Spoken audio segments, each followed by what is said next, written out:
He won't say anything, but it won't matter. Everyone will figure it out eventually. Shit, Terry muttered as he leaned against his crutch. Do you think Andy knows? What's that, Terry? You're only now thinking of your girlfriend, Andy, the woman you sleep with every night? I shrugged. She's not stupid. She's bound to find out. Shit, Terry repeated. We didn't mean for it to happen. It just did. Yeah, his cock accidentally fell out of his pants and Kelly fell on it. Right. What the hell should I do? He asked me. Damn, Terry, how am I supposed to answer that? I only wanted to point out to you this secret little tryst you two are having isn't very secret. What you do from here on out is up to you.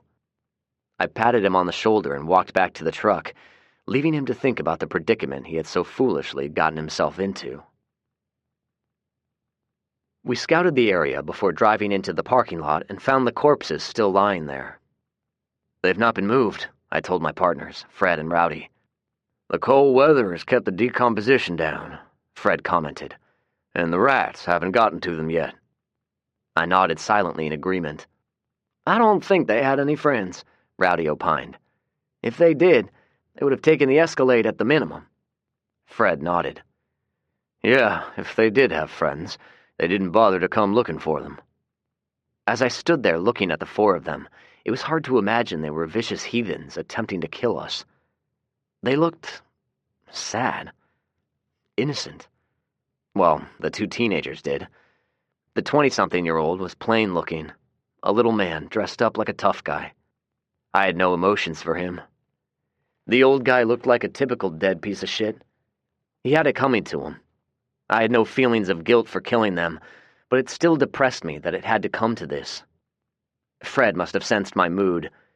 He looked around, scanning the area, and cleared his throat. Let's get the gas and move along. I agreed, retrieved my jury-rigged siphon, and made quick work of siphoning the gas out of the Escalade. Rowdy helped me feed the hose directly into the truck's fuel tank, while Fred kept watch. When we finished, I gestured at the Escalade. Almost 15 gallons worth. Not bad at all. I finished up by pouring a plastic bottle of heat into the tank of our truck. What's that for, Zach? Rowdy asked. It's an isopropyl alcohol mix, I responded. Rowdy looked at me perplexed. Okay, think of it this way. All of the fuel out here is old now. Moisture has gotten into it, which will cause engine problems and can even freeze up the fuel lines in extremely cold weather. Isopropyl alcohol is miscible in water. That is, it can mix with water and form a chemical bond.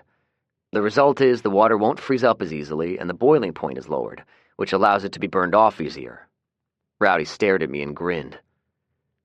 That was a whole lot of words to tell me it'll make the gas better, he chuckled and slapped me on the back. I swear, Zach, you're a walking encyclopedia. I'm glad I know you. I didn't respond, but I couldn't help but think if I was so smart, then I should have been able to keep Macy and Howard from getting killed. I pushed those dismal thoughts to the deep recesses of my brain. It wasn't going to do any good to be miserable all day. Rowdy was still grinning when he gestured excitedly at the side of the building. Hey, this'll be a good place to paint your rules. It faces the street and anyone riding or walking by can see them. I nodded in agreement. I want to put the FEMA symbol on the entrance, too. I got a can of spray paint while Rowdy and Fred set the bodies on fire. All right, Fred said when we gotten back in the truck. Are we sticking to our plan? We can, if you want.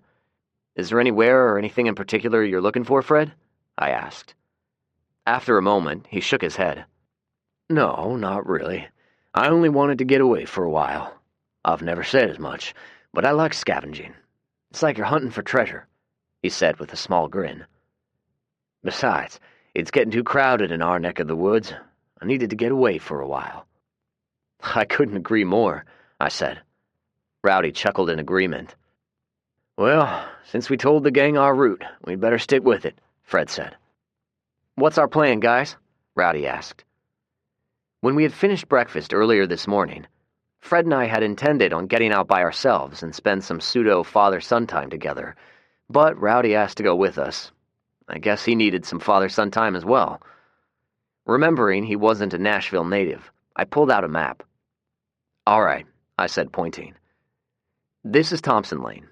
As you can see, if we drive west, it'll turn into Woodmont Boulevard, and then it turns into White Bridge Road. When you cross Charlotte Pike, it is called Robertson for a small stretch, and then turns into Briley Parkway. Briley makes a broad loop around the city and back to Thompson Lane. It's all the same road, but as you can see, it changes names several times. We're going to drive this loop, have a look around, and do some scavenging. How's it sound? Sounds good, Rowdy said. Let's get going. We got as far as Woodmont and Harding Road when Rowdy held up a hand and pointed at a street sign. Wait a minute, he exclaimed. This street is named Harding. Is it the same Harding that runs off of Nolansville? Nope, they're two different streets, I replied. Rowdy shook his head in confusion. The streets you people have around here are really screwed up, he contended. I grinned. He was right. Street names in Nashville could be quite confusing if you didn't live here. We continued down White Bridge Road, and soon Rowdy insisted on stopping at a strip mall. Let's check this one out, he said, pointing at an Italian-themed restaurant. Fred glanced over at me. It couldn't hurt, I said with a shrug. We cleared the restaurant with ease. It had large plate glass windows in the front which let in plenty of sunlight. I put a bandana around my face to lessen the effects of the various rotting smells and searched the kitchen. It was bereft of any canned food products, although I found several jars of spices and seasonings. I stuffed them into my knapsack, walked back out to the front where Fred was standing guard, and showed him what I found. No more bland food for a while, I offered. The women will be pleased, he said. Rowdy emerged a moment later, holding something in his hand and sporting a large grin. Jackpot, man, he exclaimed, holding up a bottle of liquor. The liquor stores are going to be looted, but restaurants like these always have bars. I rolled my eyes. Rowdy slapped me on the back and took a swallow. May I? Fred said, holding his hand out. Why, sure, he said as he handed the bottle over. Hoss, that there is a fine bottle of Don Julio tequila. It's like a Latina woman, smooth but with a fiery disposition. Fred took the bottle, looked at it a moment, and then threw it into the air. As it reached the top of its trajectory, he drew his pistol with his left hand this time and scored a bullseye. Fragments of glass and tequila fell to the parking lot. Rowdy's mouth dropped open for a moment as he realized what Fred did. After a moment, he cleared his throat and spoke. Zach, make a note. It would seem Fred doesn't care too much for tequila. Our laughter was cut short by the sudden appearance of 4 dogs surrounding us. Chapter 5. Konya. Easy, man, Fred cautioned as I pointed my assault rifle toward the lead dog. They had to run within 20 feet before suddenly stopping. Now they stood there, panting, tails up, and staring at us quietly. I don't believe those are feral dogs, he said evenly. They're too clean and healthy looking. He had one of his pistols out and ready, but was holding it with the barrel pointed downward. There's something more going on here. I eyed the dogs closely. They weren't purebreds, mostly a mixture of shepherd and something. They were muscular, not gaunt, had healthy coats of fur, and they even looked freshly brushed. I think you're right, Fred, but I've no idea what to think of them, I said. Suddenly, their ears perked up, and they ran off as quickly as they first appeared. As we watched the last one disappear behind a building, an older man walked out. He had a rifle slung over his shoulder and a revolver in a holster on his waist. He started walking toward us, with the dogs following obediently behind. I think we're about to meet someone very interesting, I murmured. Yep, Fred responded. The stranger walked to within 20 feet, the same distance his dogs did a minute ago, and stopped, eyeing us curiously. He was older, maybe in his mid-50s, a touch under 6 feet and dressed in a dark brown duster and hiking boots.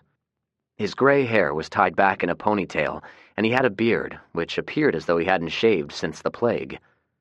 I could see some stray dog hairs mixed in his whiskers.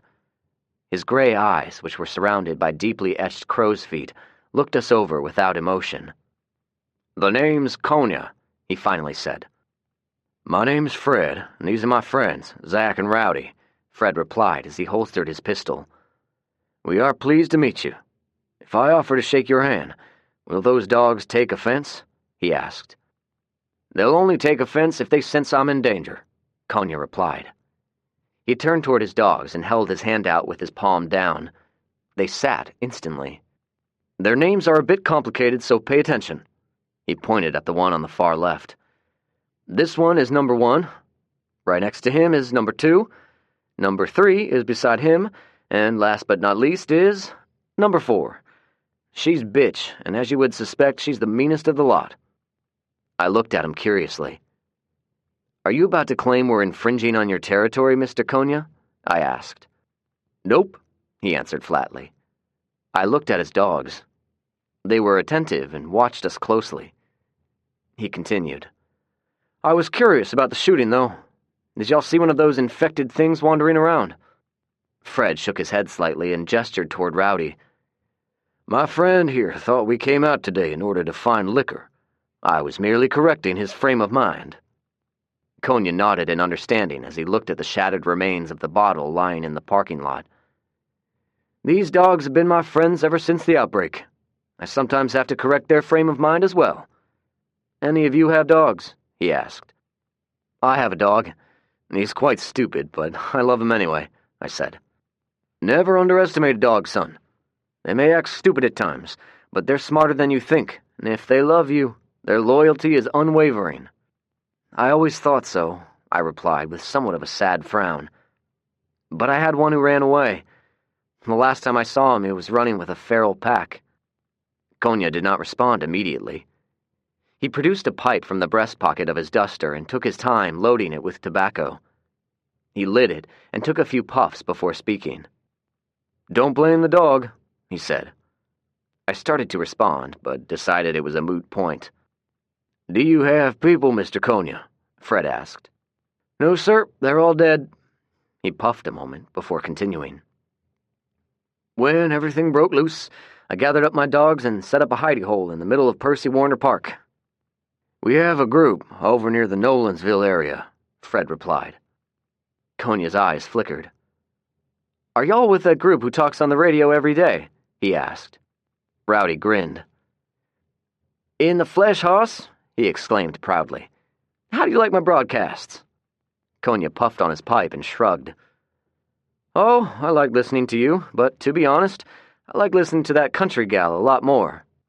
I stifled a smile. "That would be Mac. She took over for Rowdy. She's sweet as can be, but I'm not sure there's a man alive who could whip her ass." Konya's lip twitched. "I hope she likes dogs." "I'm sure she'd like to meet you," I said, and then winked at Rowdy mischievously. "I think she has the hots for Fred." Rowdy guffawed, and Fred glared at me. He was about to respond, but stopped when the dogs suddenly stood. They were sniffing the air and looking anxious. "We have some visitors coming," Konya said earnestly. "I'd say they're zombies, but there are people out there who smell as bad, if not worse." He pointed at each dog, pointed a direction on the compass, and the dogs took off at a run. He then leaned against my truck, puffing contentedly on his pipe. After a minute, one of them, number 4, I think, came running back and then stood facing toward the direction she came from. Konya reached into his pocket and pulled out one of those whistles which emit a high-pitched tone. He blew into it 3 times, and a moment later, the rest of the dogs returned. "Looks like we got a few of them infected things coming toward us from down that way," he pointed, and looked at number 4 a moment. "All right, girl, what are they doing?" Fred, Rowdy, and I looked at number 4, but she merely sat there panting, the way all dogs pant.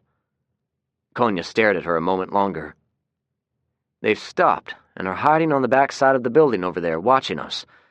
It's mighty peculiar behavior, if you ask me." I glanced at Fred before I spoke. "They're evolving." Konya looked at me with a hint of bemusement now. "What do you mean, evolving?" he asked. "Do you remember how they used to act? You know, they would aimlessly walk along with no sentient thoughts, following the path of least resistance. If they caught a whiff of something alive, they'd focus in on it and try to eat it, right?" I looked at Konya, who nodded slowly. "Yeah, we saw this as well. They were also decomposing, which caused a lot of them to die off. I thought all of them would die off, but it isn't happening." Some of them are continuing to live, and they're regaining some of their functions. They're respiring, digesting food, and their bodies are rejuvenating themselves. Maybe not in a normal manner, but the decomposition process is reversing itself somehow. "Are you sure?" Konya asked. I nodded. He looked at Fred, who shrugged noncommittally. Our conversation was interrupted by a low growl from number 1.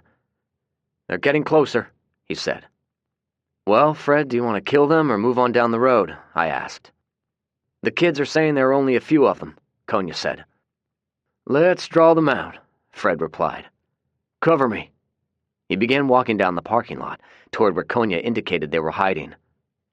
Rowdy and I unslung our assault rifles and watched Fred as I scanned the buildings on each side of the roadway. Konya relit his pipe and watched. Fred was a block away when 3 of them emerged from between 2 buildings.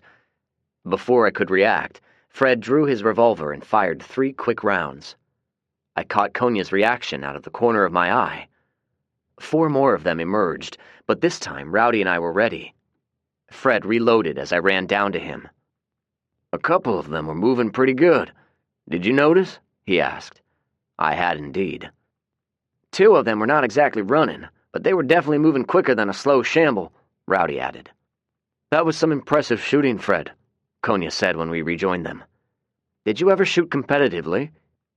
"Yes, sir, a few years ago," Fred replied. "Yeah, I recognize you now," Konya said with a nod. "I saw you compete once, about 10 years ago. I seem to recall you held a few records." Fred nodded slightly. "Seems like a lifetime ago," he said after a moment. Konya nodded in agreement. I looked at my watch. "Mr. Konya, our plan today was to take the Briley Parkway Loop and do a general recon of the area. We might stop occasionally and do some scavenging, depending on the circumstances. You're welcome to join us, strength in numbers and all that. Anything you find is yours." Konya looked his dogs over a moment before answering. "Sounds agreeable," he replied. "I'll get my van. I've got it hidden a block over." A minute later, he drove a full-sized van around the building and met us on White Bridge Road. It used to be white, but he had taken spray paint cans of various earth colors and fashioned a crude camouflage pattern. He had also removed the taillights, blinkers, and anything shiny. I liked his way of thinking. Our first stop was on the Centennial Boulevard overpass. There was a hole in the center of one of the off-ramps about a foot in diameter. Without human intervention, it would only get bigger. Our purpose of stopping was to get a visual of the fuel reservoir located below, on the west side of the bridge. We got out and scanned it with binoculars. "It's still intact," Fred commented. I inhaled and pointed. "There's a fuel tanker parked over there." I used the binoculars and focused on the diamond-shaped hazmat placard. "Bingo," I said. "The number's 1202. "Which one is that?" Rowdy asked. 1202 is the designation for diesel fuel. The tanker back at the tower is 1203, regular gas. Rowdy grinned in understanding. "I see what you're saying. We bring Mac back here, take this one home, and then we'll have a tanker for both types of gas." He guffawed and slapped me on the back. "I can't wait to tell Mac." Konya looked at us. "Do you fellas know how to work those controls to fill a tanker?" "Zach does," Rowdy responded. Konya scrutinized me even more now, as if to see if Rowdy was bullshitting him. I didn't bother explaining, thinking we'd bring him up to speed later if needed. Instead, I looked around at the multiple factories and businesses in the area. There are a lot of factories and commercial buildings out here, but we need the full crew to safely search them. "Do we want to check out the prisons?" Fred asked. He pointed. "There are 3 down the road, including Riverbend, the maximum security prison for the state." Fred grimaced slightly. "I can only imagine what happened to the inmates when the plague is spread throughout the facilities. I'm sure there may be weapons and riot gear we could use, perhaps even food, but I've no doubt there will be a heck of a lot of zombie convicts trapped in those buildings. We probably shouldn't try it with only the 4 of us." Everyone agreed, and we moved out. We'd drive until we found a place with a good view and then stop and scan the area. Occasionally, we saw tendrils of smoke, indicating the possibility of survivors. We continued traveling the Briley Parkway loop and stopped at the bridge going across the Cumberland River. "I think one or two of us should walk ahead and make sure there aren't any surprises," I said. "I'd sure hate for one of our vehicles to fall through." Rowdy and I walked the bridge, while Fred and Konya slowly followed behind in the vehicles. Fortunately, other than an occasional pothole, I saw nothing that would threaten the structure of the bridge. Once we crossed over, Rowdy pointed out Opry Mills. "We ought to check out that big sporting goods store," he said. "I mean, it might be buck-assed empty, but we should still take a look-see." "You sure have a way of putting things," Konya said. Rowdy grinned at the compliment. The four of us discussed it and quickly agreed. Fred drove right up front and parked in the fire lane. We waited a minute before exiting. "We need to watch for both zombies and humans," Fred said. "This would be a prime location for anyone else wanting to scavenge." The three of us checked our weapons and were about to make entry when Konya stopped us. "What are you doing?" he asked. "Well, sir, we were thinking about going in this store and forage for anything we might find useful, but we need to clear it of any hostile threats first," I replied. Konya snorted, walked up to the broken-out door and motioned his dogs to go in. After a moment, there was some excited barking. "I taught them to find them and bark, but they won't attack them because you got to kill the brain." I nodded in understanding, but then he reached into his van and pulled something out. We watched him as he stuck his arm into it. "Is that one of those sleeves you use to teach dogs to attack with?" Rowdy asked. He nodded. "If one of them bastards gets too close, you stick your arm up. They'll latch onto it just like a dog will, and then you simply use your free hand to put one in their brain pan." Konya walked in without waiting for any response. Fred looked at the two of us with an arched eyebrow, and then we followed Konya inside. "Try as I might, I can't get used to the smell," Rowdy muttered. I had to agree with him. Even though the store was very large, the odor was nauseating. We carefully hurried toward the barking dogs and found a dozen of them in the camping section. They were of various genders and sizes. They smelled bad and looked worse. Konya immediately shot one, and the rest of us joined in, except me. I watched the actions of the zombies, all the while keeping an eye behind us. They stood in a defensive posture, watching the dogs, which would nip at them and then quickly flee out of their grasp. When a few of them were shot, the others realized there was a new threat and started walking toward us, ignoring the dogs.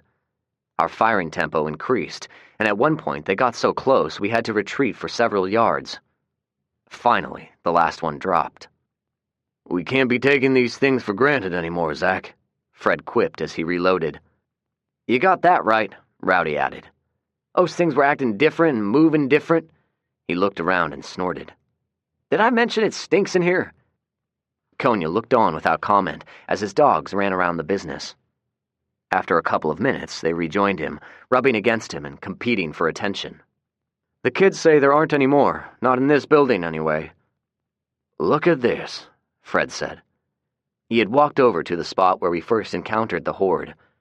There were remains of animals, and at least one human. "They've been eating and nesting here," he said. I looked it over and grunted. "It's a new behavior," I said in consternation. "Before, they didn't nest, and they ate wherever they found a meal. Definitely something to think about." "There's still inventory in here," Konya observed. "Yeah, not a whole lot, but there's some stuff. I say we do some shopping," Fred said. "But let's make it quick. It smells worse than Rowdy's farts in here." Rowdy gave us a shit-eating grin and grabbed a shopping cart. I did the same and immediately headed over to the clothing section. There wasn't much, and everything was in disarray, but there were a few articles of clothing still on the shelves. I grabbed everything and loaded it into a shopping cart. I made my way over to the hunting section where I found Konya looking around. He glanced over at me. "Nothing here," he muttered. I agreed. With the exception of trash lying everywhere, the shelves were bare in this section. I started to work my way down the aisle when I spotted some items wedged in between two shelves. I worked them out and held them up. "All right," I said to myself. Konya walked over and looked at what I had found. "What are those?" he asked. They're nylon mesh bags for duck hunters to haul around their duck decoys. Ah, you're going to be doing some duck hunting. Good idea. I chuckled and shook my head. Actually, I'm going to use these to make some new ghillie suits.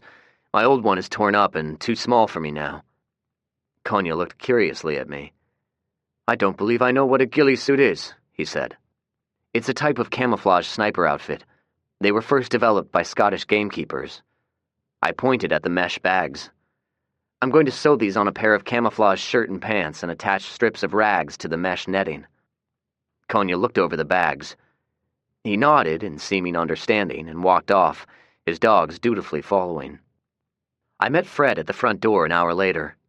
He had found a pair of new boots, socks, and some gun cleaning solvent. Rowdy emerged from the store, pushing a cart and grinning broadly. Konya and the dogs were right behind him. I found a new winch and some two-cycle oil. I smiled at him appreciatively.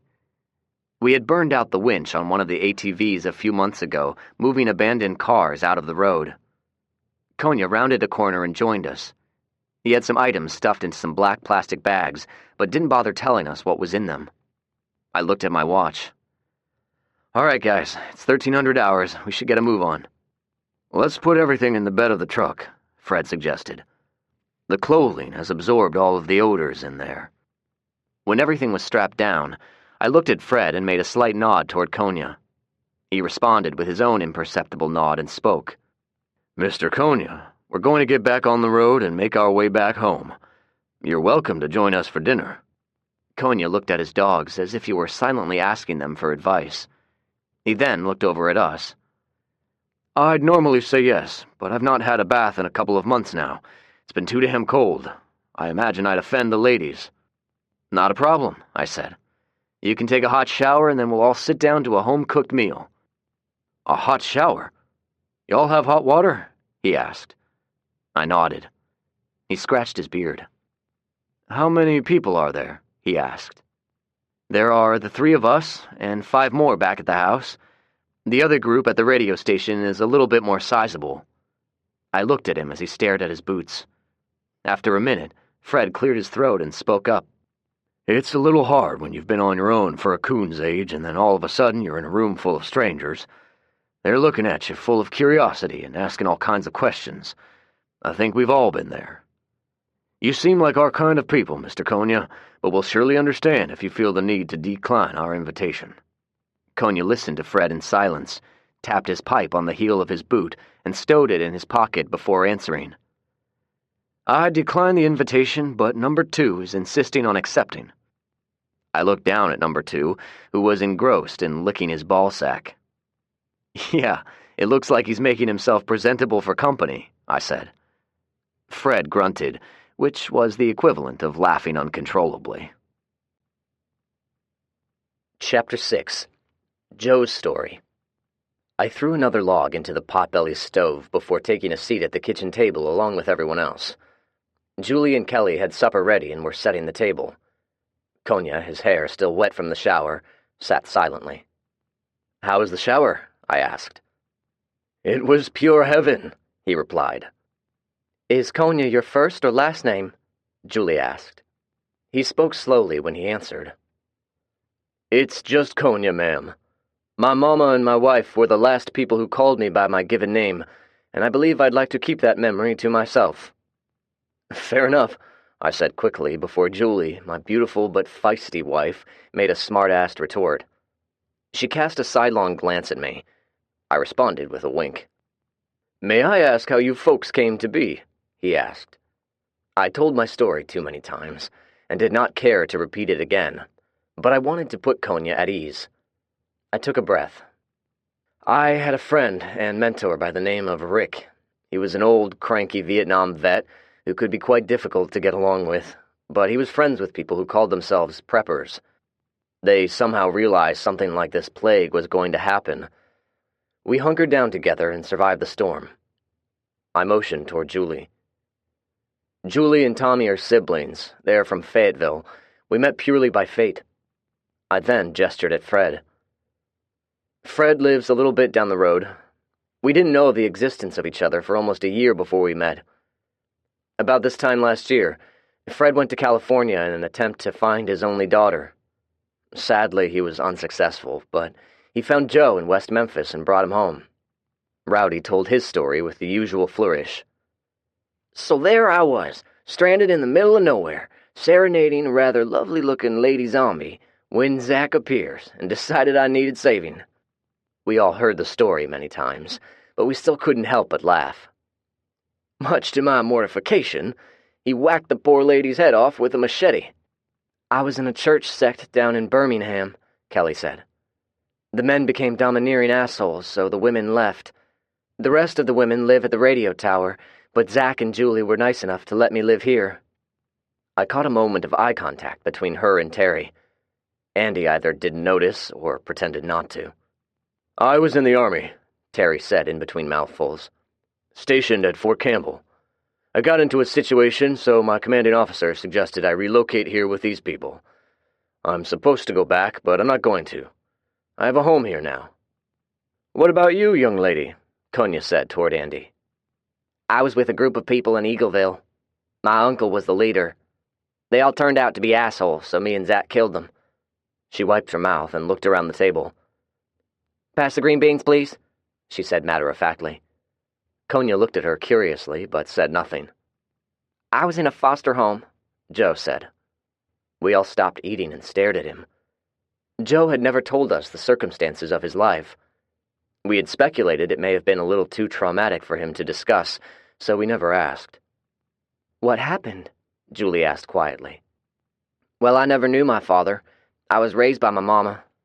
She got into some trouble and ended up going to prison. The state put me in a foster home. They had a boy the same age as me, but he didn't like me very much.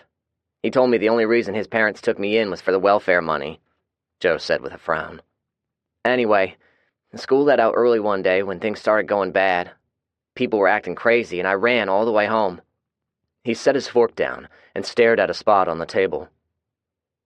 I thought I'd be safe, but when I got there, my foster mother had locked me out of the house. I pounded on the door, but she wouldn't open it. She yelled through the door for me to go away. All I had were the clothes I was wearing, an old jacket, and my school books. Holy shit, Julie exclaimed. What did you do? Joe shrugged. He was only 12, maybe 13 now, but his features made him look much older. The first few nights were the scariest. There were people running around everywhere. There were lots of screaming and lots of gunfire. Some people would shoot at anyone they saw. I hid and ate out of dumpsters mostly. People were dying everywhere, and the ones who didn't were those zombie things who would try to eat you, so I hid. The smells from the dumpsters kept those things from finding me. He looked over at Fred. I saw Fred one day. He was sleeping in a car. I thought he was dead, but he wasn't. He gave me food and helped me clean my gun, he said, as if the explanation was sufficient reasoning for him coming home with Fred. Julie ruffled his afro with a smile and refilled his plate. Well, you have a home now. You're about ready for a haircut, too, young man. Mr. Konya, do you want me to cut your hair? She asked. He shook his head. No, ma'am, but I believe I'll have some more of those beans if Miss Andy hasn't eaten all of them. Julie heaped a large spoonful onto his plate with a smile. We made small talk while we ate, and waited for Konya, perhaps, to tell us his story. He ate 3 platefuls before finally pushing it away with reluctance. My wife and I were veterinarians, and lived in a nice house in Bellevue with my mother. Our children were grown. I had a son. He was in the Marines, but he was killed in Afghanistan. He frowned a moment before continuing. Our daughter was a problem child. The last time we heard from her was on her 19th birthday, when she called demanding we wire her some money. Konya paused a minute and rubbed his face. When the outbreak happened, my wife and mother got sick pretty quick. I'll spare you all the details, but I didn't have the heart to kill them, so I locked them in a bedroom, loaded up the van with equipment and my dogs, and bugged out. Found a spot deep in the woods and set up a place. He looked at his empty plate and patted his belly. That was a wonderful meal. Thank you for inviting me. What'd you do for food? Andy asked. Deer, mostly, he answered. There are hundreds of them in Percy Warner Park. Well, there used to be. My kids and I didn't go hungry, but being alone in the woods with nobody but dogs to talk to sure did take its toll. I hear you, brother, Rowdy said quietly. Konya looked around. "So all of y'all live in this house?" he asked. I shook my head. "No, Fred has a house down the road. Joe and Tommy live with him." "Joe and I are best friends," Tommy exclaimed. "We have bunk beds." Konya looked at Tommy for a moment, and a small smile crept across his face. "When my son was your age, he was a lot like you. He joined the Marines right out of high school." His face darkened a little, but he quickly smiled again. "He was awarded the Silver Star posthumously." "Corporal Alexander is training us to be soldiers," Joe said proudly. Konya looked over at Terry. "Sounds like a good idea in this day and age," he said. Everyone agreed. After dinner, we sat around in the den. "I guess you want the dogs to stay outside," Konya said when the conversation had lulled. "It won't be necessary. I have the wood stove in the basement going. It'll be warm and comfortable for you and your kids, but we don't have any extra beds." "I appreciate it," he said gratefully. "And I have a sleeping bag, so lack of a bed isn't a problem." After sitting a while, Konya stood, stretched, and looked out the kitchen window. "Are there any problems around here with those biters?" he asked. "We've made a concerted effort to eradicate all of them in the immediate area, but we still have strays that appear on occasion." He nodded. "Whenever I went foraging, I mostly stayed in the Bellevue area. Those things were everywhere at first, but lately most of them seem to have died out or left the area." "Yeah, most of them have, but not all. Some of those things seem to be changing. I'm afraid they're going to become a bigger threat." Konya looked around. "You all seem to have a good setup," he said. "Zach and Terry have really worked hard on fortifying the house," Julie replied. "Tomorrow, we'll show you Fred's house.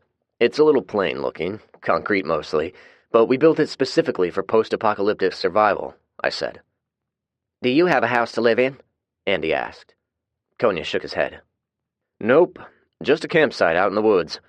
I figured it was best to stay away from civilization for a while. When it was cold, I slept in the van with the kids. They kept me warm enough, but the smell ain't so good." "We have cattle and other assorted livestock. Would they be in your purview of veterinary medicine?" I asked. Konya shrugged. "My specialty focused on cats and dogs, but I still have most of my textbooks. I'd be happy to have a look and inspect them." I nodded, and my brain was running in high gear. I glanced over at Fred, who seemed to be reading my mind.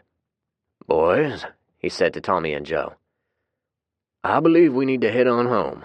You two have some reading to do before bed." The three of them stood. I did as well. "I'll walk out with you," I said. When we got to Fred's truck, I looked at him expectantly. "Boys, get in the truck. I want to speak with Zach a minute." Tommy and Joe climbed in the truck without complaint, while Fred walked over to the fence line. "We had a decent haul today," he said as he gazed out in the field at some cattle grazing. "Yeah, tomorrow I'm going to go through all of my clothes that are too small, and we'll bring them over for Tommy and Joe," I said. Fred nodded thoughtfully. "What do you think about Konya?" I asked. "I think he'd fit in nicely, but being around all of us is a little uncomfortable for him," he said. "I think he's going to need some time to adjust." I nodded in agreement as he continued looking out in the fields. "I happened to have fallen into a situation with the two boys yesterday when they got to peppering me with questions." He pointed to one of the bulls. "They saw a bull doing his business with a heifer and asked about it."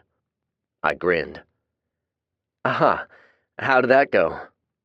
"It went pretty well, so I decided to explain Mark and Ward's lifestyle," he said plainly. My grin disappeared. Fred inhaled before continuing. "During my explanation, Joe understood immediately, but Tommy became quite upset." "Did he tell you?" I asked quietly, already knowing the answer. Fred turned to me. "Not much. He said you two have a secret pact." I sighed. "It's true. We have a secret between the two of us. It involves something that happened to him on the day I found him." I gazed at Fred evenly.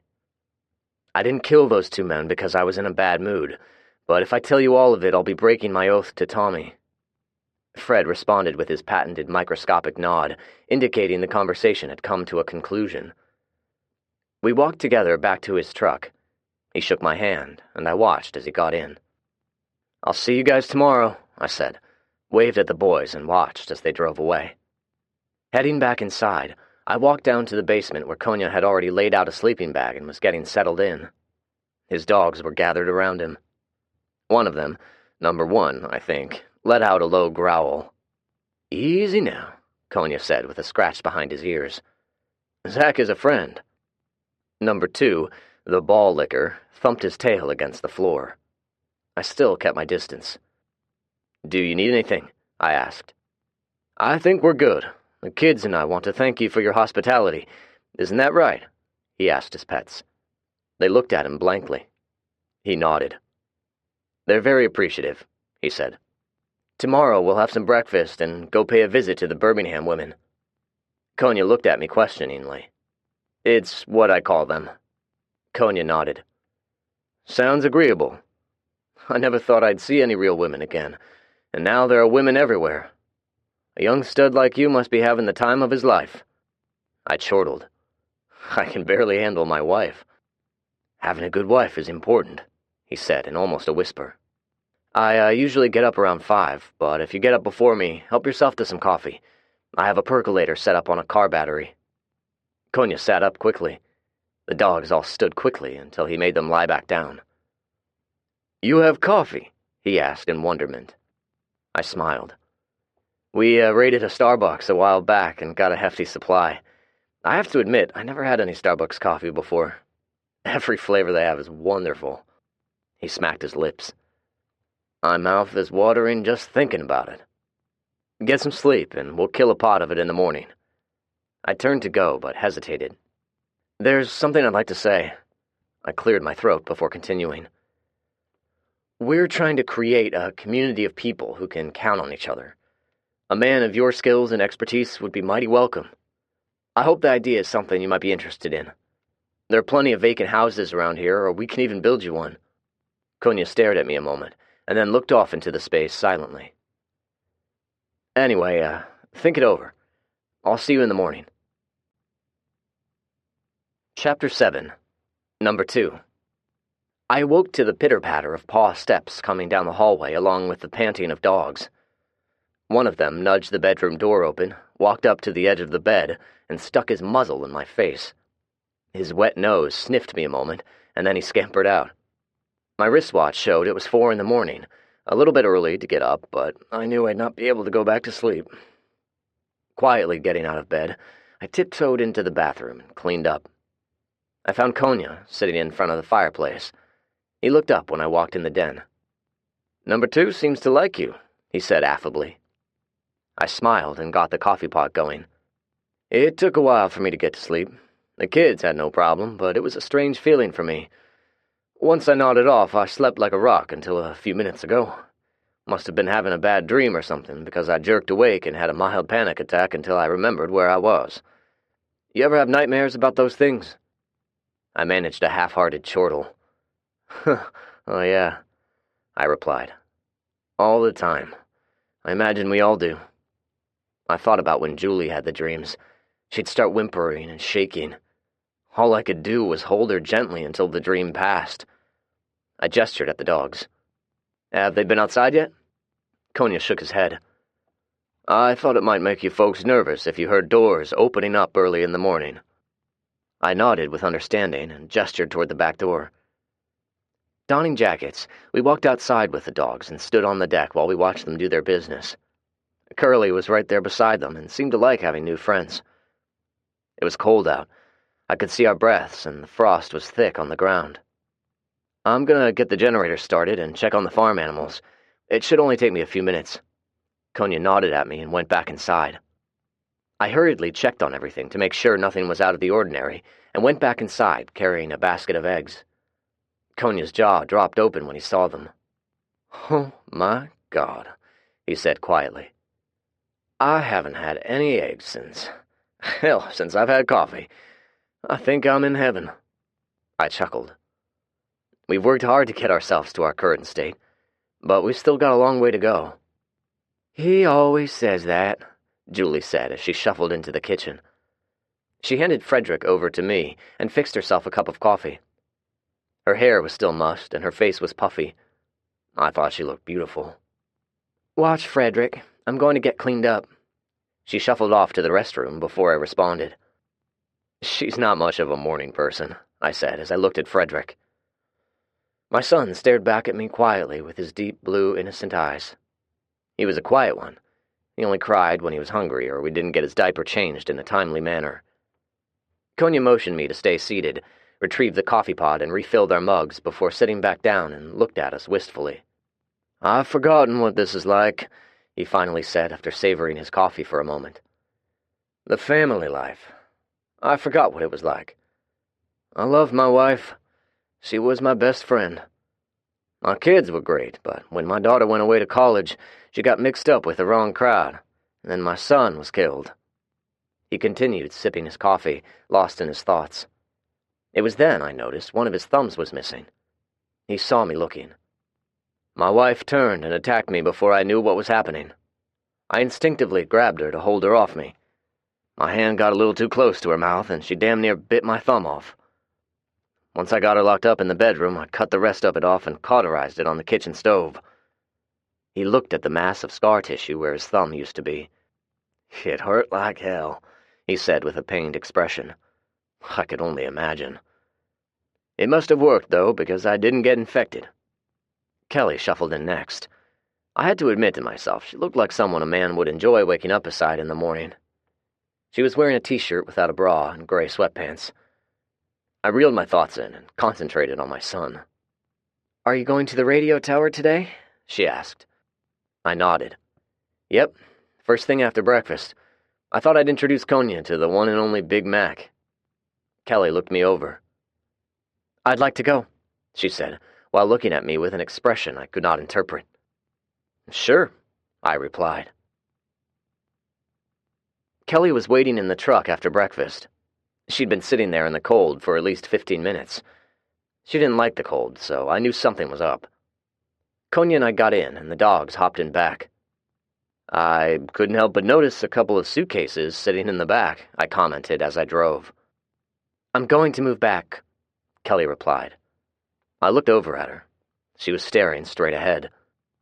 I wanted to talk to her, but was reluctant to say anything in front of Konya. After all, I hardly knew him. I glanced in the rearview mirror at him to see if he was listening, but he was pointedly staring out of the window. Number 2 saw me looking and emitted a light bark as if to say, "Hi, buddy." As we drove past the Governor's Club, I could see a telltale column of smoke from one of the houses in the back. I knew where they lived now, but I was still uncertain how to meet them under peaceful terms. "What are you looking at?" Kelly asked. "There is somebody living up there on the hill, back in that neighborhood. So far they have elected not to introduce themselves," I said, and explained to them about the letter I had affixed to the locked gate of the exclusive neighborhood. Konya seemed nonplussed, while Kelly mused aloud who might be living there. When we arrived at the radio tower, it appeared nobody was home. I got out and retrieved Kelly's luggage. "I assume everyone is down at the church," I said to Konya.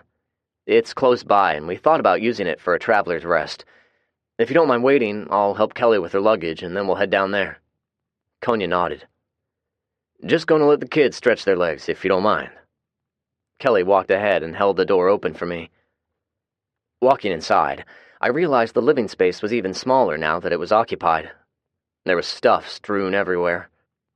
"I made a bad mistake," Kelly said without being asked. I looked at her. "Terry and I—" She didn't finish. I nodded in understanding. "Anyway, Andy found out somehow. She cornered me yesterday. She said if I wanted to be Terry's little cum dumpster, it was fine with her, but the minute he even hinted he was going to leave her for me, she was going to take a knife to me." She scoffed, but when I didn't reply, she looked at me questioningly.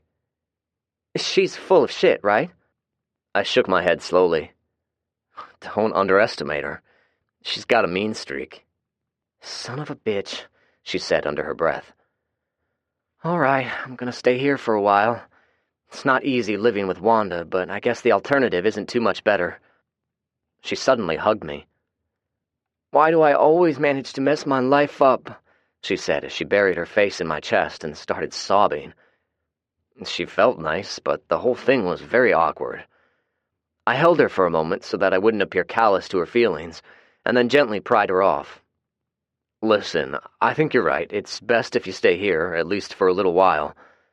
Something will work out, and I'll help all I can," I said. "Thanks, Zach," she said. "You're a good guy." "Come on, let's head down to the church." Like I said earlier, I explained to Konya as I drove, I refer to these women collectively as the Birmingham girls. I gestured at Kelly. They consist of Kelly here, Mac, Wanda, Rhonda, and 3 little brats whose names I've never bothered learning. Kelly snickered. I continued. There was another woman in the group, Cindy. She was Wanda's daughter.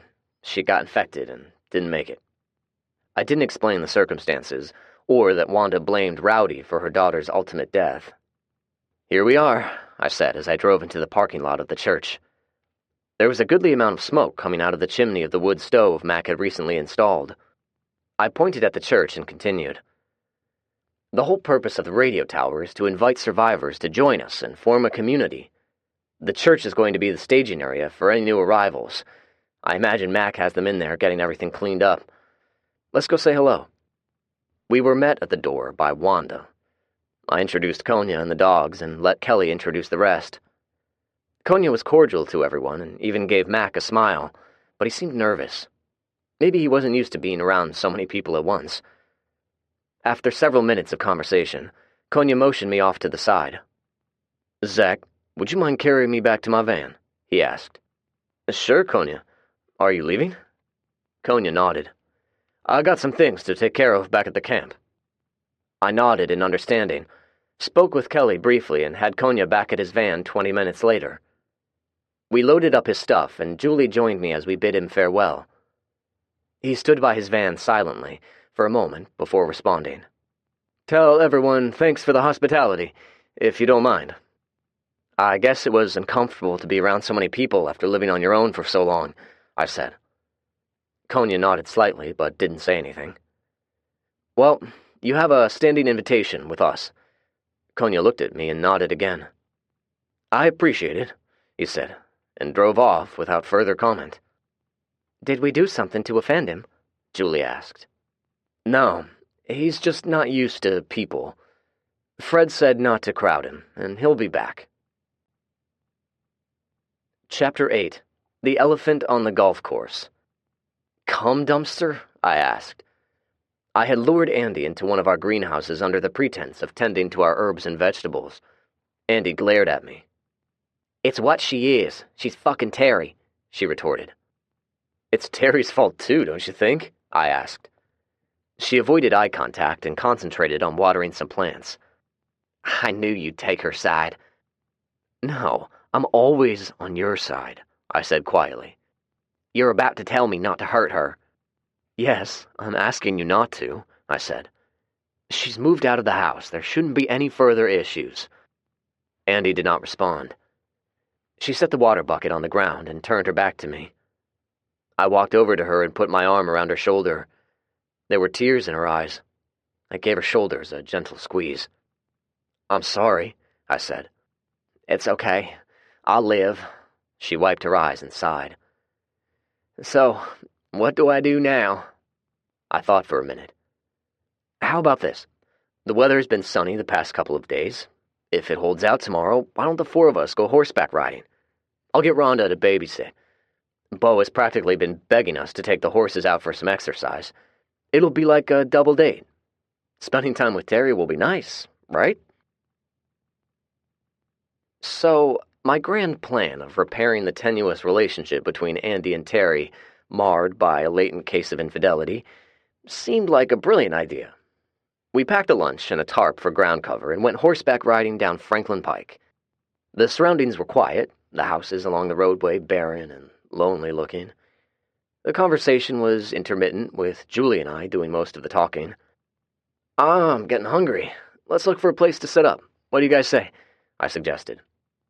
We settled on the 7th hole of a private golf course located on Franklin Pike. It had an open, scenic view which also prevented anyone or anything from sneaking up on us. The air was brisk, maybe in the mid-40s, but the sun was shining brightly. Personally, I thought it felt good. "This must have been a beautiful course at one time," Terry said. "The grass hasn't been maintained in over 2 years, and yet it's still thick with very few weeds." I nodded and looked over at the clubhouse in the distance. "We should come back sometime and scavenge. The maintenance buildings will have some miscellaneous tools. The restaurant might have some canned goods left, and don't tell Rowdy, but the bar might still have some alcohol." I snapped my fingers. "Oh, and the golf carts have those large batteries. I bet we can make good use of them with the solar panels." "Most likely," Terry replied. I glanced over at him. He was gazing out across the golf course, seemingly lost in his thoughts. "Did you play golf, Terry?" Julie asked.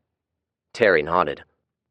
"I played as a teenager, was even on a college team, but I dropped out my freshman year, ended up joining the Army," he replied. "Why'd you do that?" I asked. He started to say something, but changed his mind. "It seemed like the thing to do at the time." The conversation ceased then. We sat together silently for several minutes, eating and watching our surroundings. "Look, did y'all see it?" Andy suddenly said. We looked around, wondering what the hell she was talking about. "What the hell are you talking about?" I asked. "The elephant in the room. Or maybe I should say the elephant on the golf course." "I don't get it," Julie said. She made eye contact with Terry. "We all know you've been doing Kelly," Andy said crassly. Terry inhaled and looked away. Andy waited for Terry to respond, but he didn't. "Do you want her over me?" she finally asked.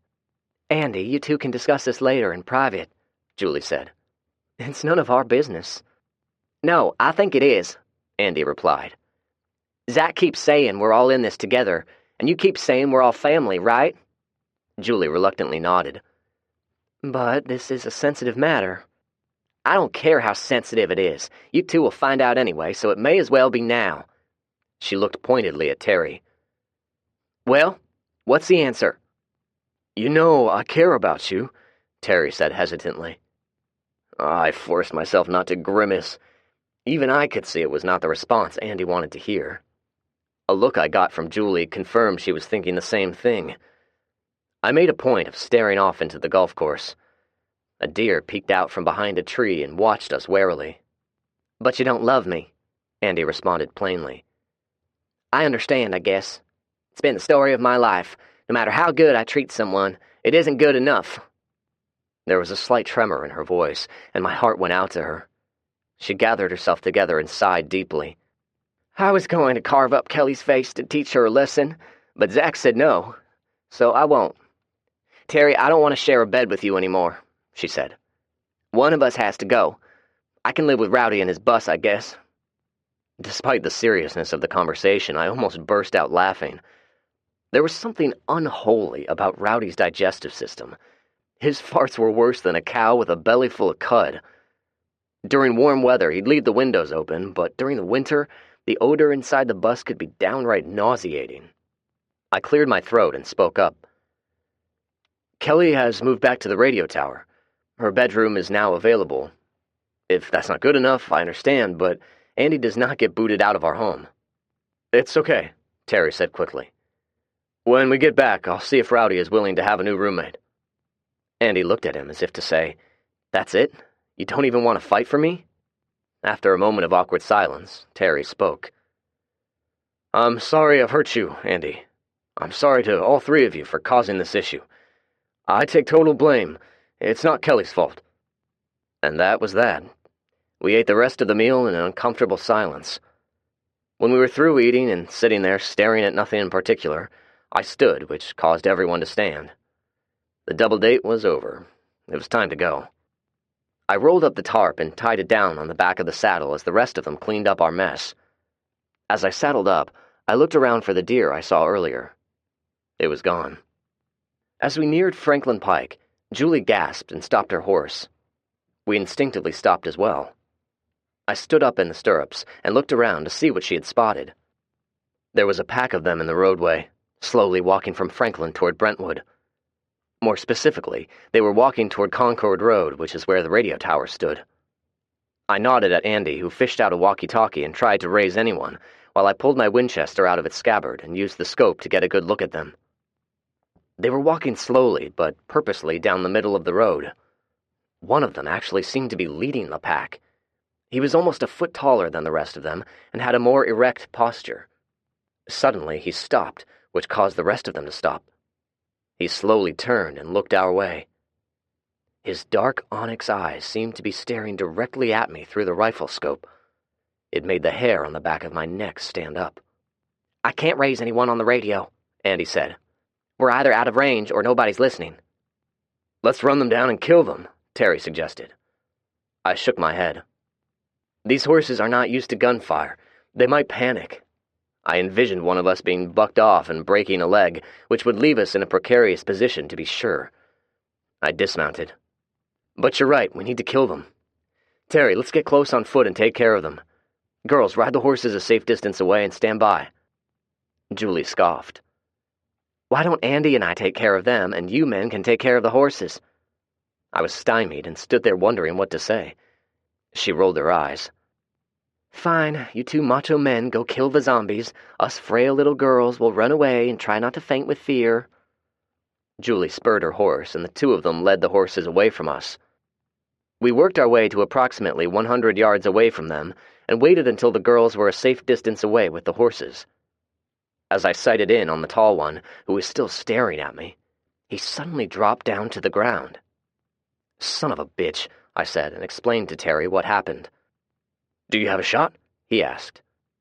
"Not on the tall one. There are too many overgrown bushes," I answered in consternation. I turned my attention to the ones still standing and shot two of them before they acted.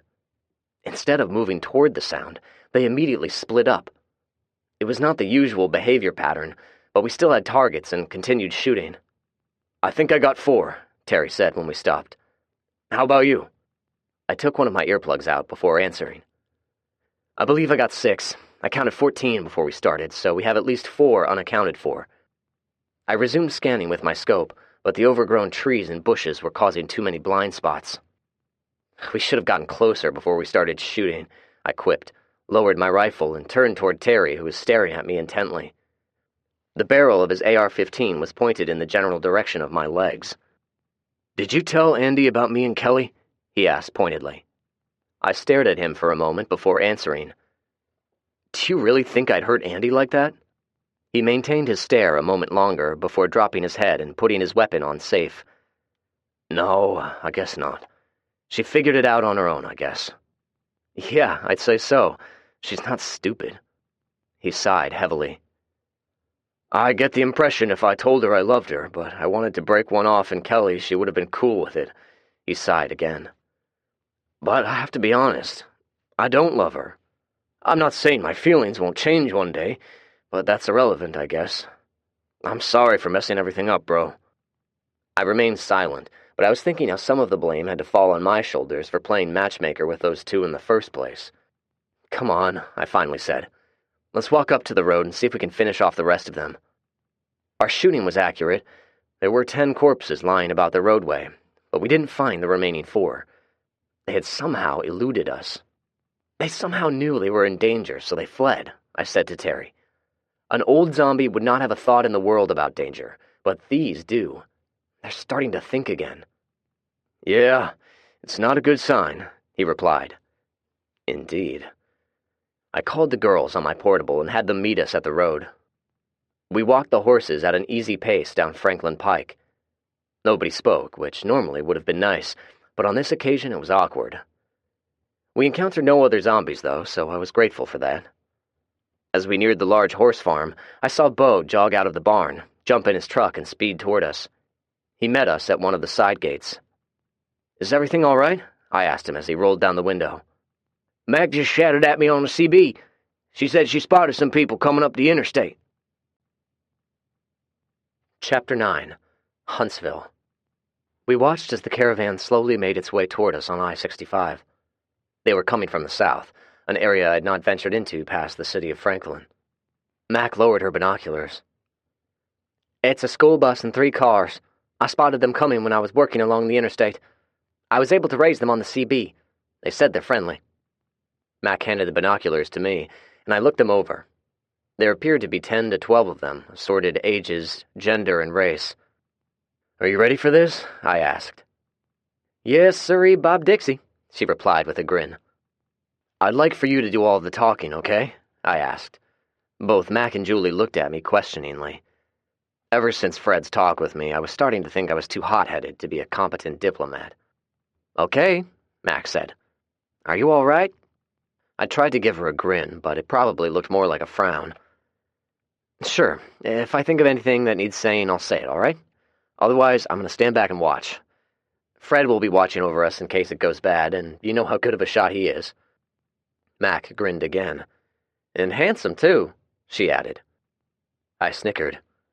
Julie and I found great amusement watching Fred rebuff her advances, but there was going to be a point in time when she was going to be more assertive, and then he was going to be in a pickle. I was still smiling at the thought as the caravan slowly ascended the exit ramp and stopped at the Concord Road intersection. Mac gave them a welcoming wave. A woman was driving the first car. She tentatively waved back and crept forward, finally stopping a few feet from where we were standing on the bridge. An older Asian man was sitting in the passenger seat. His hair was jet black with a tinge of gray around the sideburns. He opened the door and got out. "Hello," Max said enthusiastically. "Hello," he replied. "I'm the one you spoke to on the CB." He held out his hand tentatively. "My name is Benny." Benny looked down as Mac's large, calloused hand almost completely encircled his. "Everyone calls me Big Mac." Benny, who appeared to be about 5.5 feet tall, looked up at her in wonder. "The hell you say?" he responded. Mac erupted with one of her belly laughs and grabbed Benny in a bear hug. "I like you already." The rest of them started exiting their vehicles now and gathered around us. Some of them were armed with handguns, but they all had them tucked in their waistbands. Andy walked up and stood beside Julie and me. "Terry is going to have a fit with these chuckleheads not using holsters," she commented quietly. I nodded in agreement as a couple of men made their way toward us. There were 2 of them, one black and one white, kind of effeminate looking and appeared to be in their 50s. They were wearing dirty, oversized matching cardigans and baggy jeans with lots of stains on them. They probably had not bathed in a few days, but otherwise seemed no worse for wear. "Hi, kids. I'm Mark, and this is my partner, Ward." "Hello," I responded, and introduced ourselves. "Are your parents around?" Mark asked. "No, Mark, they aren't," I answered. He looked at us expectantly, as if awaiting an explanation. Andy stared at them silently. "Oh," he said. "Well, I guess what we want to know is, who is in charge around here?" "Zach is," Andy said, somewhat defiantly. Mac chuckled. The 2 old queens looked over at Andy, somewhat in exasperation, and glanced over at me. I tried to explain. "I wouldn't exactly say I'm in charge," I said. "We have a loose but unified structure. Everyone has their strengths." They looked at me and nodded in apparent understanding, but I could also see a questioning expression, as if they did not really quite understand where I fit in. "We operate in much the same manner," Benny said. "Who would you consider to be in charge of your group?" I asked. Benny held his hands up and started to speak, but stopped when I suddenly ducked and pulled my handgun out. Benny froze in place. "Mr. Zach, have I done something wrong?" he asked shakily. I looked around wildly. Everyone was looking at me in alarm. Andy had followed my cue and brought up her M4. She scanned the group but was also looking puzzled, wondering what I was doing. "Why did you put your hands up, Benny?" I asked warily. I was about to respond to your question with a witty remark. Something like, 'Guilty as charged, I surrender,' or something like that. It kind of seemed funny when it was in my head. Maybe not so funny now." He continued looking at me worriedly as I looked over his group closely. Everyone had frozen in place and had concerned, even frightened expressions. Realizing I overreacted, I sighed and holstered my handgun. "Mr. Zach, would it be okay if I put my hands down?" he asked tentatively. I looked around again. "Sorry, Benny, I wasn't sure what you were up to," I responded without further explanation, and nodded to Andy, who stopped pointing her assault rifle at the new arrivals. I then gave the all-safe hand signal and looked at the group with what I hoped was an apologizing smile. The 3 men looked at each other in concern, as if they were tacitly saying, "Should we keep driving?" "Where are y'all from?" I asked, trying to alleviate the tense situation I caused. Benny retrieved a handkerchief out of his pocket and wiped the perspiration off his brow before responding. Most of us are from the Huntsville, Alabama area. We had carved out a niche for ourselves and were living a mostly peaceful life in a gated community. Everything was going nicely, considering the circumstances, and then a rather unpleasant event occurred with a nearby nuclear power plant. Brown's Ferry? I asked. Benny's expression of concern changed to curiosity. Yes, my wife and I worked there. Do you know anything about nuclear power plants? He asked. A little bit, I responded. Andy chortled. Well, very briefly, there was a fire and explosion which released a large amount of radiation, he said while continuing to look at me warily. I suppose he was wondering what kind of loose cannon I was, which was understandable. The radiation cloud has affected a rather large area. It will disperse eventually, but not for quite a while. I would strongly advise against traveling any further south than Lawrenceburg. That's good to know, I said, and made a mental note to jot this information down. When I focused back on them, I saw the three men still looking at me worriedly. Mr. Zack, would it be better if we get back in our vehicles and keep driving? Benny finally asked. I shook my head quickly. Oh, no, not at all, I responded. All of you are welcome. Y'all don't know me very well, but I get a little paranoid at times. It was nothing personal. I guess I should have thrown in an apology somewhere in there, but for some reason I didn't. His paranoia has saved our ass more than once, Julie added. Benny nodded in seeming understanding. So, if you guys would like to stay here and rest up, Mac has an area set up for visitors down the road at a church. She'll show you all the way and help you get settled in. I think we need to cook up a great big welcoming dinner, too, Big Mac added. What do you say? Why, that sounds wonderful, Mark said. Right, guys?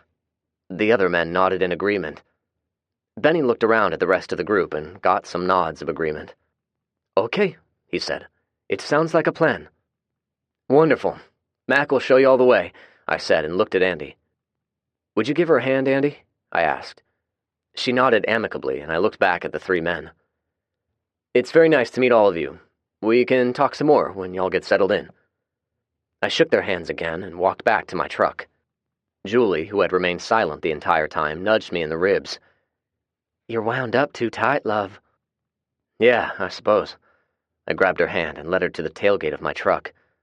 I opened it and sat down. I can't explain it, but I'm not comfortable with this, I said.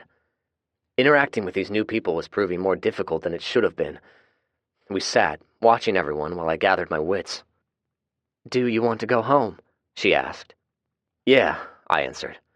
Maybe we get cleaned up, get our son, come back for dinner. Sounds like a plan, she said with a kiss on the cheek. Sitting on the tailgate, we watched as Fred emerged from the wood line on Prancer, casually holding his rifle across the saddle.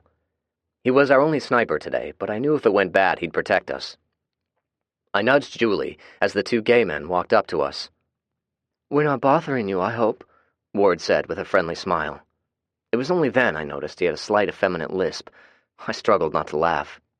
Of course not, I said. But why don't you two get yourselves down to the church and get settled in? We can talk later. I'm telling you, you don't want to miss out on one of Big Mac's meals. She's one hell of a cook. Oh, it sounds delicious, but we wanted to chat with you a moment in private, Zack, Mark said. I refrained from making a derogatory comment and instead remained cordial. Okay, fellas, what's on your mind? I asked as I watched Fred ride up to Mac. He dismounted as Mac introduced him to the group. The two of them glanced at Julie before looking back at me. It's okay, I said. Zack, Julie, I know at the present moment we look like nothing more than nomadic mendicants, but in our previous lives we were quite successful psychologists, Mark continued. We couldn't help but notice a certain, how shall I say it, a certain reaction earlier when Benny did something most people would think was harmless. It was nothing, guys. I merely misinterpreted his body language. He didn't do anything wrong. They passed a glance at each other. A young man surviving this apocalypse and even emerging as the leader of a group of fellow survivors. Mark looked at me in slight wonder.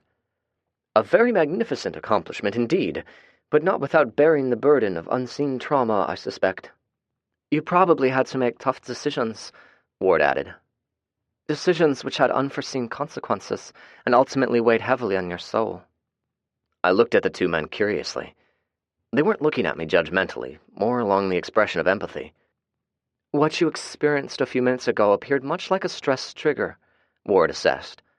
I continued looking at the two men, but didn't respond. "Do you feel keyed up at times, for no apparent reason?" Ward asked. "Repeated nightmares of past events. How about this? You'll be in a good mood, perhaps surrounded by friends, enjoying each other's company, when suddenly a memory will pop up, causing your mood to go dark." "These are symptoms of post-traumatic stress disorder," Mark said somberly. I took a deep breath and looked around before responding. "So, you two think I'm messed up in the head?" They quickly shook their heads. "No, Zach, we don't think any such thing," Ward said. "We believe you may be hurting, though, and we'd like to help." "Are you doctors going to prescribe medication?" I asked with a scoff. Ward chuckled.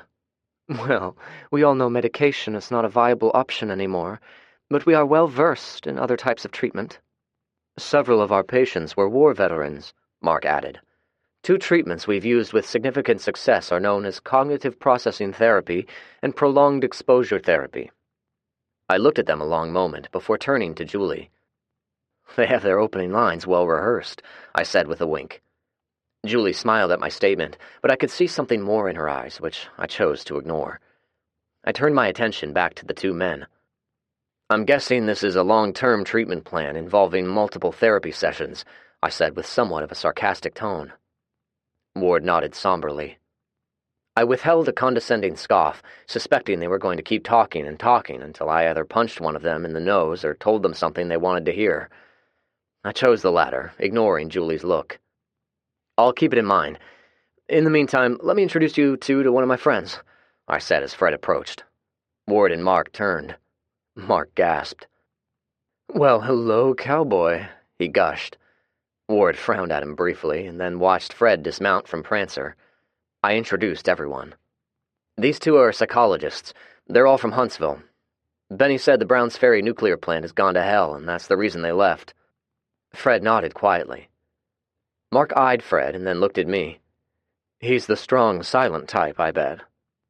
I nodded with a small grin. "Maybe you should try some therapy sessions on him," I replied. As expected, Fred arched an eyebrow at me while the two psychologists giggled.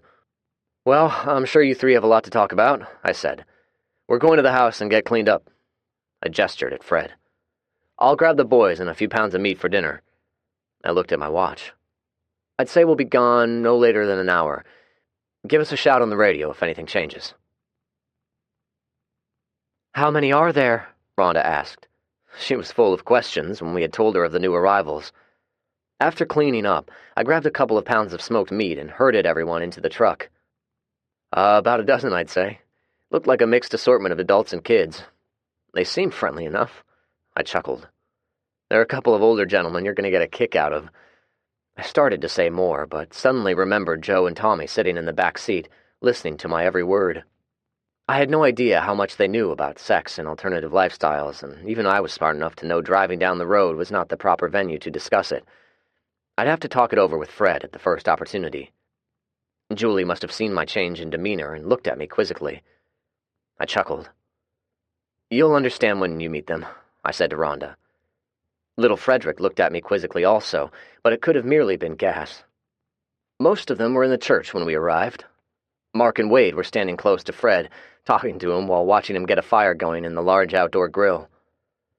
After the two boys carried the large igloo cooler full of meat over to the grill, I sent them inside and motioned Rhonda over. "Rhonda, this is Mark and Wade, recently from Huntsville. Gentlemen, this is Rhonda. She's currently holding my son. His name is Frederick.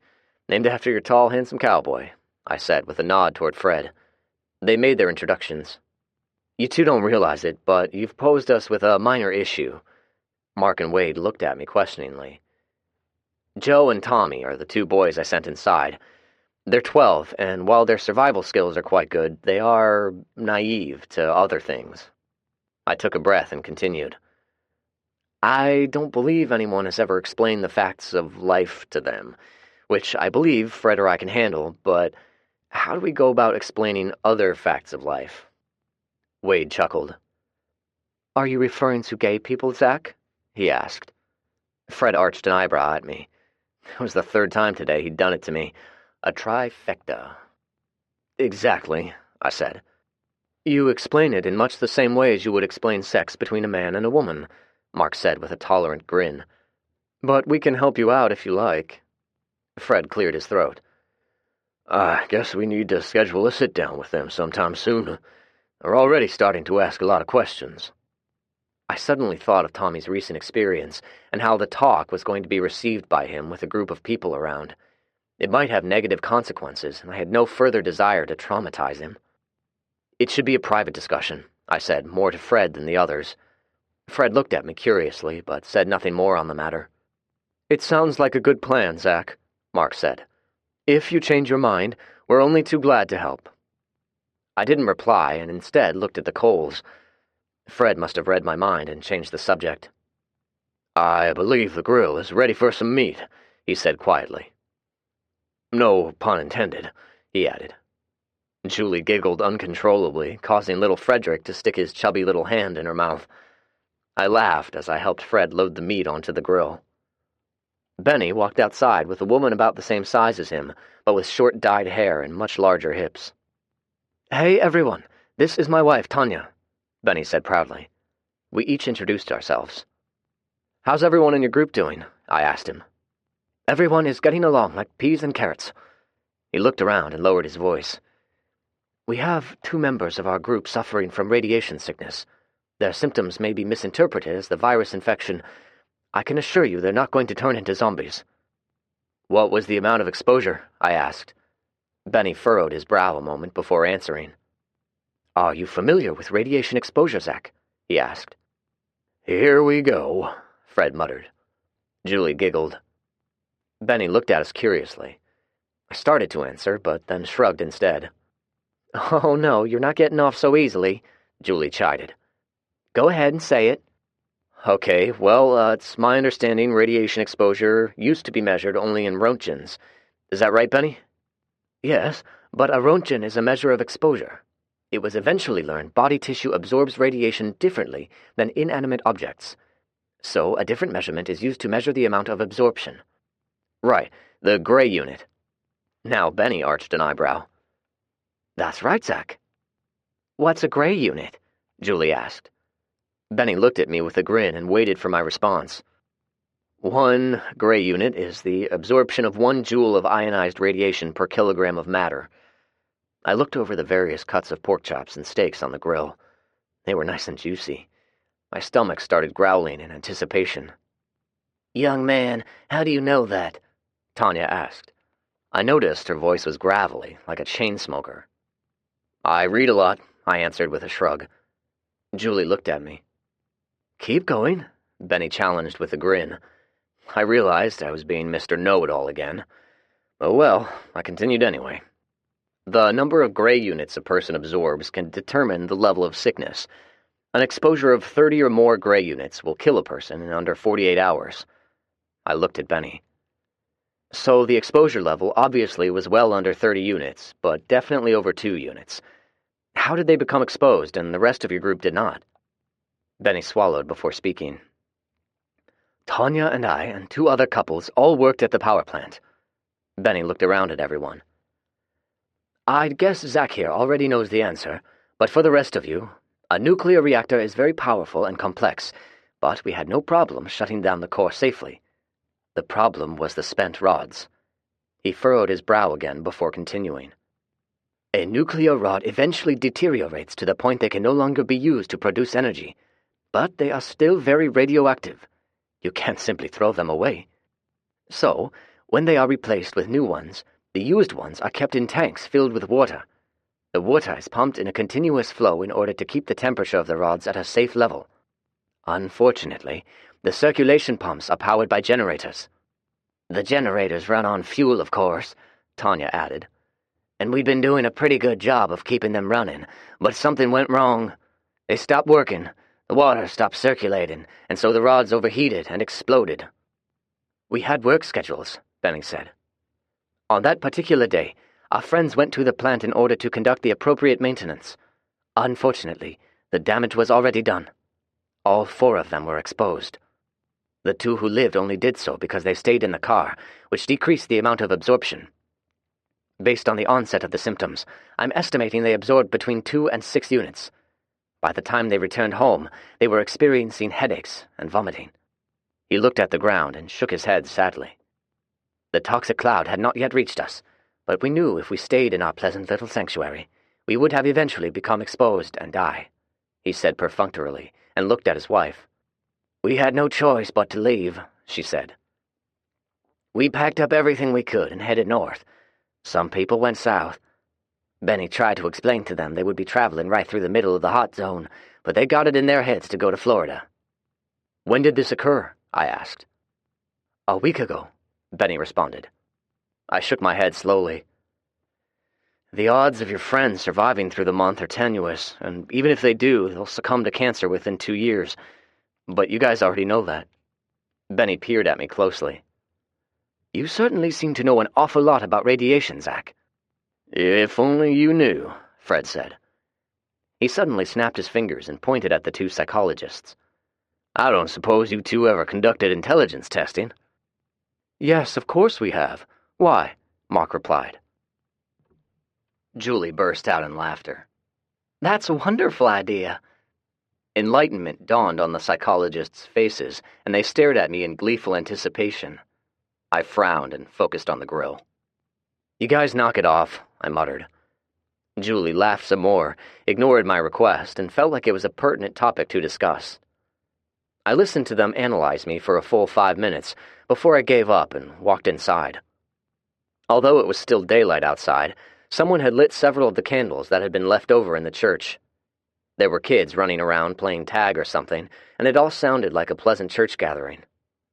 Rhonda's adopted little girls were intermixed with some other kids who seemed to be having the time of their lives. I felt a presence by my side. It was Rhonda. She flashed me a warm smile. Is this wonderful or what? She asked cheerfully. Your little girls have some playmates now, I said and looked her over. Wow, you're actually wearing some jeans today. She smiled again. It's been too cold for dresses, although I've always thought the only suitable clothing for a proper woman was a dress. She looked down at them. I'm beginning to see the utility of pants and shirts, especially after Andy called me a dumbass, she quipped. I smiled. Andy was always blunt. Rhonda pointed. I don't know who all you've met, but the little boy is named Vincent. The little girls are twins. Their names are Melinda and Melissa. Their father's name is Gus. His wife died in the outbreak. It suddenly occurred to me I had no idea the names of the little orphan girls Rhonda looked after. Not that I cared. They irritated me, and I avoided them whenever possible. Have you met any of the others? I asked. Before Rhonda could answer, Rowdy had walked up behind us. He gave me a slap on the back and squeezed Rhonda, planting a sloppy kiss on her cheek. She scrunched her face up. Oh, Rowdy, you smell like a distillery, she griped. His response was a drunken grin. Howdy, you two. What's going on here? I pointed. We have new arrivals. Where have you been? I've been helping Bo with the horses. He looked around. Why, I believe there is at least one lady who has given me the eye. Excuse me. Rowdy walked over to an attractive woman who was fixing herself a plate of food. He seemed to think she was eyeing him, but it seemed to me she was oblivious to Rowdy's presence until he tapped her on the shoulder. He introduced himself and kissed her hand, much like he had done when he first met Julie. The woman frowned at him in response. Mac, Wanda, and a couple of other ladies were setting up a buffet line of assorted dishes. The air was festive, full of joy and perhaps even hope. I watched from the back of the church and actually smiled to myself. This was the type of community I was hoping for, and it seemed to be off to a good start. The two psychologists were right about me, of course. I did suffer from PTSD. I had no plans of accepting their offer of therapy, though. What they didn't know was that Julie was the best therapist a man could ever hope for. My thoughts were interrupted when Benny approached. I want to thank you for the hospitality, he said. You're more than welcome, I responded. I hope I didn't do something to offend you earlier, he added. I shook my head and explained. We use hand signals, Benny. You had inadvertently used one of them, and I misunderstood. It was totally my fault, and I hope you know the apology I made earlier was genuine. Apology accepted, he responded with a smile and continued. Oh, and I wanted to say, both my wife and I are nuclear engineers. We're quite impressed about your knowledge of nuclear energy. I read a lot, my standard response. Benny chuckled. But I've no doubt I only know the basics. When I was a little younger than you, I became fascinated with the topic. When we had to leave, I brought along some of my favorite textbooks. You're welcome to borrow them if you'd like. He must have seen my ears perk up because he grinned. Ah, I know your weakness now. I'll get those books. Oh, the dragon lady over there, he said as he surreptitiously pointed at Wanda. Said nothing is free and we have to pay for this meal. She's correct, I responded. We're not a welfare agency. All of the food your people are eating is food you're taking out of our mouths. Benny watched everyone lining up to be served. You could simply refuse to feed us, he opined. Yep, we certainly could. But our hope is to welcome survivors who would be an asset to our community, not chase them away. But we don't want freeloaders. I see. Would you wait here? I'll be right back. Benny disappeared out of the door and reappeared 2 minutes later, carrying a cardboard box. He set it down and opened it. There were a couple of dozen oranges, along with a couple of books. Those are all we have left. We had some orange trees. I'm going to miss them. He looked downright sad when he said it. I thanked him, took the books out, and carried the box to Mac. She was in the middle of serving food, but stopped when I handed over the box. We've got some oranges, I told her, grabbed an orange before handing the box to her. She smiled warmly at me, pulled me close, kissed me on the cheek, and then slapped me on the back with one of her meaty hands. I couldn't help but smile at her. I grabbed a notepad out of the truck and found Benny talking with one of his group at the back of the church. I pointed to some chairs nearby, and we made our way to them. Julie walked over and joined us. I looked at Frederick, who grinned at me. I don't believe we've met. I'm Zach, I said, holding out my hand to Benny's friend. He shook it. His palm felt soft and damp. It was apparent he was not used to manual labor. I'm Gus. In another life, my name was Vernon Gustafson. Now everyone simply calls me Gus. They're telling us you're the one who's in charge here. I wouldn't go that far, but I am the one that thinks up endless things for us to do, I replied. Well, I certainly don't know about taking orders from well, no offense, but you're just a kid. No offense taken. I opened my notepad and readied my pen.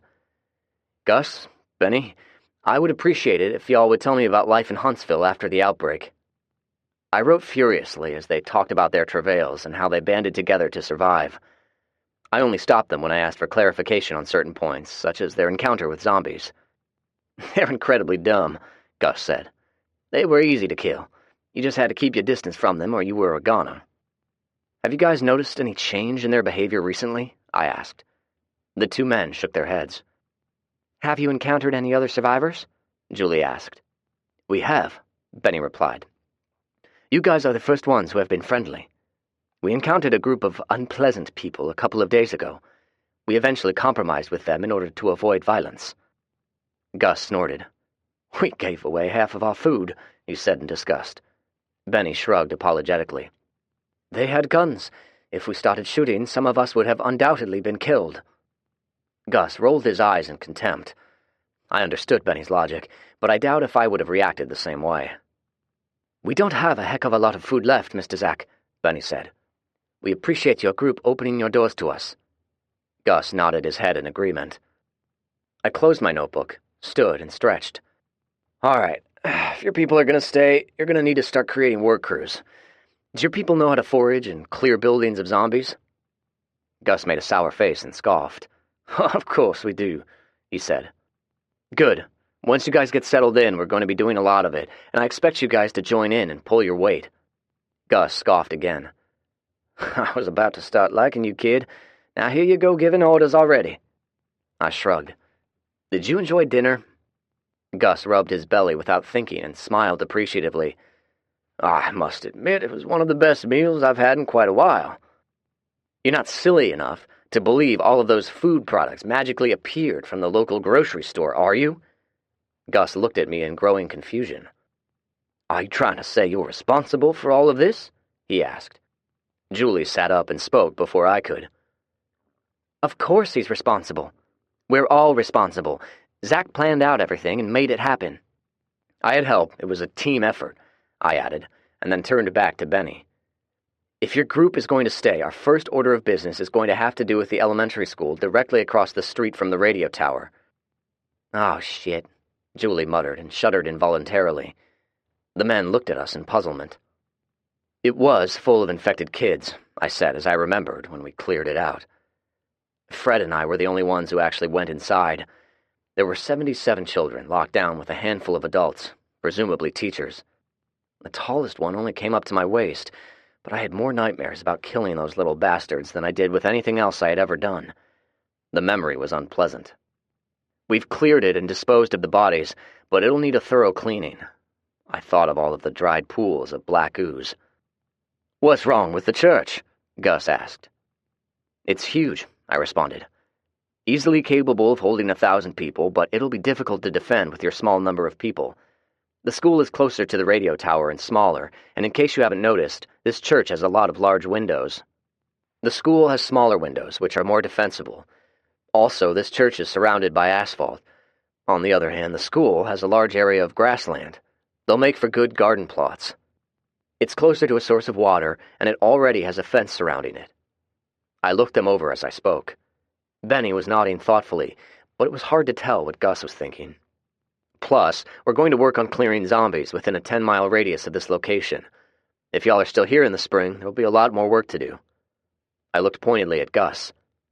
I'm going to make farmers out of all of you. Benny grinned. Gus frowned like I said something off-color. Chapter 10. Welcome to the group. The next day, Julie and I visited the new arrivals. We were heading toward the church, but Julie pointed as we approached the school. It looks like they're hard at work, she said. The Huntsville people were all there, unloading equipment off their bus. Ward and Mark waved at us cheerfully when we parked. What are you guys up to? I asked. Fred took us to the factory where you guys found all of the copper. We're going to build another still for water distillation. Ward pointed. We found a lot of scrap steel and rebar, too. Benny believes he can bar up all of the windows. I looked the building over. It had a lot of windows, fewer than the church, but still quite a few. It was going to be an onerous task. Benny approached as I was looking at their supplies. What do you think, Zach? He asked. I looked at the material. I think it's doable. Do you guys have any welding equipment? I asked. Benny shook his head. Okay, no problem. We have some back at the house. Perhaps you can make use of it. That'd be awesome, he replied. I've got more good news. We've made substantial headway in cleaning the interior. I'm guessing we can move in as soon as tomorrow.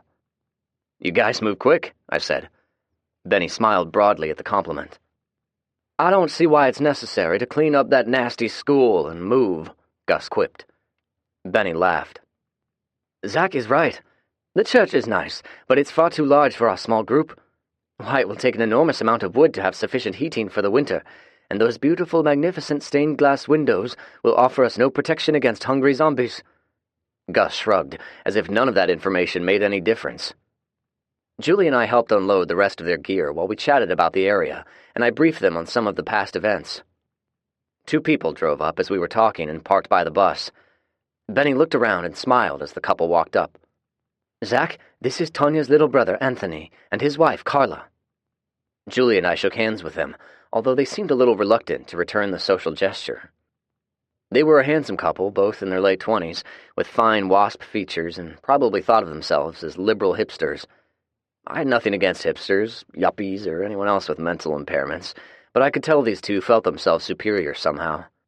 They seemed to be the types who would cut you off in traffic because they were absorbed in a meaningless cell phone conversation, and then would look down their nose at you if you had the audacity to honk your horn. Needless to say, my first impression of them was with some amount of antipathy. I caught a glimpse from Julie, which told me she felt the same way. Benny took us on a tour of the school and showed us their progress, while the rest of them unloaded the bus. It was obvious he was proud of their accomplishments. The sludge and grime that had accumulated on all of the floors had been cleaned, and everything appeared to be free of dust. I admit, I'm impressed, I said. Y'all have done a lot. We made our way back toward the front lobby. Tanya was standing there waiting on us. So what's next? I asked. Mr. Zach, The reason I'm showing off all of our work is so that you all will see that we would be an asset to your group and not a detriment." He looked hopefully. "I take it you guys want to stay?" I asked. All of them nodded, almost in unison. "We had a group meeting," Benny explained, "and we discussed a lot of things, including either moving on or staying and making a new home here. It was a unanimous agreement. You and your people have the beginnings of a nice community. We would like to be a part of it, and we want to contribute." Mac and Fred said it was okay with them, but they also said you and Julie had to agree as well. I cleared my throat and grinned. "We had a family meeting last night as well," I said, and glanced at Julie before continuing. "It was a unanimous vote. Welcome to the group," I said, and extended my hand, but Ward and Mark insisted on sealing the deal with hugs. I left the truck with Julie and drove the men back to our house in one of their cars. I pointed out some of the things we did to our property as we drove. The perimeter of the property had cattle fencing already erected. We fortified it with lots of barbed wire and more than a few booby traps. I looked over at them. "Don't go walking around the exterior of the fence line, guys. Fair warning." They nodded in understanding. "What are those?" Benny asked, while pointing at the concrete barricades positioned and stacked around the house. "Road construction barricades," I replied. "They're a defense against small arms fire." I pointed at the shutters. Fred and I fabricated custom-made metal window shutters and heavy steel doors. All of them have firing ports. We can secure the entire house against almost anything, except for things like artillery fire. I got a couple of questioning looks. "There will come a time when we will encounter marauders. We must be prepared for them." Benny suddenly frowned. "There was a group who passed through our area, we think. There were 2 men and their wives who had gone out scavenging." His face darkened at the memory. "The men were shot. We never found the women and believe they were kidnapped." He wiped his brow. "There was nothing we could do." I nodded thoughtfully. "We have been lucky, but if we keep broadcasting on the radio, we'll eventually attract the wrong kind of people." They nodded with concern. I continued showing them the modifications we had made. In addition, I showed them the chicken coop, the smokehouse, the barn, the root cellar, the greenhouses, and other modifications. All of these things were done with a purpose and placed strategically. Some of the projects on the to-do list include things like another silo. I gestured around. All of these things should be done to the school as well in order for y'all to be self-sufficient. Benny nodded in agreement as we walked inside. I sat them at the kitchen table and got a pot of coffee going. "I certainly hope y'all are going to help us out," Benny suggested hopefully. "Yes, we will," I said, and paused a moment. "All right, fellas, I have a bit of a complicated question to ask." They looked at me attentively. "Something is going on with these infected people. Everyone has been calling them zombies since the outbreak, but I don't think it's an accurate term anymore. They're evolving. Their bodies are showing signs of regeneration, and their actions suggest they're starting to think again." I got a bunch of wide-eyed looks. "Really?" Benny asked. I nodded and spent the next hour carefully explaining my observations, the reasoning behind my rules, and the journal I found. "So this Boom Boom character conducted experiments on infected prisoners?" Mark asked in wonder. I nodded. "He did, in a manner of speaking. His testing procedures may not have been in strict compliance of scientific standards, yet the experiments he conducted were pretty interesting. His journal was fairly detailed." "I'd love to read it," Mark said. "Unfortunately, it burned up in a fire." I went on to explain about Andy's uncle, his crew, what they had done to us, and what we did to them. "So, you killed all of them?" Ward asked. "Most of them," I corrected. "The captain had escaped out of the house before I set it on fire. He figured out we were using the barn as a staging point and ambushed us. He beat the hell out of the 2 of us, and then he started taking a knife to me. That's how I got this," I said, pointing at the scar on my cheek. Mark and Ward looked horrified and absently sought out each other's hand. "What happened to the captain, Mr. Zack?" Benny asked quietly. "Andy had a hideout gun. The captain missed it when he searched her. While he was busy torturing me, she fished it out of wherever she was hiding it and killed him." I topped off everyone's coffee mug. "Since I've told you about Andy, I have an additional favor to ask you guys, which fits into your expertise. I'm worried about her emotional health. She's been through a hell of a lot for a teenage girl. I suddenly remembered her birthday was this month, but had forgotten the specific day. I made a mental note to find out. Do you two think you could offer her counseling? She's experienced some awful events, which has most likely left some deep emotional scars. Absolutely, Ward immediately replied. Mark nodded in agreement with his partner. Okay, good. She's stubborn, but I bet you two can get through to her. What is the first favor you wanted to ask us? Benny asked. I want to build a man trap, or more specifically, a zombie trap. I want to catch one of these bastards and do some testing on it. Mark gasped. I looked pointedly at the two psychologists. Let me explain. I have no interest in torturing them, conducting pain tolerance testing, or anything else like Boom Boom did. I want to test their cognitive functions. I want to find out at what level they're thinking again. I watched them as I spoke. They were definitely interested, and then I glanced sidelong at them. Then I'll kill it. The three men looked me over, I guess to see if there was a punchline coming. I grabbed one of my notepads and tore out a couple of pages. Fred and I drafted a few rough drawings of how it should be built. I don't know if anyone told you, he's an engineer as well, I said. Benny looked at me questioningly. I think he has a degree in mechanical engineering. Among other things, he built greenhouses for a living, so all of that scrap steel you guys have left over, I'd like to use some of it to build the cage. Benny turned the sheets of paper toward him and began silently studying them. I flipped through a couple of pages and showed them to the psychologists. Here are some testing formats I thought would be appropriate in determining cognitive functions. Since you two have far more experience in this area, perhaps y'all have a better idea of what tests should be conducted. The three men perused my notes for several minutes. Hearing a vehicle outside, I met Julie, Andy, and little Frederick at the door. He was asleep in her arms. He had so much fun with Rhonda, he's worn out. I'm going to put him down. She disappeared down the hallway. Andy pinched me on the butt as she walked into the kitchen. How's it going? Julie asked as she carefully placed Frederick in the crib and covered him with a blanket. Pretty good, I said. She straightened and the two of us shared a quiet moment together, watching our sleeping child. Terry said he wants to move into the old house. He thinks he can make it livable. Oh, yeah? I asked as I put my arms around her. Yeah, I think it'll be a good idea. She turned to face me. My hands wandered down to her backside, and I pulled her close.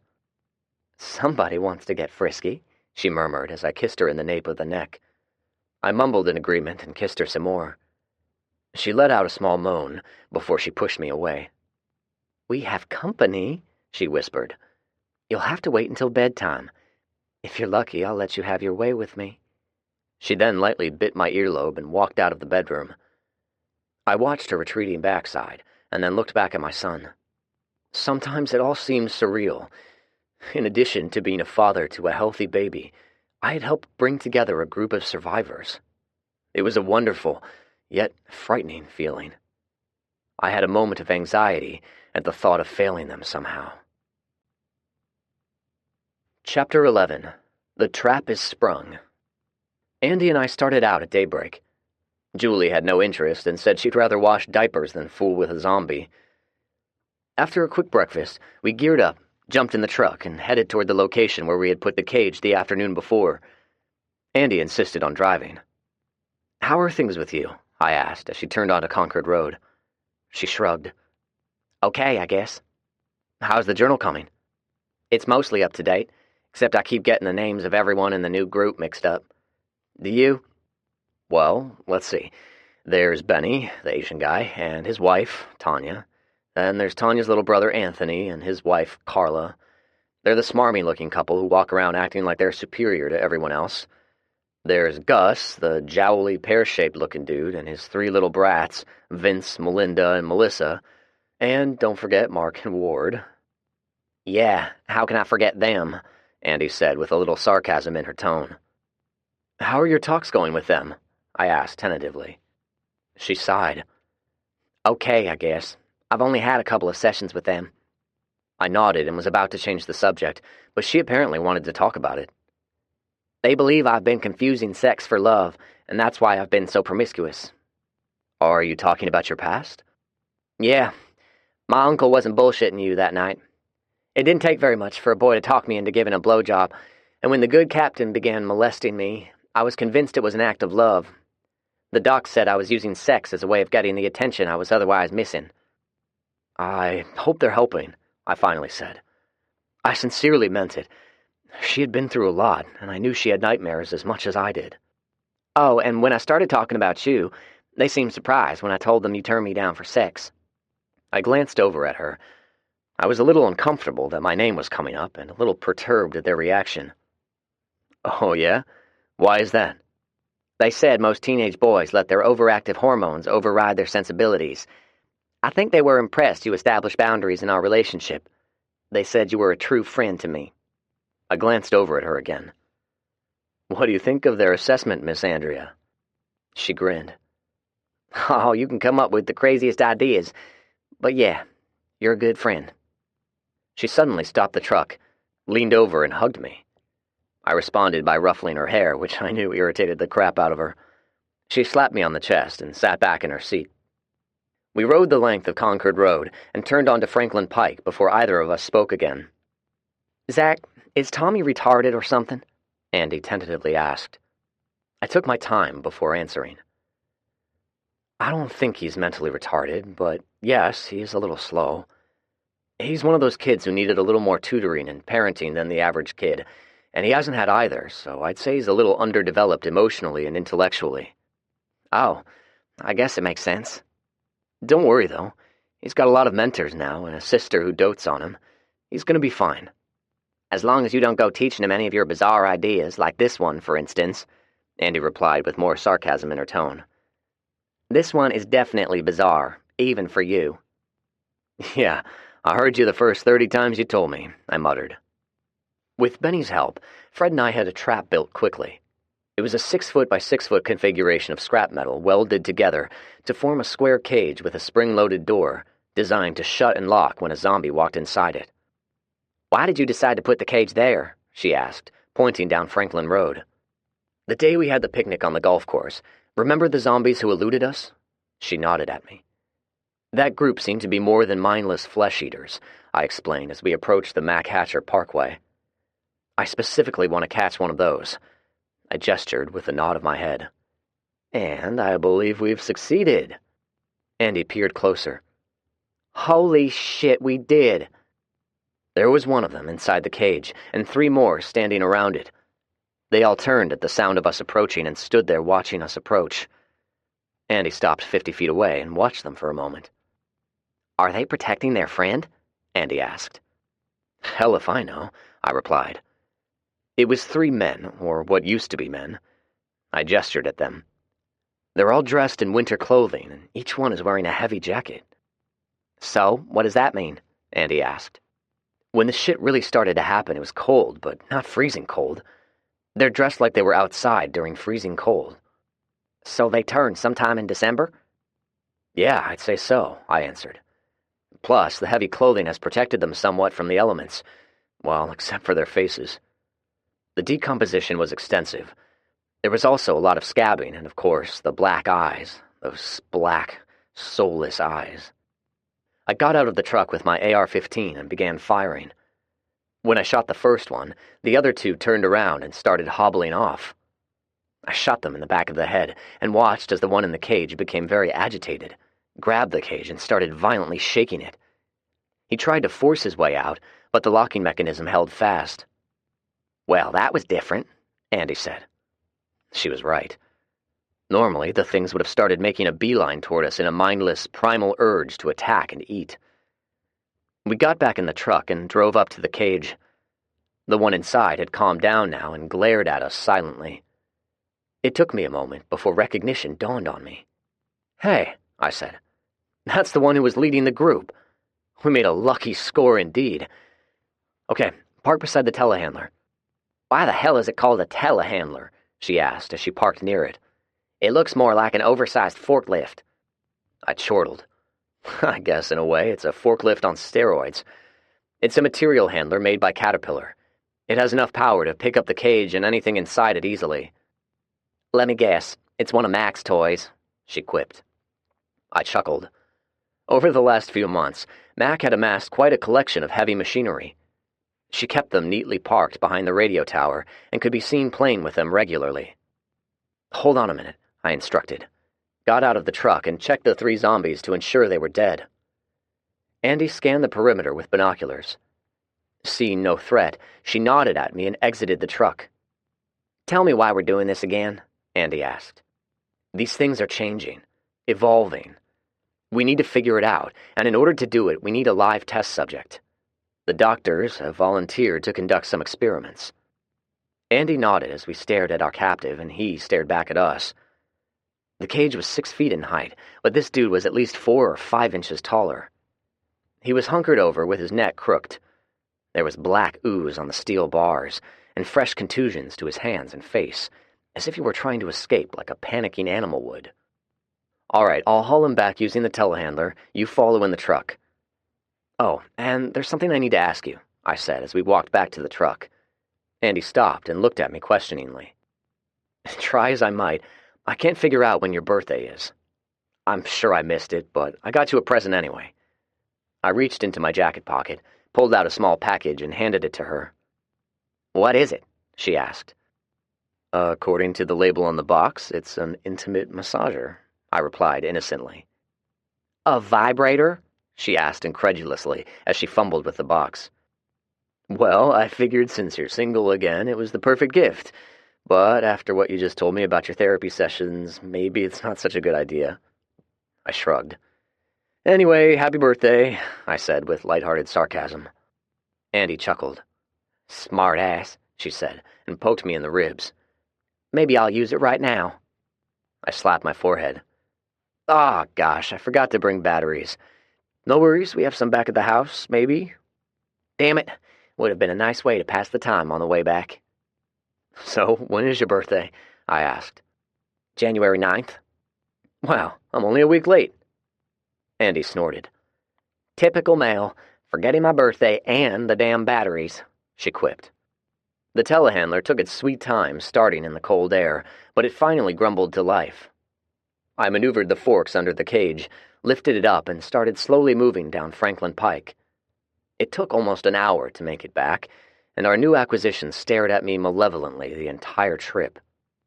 When I got to the I-65 overpass, I made a snap decision and stopped. Andy drove up and stopped beside me. Rolling down her window, she looked at me questioningly. "What are you doing?" she asked. "I've got an idea. Why don't you go get the docs and bring them here? I'll be waiting." She drove off without asking for an explanation. I maneuvered the handler up against the bridge abutment to where the cage was sticking out over the interstate, set the brakes, and cut the engine.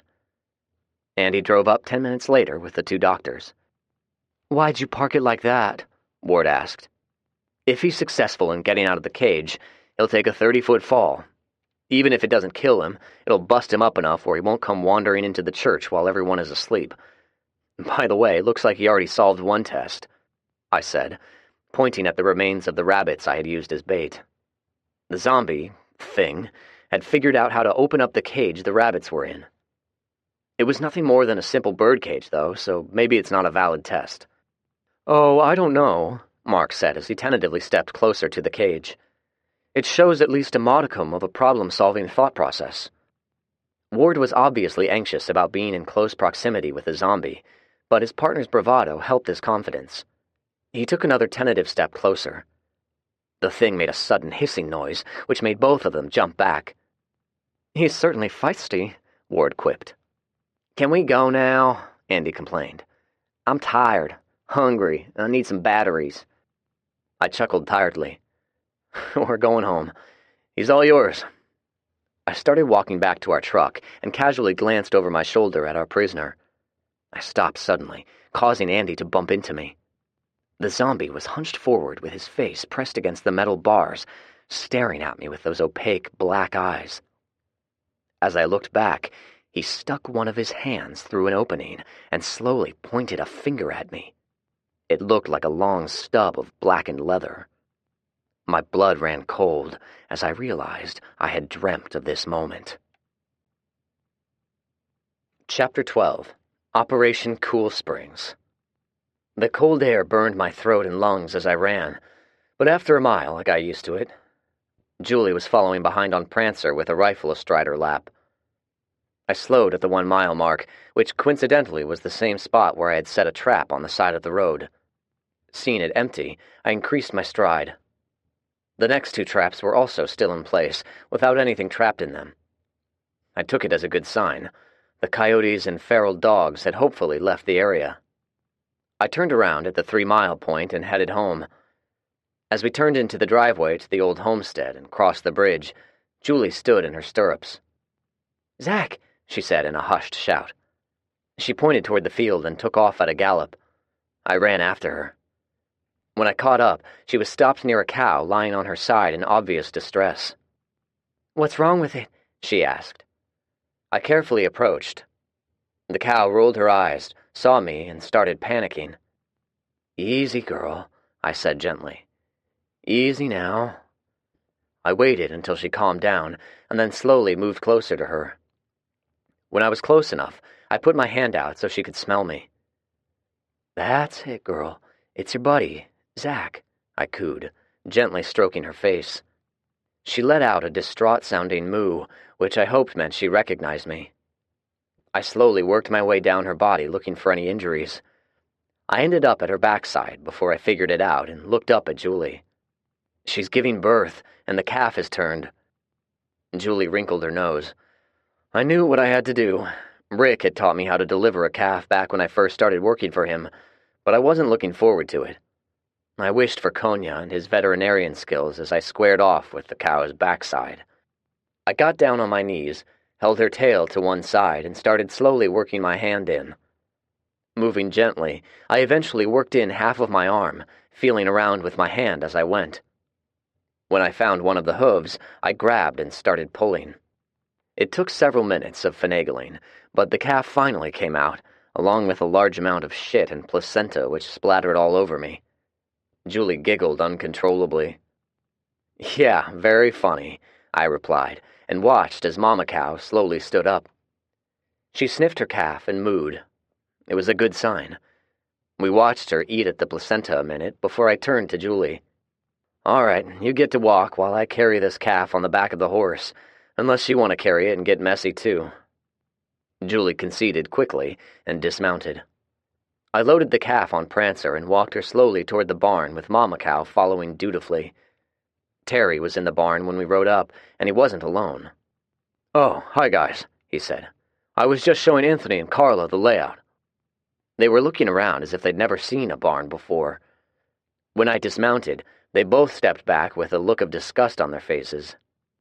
"Oh, my God, you smell like shit warmed over. Don't you ever bathe?"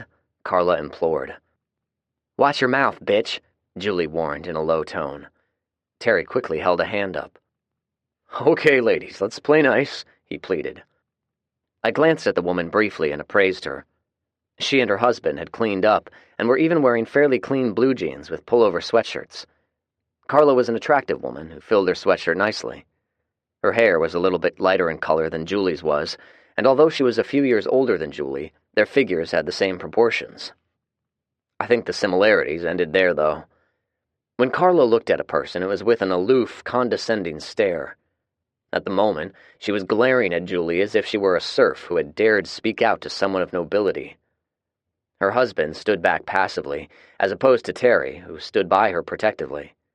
It made me wonder. "For your information, Zach just delivered a calf. The stuff covering him is called placenta. Maybe your stupid ass will learn some of these things one day," Julie said as she grabbed a rag and wiped the saddle off.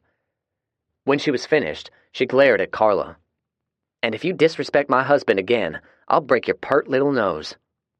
Carla arched an eyebrow as if to say, "How dare you talk to me in such a manner?"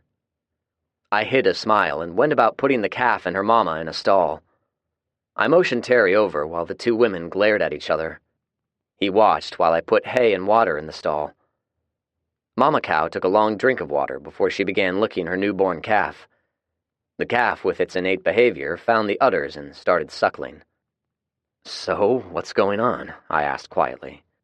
"They cornered me yesterday and insisted they check out our setup," he replied in the same low tone. "Apparently, Benny has been praising our accomplishments." I nodded in understanding, but I wasn't sure I liked it. I guess it was my suspicious nature, but said nothing more about it. "Are we still on for Operation Cool Springs?" I asked. Terry nodded. "Yeah, everyone is assembling at the church after breakfast." I nodded. When we first thought of the idea, Terry spent the entire evening developing a plan. I wanted to talk more, but time was limited. I needed a shower and my stomach was growling. "Julie, why don't you head on back and get breakfast ready?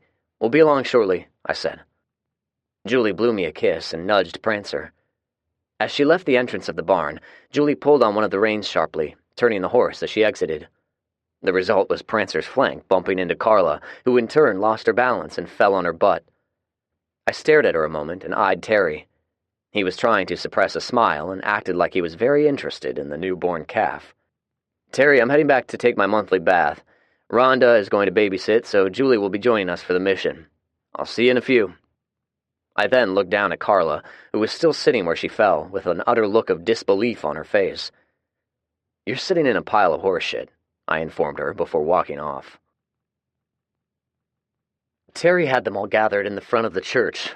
Someone had moved the pulpit to the side, and in its place were 2 large dry erase boards. He had the route drawn out, the team lists, and a rough drawing of the interior layout of the building. He began the briefing with the standard military 5-part operation order. The mission was to take this group of strangers with us to the Cool Springs shopping mall in an attempt to scavenge for anything of use.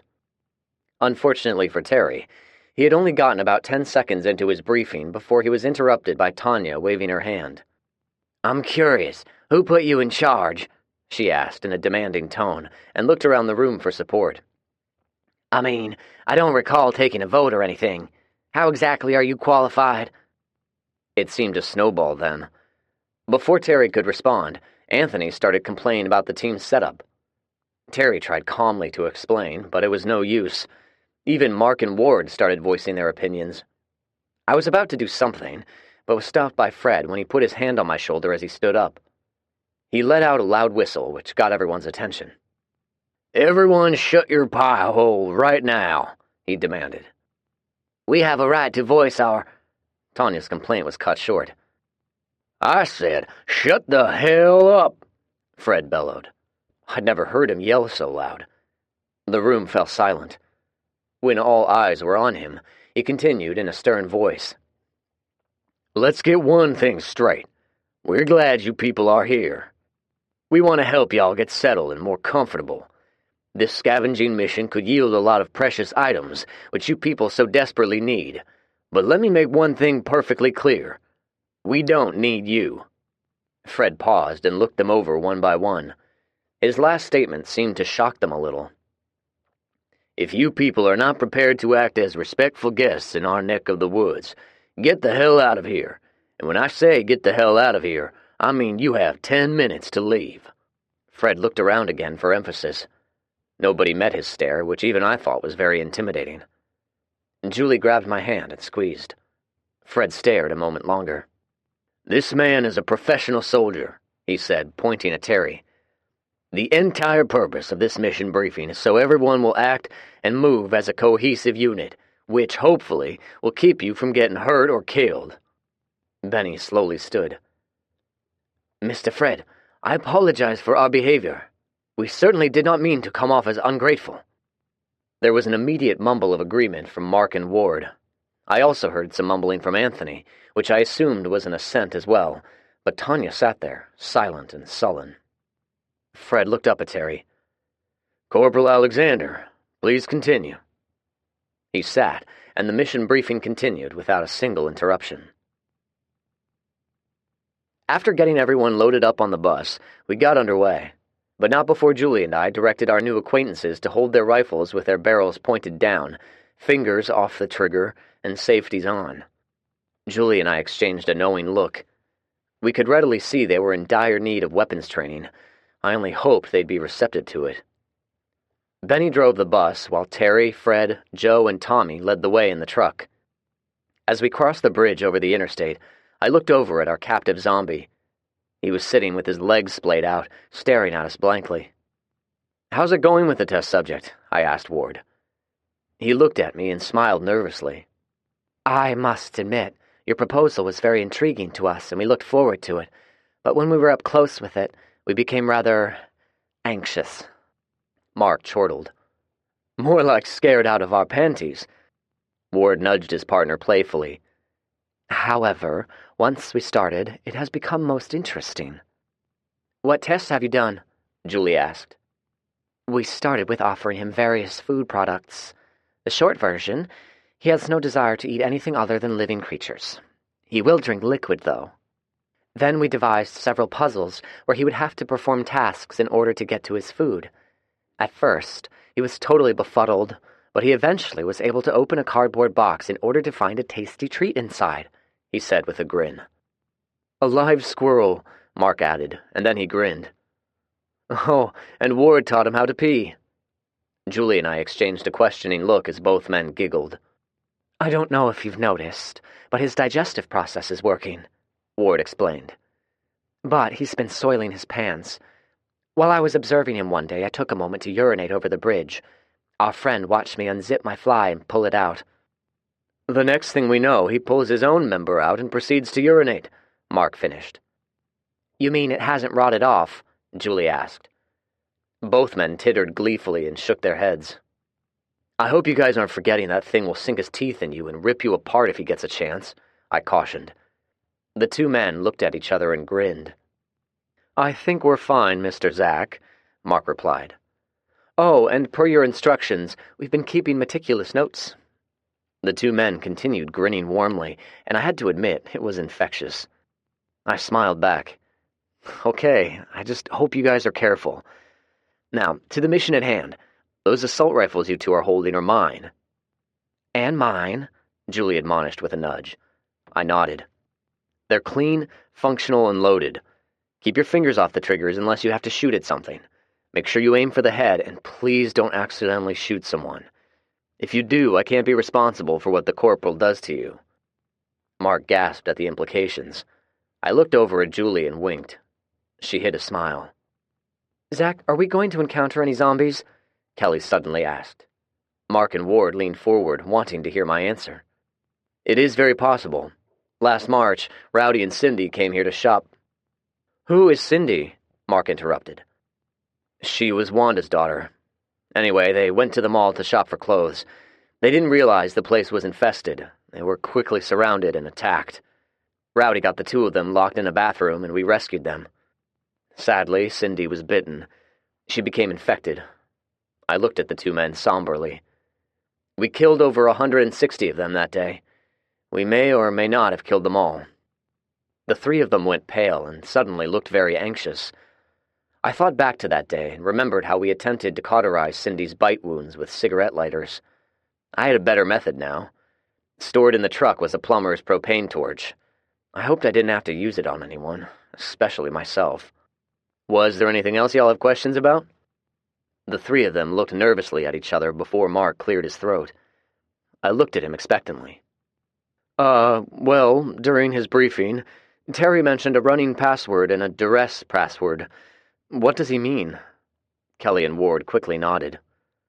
I groaned inwardly. These people weren't ready to do any missions with us. Their survival skills were virtually non-existent.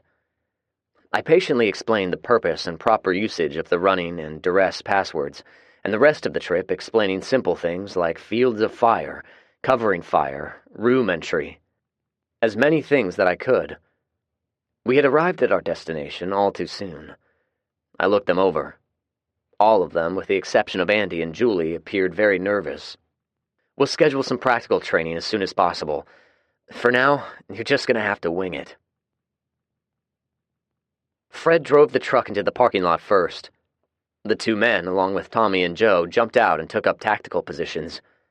After a moment, Terry gave us the okay signal. I stood and shouted out. All right, everyone, out of the bus and form up on your team leader. Move! Andy and Julie jumped up, prodding everyone else into action. They jumped to their feet simultaneously, and there was a dash to be the first person off the bus, which led to a miniature clusterfuck. After a minute, everyone unasked from the bus without shooting anyone and formed up in their respective teams. It went from bad to worse. When Terry gave the signal to move into the mall, Ward and Mark froze. Hold up a minute, Corporal, I said, and turned my attention to the two men. "What's wrong, guys?" I asked. They were even more nervous than when they were on the bus, and even though it was downright cold out, there were beads of perspiration on their foreheads. "Zach, we've never done anything like this before.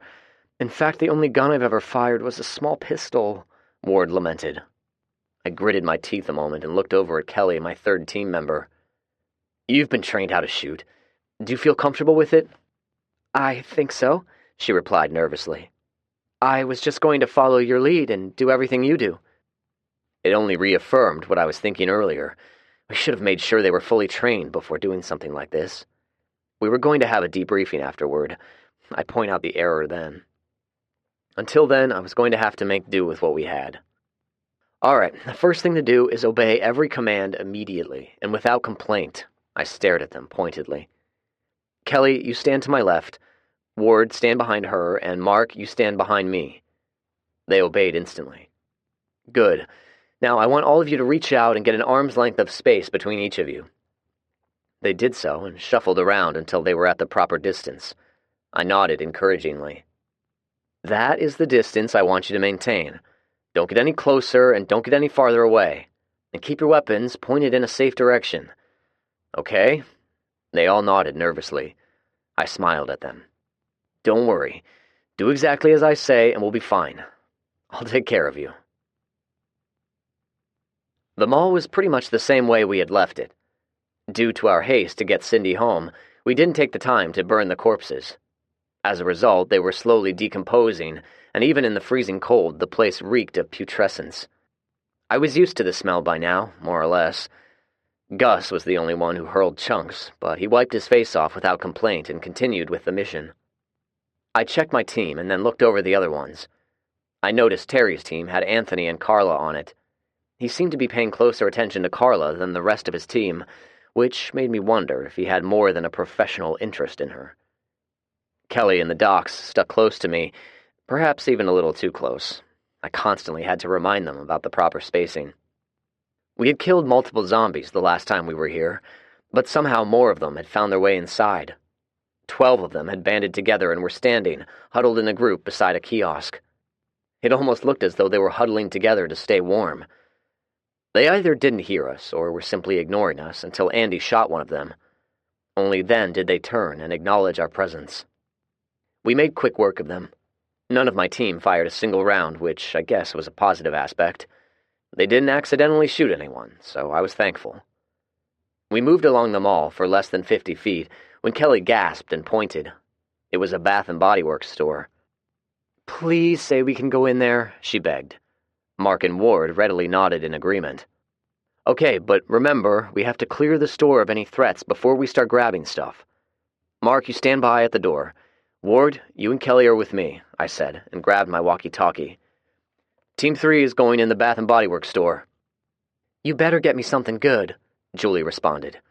I grinned as Terry admonished her to maintain good radio discipline. And so it went. The stores had been heavily ransacked and vandalized, plus the effects of time and Mother Nature had taken its toll. Nevertheless, we soon had a large pile of various items stacked up beside the bus. We could have spent days in the mall, but instead stopped at 1400 hours and conducted an inventory. "Wow!" Rowdy exclaimed. "We've scored big time!" Everyone voiced his or her agreement. We had found some clothing for everyone, hygiene products, soap, candles, and 8 sets of beds. "You don't know how badly we need these," Benny exclaimed, pointing at the pile of mattresses and box springs. "But it's going to be a tight fit in the bus." I shook my head. "I've got rope and bungee cords. We'll strap them down on top. As long as you drive carefully, there won't be any problems." The level of tension had changed dramatically, and everyone was chatting as we loaded the mattresses. Our conversation was interrupted by Tommy and Joe running up.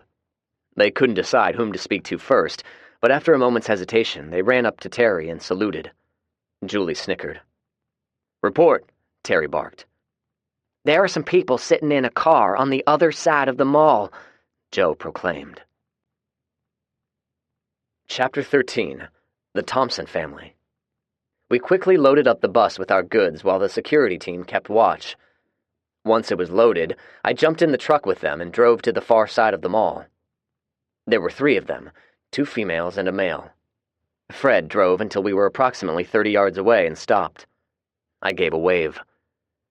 After a moment, they waved back. They seemed harmless, maybe even a little frightened. I looked over at my 2 friends, shrugged a shoulder, and opened the door. "Cover me, guys," I said, and walked toward the car. The 3 of them got out and walked up tentatively. None of them appeared armed. "Hello," I said in a friendly tone. The woman appeared to be in her 40s. The other 2, a boy and a girl, were in their teens. All 3 looked similar, drawn, pale complexions, but otherwise fairly well groomed, given the circumstances.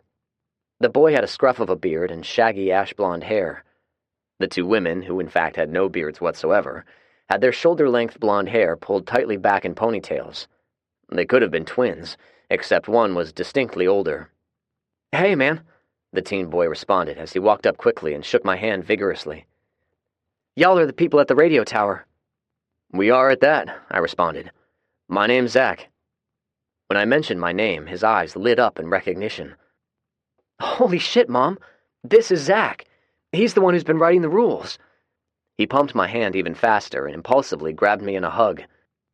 The 2 of them stepped forward tentatively, and I extended my hand. The older woman spoke then.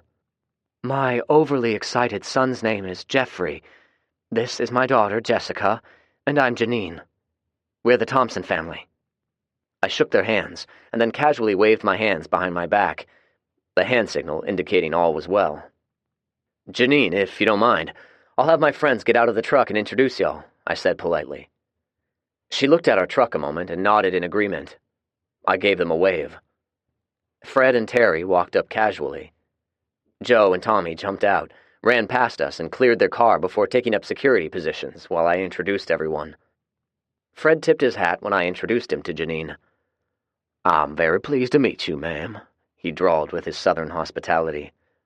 Janine appraised him with kind, hazel eyes and smiled. "Do you guys live around here?" Terry asked as he looked Jessica over. She looked like she was 18 or 19. She was wearing a down jacket, so it was hard to get an idea of what the rest of her looked like, but her face was very pretty, much like her mother. "Yeah, well, not really," Jeffrey replied. "We live down the road from the radio tower." I snapped my fingers in understanding. "Y'all live in the Governor's Club." Janine looked at me warily. "I'm the one who left the note on the gate," I added, which caused her eyes to widen in understanding. Suddenly, Tommy shouted, "We got Zeds!" We had left our rifles in the truck so as not to frighten our new acquaintances, but we still had our handguns. They watched anxiously as we quickly went into combat mode. Terry ran up to Joe as Fred and I flanked him. "There are 4 of them, 100 yards south of us and moving in," Joe added as he pointed. We saw them then. These were moving extremely slow. The cold weather and their physical condition were slowing them down considerably. "I'd guess those have been outside in the elements for quite a while. All right, we're going to take care of them, and then we're going to get the heck out of here," I said, and motioned to Terry. He nodded and ran back to the truck. He retrieved his rifle, used the hood of the truck as a shooting platform, and started working on slow, deep breaths as he aimed. Everyone followed my lead as I stuck my fingers in my ears. Terry made quick work of them. From the look on the women's faces, I guessed they'd never killed a single zombie. I caught a look from Fred. He was thinking the same thing. I called Benny on the radio and brought him up to speed before turning back to Janine. "We've got to get back. Why don't y'all follow us? We've got a big meal planned, and I'll introduce you to everyone." Janine followed us closely in their car, a Toyota Land Cruiser, which was probably brand new at the time of the outbreak, and we're back at the church 15 minutes later. Everyone gathered in the parking lot where introductions were made. Benny excused himself, went over to the bus, and began untying the mattresses. I helped him out, and we made short work of getting them moved inside. Benny was breathing heavily when we were finished. "Thanks, Zach. I sometimes can't get anyone to help with the heavy work," he said. "It's simple, Benny. Quit being the nice guy and tell them to pull their weight or get out," I responded. "I'll put them out if you want." Benny shook his head quickly. "No, they're my family now. I've got to take care of them." I chuckled. It sounded familiar. By the time we went back to the bus, everyone was there unloading the property. Benny looked at me and grinned broadly. Chapter 14. Caged. The four of us, Julie, Little Rick, Andy, and I, sat in our truck looking at the caged zombie. It was hard to tell his race. Multiple episodes of frostbite had turned his exposed skin into a black leathery mass of scar tissue. He sat motionless, staring at us. "He kind of looks familiar," Julie remarked.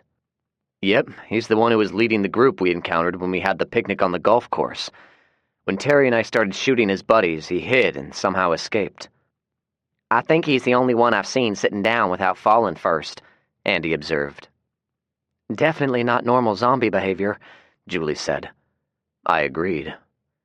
"What is up with the blanket?" she asked.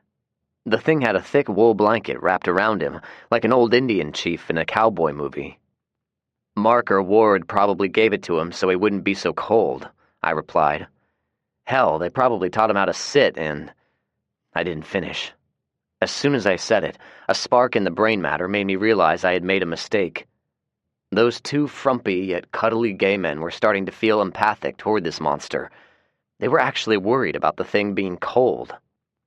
"I'm going to kill it," I said suddenly. Julie and Andy both looked questioningly at me. "We've learned enough from it. He's definitely capable of learning or relearning, but we're not scientists, and this isn't a testing facility." I gestured at Frederick. "It's too dangerous to have this thing around with all of the kids." "The docs will throw a hissy fit," Julie opined. "They'll be understandably upset," I contended, "but it's for the best." I would have done it right then and there, but the little guy was getting fussy, so I put it on my mental to-do list. "Let's go visit before we go home," I suggested, put the truck in gear, and drove away from the cage. We met everyone in the front lobby and caught up on meaningless prattle. Our conversation was interrupted by Carla emerging from a side room. She was ashen-faced as she hurried up to Benny and whispered something in his ear. Benny followed her back into the side room without explaining. I followed. "They're dead, Mr. Zack," he said. He was referring to his two sick friends who had sustained radiation poisoning. They were lying on plain matching twin beds covered in blankets. A couple of trays of half-eaten food were sitting nearby. "I guess the radiation poisoning did them in," Gus commented, and I looked at him. I was skeptical.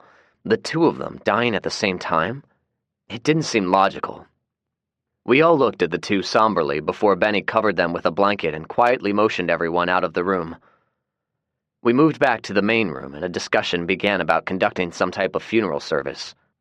When they were engrossed in their conversation, I quietly walked toward the kitchen.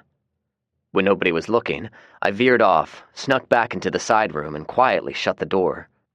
I was going to do some investigating, even though I didn't know quite what I was doing. Hell, I was no homicide detective, but something didn't seem right about the both of them dying at the same time. I moved to them hurriedly, pulled the blankets off, and started by searching for any telltale injury, any bite marks, anything indicating an act of violence by a zombie. I saw nothing, at least not at first. There were no overt physical signs of injury. They were simply dead. Still, my inner voice was shouting that something was not right. I stood there staring at them in deep thought. I assumed they were married. Both had wedding rings on, and they appeared to be close to the same age. They were quite emaciated, I assumed, from being sick. Their faces were gaunt and sickly-looking. As an afterthought, I opened the eyelids of the man. I inhaled sharply and hurriedly looked at the woman's eyes. Same result.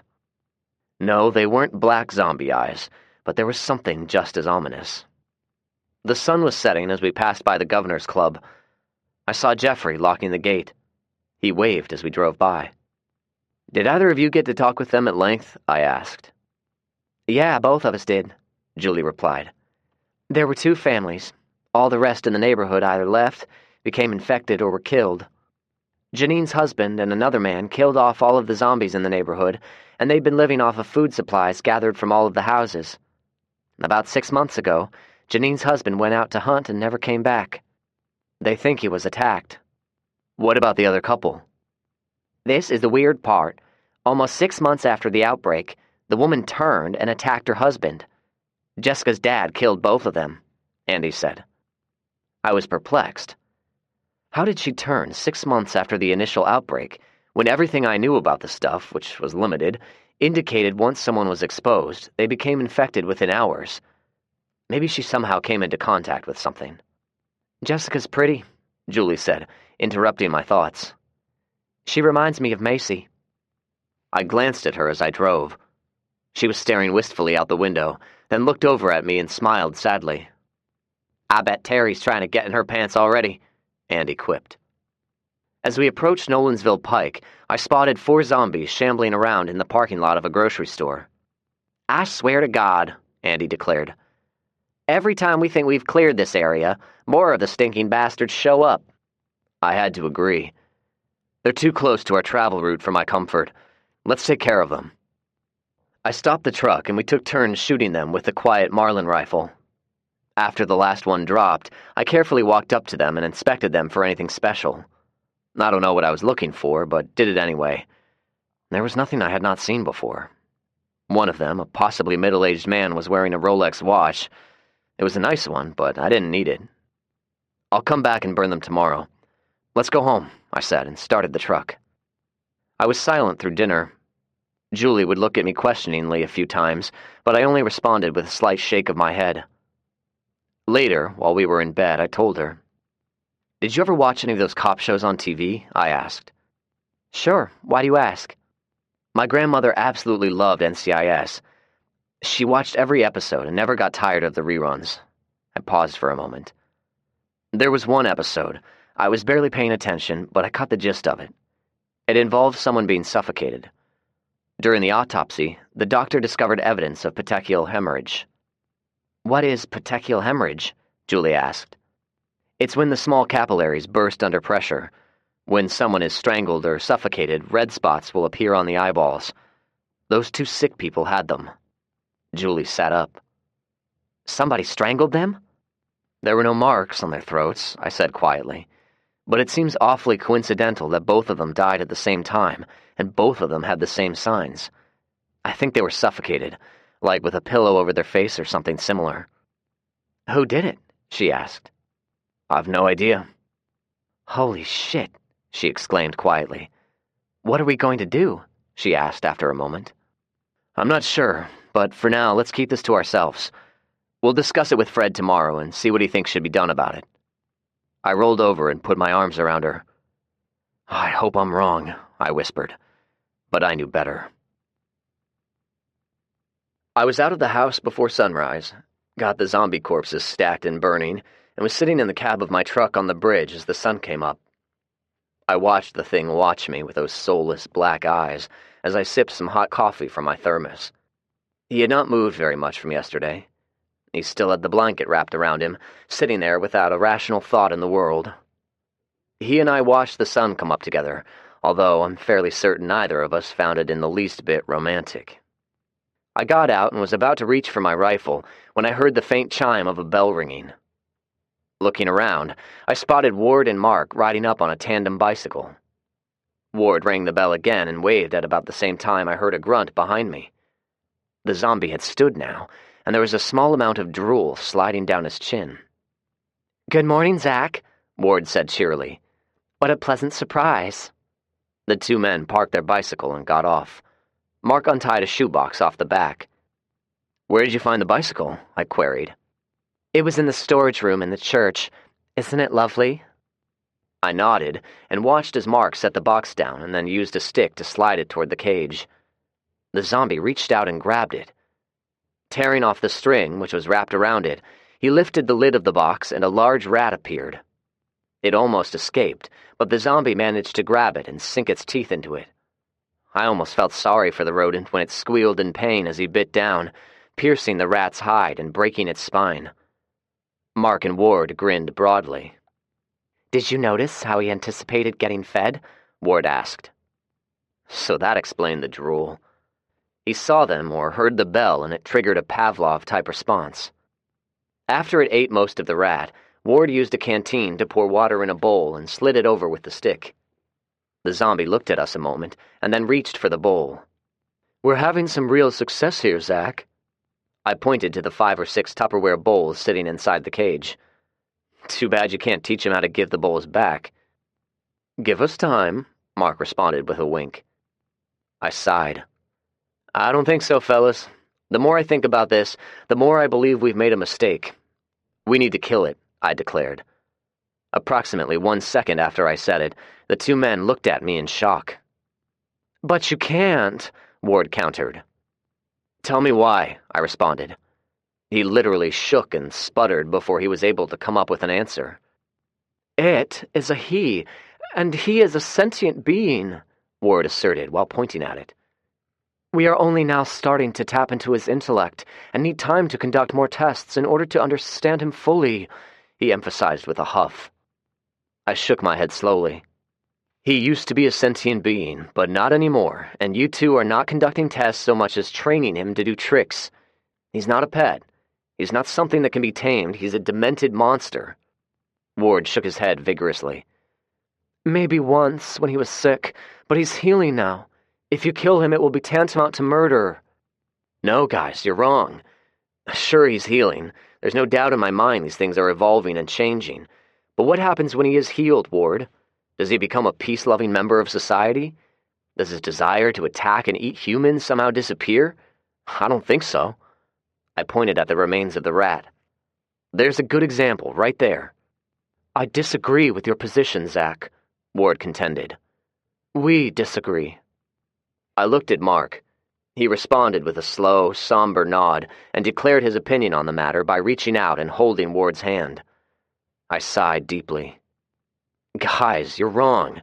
You're dead wrong. There is no cure for this disease. You two have learned a lot from this thing, but you've overlooked something very important. I stepped closer to the zombie, unscrewed the cap on my thermos, and tossed the rest of my hot coffee in his face. He didn't flinch, but instead clawed at the cage. Did he react like a human just now? Did he flinch in pain? Nope, he didn't react in a way a human would because he's not a human anymore. I'm no doctor. I don't have the education or experience that you two have, but I'm telling you guys, these things are monsters. Ward and Mark stared at me as if I had committed an egregious act of sin. I shook my head at their refusal to grasp the obvious. You two have the rest of the day to do whatever it is you're going to do. Tomorrow morning, I'm going to put him out of his misery with a bullet to his head, and then I'm going to burn his corpse. I didn't wait for a reply. As I drove off, I looked in my rearview mirror. The two men appeared to be talking to the zombie. It gave me a sour stomach. As I drove by the gated entrance to the Governor's Club, I spotted the Thompsons' Land Cruiser moving slowly down the hill from their house, so I stopped and waited for them. When they got close, they stopped, and Jessica rolled down her window.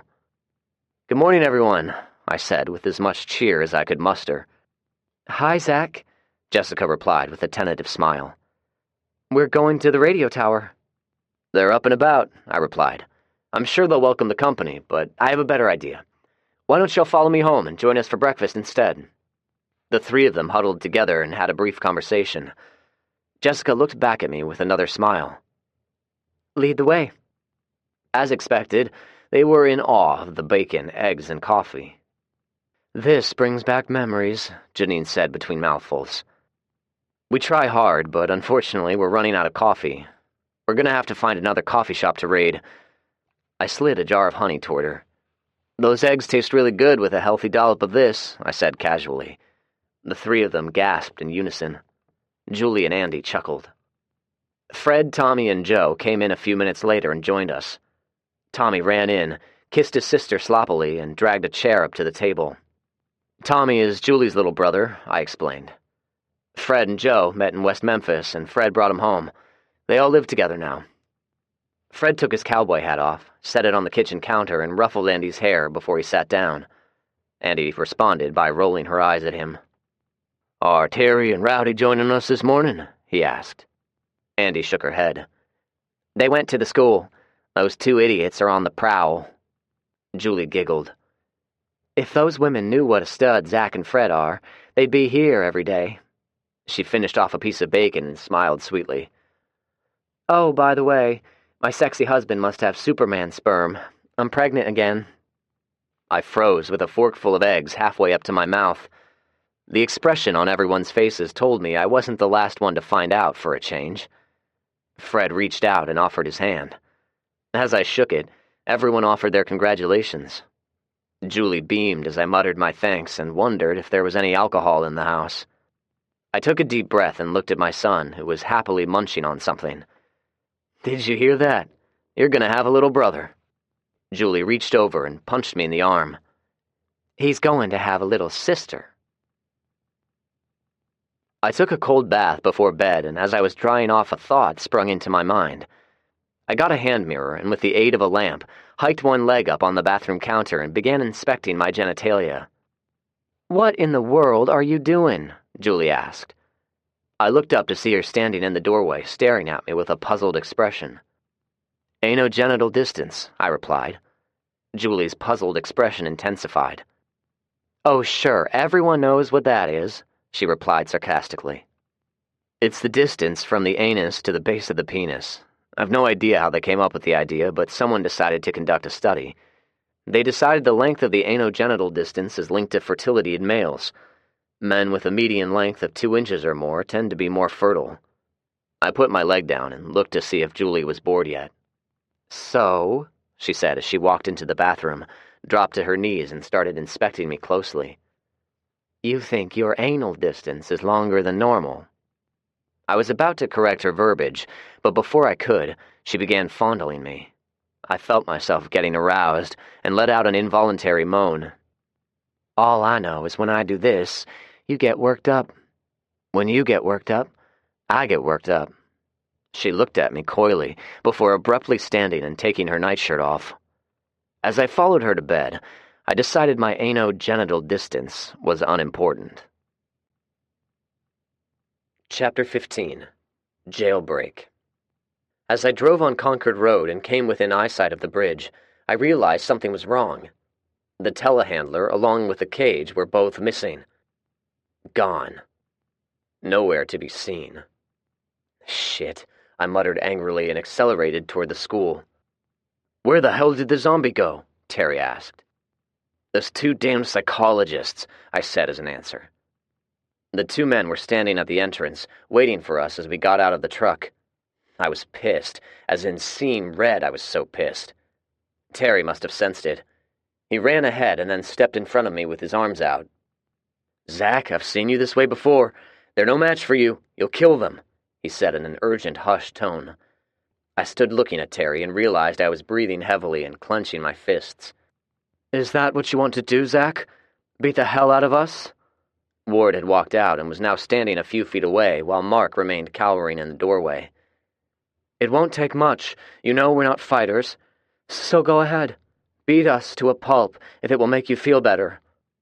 Terry shook his head slowly. It took me a full minute to get my temper under control. Ward stood there also, silently watching me. "You want to tell me why you did such an idiotic thing?" I asked. Ward had a habit of making a tisking sound with his tongue before he spoke.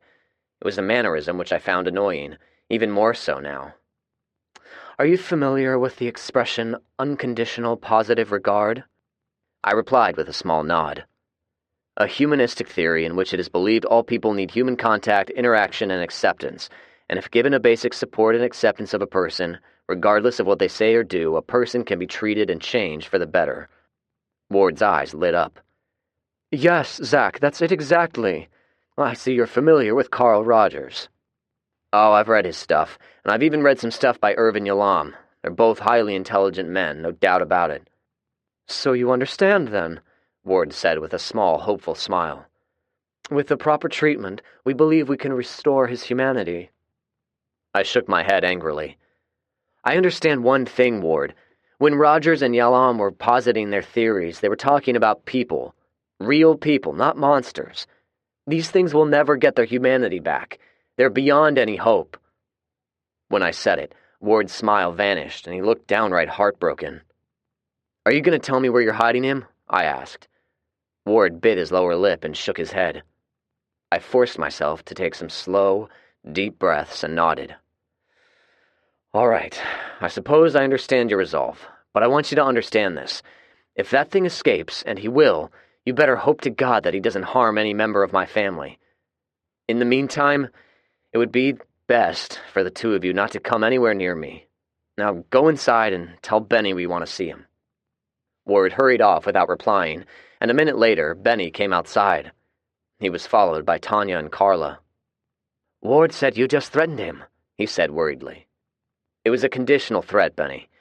They think their pet zombie is like a little stray puppy dog that has been abused, and all it needs is love and understanding. I hope you don't think the same." Benny glanced behind him and shook his head. "Hell no, those things eat people." He frowned as he looked at me. "I see your face. You think I know where it is." He shook his head. "I don't know where it is, Zach." I stared at him for a long 10 seconds. Satisfied he was telling the truth, I sighed. The more I talk about those two, the madder I get. Let's change the subject. How are you guys doing? Benny shrugged. "We're progressing, slowly but surely. We're all moved in, but we still have a long way to go. We could also use some more food." "I'd also like a list of your food inventory," Carla added. "Sure," Terry responded. "That'll be no problem." I suppressed a snort of contempt and felt my blood rising again. Our food inventory was none of her business. They looked at me expectantly. "We can discuss it, but I'll have to say this. The last time I ate dinner with you guys, I saw a lot of uneaten food being thrown away. It was blatant wastefulness."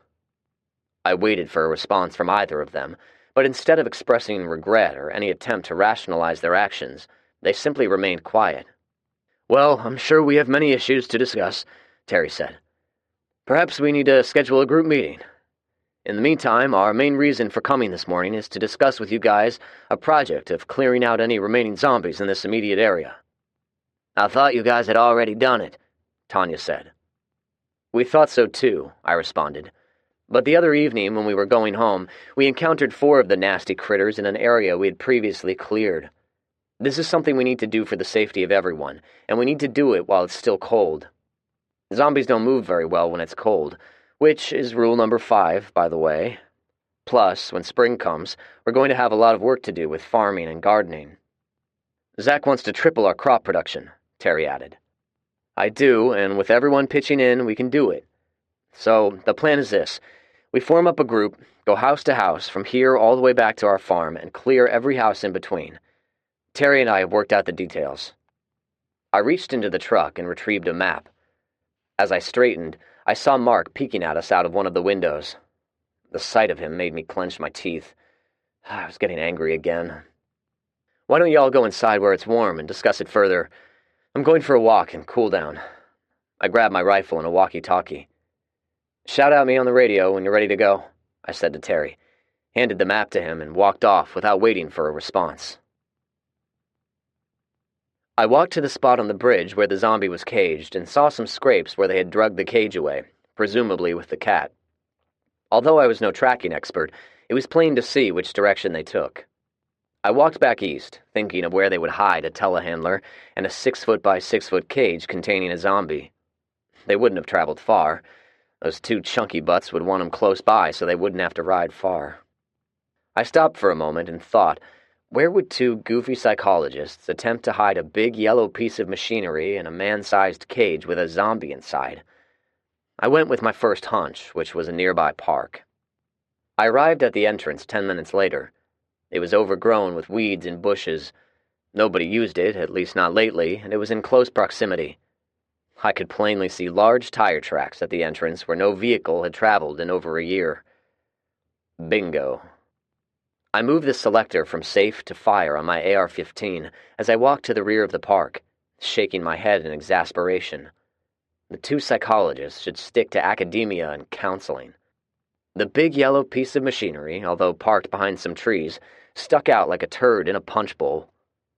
I worked my way around so I would have a good line of fire on the occupant of the cage. As I got closer, the muscles in my neck constricted. Much to my chagrin, the cage was empty. I brought my assault rifle to bear and quickly made a sweeping 360, fully expecting to be attacked at any second. Satisfied the hulking behemoth was nowhere around, I inspected the locking mechanism on the cage door. There was no intelligent design noted, no special lock-picking tool fabricated from bones of the dead rats he'd been feeding on and glued together zombie shit. Nope, none of that. It looked like the big motherfucker simply banged and pushed on the cage until the lock mechanism broke. There was tissue and black ooze all over.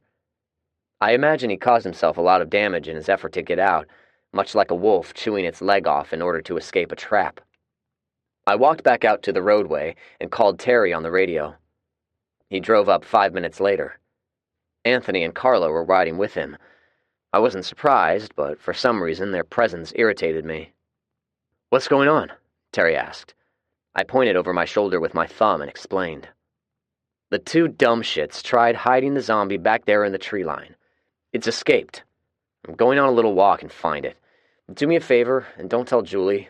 I'll explain it to her when I get back," I said as I grabbed a Camelback filled that was still a quarter full of water, an MRE pack, and night vision goggles out of the back of the truck. "Wait, you're going to hunt it?" Anthony asked incredulously. I looked at the three of them. "This one is dangerous. The faster I find it and kill it, the safer all of us will be." I focused back on Terry. "Maybe you should go get Fred. Fill him in and tell him I'm following its tracks." Terry nodded. "Do you want me to go with you?" he asked. I shook my head. He started to argue, but then decided against it. "You be careful, bro." I overheard them talking as I walked away.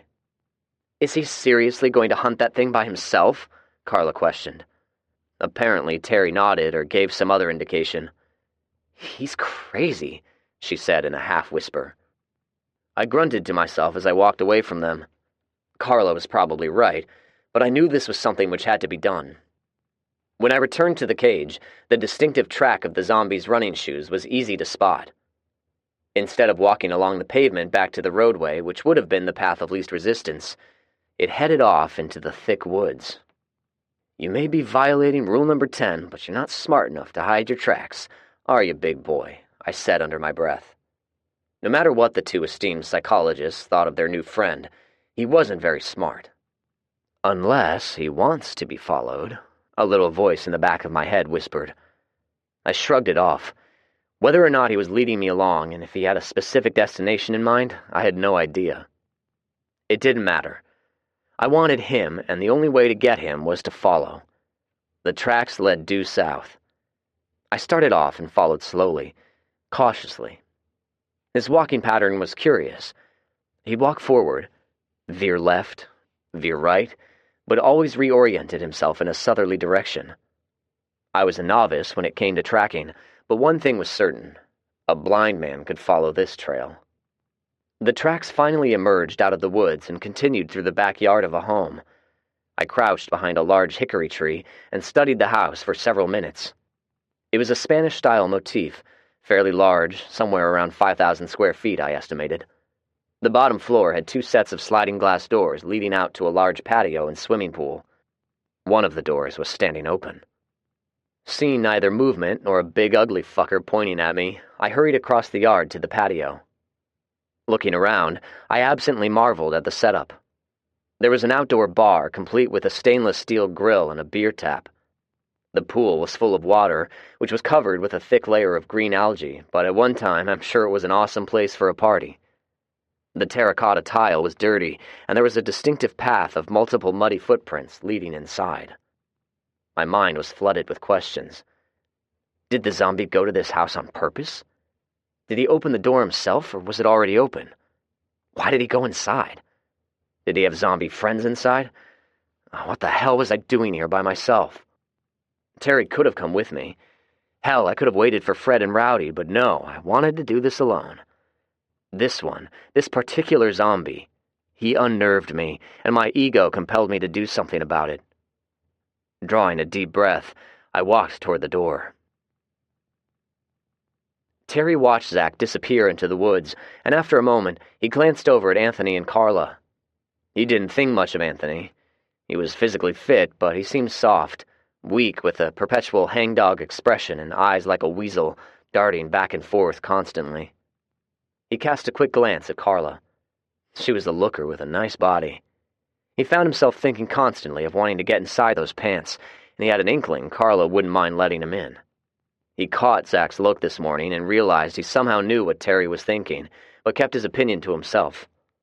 Terry knew he should have insisted on going with Zach. Watched his back. That's what friends did for one another. "Shit," he muttered. He started the truck, threw it into gear, and sped down Concord Road. "What are you doing?" Carla asked. "We've got to get Fred," Terry responded. He increased the speed as he reached for the CB microphone. From the appearance of dust and dried dirt on the door jamb, it appeared the door had been standing open for quite a while, so at least one question was answered. I entered the house using a technique Rick taught me called slicing the pie. Taking one small sidestep at a time, I moved across the entrance of the door, scanning the room. Seeing no threat, I darted in and ran across to the far wall in case the bastard was hiding in a blind spot by the door. I repeated the same actions with every room I came to. The bottom level of the house was empty, leaving me to wonder if I had misread the whole situation. Maybe he wasn't in the house after all, and I had followed somebody else's trail. I went back through every room, double-checking closets, behind doors, everywhere. Nothing. I knew zombies couldn't climb stairs. At least, I thought I did, until I came to the stairway of the house leading to the main floor. I glanced down, and the carpeting was heavily soiled, including some spots of moist mud. Well, this was new. I aimed my assault rifle up the stairs and slowly walked up. The stairs were custom-made with beautiful oak wood and handrails, and it curved 90 degrees at the halfway point. As I worked my way up around the curve, I saw him. He was standing at the top of the stairs silently, as if he were expecting me. He stared at me for a moment before opening his mouth and gnashing his teeth. I believe several things went through my mind, but the one thought which seemed to stick was this. I had just learned more about this thing in the past few seconds than the docs did in the past 2 days. He waited for an opportunity to escape, and when it presented itself, he took advantage. He knew someone would come after him. Therefore, he deliberately and intentionally set a trap. Somehow, he knew his bearings and was able to maintain a route in a specific direction. Hell, he had even figured out how to walk up a stairway. And he wasn't alone. "He did what?" Fred implored. Terry started to explain again, but Fred didn't wait and began running toward the truck. Terry followed. Fred barely glanced at Anthony and Carla as he jumped in the driver's seat. Terry jumped in the back as Fred sped off, spinning a rooster tail of gravel in their wake. "Can you talk?" I asked as I brought my rifle to bear. "If you can, you should pray." He worked his mouth and gnashed his teeth again as I gently squeezed the trigger. I distinctly heard the hammer strike the firing pin, which should have been immediately followed by a loud report of the bullet firing. But there was no loud report. There was no recoil against my shoulder. The rifle had misfired. I instinctively started my immediate action drill, but only got as far as pulling the charging handle when the bastard launched himself and landed on me. The two of us went tumbling down the stairs, and I dropped my rifle in the process. I saw stars when my head thumped the floor, but still had the presence of mind to reach up with my hands and grab him around the throat. The lack of oxygen did not faze him, but at least I was keeping his teeth away from me. He was so close, I could smell the foul stench of his waning breath. He was extremely strong, which seemed impossible. As I wrestled with him, I heard some bumping noises from the top of the stairway. Peering around his ugly face, I saw a group of zombies moving my way. One of them couldn't make his feet work properly and fell down the stairs in a heap. Others followed him, falling in heaps, only to start crawling their way toward me. My nemesis was flailing at me with his arms, grabbing with his rotten hands. With tremendous effort, I worked my legs between our torsos and kicked him off me. I reached for my handgun and got it out of the holster as he got to his feet. I expected him to charge me again and brought my gun up to bear. I had a bead on him and was about to fire when one of his friends grabbed me, jostling my arm. I elbowed it violently, redirected my aim, and shot it. I was rewarded with a splatter of black ooze covering my face. I reeled in horror as some of it got in my mouth. I had no time to think about the possible ramifications before I felt a hard tug on my leg. I spit out what I could and looked to see another zombie, a willowy female wearing nothing but a simple black negligee about to take a bite out of my leg. I was both frightened and angry. The adrenaline was coursing through my body at Mach 1. I shot quickly. There were 6 more of them crawling down the last of the steps and toward me. I hastened to look around, trying to locate the big one, but he was nowhere in sight. I quickly backpedaled until I was in a corner, forced myself to take careful aim and slowly, methodically shot the unholy bastards, all the while looking desperately for my nemesis to reappear. The slide locked back before I killed the last one, a short, fat man with a matted gray beard. I had no time to reload. He was too close. I held him at arm's length while I used the Kimber semi-automatic as a hammer and bashed his skull in. Skull and brain matter exploded as I hit him again and again. He finally fell, and I finished the job by stomping his face in. Now I had time to reload and did so hurriedly. I looked around in a near panic as I gagged and fought to catch my breath. Seeing there were no other threats, I knew I had to force myself to vomit. I started to gag myself with my finger, but my hands were filthy, covered in the black substance, and I didn't want even more of it in my mouth. I had to do something drastic. I hustled over to a closet and retrieved a coat hanger. It was probably not the most proficient method, but it was the only thing I could think of in that particular moment. Wrapping a windbreaker jacket around one of my hands, I shaped the hanger and then thrust it down my throat. I may have damaged something, but that was the least of my worries. When I started gagging, I bent forward and hurled out my breakfast. I'm not sure how long I did this, but it seemed like several minutes before I started dry heaving. I stopped then and used the water from my camelback to rinse my mouth out. I wasn't sure if it was going to work. For all I knew, I was going to turn into one of those things at any minute. When I finally gathered my senses, I found myself staring at a full-length mirror which was hanging on the closet door. Assessing myself in the reflection, it didn't look good. I was covered in black ooze, brain tissue, vomit, and who knows what else. I hurriedly found a bathroom, and even though I knew better, tried the faucet. Nothing. The toilet bowl and tank were empty as well. Damn. I went into the next room where I last saw the big one, but he was gone. Stepping outside, I looked around the backyard, but he was nowhere to be seen. Locking the sliding glass doors and pushing a couch up against it, I cleared the upstairs of any other possible zombies hiding out, and then worked my way back down to the garage. It, too, was devoid of any zombies, but there was something much more important in the far back corner, a water heater, and most importantly, it had a thick layer of insulation wrapped around it. I hoped it was an indicator that it had not frozen and cracked at some point in time. "All right," I whispered to it. "I sure hope you have a little water left." Opening the drain valve, I was rewarded with a steady flow. I quickly shut the valve off, found a plastic pail, and filled it with the old, stale water. It was cold and did not smell very pleasant, but I had no choice. I carried the pail back inside, stripped naked, and washed the filth off me as best I could while standing in front of the mirror. The only wound I found was a scratch about 1/8 of an inch long on my left index finger. There was no blood, but the skin had been broken. The implications were clear, and I must admit I was scared. Remembering what Konya had done to his thumb, I fished around in my pants pocket and found a cigarette lighter. Gritting my teeth, I held the open flame against my finger.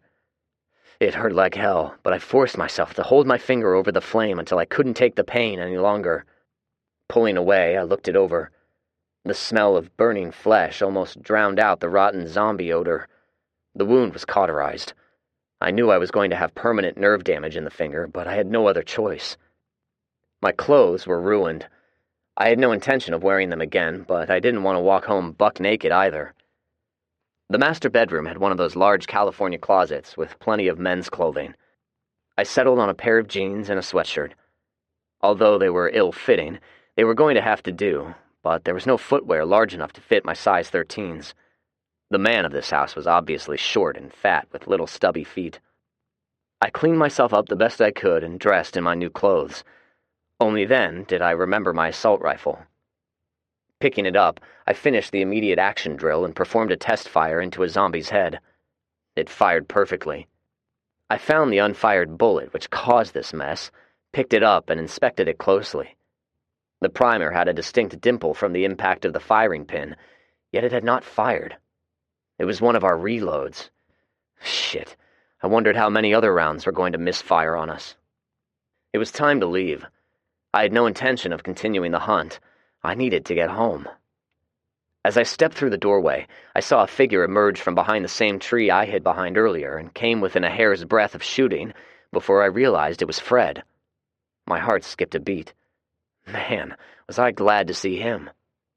I lowered my weapon, waved, and jogged up to him. He eyed me up and down. "Are you okay?" he asked. "I'm not sure," I responded, and explained. Fred listened quietly as I told him everything, including the scratch and the body fluids getting into my mouth. When I finished, Fred was quiet for a long minute. When he spoke, it was directly and with a somber stare. "Zach, as your surrogate father, I am very displeased with you.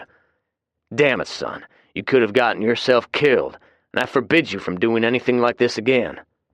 He started to walk away, but stopped and turned back to me. "God damn it," he scolded. "Why do you think I came back after I found my daughter? It was because of the way I felt for all of you, and now, instead of coming to me first, you pull a stunt like this. I could have helped you, son. What the hell was going through your brain, anyway?" I struggled for words. "Those two psychologists got me so mad, I don't know." I struggled for words, and the pain I was feeling made me realize how much I valued Fred's opinion of me. "I'm sorry, Fred," I finally said. He stared at me a moment before attempting to put his arm around me. I quickly stepped back. "No, you can't touch me. If I'm infected, I'll probably infect you as well." Fred nodded, duly chastened. "What do we do now, son? Am I supposed to put a bullet in your head?" he asked. "You very well might have to. But I have an idea. We're going to carry that cage back to the house." Fred listened attentively as I explained. When I was finished, he nodded. "All right, I guess it's the best course of action. In the meantime, that bastard is roaming around out here somewhere." Yeah, when I got my gun out and shot one of his friends, he realized he was in danger and escaped. "He's getting smarter," Fred said grimly. I had to agree. The question in my mind, did the test somehow cause his brain to start thinking again? I took a deep breath. "I'm going to leave our friend with a parting gift," I said. It only took a few minutes to get a robust fire going in the house. Flames were visible through the windows as Fred and I walked away. Chapter 16. Quarantine. I sat tiredly in the cage, listening to the sound of a vehicle drive up, skid to a stop, and upon hearing the door open, the hurried footsteps of people running toward the barn. Julie and Andy pushed through the barn door. Julie was holding little Frederick, who was bundled up to the point where I could barely see his face sticking out. She handed him off to Andy and hurried over to the cage. "Are you okay?" she asked with exasperation as she started pulling on the door to the cage, even though the chain with the padlock was in plain sight. "I'm fine, but stop with trying to open the door. I need to stay in here a while," I said, and explained to the both of them about the results of the encounter. After I finished, they were quiet, confused and worried. The emotions were etched on both of their faces.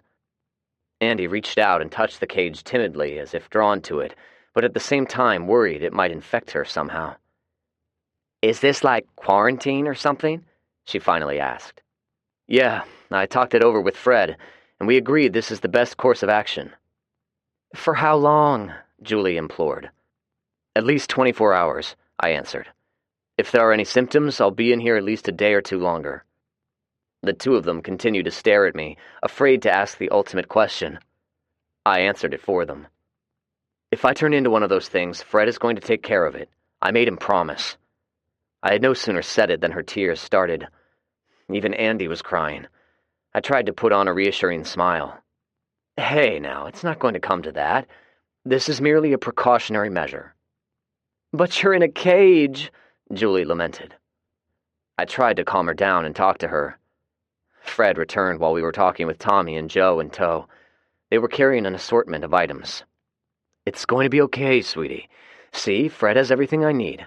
Sleeping bag, food, water, a bucket I can do my business in. All of the luxuries of life." Fred turned the key in the padlock and pulled the chain out through the bars. Julie tried to step past him, but he quickly grabbed her, preventing her from going any further. She responded with an angry glare, but he didn't let go. With a fatherly shake of his head, he explained. "I can't let you. If he's infected, he'll infect anyone who comes into contact with him." Fred looked at her gently as he scolded her. Julie's glare changed to doubt, and she looked over at me for confirmation. I nodded. In fact, I've asked Fred to padlock the barn door after everyone leaves. The last thing I want is to be a sideshow attraction." It took a moment for total understanding, but eventually she nodded sadly. "It's precautionary, but we must establish a protocol. If someone else becomes exposed, they'll be less inclined to argue about being quarantined if I put myself through the same thing." I gave the two girls a confident smile and decided to change the subject. "Okay, since I'm going to be out of action for the next day or two, here's what needs to be done around the farm." We talked until little Frederick became fussy. Julie and Andy reluctantly left, vowing to come back first thing in the morning. Fred and the boys left a minute later.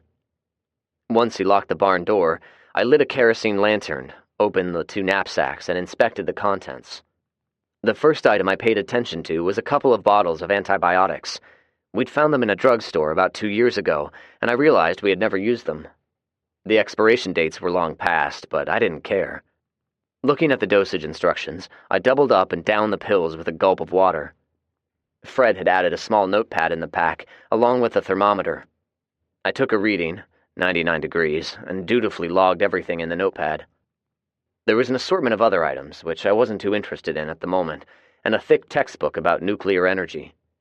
I thought about Benny and chuckled to myself. I rolled out the sleeping bag, made myself comfortable, and started reading. I had read for almost an hour when I became aware that my skin was feeling weird, like when you're a kid and you've rolled around in the grass too much. My finger also felt like it was on fire. I checked my temperature and resting pulse rate. Both were slightly elevated. I logged the time and the information before going back to my book, but 10 minutes later I was on my feet. I was feeling antsy and restless. I did some calisthenics and push-ups to relieve the nervous energy, and then tried to read again, but it was no use. I couldn't sit still, nor could I concentrate. I heard someone walking up, and a moment later there was a soft knock on the barn door. "Hoss, are you awake?" Rowdy asked. "Yeah, Rowdy, but you can't come in. Fred padlocked the door." I heard him chortle, followed by the rattle of some keys. A few seconds later was all it took for him to defeat the lock. He walked in carrying a bottle of dark liquor. Julie was following him. "Where do you think Fred got them padlocks from? I kept copies of all the keys. Besides, someone, and I won't name any names, but someone threatened to shoot my manhood off if I didn't get her back in here." "Did you really think I would stay away?" she asked rhetorically as she found something to sit on. "I'm with you until the end, remember?" I nodded and smiled sadly at her. "How's little Rick?" "He's fine. Andy agreed to watch him." I stared at her somberly. "If it comes down to it, I will have to be killed. I insist on it. You understand, don't you?" I asked. She closed her eyes and quietly nodded. Rowdy grabbed a galvanized bucket, turned it upside down, and sat on it. He then pulled a coffee cup out of his jacket pocket and poured a healthy shot before handing it to me. "Something tells me we can't drink out of the same bottle," he said with a half-hearted chuckle, helped himself to a swallow, and looked me over. "What's going to happen, Zach? Are you infected?" he asked. I looked at the dark liquid, thought, why not, and took a sip. It burned my throat pleasantly as I swallowed it. Taking another sip, I told him what happened. All of it. "So, there is a risk I've been infected, and I could turn," I concluded. "You mean turn into one of them rotten, pus-filled bastards?" he implored. Julie glared at him. I nodded my head, which caused him to take a healthy swallow before replenishing my coffee mug. "So, if you turn, one of us is going to have to shoot you and then burn your corpse." His question got another nod from me and another glare from Julie. Rowdy scratched his beard. "Shit fire, Hoss. I don't know what to say." The three of us sat in silence for a few minutes before Rowdy spoke again. "Who is going to do it?" he asked reluctantly. "Fred is going to take care of it. Y'all won't have to worry about anything." I sighed heavily before continuing. "Now, consider this in order. None of y'all are going to try to stop him or argue with him. Don't question him. Just let him do his job. It's going to be hard enough on him as it is, so he doesn't need anyone giving him grief about it. Now, there's no logical reason to belabor the issue, so let's change the subject." We were all quiet for a time, and the only noise was an owl hooting in the distance. Julie shivered and pulled her jacket tighter. Rowdy cleared his throat. "It's a little cold in here. How about I fire up that kerosene heater?" he said, pointing at the heater sitting in the corner. "Yeah, if you don't mind," I replied. Rowdy primed it and had it going in no time. He sat back on the bucket and looked around. The silence was apparently making him uncomfortable. "Y'all want to know a secret?" he asked. "Sure," I replied. "Rhonda actually kissed me yesterday," he said with a smile. "I think I'm growing on her." I chuckled. "Good for you, Hoss. I mean, I know if we become an item or something, the kids are part of the package, but it'll be worth it, I'm thinking. I bet you'd be a pretty good dad. They certainly like your singing." I was serious when I said it. Hell, I liked his singing too, and I was not a fan of country music. The liquor seemed to be calming my nerves a little bit, but now I was feeling hot and I was sweating. They didn't notice, or pretended not to. "She's an old-fashioned gal," Rowdy continued. "She said we weren't going to do anything until she was sure I'm in love with her and she's in love with me." "Sounds reasonable," I said. "You think?" "Sure, after all, you said yourself she's an old-fashioned gal," I responded. Rowdy nodded. I continued, "I bet she wants you to clean up your manners. No more belching and farting all of the time. And don't be surprised if she insists you cut out your drinking." Rowdy groaned. "Yeah, she's said as much already." I chuckled again. "I think she'd be good for you." "Zach, what do we do if you aren't with us anymore?" Rowdy asked as he shot a quick glance at Julie. "You guys stick together. This is a good group we have, Rowdy. Each of you has unique, strong points. Like you, for example, keeping extra copies of keys. You think of little things that nobody else does." "Why, thank you for the compliment, Hoss." "Can I come in?" Terry was standing at the entrance to the barn. He had been living in the tour bus with Rowdy, so I guess it was a given he was going to show up. Rowdy looked at me. I nodded. "Come on in, Hoss," he shouted out. Terry came in a moment later, found something to sit on, and dragged it over beside Rowdy. "Zach, I want to apologize. I should have gone with you," he said. Rowdy handed in the bottle, to which he took a long swallow. I started to say something, but he waved me off. "I knew you needed backup. Hell, we always work in teams, but I was thinking with the wrong head at that particular moment." I didn't say anything. I'd wondered if he was going to admit it. Rowdy and Julie looked him over. "Are you trying to play a little bit of hide the salami with Carla?" Rowdy finally asked in his characteristic manner, which he followed up with a nudge in the ribs. "You dog, you." "You're not worried about her husband?" I asked. Terry shrugged. "I've been keeping a respectful distance, but she's been making friendly overtures, and Anthony seems oblivious. It's like he's in his own little world most of the time. She probably spent the better part of their marriage busting his balls, and now that he's a meek little lamb, she's tired of him." "It's a good analysis," I opined. "But think of it. You know she's a ball-buster, but you want to get with her anyway." I set the coffee mug of liquor down and took a long drink of water from a canteen. Terry shrugged. "What can I say? I'm a whore. I hope you're careful and it doesn't blow up in your face like it did with Kelly." "Yeah," Terry responded quietly, and took another long swallow before giving it back to Rowdy. "I'm going to turn in early." He looked over at Julie. "I promised your beautiful wife I'd do all of your chores while you're in quarantine hell." "All right, buddy. See you later," I said. "He's a good guy," Rowdy said after he left. "He's been getting the homestead ready to live in. He's put a lot of work into it, but I don't think he realizes Carla would never live in such a common house." Everyone chuckled. Rowdy stood. "I'm supposed to help out with the chores too, but if you two need company, I can sit here all night," Rowdy said. "No, it's fine. I think I want to talk to Julie a little bit and then try to get some sleep." "Okay, Hoss, whatever you say. I'll check back in the morning." Rowdy started to reach through the cage and shake my hand, but I waved him away. He handed the key to Julie before walking out. When he was out of earshot, I spoke quietly to Julie. "I meant to say it earlier, and I know I don't say it enough, but I want you to know I love you very much. I love you, Frederick, and our unborn child more than anything."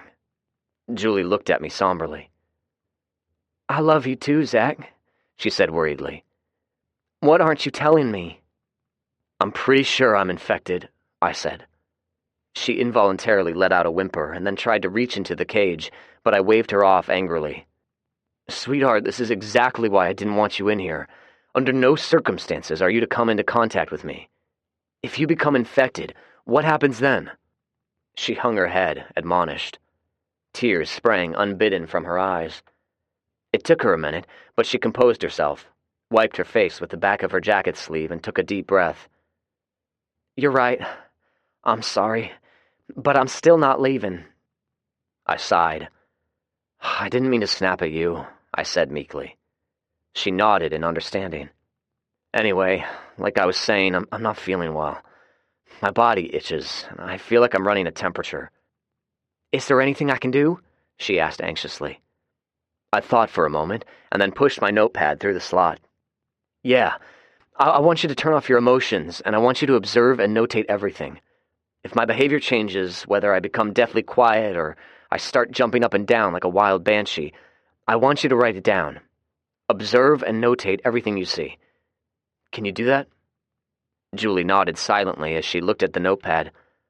I looked around, found the pencil lying on the ground, and tossed it to her as well. Okay, let's start with my vitals, I said, and took my temperature. It looks like 100, I said. My resting pulse rate is normally around 60, but it's currently at 72. I watched as Julie dutifully started taking notes. The feelings of anxiety were getting more pronounced. I was worried, very worried. I'm feeling anxious and irritable. It could be the situation I'm in, or it could be some symptoms of the illness, I said as I stood and attempted to pace. Unfortunately, the cage was too small. I forced myself to sit down and looked at my watch. It was 8 p.m. I'm going to try to relax and get some sleep. Keep an eye on me. I have no idea what's going to come next. If at any time it becomes obvious, you go get Fred immediately. I looked over at her. She tried to smile, but failed and merely nodded. She was too scared, I guess. So was I.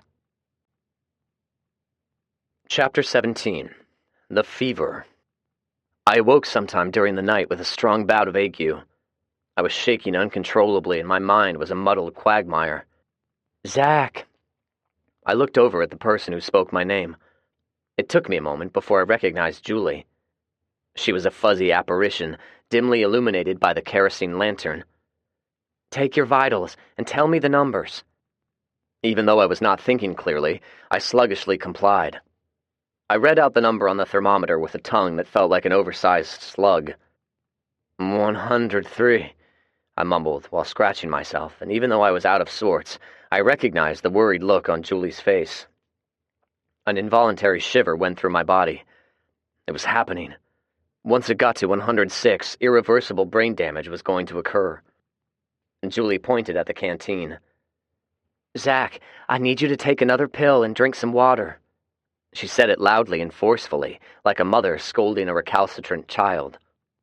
I dully nodded in compliance, dropped the pill on the ground a couple of times before I got it in my mouth, and drank as much water as I could stomach. I'm cold, but my head's on fire, I said. Get a pair of socks or something out of your knapsack and soak them in water. Do it, she shouted as I looked at her dumbly. I found my socks in one of the knapsacks, poured water on them, and sat there looking at her, wondering why she made me do this. Wrap them around your head and get back in your sleeping bag, she ordered. My brain absorbed the information and finally understood. I wrapped the cold, wet socks around my head and zipped myself up in the sleeping bag. The coolness of the wet socks seemed to help, but only a little.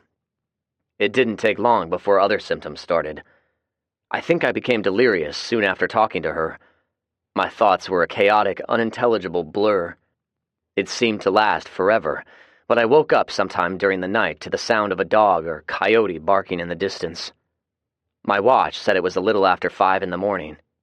My clothes were soaked in sweat and I was parched. I sat up tentatively, which immediately caused my head to spin. It took a long couple of minutes, but things came into focus, gradually. The first thing I saw was Julie. She looked frightened and fatigued. How are you feeling? She asked. Better, I think, but damned if I was convinced at one time during the night my hair was on fire and I was covered in spiders. You were hallucinating, she said. Take your vitals for me. I took my temperature and resting pulse. The numbers seemed to indicate I was fine. Julie dutifully notated the data. I nodded gratefully as she passed a full canteen of water through the bars and dropped it before I reached for it. It irritated me, but only for a second, as I realized she was merely following my instructions and avoiding physical contact. Fred walked in shortly after sunrise and spotted Julie. I should have known, he remarked dryly. Okay, how's he doing? He asked while he stared at me intently. Julie showed the notepad to him. He looked it over and I could see she had written several notes. No doubt it was going to be interesting reading. My temperature is back to normal now. I think I may have beaten this stuff, Fred. All of the news reports I read didn't say anything about a person seemingly getting better before getting worse.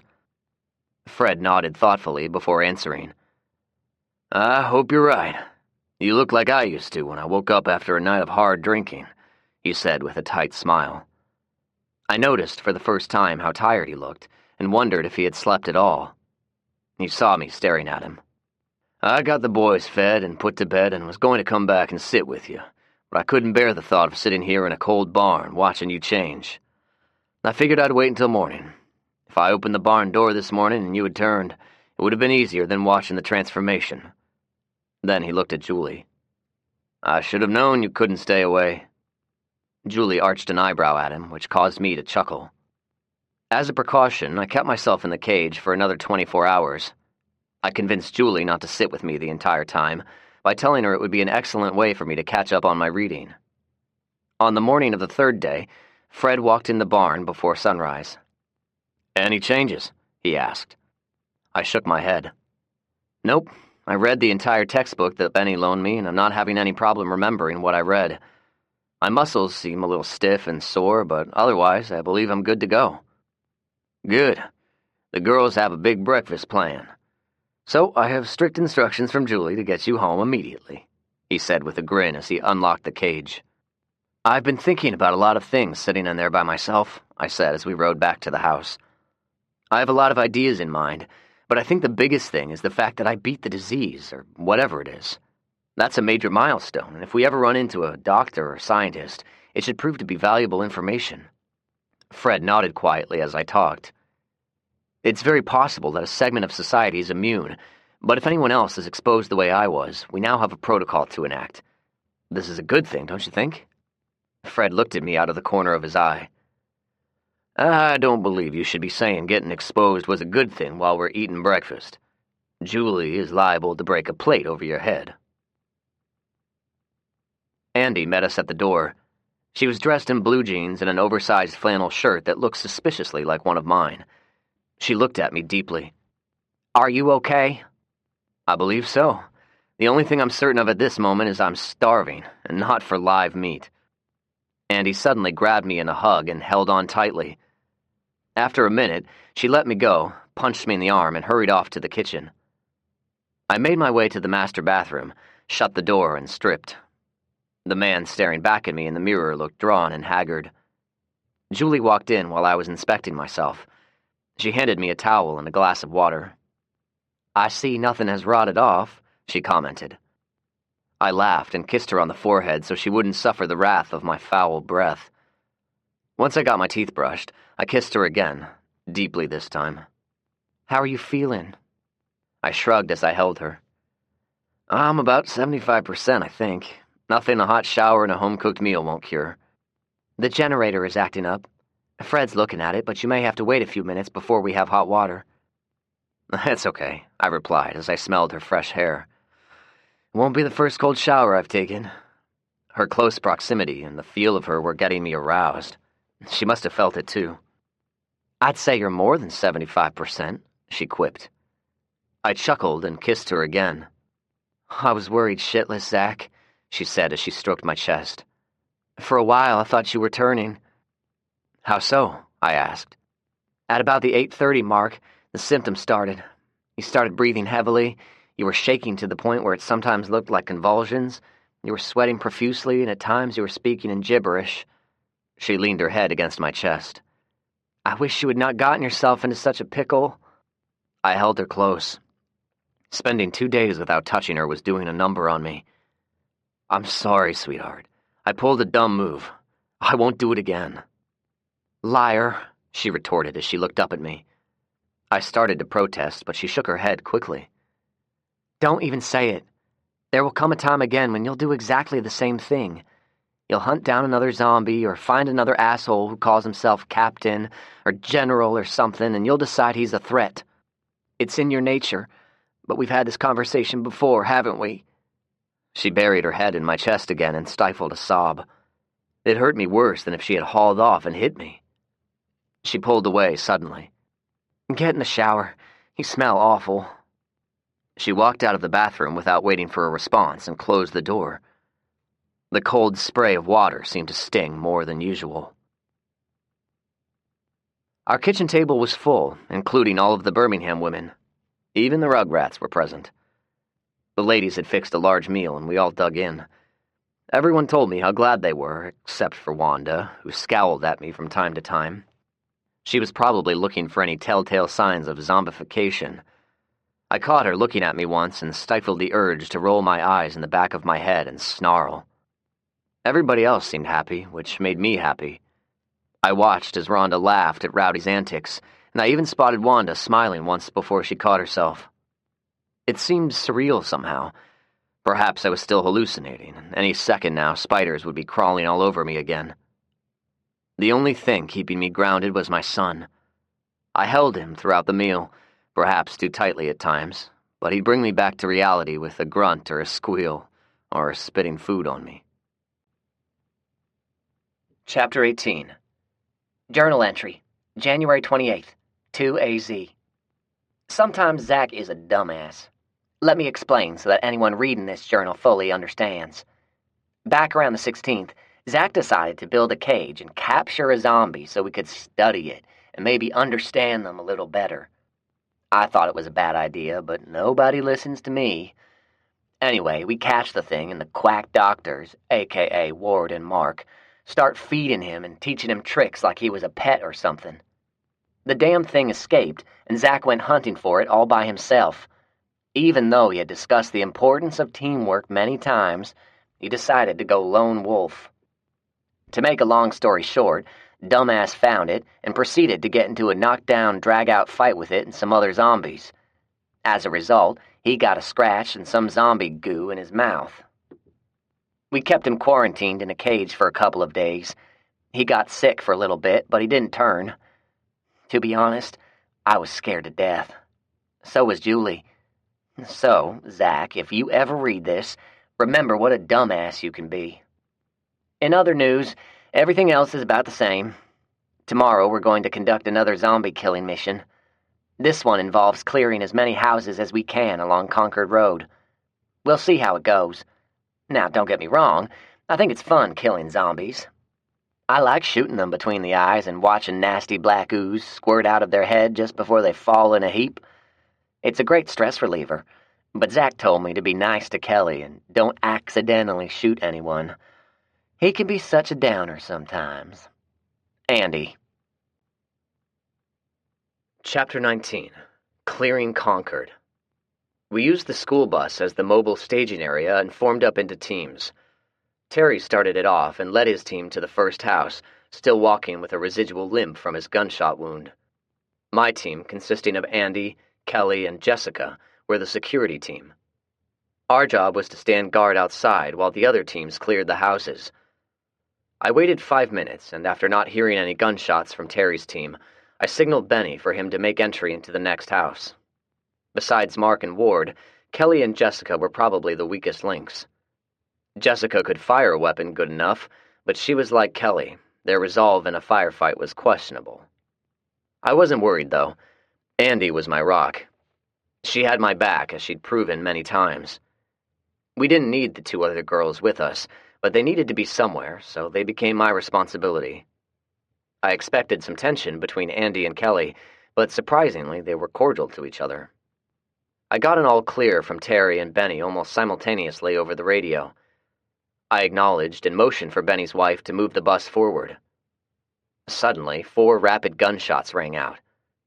Andy pointed toward the house that Fred's team had entered. I signaled them, and we started running toward the house. Mac's voice on the radio stopped us. "All clear," she said with a girlish giggle.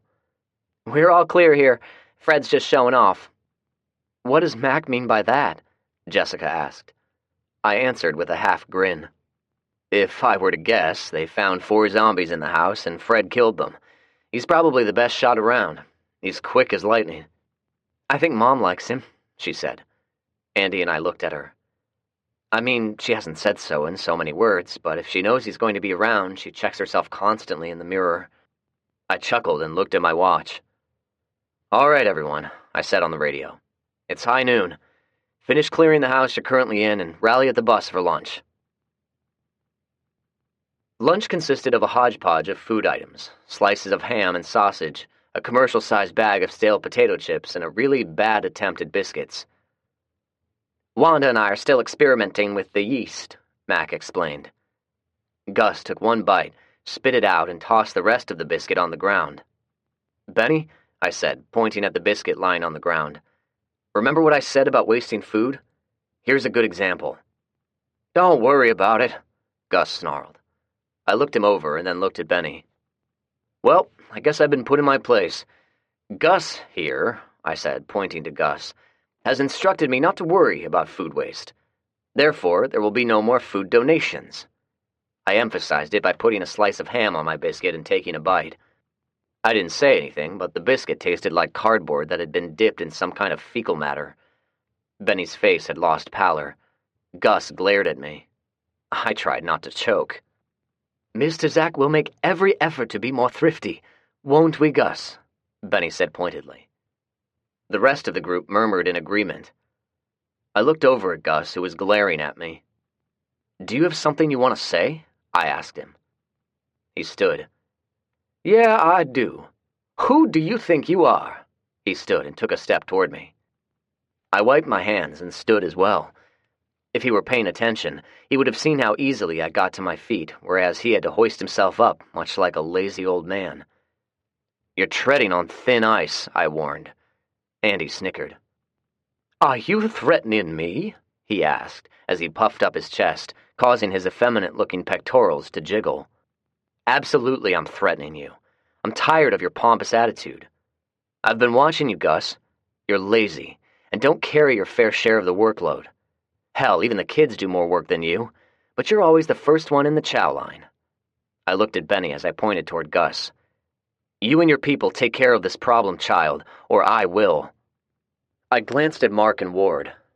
"Operant conditioning, straight from Skinner," I said with a smirk and turned my back on Gus. I wasn't worried about him trying to sucker punch me. He was all puff and bluster. Gus glanced at the 2 doctors. "What the hell is he talking about?" "He's making a dig at us," Mark replied. "He's referring to B.F. Skinner, a renowned psychologist noted for his studies in, among other things, operant conditioning. He's indirectly saying we're going to start suffering as a group unless we convince you to change your behavior." Ward stood up, picked the biscuit up off the ground, and added his own to it. "I'm afraid the ingredients are not quite correct. No offense, ladies. May I offer these as a snack for your chickens, Mr. Zack? The eggs they have provided have been like manna from heaven, and I bet they'd love to have these as a snack." He looked pointedly at Gus. "We will all make sure to correct any bad habits any of us may have." I grunted. Leave it to Ward to be the peacemaker. I pulled a bandana out of my pocket and unfolded it. Ward placed the biscuits in it, and soon everyone jumped up and handed over theirs as well. "I take it nobody likes the biscuits," Wanda quipped. Mac erupted with a belly laugh, which caused everyone else to laugh. That is, everyone except Gus, who had sat back down, sulking and saturnine. "I've just thought of your new nickname," Terry said with a snap of the fingers. "Gloomy Gus." Everyone laughed again, while Gus glared. Ward walked over to Gus, whispered in his ear, and patted him on the shoulder. After lunch, I motioned Terry off to the side. "It looks like your limp is a little more pronounced." Terry shrugged. "Yeah, it's not completely healed up yet, and I may be overdoing it. The cold weather certainly isn't helping."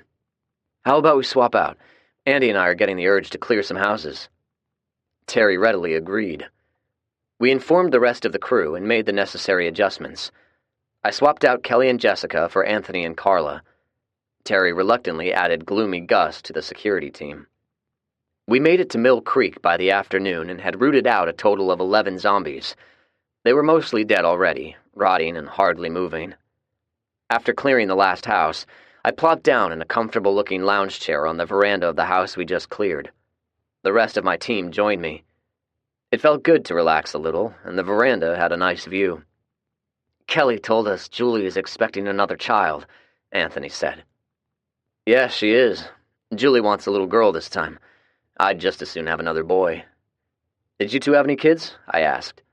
Anthony shook his head. No, we had plans for a family one day, but we were concentrating on getting our careers established first. We were both real estate agents and had started our own agency when everything started happening. He kept glancing at his wife while he spoke. She did not seem to have anything to add. I'm curious, what hopes and desires do the two of you have? I asked. What do you mean? Carla responded. Do y'all want to settle down here and start a family? Or perhaps you want to move on and try to find something better? Anthony looked at Carla again, as if to wait to see if she was going to speak. We'll probably stay here, she finally commented and looked around. This house would have easily sold for $1 million. What do you think of us taking one of these for our own? I'm all for it. I glanced behind us. It's a nice house and close to Mill Creek, but it's too large for only 2 people to defend against an attack, and the yard doesn't look suitable for gardening.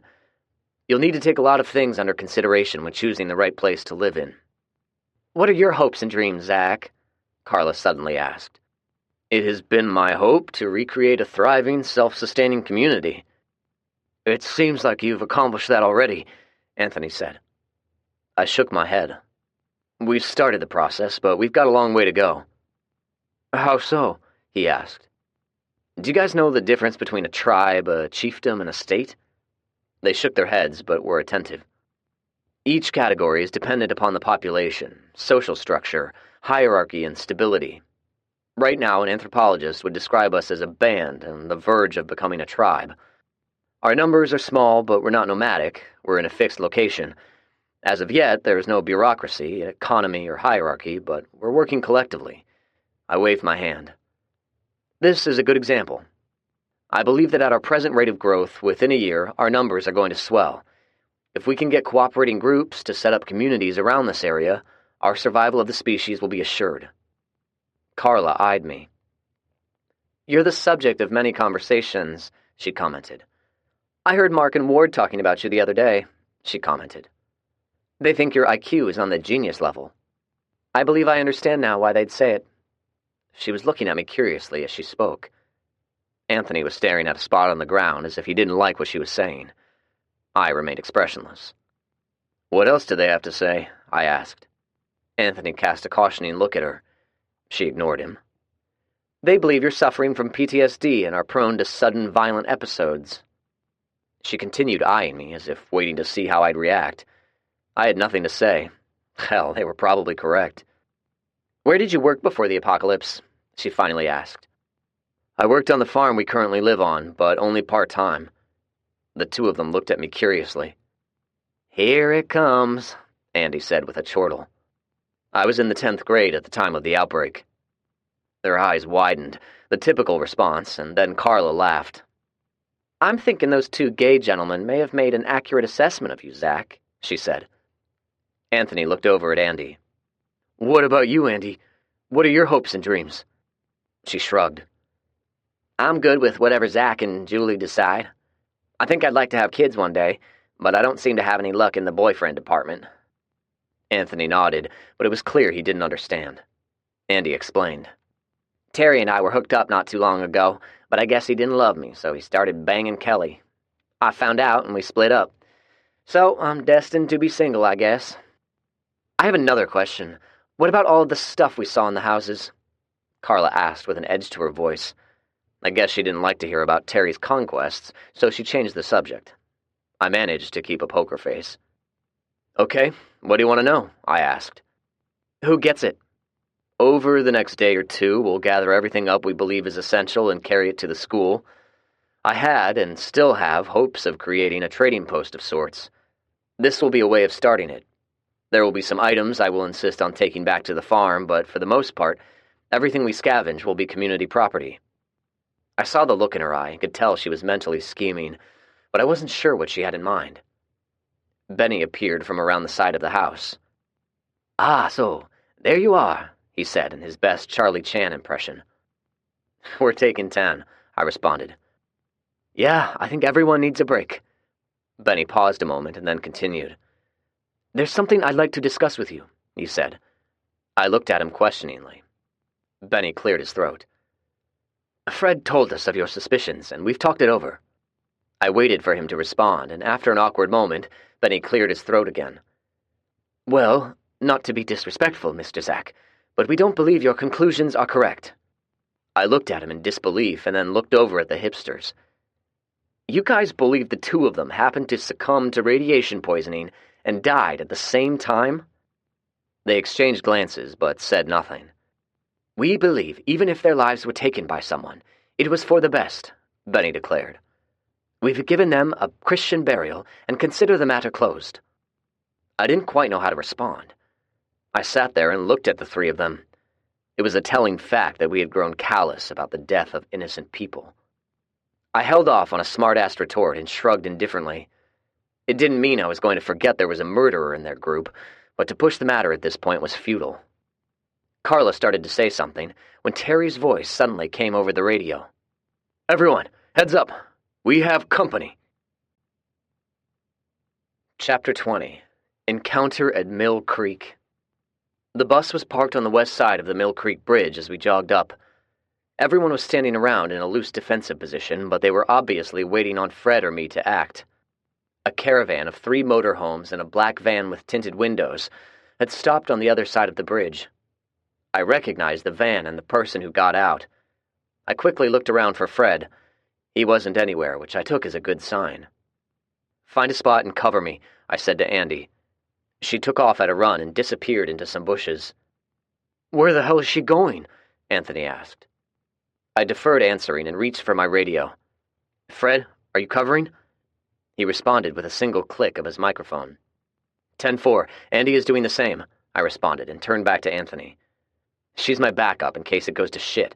Fred's doing the same thing." "They're going to kill those people?"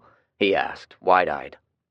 "It depends on them," I responded under my breath, while gesturing at the new arrivals. "Now you and your wife keep your weapon handy. Don't point it at anyone, but be ready to act." I walked to the middle of the bridge and stood there waiting. I watched as Chet Henry casually walked up. It had been a few months since I had seen him. It had been a friendly encounter, but I was still wary of him. "Well, if it isn't Zack the Zombie Killer," Chet said with a smart-ass grin on his face as he walked up. A few of his friends had gotten out of their vehicles and were standing some distance back. I gestured toward him and spoke to my group. "Everyone, this is Chet Henry, former police officer. Now, what would you call yourself now, Chet?" "Well, I suppose you can call me a survivor, like all of us, right?" he replied, and walked a little closer, hesitating a moment before extending his hand. I shook it and looked him over. He'd lost a little weight since the last time I saw him, but he still had a thick neck and chest. A Glock handgun was holstered on his waist. I glanced at it. "Your holster is unsnapped, Chet. Are you expecting trouble?" He looked down at it in mock surprise, and then looked back at his friends. "Y'all remember me telling you about the kid who beat McElroy to death?" He pointed at me. "Here he is, in the flesh." He turned back to me and looked me over as he snapped the holster shut. "You've put on some meat in the shoulder since the last time I've seen you. In fact, all of you people look pretty healthy. Y'all must be eating pretty damn good." I made a quick count. 5 of them had exited the vehicles, but the van's dark-tinted windows prevented me from seeing anyone inside. As I looked at the fencing they had jury-rigged across the windows, the side door slid open abruptly and a woman jumped out. She strode purposely over to us, and although she was rougher around the edges than the last time I saw her, I recognized her immediately. She stopped beside Chet, who was looking at her quizzically. "I thought I recognized you," she said, with no amount of friendliness. Do you two know each other? Chet asked in surprise. Yeah, you might say that, Janet answered. It was Janet Frierson, the mother of Julie and Tommy. Wait, she was now my mother-in-law. Shit, it was a nauseating thought. Mac had walked up beside me when Janet approached. Chet gazed at her in wonder. Hello, Janet, I said, and looked at Mac. This is Julie's mother. You have a daughter? Chet asked as he looked at Janet. She never acknowledged Chet. Instead, she gave me a hard stare. Where is the little slut? Janet retorted. Mac took a quick step forward where she was now within a couple of inches from Janet, who widened her eyes and instinctively took a step back. Lady, if you say something like that again, I'm going to knock the living hell out of you. Mac emphasized it with a poke in Janet's chest, and then she looked over at Chet. Then I'll knock the hell out of you for good measure. Chet retreated back a step as well and held his hands up. Easy now. This is Mac, I said. She's very protective of people she cares about, so if I were you, I'd watch what you say. I put my hand on her shoulder and gave it a gentle squeeze. She continued glaring, but it lessened slightly. Why are you guys here, Chet? I asked. We're looking to relocate, he said, matter-of-factly. I nodded in apparent understanding. I see. Well, good luck in your quest. I looked at my watch. You guys better get a move on. You only have a few hours of daylight left. I casually tapped the top of my head. It was the military hand signal for cover me, which we also used as a signal for caution. I looked them over a moment longer before turning to speak to the rest of my group. They were all standing near the bus, rifles at the ready. Before I could speak, Chet interrupted. Zach, he practically shouted. Mac jumped in between the two of us as I turned around, and I thought she was going to make good on her threat. Chet stood there looking at me, but not glaring with anger. He was looking at me earnestly, almost pleadingly. Mac, would you mind going back with Terry and standing by? I asked. She didn't want to, but I gave her a gentle squeeze on the arm. She nodded and cast a baleful glare at the two of them before walking back to the bus. Chet turned to Janet. Go back to the van. I want to talk to Zach in private. She did not want to be excluded from the conversation, but I think Mac had unnerved her somewhat, so she scowled at Chet pointedly for a moment before walking back to join the others. I motioned to a spot nearby where nobody could overhear us. Where did you find her at? I asked. Who, Janet? He made a face like last night's dinner was not agreeing with him. Yeah, it's more like she found us. She showed up a few months ago. We were trying to round up some cattle when she drove up in a car that was on its last legs. She said her group and family had been wiped out. I didn't even know she had a daughter. How did you meet? We met after the plague. She and her family had driven up from Fayetteville. There was a disagreement of sorts, and we parted company. Her daughter ended up coming back to us. I watched his body language as I asked the next question. Is her son still with her? He looked surprised.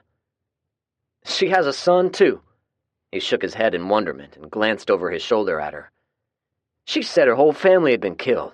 What a lying little bitch. His response seemed genuine, which convinced me he was not part of the group of the two men who had assaulted Tommy. I snorted in disgust. One thing for certain. Janet was a bitch. She was a survivor, but she was still a bitch. I wanted to know about what Janet had been doing all of this time, but it was a topic for a later discussion. I changed the subject. So, what's up with you guys? Listen, Zach, we were living up in the old Hickory area and making a go of it. We were doing okay, nothing special, but then something happened, a toxic spill from one of the factories or something. We went out fishing one morning at the lake, but all of the fish were dead. He shook his head ruefully at the memory. Hundreds, no, thousands of them were floating on the water. They were all bloated and rotting. It was sickening. He sighed. We should have left the lake immediately, but we were too curious, I guess. Whatever killed the fish made us sick as dogs. He inhaled and wiped his face. The zombies up there's something going on with them. Right in the middle of us being sick and feeling lousy as hell, those sons of bitches got through our fence lines and attacked us that night. We lost 5 people before we could kill them all, and we used up most of our ammo doing it. The next morning, we packed everything we could and left. We've got maybe a month's worth of rations stored in the RVs, but then we're going to be in dire straits. Chet grimaced. We headed out with no clear destination in mind. We've been on the road almost a week now, looking for a suitable place." He turned back and looked at his friends momentarily. "We're very low on ammunition, so it's not like we can go into a neighborhood, clear out the zombies, and make ourselves at home. Everyone's nerves are frayed. Arguments are frequent. We can't discuss anything without it turning into a shouting match. This morning I was sitting in the van listening to all the mindless prattle and wondering where we could go. For some reason, I thought of you guys and how prosperous you seemed. Do you remember our conversation a few months ago on Murfreesboro Pike?" He stared at me hopefully as I nodded. "If you remember, you said if we behaved like gentlemen, we'd be welcome. We need some help, Zach." I looked over his shoulder at his friends. They were standing in a group, talking amongst themselves, but eyeing us warily. "There seems to be a whole lot of animosity with your group," I responded. Chet started to shake his head, but I held up a hand. "Even with you, Chet, the way you introduced me to your people was not a cordial, friendly introduction. In fact, it was a little bit on the side of passive aggression. You let them know right away that I'm the one who killed your friend. It was total bullshit, Chet, and now you think we're obligated to help you out." When I put it into words, it started to piss me off. I started feeling the rage rise in me. I took a slow, deep breath. "What's your status?" he inquired. Chet heard it. "Who was that?" he asked. "It's Fred. Apparently, he sees how pissed off you've made me." "The guy with the pistols?" he asked, looking around. "I don't see him anywhere. I don't see the guy with the long ZZ-top beard, either." "Don't worry, they see you," I replied, not bothering to mention Rowdy was back at the farm taking care of the chores, or quite possibly taking an afternoon nap. Chet immediately understood the implication and looked around worriedly. "Chet and I are discussing things," I said into the radio. "Stand by." Chet listened, sighed, and held his hands out pleadingly. "What do you want me to say, Zach? If it makes any difference, I apologize for my behavior. It was a poor choice of words. Like I said, my nerves are shot, and I'm not thinking clearly." I stood there staring at the group. They apparently had run out of things to say to each other and were now staring at us silently. "All right, I'm going to talk it over with my friends. Excuse me a moment," I said, and walked away from everyone so nobody could hear. "All right, guys," I said into the radio. Fred, Andy, and Terry were the only ones on the frequency. I explained the situation to them and what I thought was our best course of action. They agreed. I walked over to Mac and the others and explained everything to them. When there were no objections, I walked back to Chet, who was waiting expectantly. "I'd like for your group to gather around and listen to what I have to say," I said. Chet looked at me quizzically and motioned for all of them to join us. There were 10 of them altogether, 6 men and 4 women. All of them seemed to be in their late 20s or early 30s. No children. "Chet has asked for all of you to relocate in this area." One of them snorted and spit on the ground. "It's not like you can say who can and can't live around here, bud." I looked him over. "What's your name?" "Rich? Richard Buckhalter," he replied. He didn't offer to shake hands. "Well, Rich, you're wrong. In fact, I am proclaiming this area under our control, and we determine who lives here and who doesn't." I hooked a thumb over my shoulder. "You'll have to go through all of us if you think differently." Richard glared at me and started to walk forward. It was amazing to me, the audacity of some people. He was lean, with a burr haircut, almost 6 feet in height, and probably thought of himself as a tough guy. Before he took a step, though, Chet reached over, grabbed him by the upper arm, and squeezed so hard Richard's face winced in pain. Chet jerked him close. "You dumbass, did you not listen when I told y'all what happened with McElroy? He jumped Zach and got himself beaten to death. You wouldn't stand a chance. Besides, he has at least 2 of his crew with sniper rifles on us." Chet let go of his arm with a shove, glared at his friend a second, and turned toward me. "Zach, once again, I apologize." I looked at the 2 men pointedly before speaking. "I've spoken with my friends, and they agree with my idea. I'd like for your group to set up camp at the Walmart parking lot up the road. The area is relatively clear of zombies, but you will still want to post guards. We'll come by tomorrow at noon. We'll bring some food, have lunch together, and maybe we can work something out." I paused and pointed at Rich. "I'll say this. All I'm getting from you people at the moment are feelings of hostility and animosity. So I'm asking you, Chet, why in the world would we want people in our community who act in such a manner?" "You make a good point," Chet conceded, and looked at his group of people. We're going to have a long talk this evening and straighten things out." We watched as they loaded up and drove off. Benny stood beside me anxiously. "Are they bad people, Zach?" he asked. "Our first encounter was not very pleasant. We've seen them around a couple of times since. We've been more or less hospitable toward each other." "Are we really going to let them live near us?" Andy asked. I looked at her and at everyone else. Fred gave me an approving nod. "I want all of you to know, everyone will have a say-so in the matter, including Benny and your group. It'll be a joint decision." "How is this going to work?" Carla asked. "We'll meet them for lunch tomorrow, as planned. We'll see how everyone gets along and go from there." I looked around again. I saw Terry rubbing his leg, and Gus was stretching the kinks out of his back. There was fatigue in everyone's face. Mark caught me looking and smiled hopefully. "I don't know about you guys, but I'm worn out. Why don't we call it a day?" Everyone readily agreed. We reconvened back at the school and soon had a late afternoon meal going. Benny sat beside me and discussed the weather patterns during the meal. When we were finished, he motioned at me and the two of us walked outside. It was getting colder, and I quickly zipped my jacket up. "You're not satisfied with our decision regarding our recently deceased friends," he said as he put a toboggan on his head. I looked at him. "Your friends were murdered," I said plainly. "The evidence was there." Benny shook his head. "They were simply sick, Zach. Their passing at nearly the same time was merely coincidental." I shrugged. "Their passing is inconsequential. What you should be concerned about is the fact there's someone in your group who had no qualms about killing two of your people without bothering to discuss it with everyone else first." "So, I guess that is that," I said to my friends as we drove home. I had told them of what I saw and how Benny reacted. "They were murdered?" Terry asked. "I think they were," I responded. "But Benny believes otherwise." "So, what do we do?" Andy asked. I shrugged in the dark of the vehicle. "Think about it. What can we do? If we even find out who did it, what would the best course of action be? Do we execute them? Banish them?" I shrugged.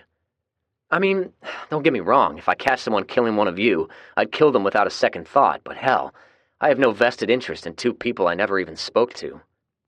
I paused a moment as a deer ran across the road and looked us over. Some might even argue that it was textbook mercy killings. Those two were terminally ill, so I left the rest unspoken. We rode the rest of the way in silence. Chapter 21. Lunch at Walmart. I glanced at the thermometer as I hurried to the chicken coop. Still below freezing, which was no surprise. It was, after all, still January. Fred, Rowdy, the boys, and Terry filtered in, and we knocked out some chores before breakfast, which consisted of hardtack biscuits and stale coffee. "All right, guys," I said between mouthfuls. "Julie and Tommy talked it over, and they don't want to go, so it will be all of us and Mac. I don't know who else wants to go." "If Tommy ain't going, neither am I," Joe said. "Fair enough," I said with a chuckle. "You two can stay here and help Julie with the chores." We arrived at the school promptly at 11. Benny greeted us with a tray of steaming mugs. "We found some hot chocolate in one of the houses. It's a good day for a hot cup." Everyone agreed and grabbed a mug. It was stale, but still delicious. "Who all will be going with us?" I asked. "Mac and me. Everyone else says it's too cold to be outside." I frowned. "What is it, Zach?" Fred asked. I saw them looking at me and explained. "There are 10 of them. If they plan on trying some shenanigans, they'll have us outnumbered." "Then again, they saw our numbers yesterday. They might think we have a few snipers deployed," Benny remarked. I looked at Fred. "Yeah, it could work out like that. We can help it along with a ruse or two. Besides, after you see what Mac has cooked up, I doubt they'll be thinking about anything else but filling their belly," Benny added. As if on cue, Mac exited the school, pushing a wheelbarrow with a steaming cauldron in it. "I figure I have enough servings for 15 to 20 people. If they can handle my beef stew, they can handle anything," Mac proclaimed.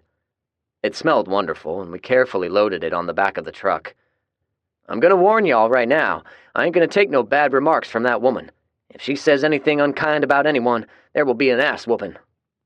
As we were about to leave, Bo drove up and exited with his companion. "Sorry I'm late. I wasn't going to join in, but Lucy insisted on going. he said, and she barked in agreement. When we drove into the Walmart parking lot, they had set up some tables of various sizes and circled them with a combination of barrels and metal trash cans, all of which had an inviting fire burning in them. I made a quick head count as we parked. Chet approached with a welcoming smile. "You're missing 2 men. Where are they?" I demanded immediately. His smile quickly changed to a puzzled frown. He stared a moment, and about the time I was going to tell them the deal was off, 2 of the men walked out from the Walmart with a cart full of folding lawn chairs. I relaxed a little then. "You're a little paranoid, Zach," Chet observed. "This is what keeps me alive," I replied with no apology, looked off into the distance and made a phony hand signal. Chet saw it and looked at the imaginary point I was staring at. I offered my hand. He stared off for a moment longer before shaking, and then watched as Fred tied a handkerchief to the radio antenna. "He's doing that so your snipers will get a good idea of the wind," he quipped. I nodded, to which he shrugged. "Suit yourself. Whoever you've got out there is going to freeze their asses off. The sky looks like crap, and I bet we're going to get snow or freezing rain before the day is over," he commented. I nodded in seeming agreement as I looked around, watching his people for any susceptible behavior. "Yeah, I believe we're going to have a cold February. That's both bad and good," I said. Chet looked at me quizzically. "The cold slows them down." He nodded in understanding. "I believe that's one of your rules I've seen painted all over town." "Yep, Rule 5. "Well, let me say this from the get-go," Chet said. "We had a long discussion last night. Everyone agreed to try to make this work. Even Janet said you know your shit, but she also said that you think you're king of the roost." "I'm a little set in my ways," I conceded, "but it's not like I go around barking out orders to everyone. We have a democratic process going on here, mostly." Benny chuckled. "It works out pretty good, Mr. Chet. You'll see." We were about to help unload the large kettle out of the bed of the truck, but Mac beat us to it. Using a pair of mittens, she hefted it out with ease and carried it over. "Holy shit, she's a strong one," Chet said under his breath. "Yes, she is," Fred said in agreement. "Let's get set up and eat." Mac's stew was a hit, and we ate it all, down to the last drop.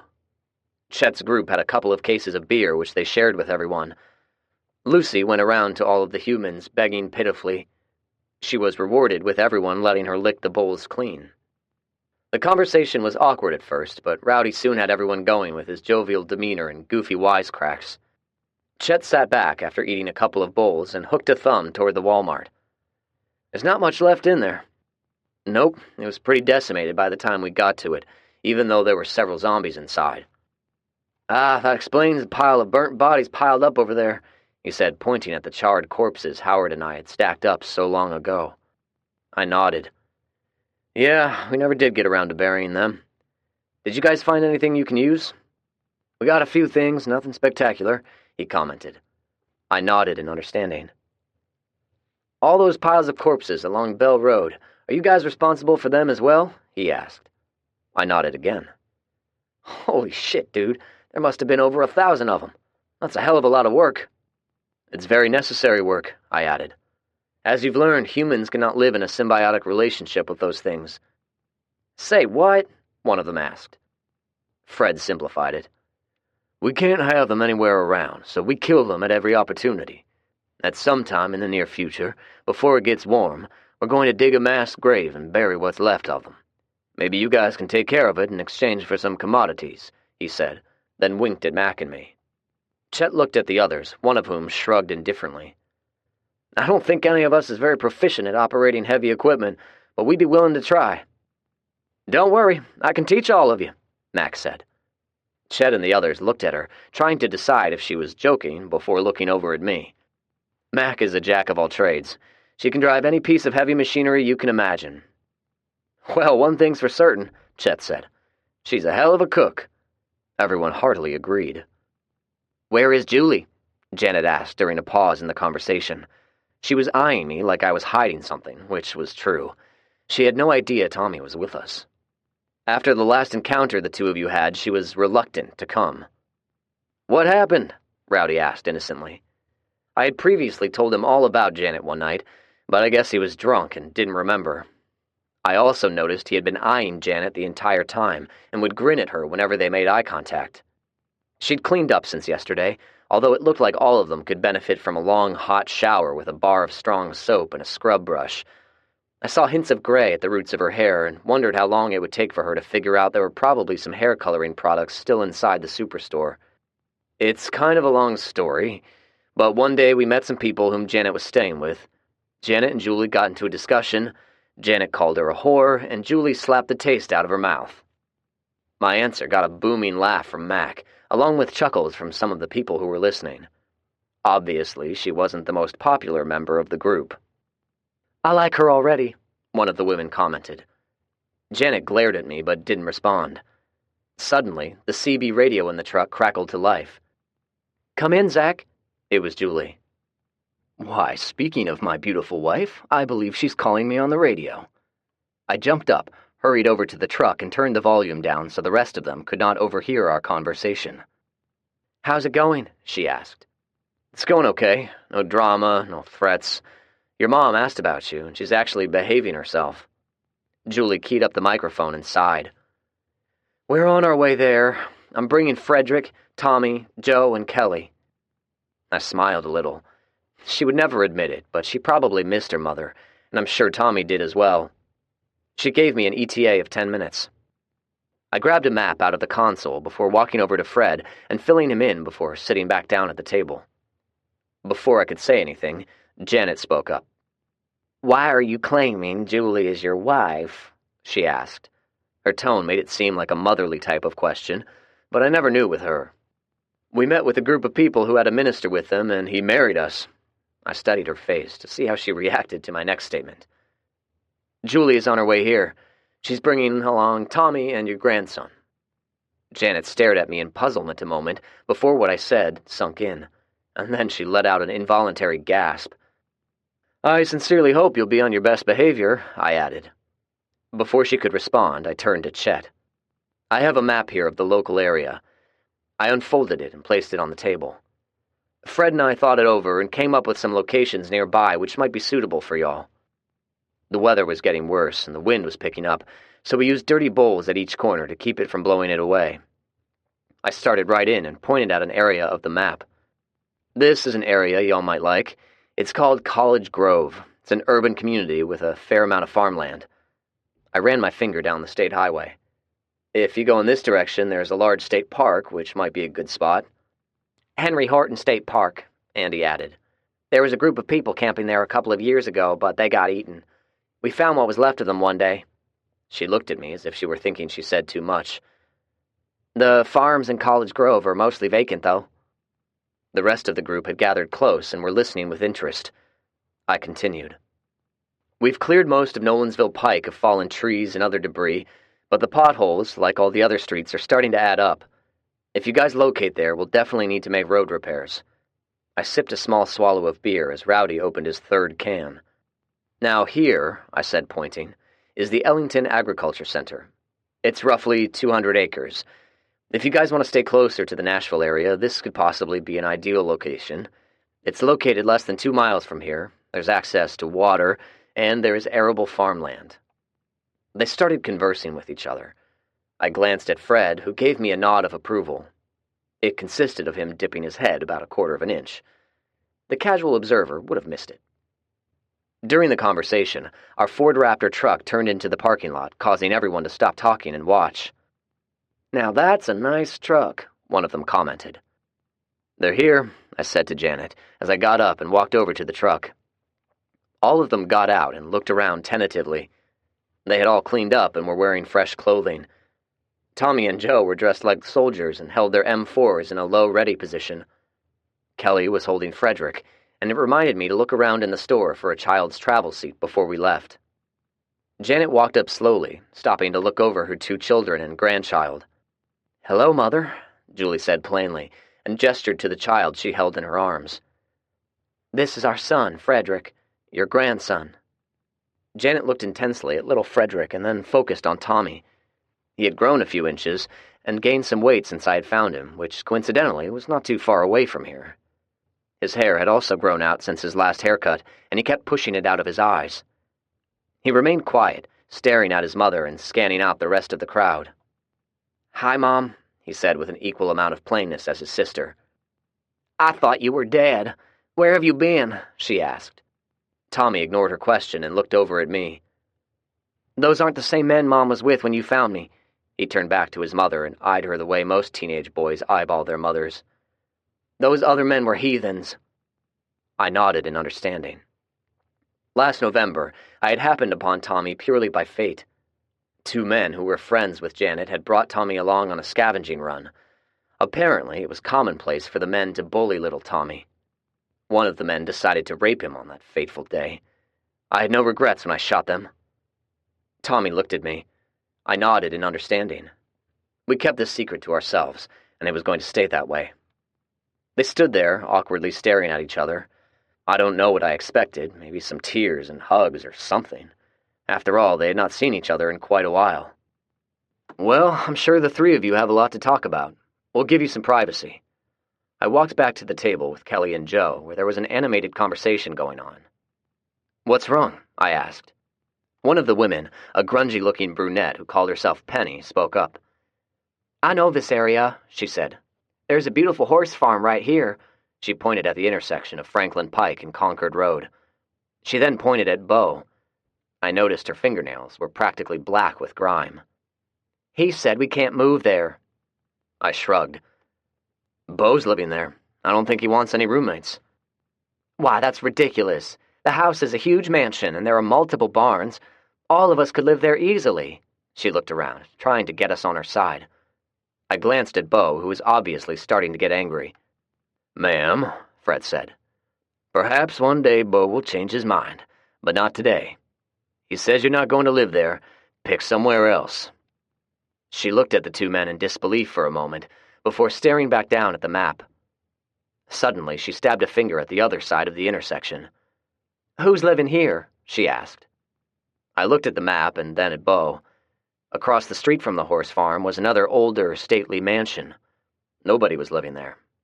He shrugged. "That place has a couple of barns and plenty of acreage. I don't give a shit if they move in there, as long as they leave my horses alone." She looked back at Bo wide-eyed. "You have horses? Oh, I love horses." Frederick didn't even budge when we moved him from the truck to his bed. The day's activities had worn him out. Julie changed his diaper before tucking him in, and then she crawled in bed with me. "How'd it go with your mother?" I asked after she had gotten under the blankets and snuggled up beside me. "It was uncomfortable, but at least she didn't call me any disparaging names." Julie sighed and started rubbing my arm, which I had draped around her. "She asked about Frederick and why I didn't name him after my dad." I chortled. "I can only imagine how you responded." "I'll have you know I was very civilized." So, then she did the superficial caring mother routine. She asked how I had been, how Tommy was doing. It took about 3 or 4 minutes on that routine, and then she spent the rest of the time asking about our setup. "It figures," I quipped. When I wouldn't answer, she got a little peeved but didn't say anything. Then she asked if she could come live with us. She was silent for a moment. I told her I'd think about it. I was silent. The last thing in the world I wanted was that bitch to live with us. Julie had fallen asleep while I was thinking about the ramifications. Chapter 22. Journal entry, March 1st, 2 AZ. February was butt cold. We had a foot of snowfall on the 1st, and about a week later it snowed another 6 inches. It stayed on the ground throughout most of the month, so travel has been very limited. Zach had found some ski equipment, and we took turns practicing our skills at cross-country skiing. It was fun until Julie twisted an ankle. She said it had never completely healed since the last time she twisted it. Most of the time the weather was so miserable we stayed cooped up in the house. Zach declared February ammo month, and so we spent many hours reloading ammunition. Here's a summary of our situation. Food. Our food supplies are still good, but limited in variety. I mean, don't get me wrong, I'm very grateful for the chopped steak and mashed potatoes I ate for dinner last night. But good Lord, I miss the things we used to take for granted, like pizza, burritos, strawberry milkshakes, candy bars, gummy bears, all the stuff that made life enjoyable. Livestock. We've added more donkeys to our population, but even so, we've lost a few cows to predators. We've doubled up on traps, which helped, but I feel sad when we trap a coyote or a feral dog. They look so helpless when we find them. Our chicken population has grown, which is good, because those idiots on Concord Road keep letting theirs die. I asked Zach about Bo's horses and hogs. He said not to worry. Bo dotes on the horses like they're his own children, and hogs can live through anything. I also worry about the bees, but I guess they'll be okay. People. Late in January, we had some new arrivals. They're some of the same people we encountered back when we raided the police evidence building. There are 10 of them, 6 men and 4 women. One of those women is Julie's mother. Julie told me all about her, and it sounds like she's a total bitch. They were having a very hard time surviving on their own and decided to move closer to us. I think we should have made them leave, but everyone else agreed to let them live nearby. They ended up moving into a house on the corner of Franklin Pike and Concord Road. It's about 6 or 7 miles from our house, but not far enough away for my comfort. We only had limited contact with them before the big snowstorm hit. So, for most of the month, we've only been communicating with Mac and the rest of them through the radio. They seem to be doing okay. Mac said there have been no new arrivals, which is not surprising. I don't think anybody can travel on the roads until it starts to warm up and everything thaws out. We've been doing okay, mostly. Little Frederick was sick for a few days with a colic or something, but he's better now and he's learning how to crawl. I know childhood illnesses are a major source of worry for everyone. Julie is pregnant again. She thinks she conceived the 1st of January. Nobody else is pregnant that I know of, but not for lack of Terry and Rowdy trying their best to sow their wild oats. Zombies. I've not seen any around, probably due to the freezing weather. However, Zach went out skiing one day and said he saw a few that were frozen. He didn't say anything else about them, but he immediately went to the barn and spent a few minutes sharpening his machete. That's his preferred method of killing them so as to save ammo. Nobody else cares to get that close to them. We've had a lot of discussions about them lately. Zach is convinced the ones who are still alive are going to become predators that will be able to think and stalk their prey. It's a scary thought, and it reaffirms our belief that we need to kill as many as possible. Hopefully it's going to warm up soon. I'm tired of the cold and the snow. Andy. Chapter 23. Birthday Girl. I sat on the edge of the bed, holding Frederick, watching Julie sleep.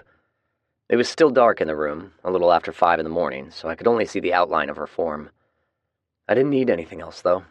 I had memorized every line, curve, and freckle long ago. She was breathing deeply, as was Frederick. It was peaceful. I don't know how long I sat there, watching her. She eventually turned in her sleep and reached out to where I would have been lying beside her. When her hand didn't find me, she stirred and wakened. "What's wrong?" she asked when she saw me. "Not a thing, sweetheart." "Nothing?" she asked again, sitting up. "Our son insisted on seeing his beautiful mommy on her birthday," I said quietly. She rubbed the sleep out of her eyes and scooted over beside us.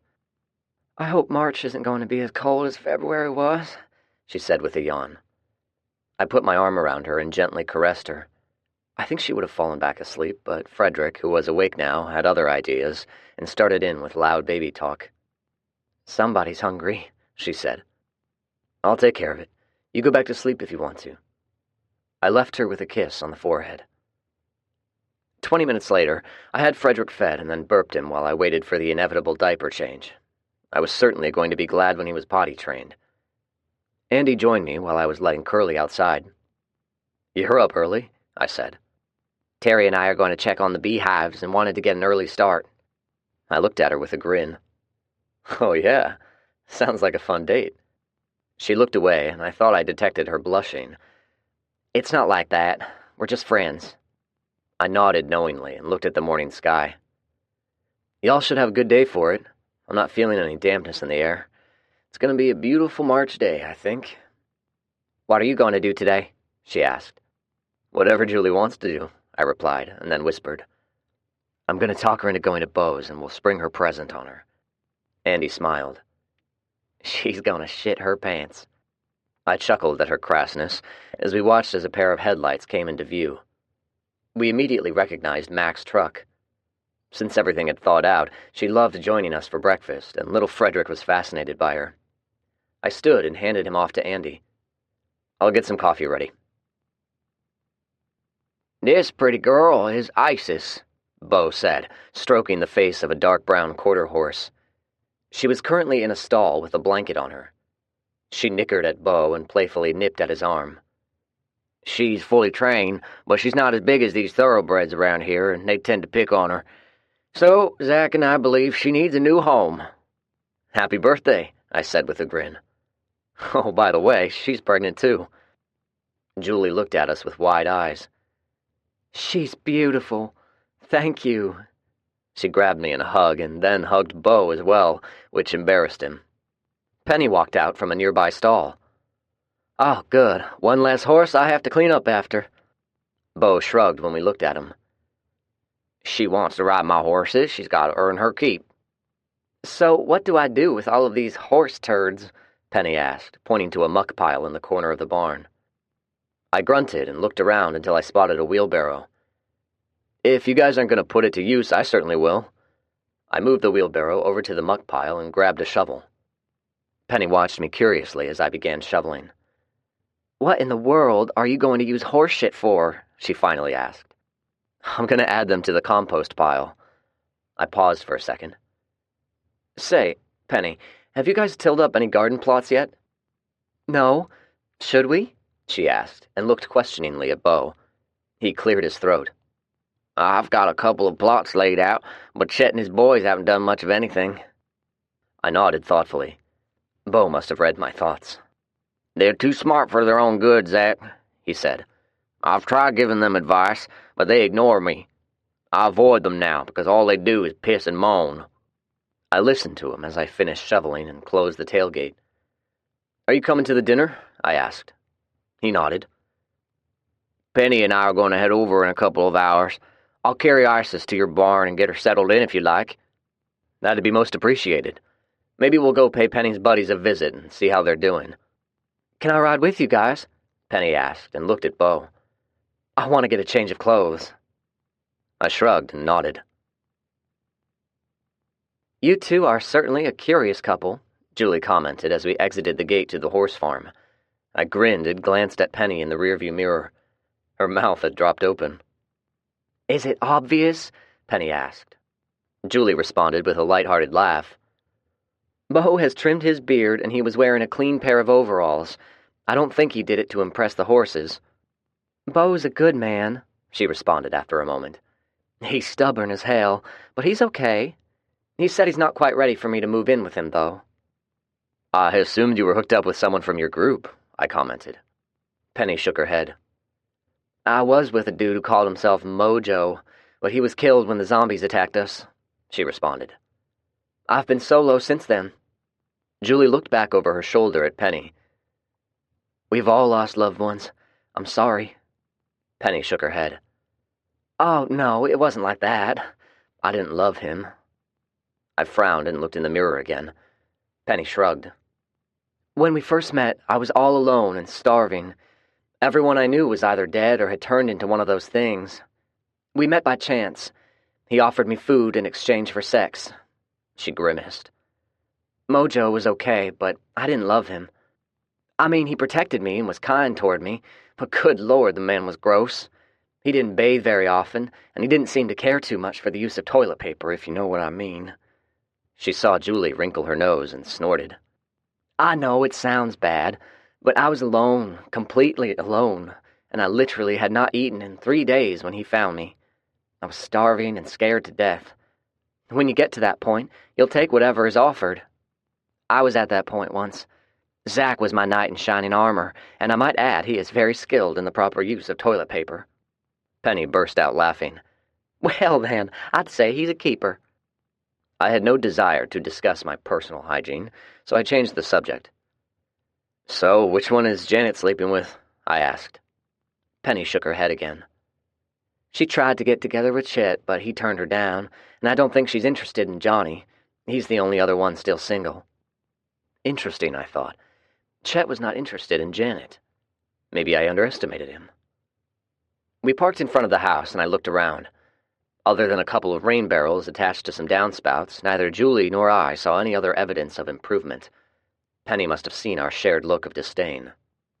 You two don't care for us too much, I'm thinking, she stated. Before I could answer, we were interrupted by Chet and another man walking out of the front door. We got out and everyone exchanged handshakes, which seemed to be a good gesture. That is, until Chet's buddy tried to assert his male dominance by gripping my hand tightly. It didn't work. My hands were hardened with layers of calluses, and my strength was equal to or greater than his. I smiled politely and increased the pressure of my grip. His cocky smirk became a strained grimace before I let go. "Well, I don't believe you two have come to visit since we moved in," Chet mentioned casually. "You're right, we haven't. It's been a long, cold February, and we've mostly stayed home. How have you guys been?" I asked. "What the hell is that smell?" the other man interrupted. Apparently, failing the attempt to intimidate me with an overpowering handshake, he was now going to resort to a passive-aggressive form of incivility. He was standing to the left of Chet, giving me the stink eye, waiting for me to respond. I looked at him studiously. He was in the same age range as Chet, late 20s or early 30s, lean, raw-boned, maybe 6 feet tall. "Are you referring to the horse manure I have loaded in the back of the truck?" I asked. He snorted. "If you say so." "Your name is Johnny, right?" I asked. He nodded indifferently. "I'm not sure what you're trying to imply. Maybe you're saying it isn't the truckload of horse shit that smells so bad. Maybe you're saying I'm the one who stinks. Or maybe you're saying my wife stinks. What are you saying, Johnny?" He answered with a silent, unfriendly stare. I returned to stare a moment before redirecting my attention to Chet. "Chet, we're having a potluck supper at the school and came by to invite you guys." I pointed at Johnny. "Based on his behavior, maybe it's a bad idea for y'all to come. It's good to see you." I turned to Julie. "Let's get going." We turned to go, but Chet held a hand up. "Hold on, guys. Johnny was just clowning. Right, Johnny?" Chet turned and glared at Johnny. "Yeah, I was just clowning. Don't mind me," he responded without feeling. I stared at him a moment to see if he was going to say anything else or do something stupid. He returned my stare a moment, and then made like there was something interesting in the distance to gaze at. I held my temper in check and tried to be diplomatic. After all, it was Julie's birthday. Anyway, like I was saying, we're all getting together at the school. It starts at 1600 hours. Everyone's expected to bring some food to the table. There's plenty of room if you want to spend the night, but you'll need to bring your own sleeping bags. "It sounds really good," Chet said, and cast a warning glance at Johnny. "We don't have a lot of food to offer, though. We've been clearing out houses in the area, but we're running low on ammo and fuel. Plus, a lot of the canned foods we've found are swollen out of proportion. I don't think they're good anymore." I nodded. "Thermophiles." Everyone looked at me as if I were speaking a foreign language. I spelled it out for them. Long explanation short, prolonged exposure to heat, like last summer, will cause the microorganisms inside the cans to grow and ruin the food. If the cans are swollen, the contents inside are no longer edible, but don't throw them away. You can give them all to Bo, and he can feed his pigs with them. I'm sure he'd trade a smoked ham for anything you have." They looked at me as if they had already discarded everything they thought had no value. I didn't bother asking. "Okay, back to the dinner invite. Bring what you can. It's mostly going to be an informal event, but we're also going to discuss our future and how we can possibly do some projects together." I looked at the two men. "I'll be honest, Chet. I look around and see at least a dozen things you guys can be doing to improve your situation. If y'all are up to listening, we can discuss it in detail over dinner." "Can I say something here?" Johnny asked in a tone which suggested he was trying to suppress an irritation. I shrugged a shoulder. "Certainly." "You're what, 18, 19? He asked. 18. Why do you ask?" He glanced at Chet momentarily and then gestured at me.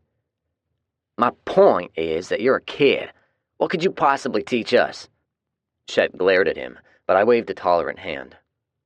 "Why don't y'all come to the school, take a look around at the improvements we've made, talk to everyone, and listen to what we have to say. Maybe you'll change your mind." I started to say more, but was interrupted by Penny emerging from the house. She was accompanied by Julie's mother. Julie leaned in close. "I bet she doesn't even realize what day it is," she whispered. "Hi, kids," Janet said as she walked up. "Hello, Mother," Julie replied. I watched her, but didn't return her greeting. There was a few seconds of awkward silence. "Chet, we must be getting back," I finally said. "We have a few chores to do before dinner. I hope you guys join us." "I think we'd like that, Zach," he said. Johnny nodded slightly in agreement. Janet suddenly spoke up. "Can I come visit my grandson?" she asked, almost sheepishly. I looked at Julie. She stared back at me silently, but I knew her well enough. "Yeah, sure," I replied. "Hop in the truck." Janet looked at me suspiciously a moment to see if I was tricking her. When she realized I was serious, she hurriedly got in. I backed the truck up to our compost pile, and the women immediately headed to the barn, leaving me to do the shoveling.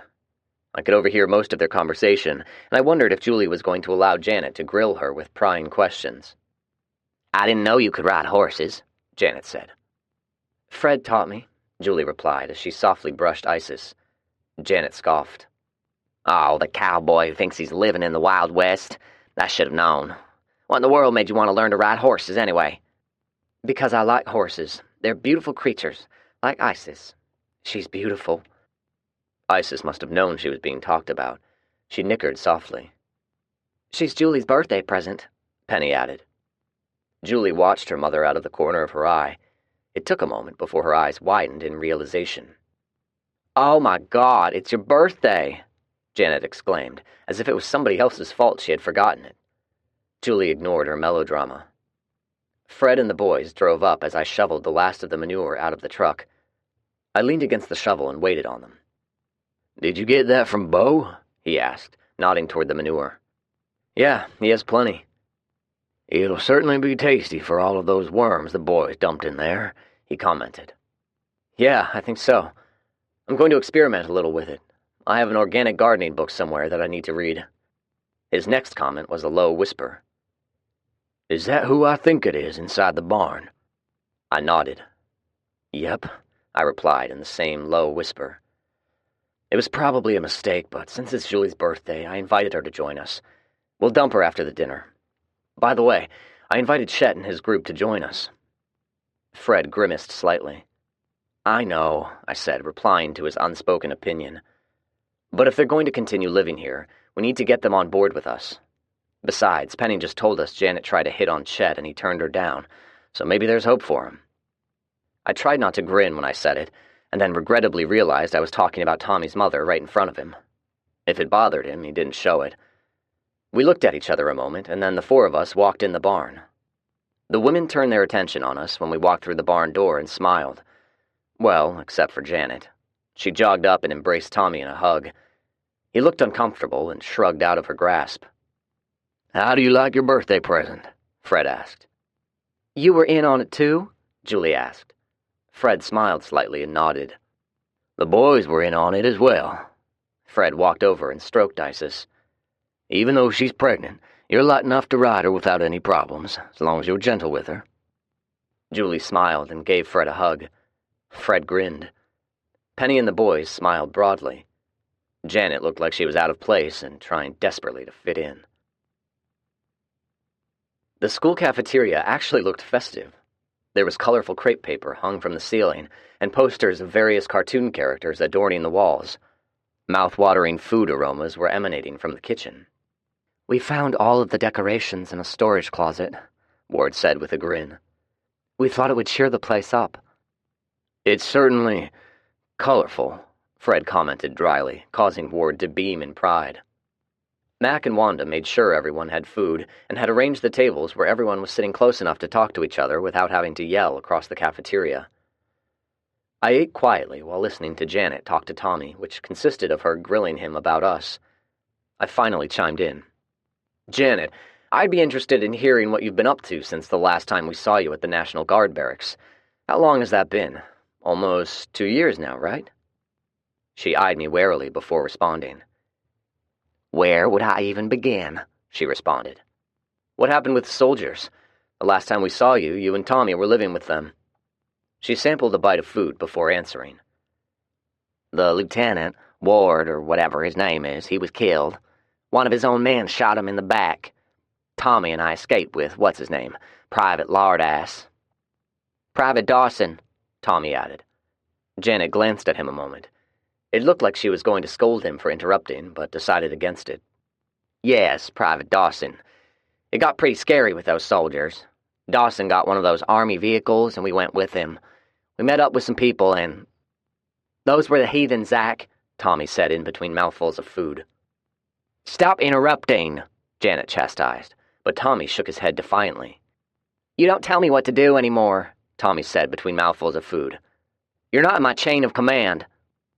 Janet gasped at the rebuke and looked at the rest of us like we were supposed to reprimand him. The only response was Andy snickering and nudging Tommy in the ribs. I waited a moment before resuming my questions.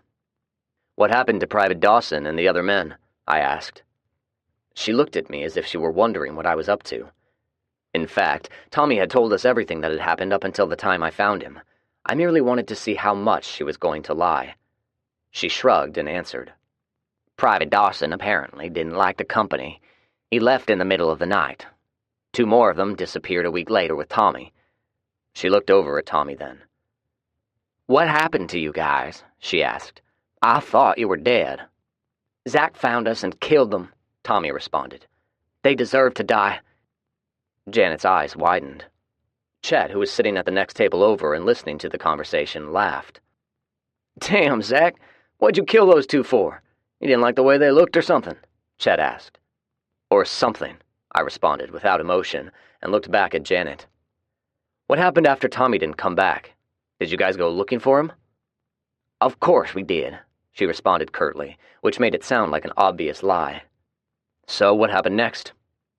Her face darkened, and for a moment I did not think she was going to answer. I noticed Chet listening intently as well. "There was a big fight and some shooting.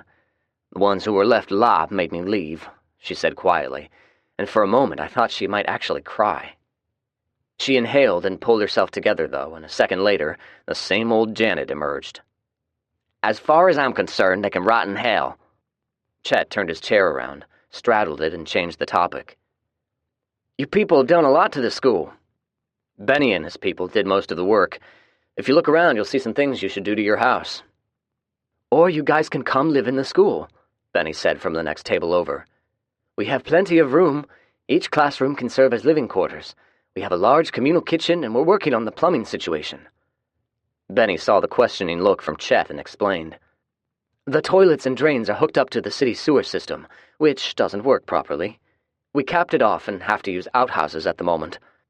When the weather warms up, Mac and I are going to try our hand at installing a septic tank large enough to handle everyone's deposit." He grinned at his own joke. "I have an idea for a solar-heated water system, too.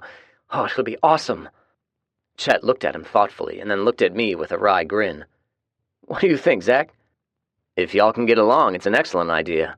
There's strength in numbers, and with larger numbers, larger work projects can be accomplished." "But you don't live here," he said. I shook my head. "We have a place not far from here. We had already made improvements before any of y'all came along, so we're quite comfortable with what we have, but it may change one day." "They have running water and hot showers, for God's sake," Kelly lamented. Chet and his friends looked surprised when they heard this. "So that's why you always look squeaky clean," Johnny said. "Yeah, we have solar panels and a generator, but we're still dependent on fuel somewhat." Our conversation was interrupted by Fred leaning over beside me. "Have you seen the Thompsons?" he asked in a whisper. I looked around. Sure enough, they weren't present. "I guess they decided not to come," I said questioningly. Fred shook his head. "It doesn't seem right. I'm going to take a ride and check on them." I stood up. "I'm coming with you." "Might I tag along?" Chet asked. Fred started to object, but something changed his mind. He walked out with Chet and me following. We arrived at the Thompson house within minutes. There was a note stuck in the door. I looked at Fred and pulled it out. Unfolding it, I read it quietly before looking at the 2 men. It's a note from Jeffrey. It says they've decided to leave and find some relatives who live in Kentucky. I looked at Fred and frowned. This is a surprise. Fred looked around. "Their SUV is gone." He then checked the doorknob. It was unlocked. He looked at us and walked inside. Chet and I followed. We didn't find anything unusual inside, and there were bare spaces in the closets and dressers, indicating they may have packed some stuff. "What do you think?" I asked Fred. He shrugged. "It kind of looks like some clothes are missing, but damned if I know why they didn't say anything before leaving." I looked at the note again. It definitely appeared to be masculine handwriting. I looked all around for anything else Jeffrey may have written so I could make a comparison, but I found nothing. In the end, we agreed the Thompsons left of their own accord, but Fred and I also agreed it was damned strange. Chapter 24.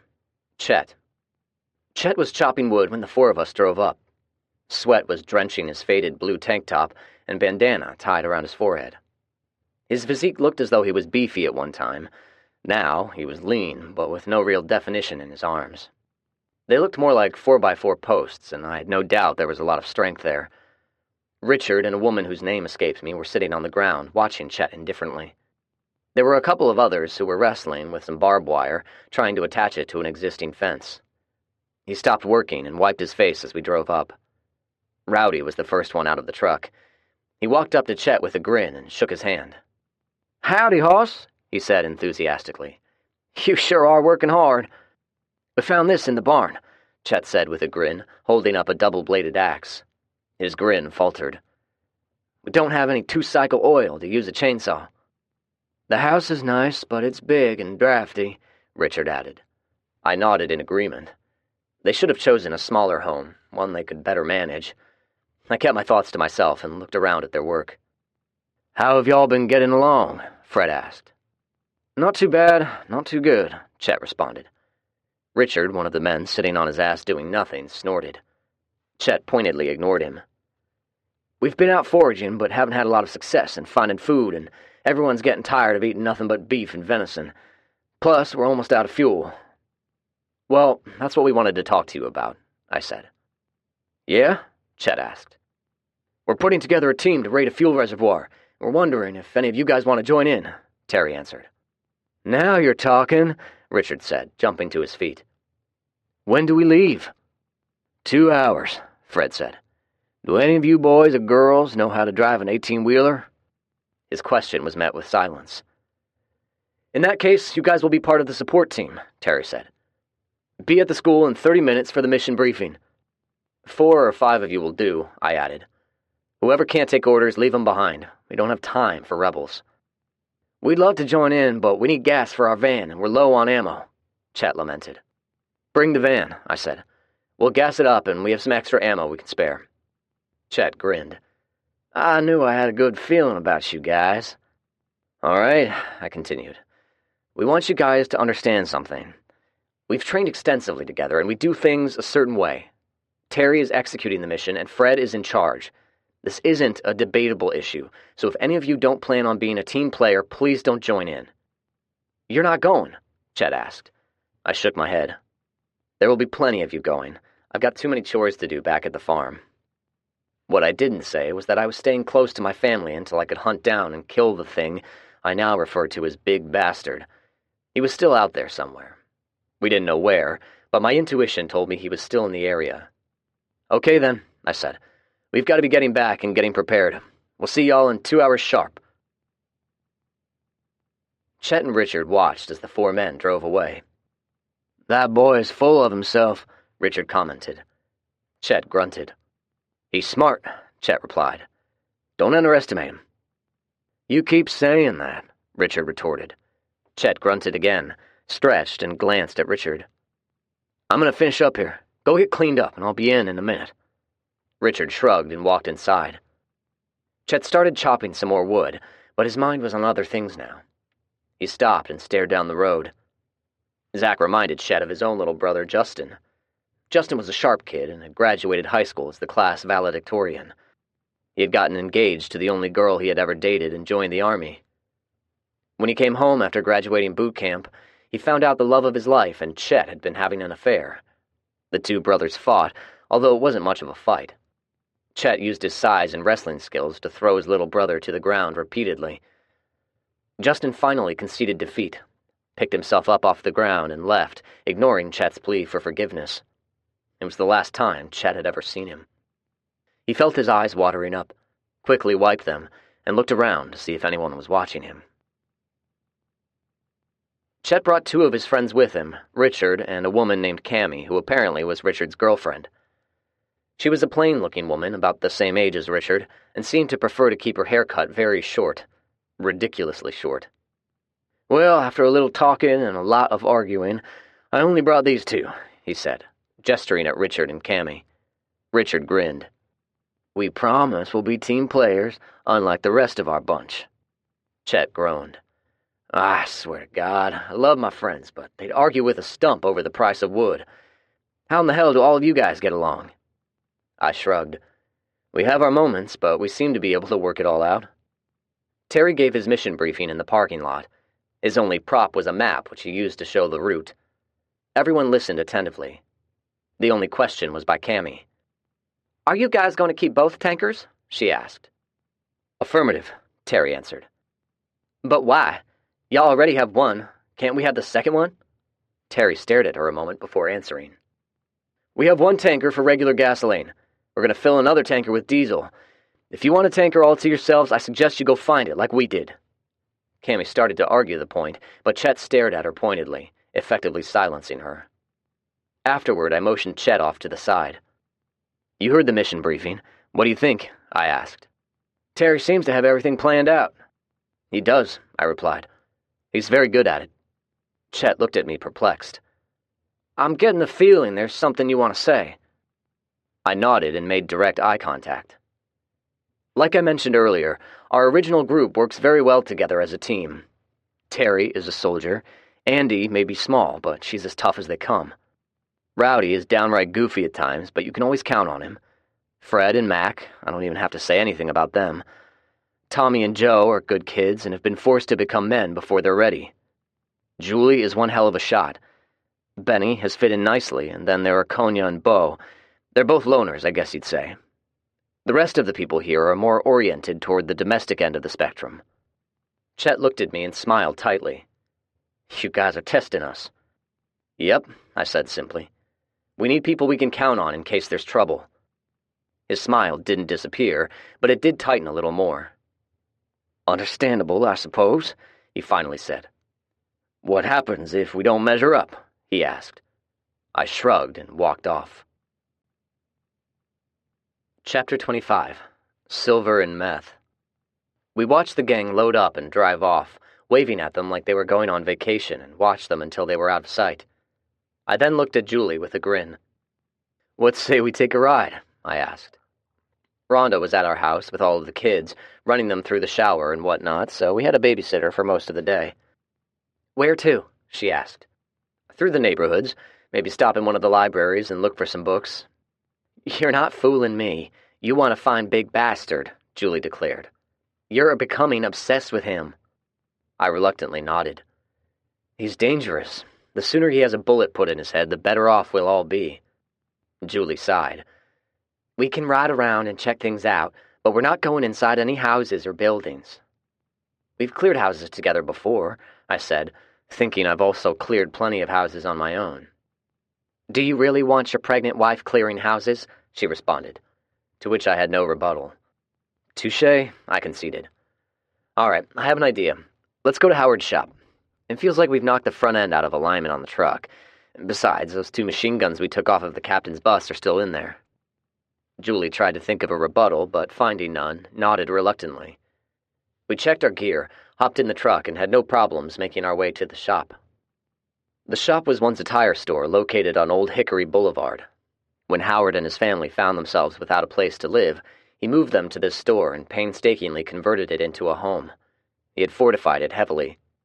All of the windows, bay doors, and even the roof had rebar welded solidly in place. The lobby had been converted into the living quarters, and the rest was left as a shop to fix automobiles. Only a few of us knew of its location in case we needed a place to bug out.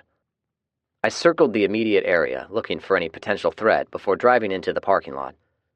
Julie stood guard as I unlocked the main entry door, made a quick sweep, and opened a bay door for her to drive the truck in. I shut the door behind her, nursed the generator to life, and turned on the front-end alignment apparatus. Do you know how to use it? Julie asked. I nodded. Howard taught me, although I'm not as good as he is.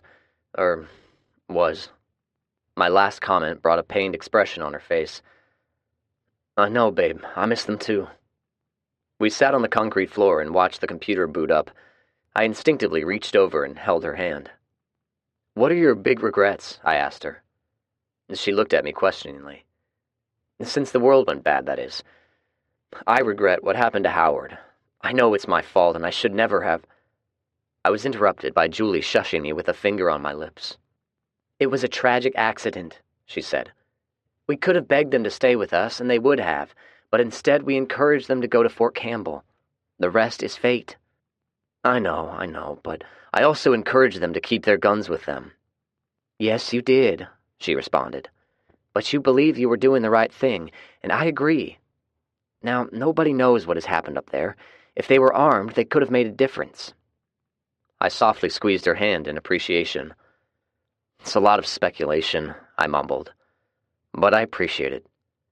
We sat there quietly for a moment on the floor, holding hands like schoolkids. I regret what happened to Macy, she finally said. If I had been more aware of my surroundings, I would have seen those two bastards hiding in the store. I shook my head vigorously. No, I said forcefully. Oh, Zach, we both know it's true. You never said anything, but don't think I didn't figure out we messed up your line of fire by standing too close to Andy's Jeep. I started to disagree, but she stopped me with a squeeze of a hand. You asked me what I regretted, so let me get it out. I regret saying nothing, as I watched my dad leave the safety of the school and getting himself killed. I regret the way I allowed my mother and her lover to deceive you and Rick back when we first met. I think Don might even still be alive. He wasn't a bad guy, but he was so bamboozled by Mom that he didn't use good judgment. I didn't see it back then, but I see it now. She sighed. And finally, I regret losing Tommy for so long. She dabbed at her eyes.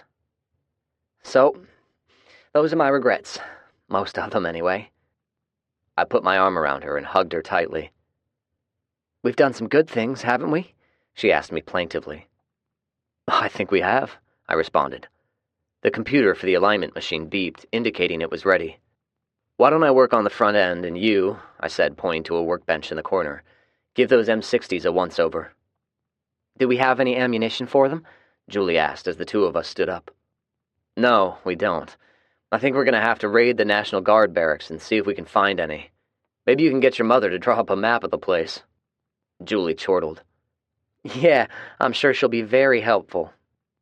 We spent the next 2 hours lost in our individual tasks.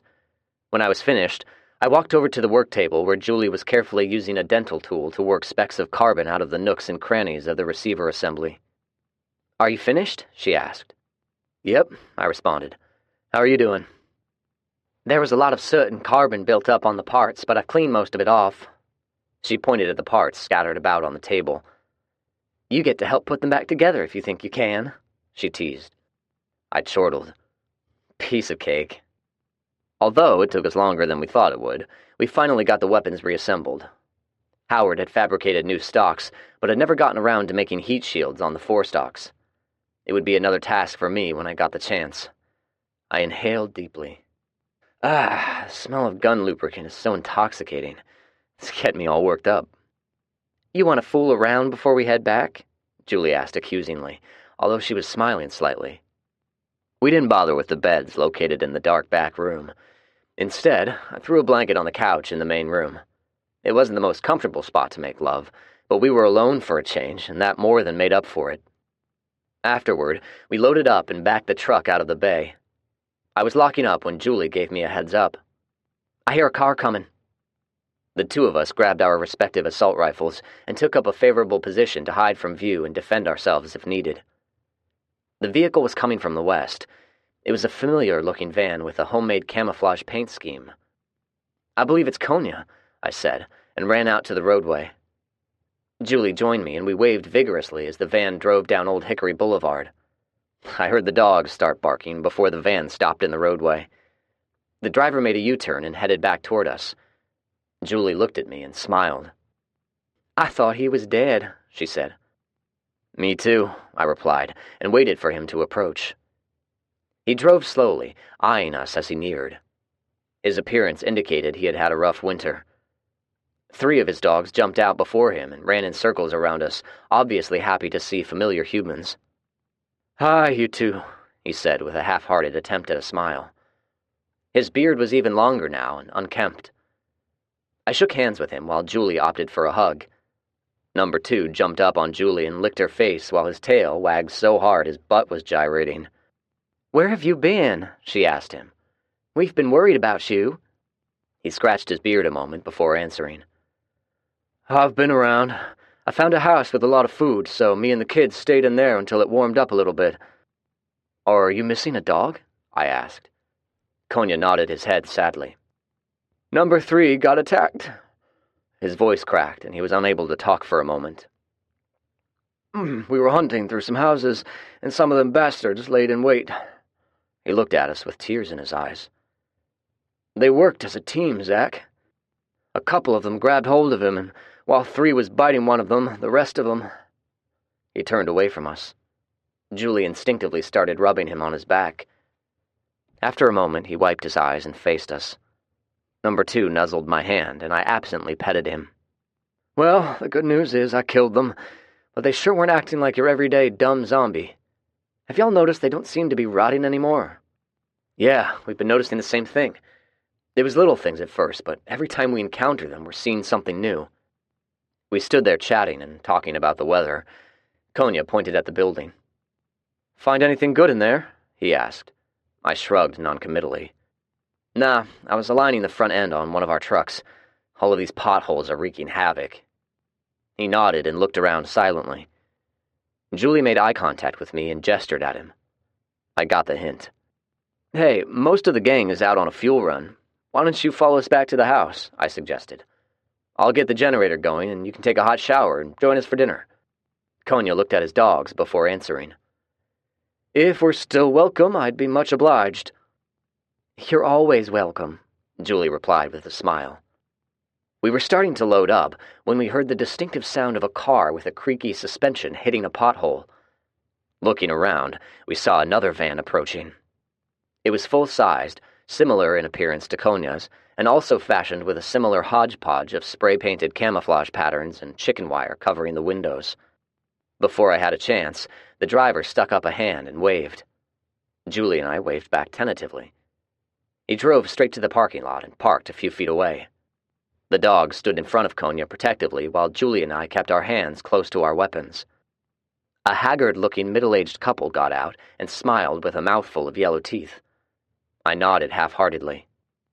"I've been trying to catch up with you for the past 10 minutes, he exclaimed while pointing at Konya's van. "My name's Charlie." He started to walk toward Konya with an outstretched hand, but the dog stopped him with some menacing growls. I stepped forward. "Hello, my name's Zach," I said, shook his hand and gestured at my better half. "This is Julie, and the man with the protective dogs is Konya." "I'm very pleased to meet all of you," he replied while eyeing the dogs nervously. He turned his head and gestured toward his companion, a tired-looking 40-something woman with a wrinkled face. If I had to guess, I'd say she spent far too much time in the sun when she was younger. "That's my wife. Her name's Mary." "Them dogs got rabies?" she asked suspiciously. "They look like they are infected." Konya responded with a disdainful glare while I looked over at the man carefully. "What brings you out this way, Charlie?" "Oh, we're travelers. We travel around, meet people, and trade with them. Been all around these parts," he said with a sweeping gesture of his hand. "Wow, I bet you two are a wealth of information," Julie said. "That we are," Charlie replied with a smug grin. "How many people have you two seen?" I asked. Charlie folded his arms and rubbed his face. "I'd say about 50, 60 in total." "What about the River Road people?" Konya asked. Charlie frowned. "Those people are not very pleasant," he said and spat. "They don't trade fair. Speaking of trade," he said and gestured toward his van, "we have stuff to trade. What about you people?" "We always bring food supplies along. We have different types of canned vegetables. What have you got to trade?" I asked, hoping he had some good stuff. He frowned before responding. "We traded for some canned stuff a while back, and it was all bad. Do you people know how to can properly?" I looked at Julie. She was not smiling, but at least she didn't let fly with a disdainful retort. I went over to our truck, pulled out a jar of blueberry jam, and handed it over to Charlie. "On the house," I said. "Give it a try and see what you think." Mary hurriedly grabbed it out of her husband's hand, opened the lid, scratched the wax off, took a cautious sniff, and then inhaled deeply. There was a look of ecstasy on her face as she smelled the blueberry aroma. "Well?" Julie asked. "It smells wonderful," Mary replied as she dipped a couple of fingers in, scooped out a healthy dollop, and then stuck them in her mouth. Charlie grabbed the jar out of her hand and did the same. "It's delicious," he exclaimed as he smacked his lips. "So, now that we're through questioning our canning techniques, what have you got to trade?" I asked. Charlie gave a nod and a confident smile, as if whatever it was he had was going to have us jumping up and down with joy. He walked to the van and emerged after a second with a cloth Crown Royal bag. He made a big presentation of reaching in and pulling out some of its contents. I looked in his hand. "Silver?" I asked. Charlie nodded smugly. I arched an eyebrow. "What in the hell are we going to do with silver?" "Silver bullion is an excellent trading commodity, young man," he replied with a slight tone of righteous indignation. "Once the economy gets reestablished, you'll be able to buy anything you want." I shook my head at his logic. "Mr. Charlie, we have absolutely no use for silver, gold, paper money, or anything similar." I pointed at the bullion in his hand and shook my head. "Enjoy the jam, but you can keep your silver." He shook his head in dismay as he put the pieces of silver back in the bag and went back to his van. Returning a moment later with yet 2 more of those purple cloth bags, he opened one and thrust it out at me. I looked inside and then back at him questioningly. "Some good crystal meth," he said in explanation. "Here's a dude up in Jolton who has a good cooking operation. This is some primo stuff." He looked at me expectantly, and I shook my head disgustedly. Charlie looked crestfallen as he pulled the string taut on the bag and opened the next bag. Inside were various assortments of pill bottles. "I got all kinds of pain pills here. Percocet, hydrocodone, you name it." "Do you have any antibiotics?" I asked. Charlie bit his lower lip and shook his head. I shrugged. "We could probably use some pain pills, but you don't have enough that would make a trade with you worthwhile." "We could really use some food," Charlie said softly. His wife nodded as she continued eating the jam. It didn't look like she was going to save any for her husband. Charlie held the bag up again, a hopeful expression on his dirty face. I shrugged and shook my head. "Do you have any real trade commodities?" I asked. "You know, ammunition, hygiene products, practical stuff." I pointed at the jar of jam. "We could really use some more mason jars and lids. Do you have anything like that?" Charlie looked around and picked at his fingernails before responding. "I don't have much," he lamented. "I got about 20 rounds of ammunition, 2 bars of soap, some spare clothing, but no food. The missus and I have been eating Purina dog food for the last week." He rubbed his face. "There's places out there I don't think has ever been scavenged, but there are too many of those zombies in them buildings." I thought for a minute. "You know, dog food actually meets all the nutritional needs, except for vitamin C. Dogs don't need vitamin C." I know, it sounded lame. At least Julie refrained from rolling her eyes. The other 3 looked at me questioningly, even the dogs. I cleared my throat and suddenly snapped my fingers. Retrieving one of my notepads from the truck, I sat on the tailgate and motioned Charlie over. "All right," I said, opening the pad and clicking my pen. "You said you 2 traveled around and interacted with other people?" I asked. Charlie nodded, but it was plain to see he was puzzled. "Good. Information is always good. Tell me everywhere you've been and everyone you've seen. Tell me all about it." We gave them a dozen jars of various canned products in exchange for their information about the area and a dozen Valiums. Charlie and Mary, although it was obvious they lacked a formal education, had excellent memories. They remembered specific places, names of people, how they were surviving, etc. I got tired of writing after about an hour and told them they had met their obligation. We departed with the promise to meet again in a month. "I brought you guys a present," Konya said after he had devoured a plateful. Rhonda hurriedly refilled it with a friendly smile as I looked at him questioningly. "I found a few slightly used salt blocks for the cattle and 2 cases of motor oil, some of that synthetic stuff," he said as he helped himself to another piece of cornbread to go with his lima beans. I whistled in appreciation. "That's awesome, Konya," I said earnestly. "Have you been traveling around much, Mr. Konya?" Rhonda asked. Yes, ma'am, I have, he replied. Hey, I meant to ask you, I said. What was the thing you said about the River Road people? Out on River Road, there are some people who have built a sizable compound, and they aren't very friendly towards strangers. A compound? I asked. Konya nodded. Yep, they've taken over what was once a rehab clinic on the banks of the Cumberland. It's completely walled in with old cars that have been stacked up, barbed wire and other assorted junk. He finally pushed his plate away and then wiped around his mouth with his shirt sleeve. They also had the whole road blocked off. When I drove up, they were standing on top of their wall.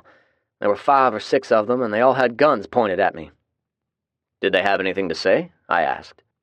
Konya chortled. They told me, in no uncertain terms, I wasn't welcome. I tried to talk to them, and one of them shot at my feet. Interesting, I muttered, and reached for the notepad. Are you going to stick around now, or are you going to keep being a lone wolf? Julie asked. Julie, I chastised. Rhonda gasped, but Konya chuckled. No, it's okay, he said, and wiped his mouth. I must be honest, it's been hard being around people, but I'd like to stick around if the offer is still on the table. That's wonderful, Julie responded. I reached out and shook his hand. We can put you up in the basement if you'd like, I said. Konya nodded. I'd appreciate that, but I don't want to impose. As soon as I can, I'd like to find my own place somewhere around here. Besides, he added, Number 4 is pregnant, and I'm pretty sure I know who the guilty party is, he said as he eyed Number 2. Amazingly, Number 2 reacted with a guilty expression, which made us laugh. I stood up. Let's get you settled in, and you can get a shower before the gang comes back. I'm sure they'll be happy as hell to see you. Chapter 26. Journal entry, March 18th. Hello, Journal. The latest news is not good, and it's taken me 4 days to work up the strength to write about this, so I'll come right out with it. Big Mac, Joe, and Tommy are dead. The mission was to go to a fuel reservoir located on Centennial Boulevard in an area known as Cockrell Bend. A couple of months ago, Zach, Rowdy, and Fred had scouted it out and found a fully loaded tanker truck parked there. It seemed like a great plan. The route was a straight shot down Briley Parkway. There were no blockages, only an occasional abandoned car. Everything was going perfectly, and we made good time. When we arrived, there was nobody else around, only a few rotten bastards who died quickly. The tanker was still sitting there, undisturbed and gathering dust. Mac tinkered with the truck's big diesel engine and got it running in less than 10 minutes. Everyone was cheering. Joe and Tommy were riding with Mac in the truck. She was going to teach them how to drive it. Fred gave the okay, and we headed out. Fred, Terry, and I were lead security and were riding about 100 yards ahead. Chet and his friends were rear security. The potholes were awful, but not unexpected. We carefully inspected the bridges and determined they were safe, but unfortunately we didn't look closely at the curving on-ramp. Mac was driving the truck up the ramp when the front right wheel hit one of those potholes. The weight of the truck caused the road to give way. Mac never had a chance to recover. The truck rolled over and exploded almost instantly. Chet's van was too close. They were caught in the fireball and killed as well. There was nothing we could do for them. We couldn't retrieve the bodies because the fire was threatening to consume the entire reservoir at any minute. Fred assured us there would be nothing to recover. Only 3 of us, Fred, Terry, and I, survived. We were holding up okay until the secondary explosion, and then we wept openly on the way back. Even Fred. So here is my report, dearest Journal. On March 14th, a beautiful sunny day filled with bright blue skies and puffy clouds, 6 people died, a horrible, fiery death. Big Mac, Mackenzie, Tommy, Thomas, Joe, Joseph, Cammy, I've no idea what her real name was, Chet, and Richard are the fatalities. I'm not normally a religious person, but I hope they're all in heaven now. Andy. This is the end of the CD. The audiobook continues on the next CD. Chapter 27. Round 2. We still needed fuel, and even though deep down we knew there would be nothing left, we had to see for ourselves. It took us 2 weeks before we worked up the motivation to go back to Cockrell Bend. On the day we geared up to head out, Andy begged off and instead volunteered to babysit. The morning was cool, with overcast skies of a dull gray. A soft drizzle of rain reflected our mood. We traveled slowly, cautiously, and stopped on Briley before the bridge crossing over Centennial. We had a bird's-eye view of the area, but there wasn't very much left to look at. The entire area was burnt to a blackened crisp. After the tanker blew, we took off. It was a massive explosion when the reservoir blew, Terry said to Julie and me. We were about a half-mile away when it happened, and the shockwave damn near flipped the truck over. Nobody else had anything to add. I looked around with the binoculars. The epicenter of the blast was obvious, and the destruction extended outward in a rough, angry circle. Everything within was obliterated and black. I shook my head sadly and handed the binoculars to Fred. "Aren't we going down there?" Julie asked. "We can, but it would be futile," I said. "There's nothing left." I looked at her for emphasis. "Nothing." Julie grabbed the binoculars out of Fred's hands and looked the area over for several minutes. Fred walked away from the group and stood by his truck silently. "So, what do we do now?" she finally asked. "We go to the downtown reservoir," I responded. "Hopefully it's still intact and not overrun." After a brief debate, it was agreed Fred and I would perform the fueling operation while everyone else stayed a safe distance away. I convinced Julie this was the best course of action, and promised her we'd abort if we encountered any problems, no matter how small. Everyone piled into the van except for Fred, who insisted on driving alone. He led the way in his truck. We slowly drove the entire length of the Victory Memorial Bridge, looking for anything which might indicate the bridge had structural damage. Seeing nothing that might spell our demise, we parked on the top of the bridge. I got in the truck with Fred, and the two of us drove down to the reservoir premises without comment. Luckily, there was only one lone zombie aimlessly roaming around the lot. It appeared to have been a construction worker at one time. He was wearing one of those insulated coveralls, a heavy canvas jacket, and even a hard hat. I was going to shoot him, but as soon as I stopped the truck, Fred jumped out, grabbed a 4-foot-long piece of lumber lying on the ground, and took off running toward it before I could say anything. I watched as he angrily pummeled the thing until its head was a pulpy mush. "All clear here," I hurriedly said on my portable before anyone who was watching got excited. I waited for Fred to walk back to the truck. "Do you feel better?" I asked him. He didn't bother answering. Instead, he grabbed some tools and walked toward the pumps. Seeing no other threats, I grabbed a grounding rod and went to work. It took us almost 45 minutes to fill the 500-gallon tanker, mostly in silence. After finishing, we drove up on the bridge to the waiting crew. Fred told me to hop in the van, effectively kicking me out of the truck, and we began the tedious journey home. The roads would be perfect for a stretch, and then all of a sudden we'd run up on potholes from hell. I drove carefully, but it didn't stop Julie from chiding me. Since the tragic accident, we had all been going through the motions of our daily routines without much communication. Fred, who of course was stoic by nature, became even more withdrawn. We'd go for days without seeing him. "We're going to have to learn how to plow with horses," I commented, in an attempt to break the silence. "Maybe we can find some mules that are still alive. Mules are supposed to be able to pull a plow better than horses." I looked over at Terry. He stared absently out of the passenger window. "You've got to stop beating yourself up over it." He jerked his head around and gave me a harsh stare. "It was my fault, Zach. I should have spotted the problem with the road." He looked back out of the window before adding quietly, "You would have." "I don't know about that," I responded. I caught a glance from Julie in the rearview mirror. When she saw me looking, she turned her head and stared out of her window. I never said it, but when told what happened on that fateful day, it was one of the first things I thought about. I mean, you're about to drive a fully laden tanker truck over a roadway that had not been maintained in over 2 years. They saw the potholes, yet they didn't give the on-ramp a closer inspection. There were several times in the ensuing days I wanted to jump up and scream, "Why?" But I kept my opinions to myself. What had been done was done. "Fred won't talk to me," Terry said after a moment. "He's not talking to anybody," Rowdy said. "He's blaming himself as much as you are," I added. "So, what do you suggest?" "I don't know, bro. We were all close, and Chet was beginning to grow on me. I really didn't know those other two very well." "Rich said he was prior Army," Terry said. "He was an MP." I nodded quietly and slowly swerved around another large pothole. "How much have you talked with the rest of Chet's group?" I asked. Terry shrugged. "I've probably talked to them the most," Rowdy said. "Y'all know I can get along with anyone, but the ones that are still living are a little bit on the asshole side, and make little snide remarks all the time.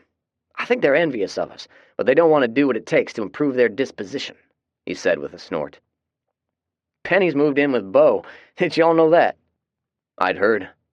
"Damn," Terry said. "He's old enough to be her dad." "How old is she?" I asked curiously. 23. "Wow, she looks a lot older," I said with a shrug. "It's a different world now. They seem to get along, so whatever works." Terry sighed.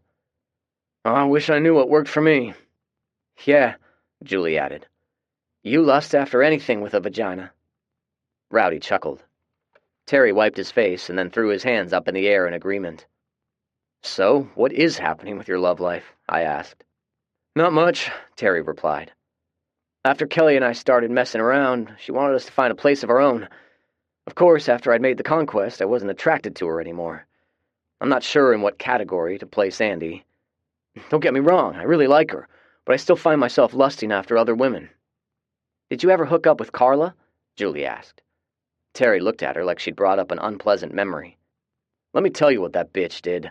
She led me on, and then when I made a pass at her, she acted all offended and couldn't wait to tell her husband." Julie chortled. "She wanted to see if she had the power to seduce you." "Yeah, I guess. The thing of it is, now I want her worse than ever." I laughed then. Terry merely sighed. "I'm fucked up when it comes to women. You've got a good thing with Julie. I don't know how you focus all of your emotions on her and nobody else." I kept quiet. The truth of the matter, I did find myself thinking of other women. It didn't happen often, but it happened. When I talked it over with Fred, he surprised me when he admitted the same thing. He told me as long as I didn't act on it, I was fine. But it still worried me, and I damn sure didn't say anything about it to Julie. Terry pointed as we approached the Thompson and Nolansville intersection. "This is where the soldiers got overrun by the zombies and you got shot, right?" Terry asked. I nodded. "Whatever happened with the soldiers' weapons?" "We weren't able to come back here for a couple of weeks," Julie said. "When we did, all the weapons were gone. The soldiers were stripped clean." "We figured the captain's gang took them, but Andy said no," I said. "We've never determined who got them." Terry nodded in understanding. We passed through the stack of cars at the intersection slowly. None of them had been moved, which was a good sign. I spotted a skull and a few more bones, but most had probably been drug off by scavengers. It was a solemn spot, but today it wasn't totally bereft of activity. "I count 6, Terry said. I didn't slow down, but instead pointed at the radio. "Tell Fred, he'll take care of them." I heard gunfire before Terry even had a chance to grab the microphone. Terry looked back over his shoulder and watched as Fred shot them all through the open window of his truck. "I guess Fred needed to let off a little tension too," he observed. The friends of the late Chet Henry were waiting at the school when we arrived. They were looking sullen, unfriendly. There were no handshakes offered when we exited our vehicles. "We're going to need at least 100 gallons, one of them said as I began filling a 5-gallon container. I looked up at them. "Well, folks, that's a mighty big order. What do you have to trade for it?" Johnny scoffed. "There you go with that barter bullshit again. Y'all owe us at least that much after you got our people killed."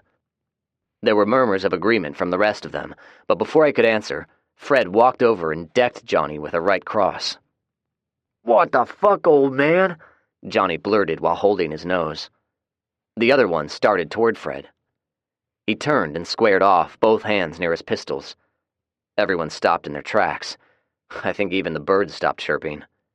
It was deathly quiet. Fred stared at Chet's group coldly.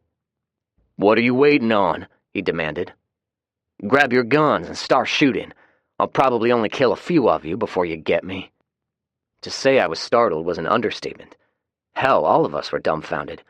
Fred had always been the cool, calm, collected one, and I was the hothead. I held a hand up.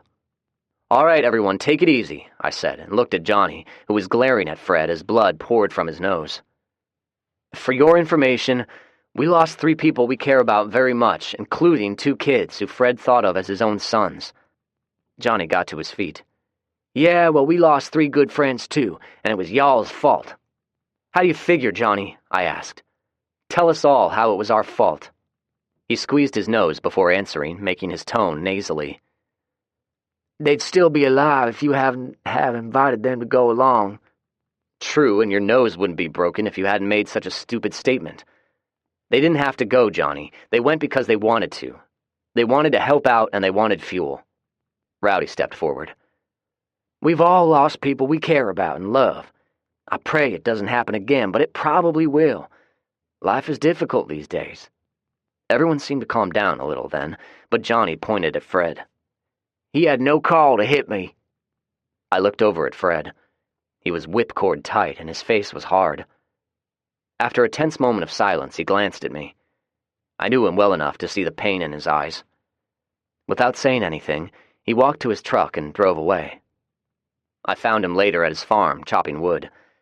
He was stripped down to his waist, revealing a lean physique of sinewy muscle. Unlike Chet, Fred was splitting the logs with one blow, the chunks of wood flying away in angry protest. As I waited for him to take a break, I looked around and saw a 2-foot-long rat snake sunning itself on the steps to his house. Fred saw me looking. That's Rat Boy. The boys found him one day when he was small and kind of adopted him. They'd catch field mice and feed him. He's probably wondering where they are. Yeah, probably. I paused and gave him a long, quizzical stare. How are you doing? I asked tentatively.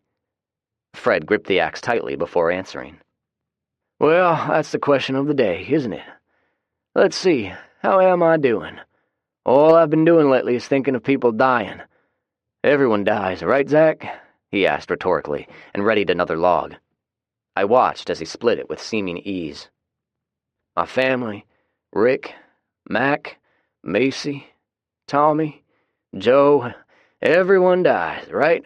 He asked again, and with that he hurled the axe, which embedded itself deep into an old gnarly oak tree. He stared at it a moment before pulling a bandana out of his back pocket and wiping the sweat off of his face. What did you do with that crew? He asked. Chet's crew? I asked, and then shrugged. I gave them gas. We used the tanks on their RVs as storage tanks. Fred gave me one of those stares he did when he was displeased. I wanted to make a friendly gesture, I explained, especially after you broke Johnny's nose. How much? He asked. About 100 gallons, I responded evenly. He continued staring at me a long moment.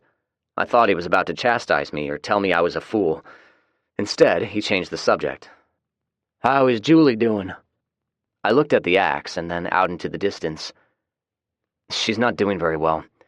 She puts on a good front, but she cries herself to sleep almost every night. And there's something else, I added. Fred was putting his shirt back on, but paused and looked at me expectantly. She asked to let her mother move in. I agreed. Fred said nothing. We both knew why I did it. I did it for Julie. Chapter 28. Blame. Breakfasts were awkward these days. If something was said the wrong way, Julie would start crying and go to our bedroom. Janet used it as a way of reinserting herself into Julie's life. She would rush after her and tell her everything was okay while holding her in her arms. It bothered the shit out of me. Maybe I was jealous. I assumed Julie would rather seek comfort in my arms, and I was angry when she chose her mom over me. Normally I would have understood, but it was Janet. And Janet was not the all-American mother. It got to the point where I'd get up early every day, fix my own breakfast, and then spend the rest of the day away from the house. This was my routine for almost 2 weeks now. The deaths of our loved ones had acted as a negative catalyst, which undermined the group dynamic we had tried so hard to cultivate. We interacted with each other only when we had to. Even then, our conversations were short. It was on one particular cloudy day in mid-April when things finally came to a head. Konya, Bo, and I were on horseback, rounding up stray cattle. We were slowly but steadily moving 20 head down Kidd Road and were within sight of Nolansville Pike when we saw them. Looks like there were only 4 of them, I said. Konya's dog started growling, and he went for his rifle, as did I. Bo started moving his horse forward, but Konya stopped him.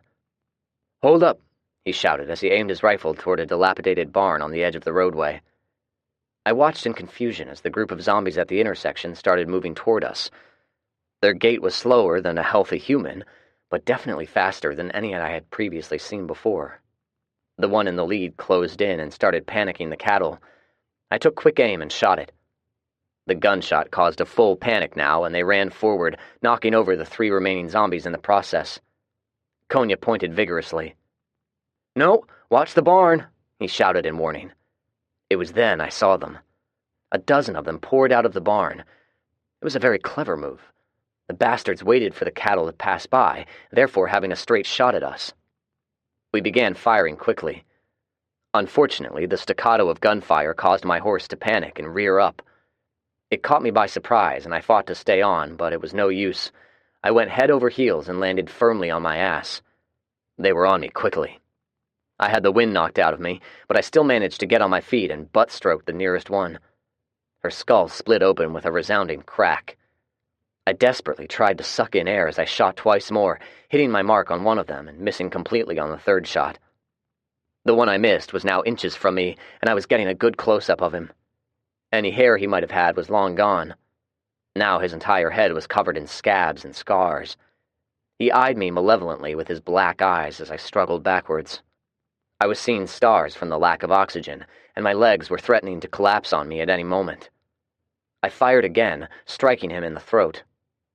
He lunged forward and grabbed the barrel of my rifle, jerking it violently, causing my legs finally to give out. I fell on my ass again, and would have been a goner, but number 2 appeared from nowhere, lunged onto my adversary, and bit down on its arm so hard I could hear the bones break. It was enough for the thing's grip to weaken. Jerking my rifle back out of his grasp, I concentrated on my aim and shot him right under the nose. The kinetic energy of the 5.56 caliber bullet blew out the back of his head with a fine spray of brain matter and black mist. I was finally able to suck in a breath of air, which cleared up the cobwebs a little, and looked around as number 2 barked at me anxiously. I forced myself to inhale again, got into a sitting position, and looked for a target. Konya had dismounted and was surrounded by 4 of them. He and I shot simultaneously, and 2 of them went down.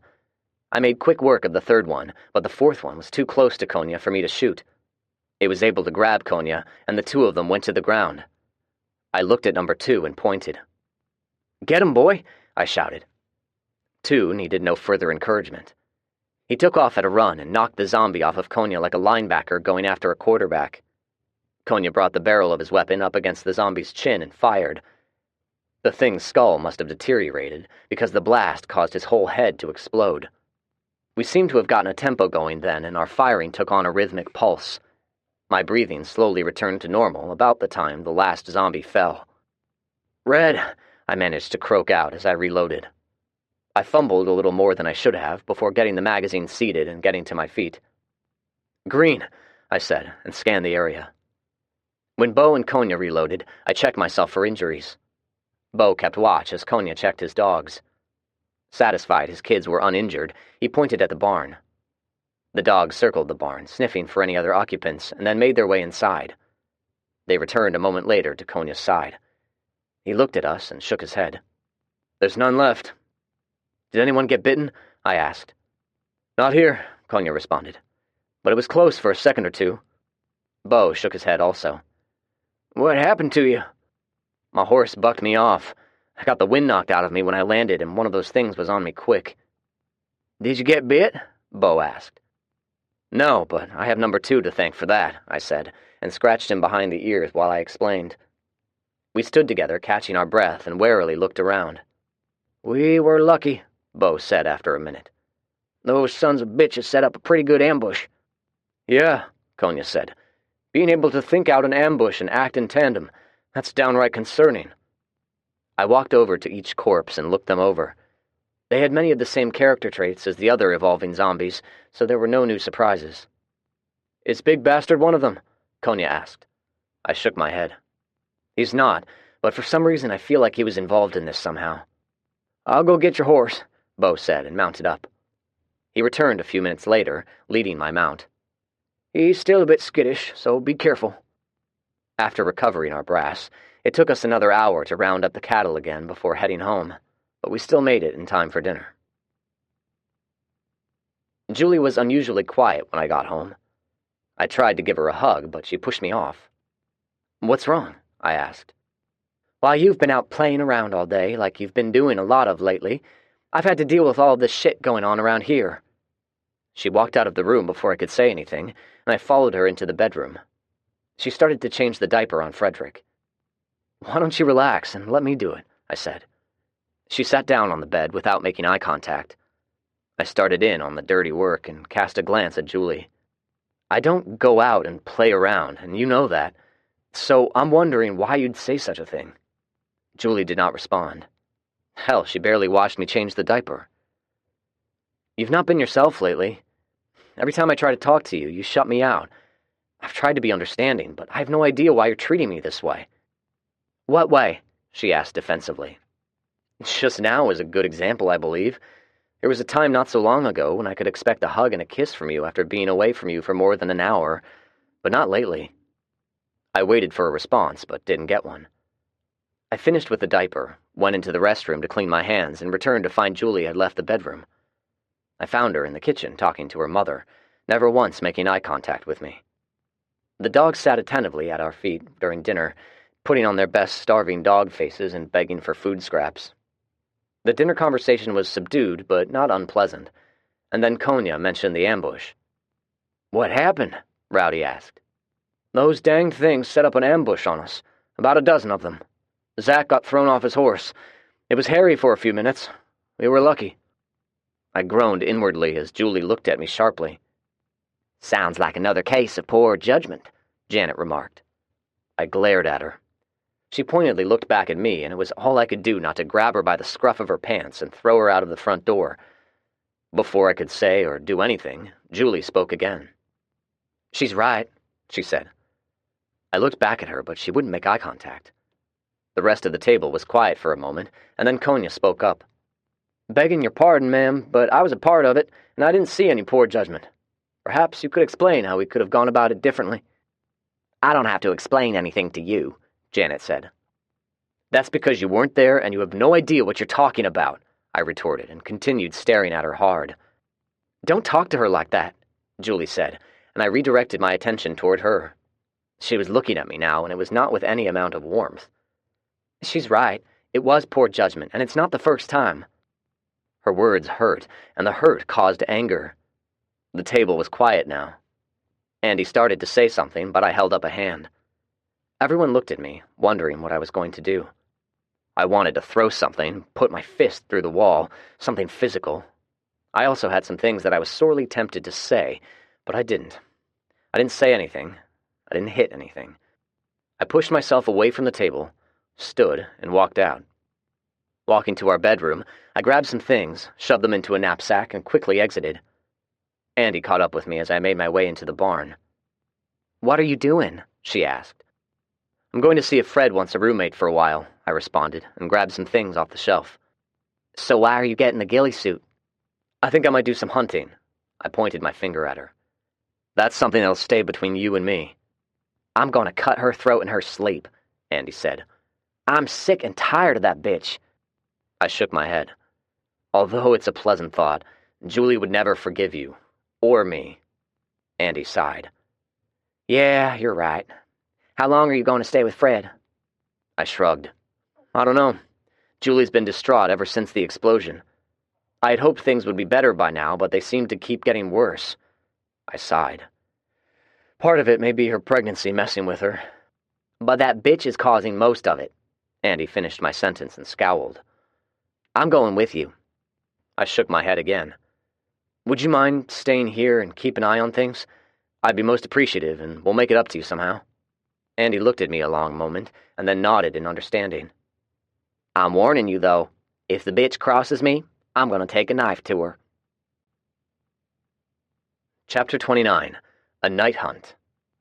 I hugged Andy tightly before leaving and watched her walk back into the house.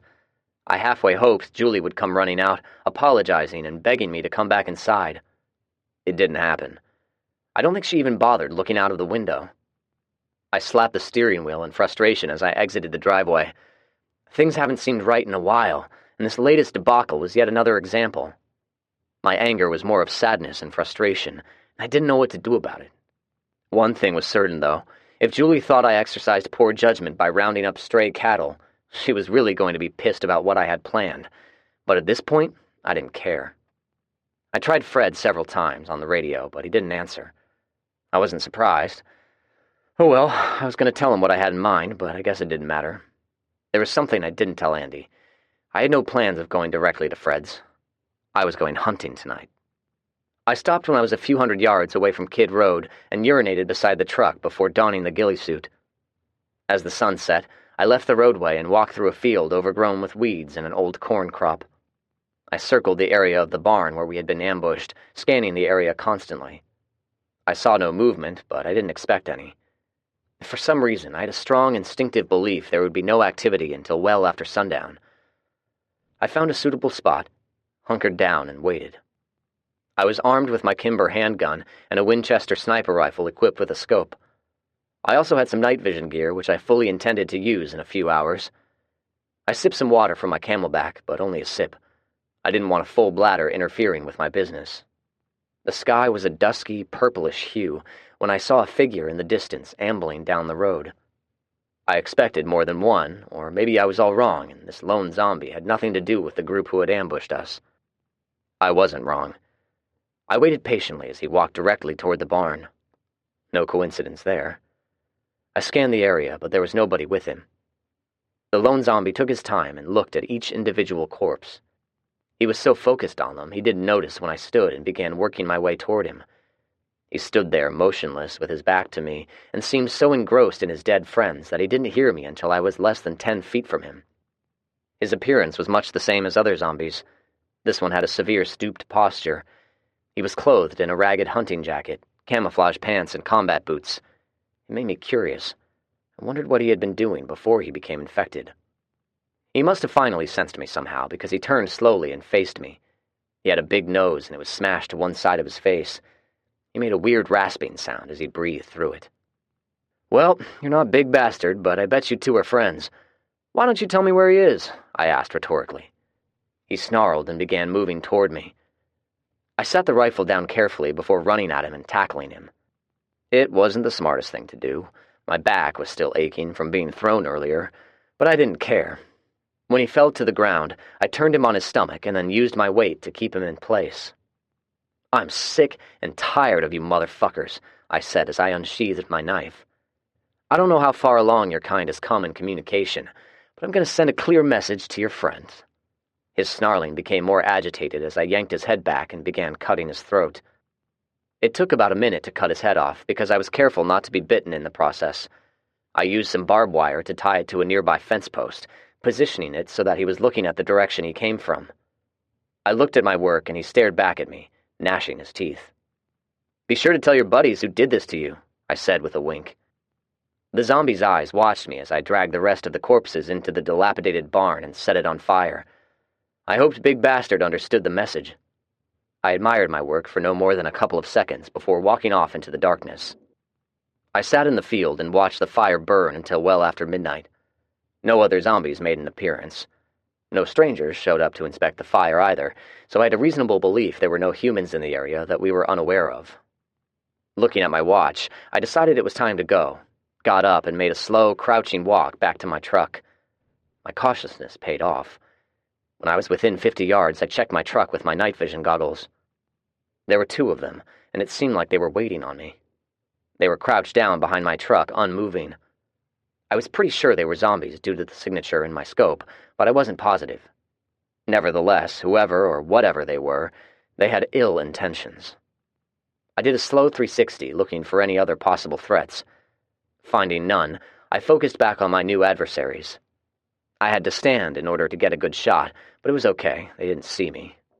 The first shot was deafening, and it was still echoing in the hills as I fired the second time. I moved quickly now, jumped in the truck and turned on the lights. The 2 dead ones were indeed zombies. I paid them no more attention and ran over them as I drove off. I felt like I partially accomplished my goal for the night. Now it was time to find somewhere to sleep. Chapter 30. An Informal Separation. I intentionally faced my truck east so the morning sun would wake me up, but it didn't matter. I probably got all of an hour's worth of sleep and lay there watching as the sky slowly brightened. When my watch indicated it was 5, I got up, stretched, and turned the CB on. "Come in, Saigon," I said. Andy answered almost immediately. "Saigon here. Where are you? I've been trying to call you." "I'm heading over to Fred's," I said. "Come by if you have a chance." I turned the radio off without waiting for a response. My mood had not improved since yesterday, and I didn't feel like talking or answering any questions. Fred was sitting on his porch drinking coffee when I drove up. He had another cup sitting on a homemade table and poured me some dark liquid out of a thermos. I sat down in one of the chairs, thanked him, and looked at the table. It was bare of any paint and crudely built. "The boys built it in one day," Fred said in explanation. I nodded quietly, knowing he would keep it until it rotted. "Terry came by here last night looking for you," he said. I nodded again, but said nothing. "He said there were some harsh words spoken at the dinner table." He glanced over at me and waited for my response. "I'd like to stay here for a few days, if you don't mind," I said. He was silent. I shrugged. "If you're still feeling unsocial, I have no problem living out of my truck." I finished my mug and refilled it. "You know you're welcome here any time," he finally said. "I suppose I could use some company." "Everyone is hurting," I said. "Some of the gang are taking it personally that you've withdrawn from us." "Understandable," Fred responded. I looked at him and grunted. Same old Fred, I thought. Our dirty white van pulled into the driveway about the time we were having our third cup. Julie was driving. Andy and Terry got out first and walked over with a picnic basket. "We brought breakfast," Andy said. "And Julie wants to talk to you in the van, unless you want to eat breakfast first." I shook my head and walked over to the van. "Hello," I said as I got in. "Fred told Terry you didn't stay here last night," she said. I didn't answer. "You look like you've either had a wild night with some tart or you slept in the truck." "Take your pick. Whatever answer I give will be wrong and will no doubt reflect my lack of good judgment," I retorted. I had not slept well at all and was feeling quite irritable. "You don't have to be so mean." I glared at her. "I didn't sleep very well last night. The only thing I could think of was the woman who promised she'd stick with me until the end is suddenly a stranger to me. Forgive me for not being all warm and fuzzy." "Mom said you'd try to make me out as the bad person in all of this," she said with her own scoff. "Yeah, you've been listening to her a lot lately. It's very confusing to me considering everything she's done in the past. Or don't you remember?" "She's changed," was her only response. I chortled. "She said you'd try to blame her as well." "Well, she certainly has all of the answers. I mean, how in the hell did we ever get by without her sage wisdom? Let me answer. We were doing pretty good up until she moved in. Now look at us." "Yeah, look at us. Tommy's dead because of you. If you had gone on the fuel run instead of obsessing over a zombie that got the best of you, he'd still be alive." I think my jaw literally dropped open. "How do you figure?" "Terry said you would have spotted the problem on the road immediately. I wanted you to go with them, but you couldn't be bothered with it." I felt my fists clenching.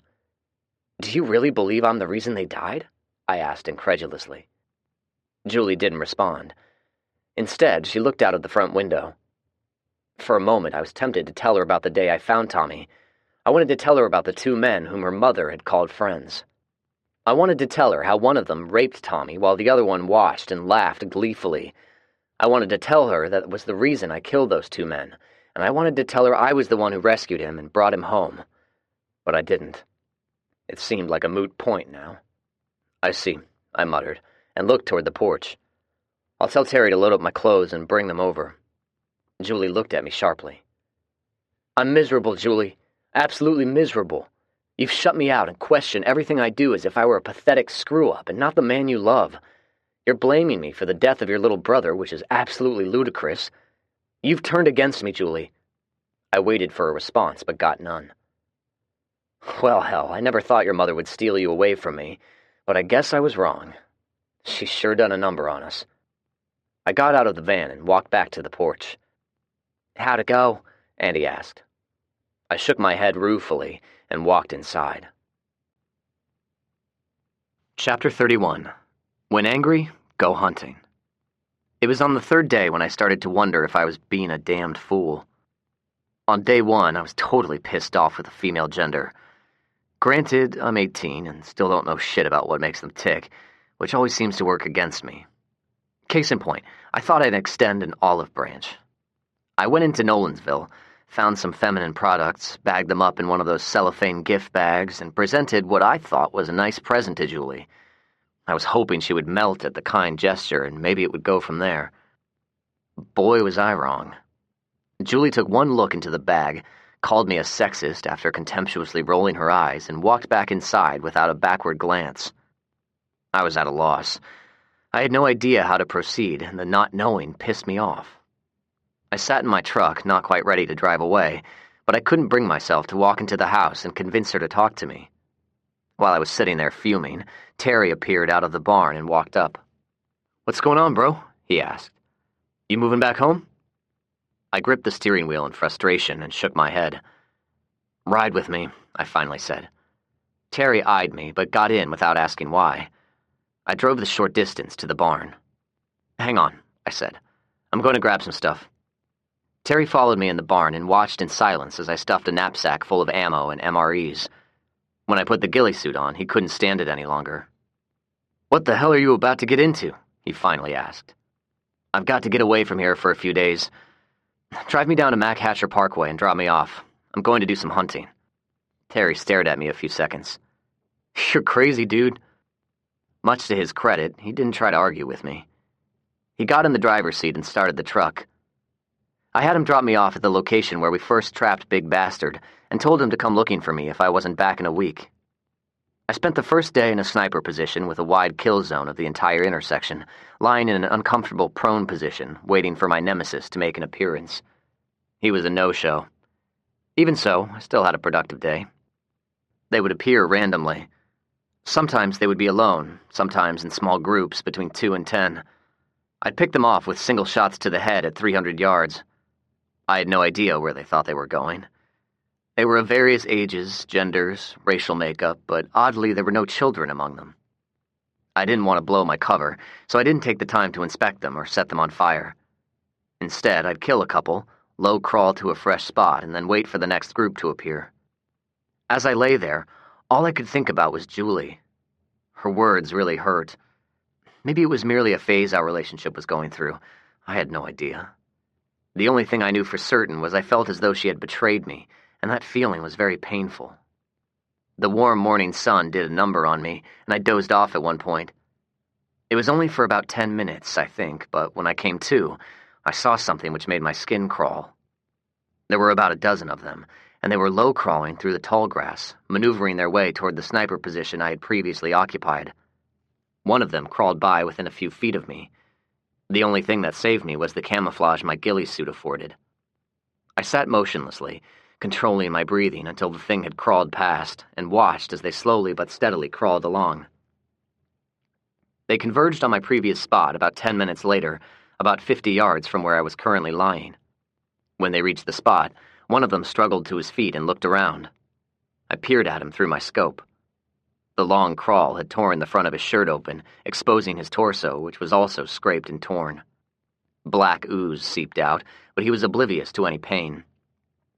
He made some type of guttural grunting noise, and a couple of them managed to get to their feet. It shocked me. The bastards were now able to communicate with each other. It was at a primal level, sure, but a year ago these things were completely mindless. It partially explained how they could set up an ambush.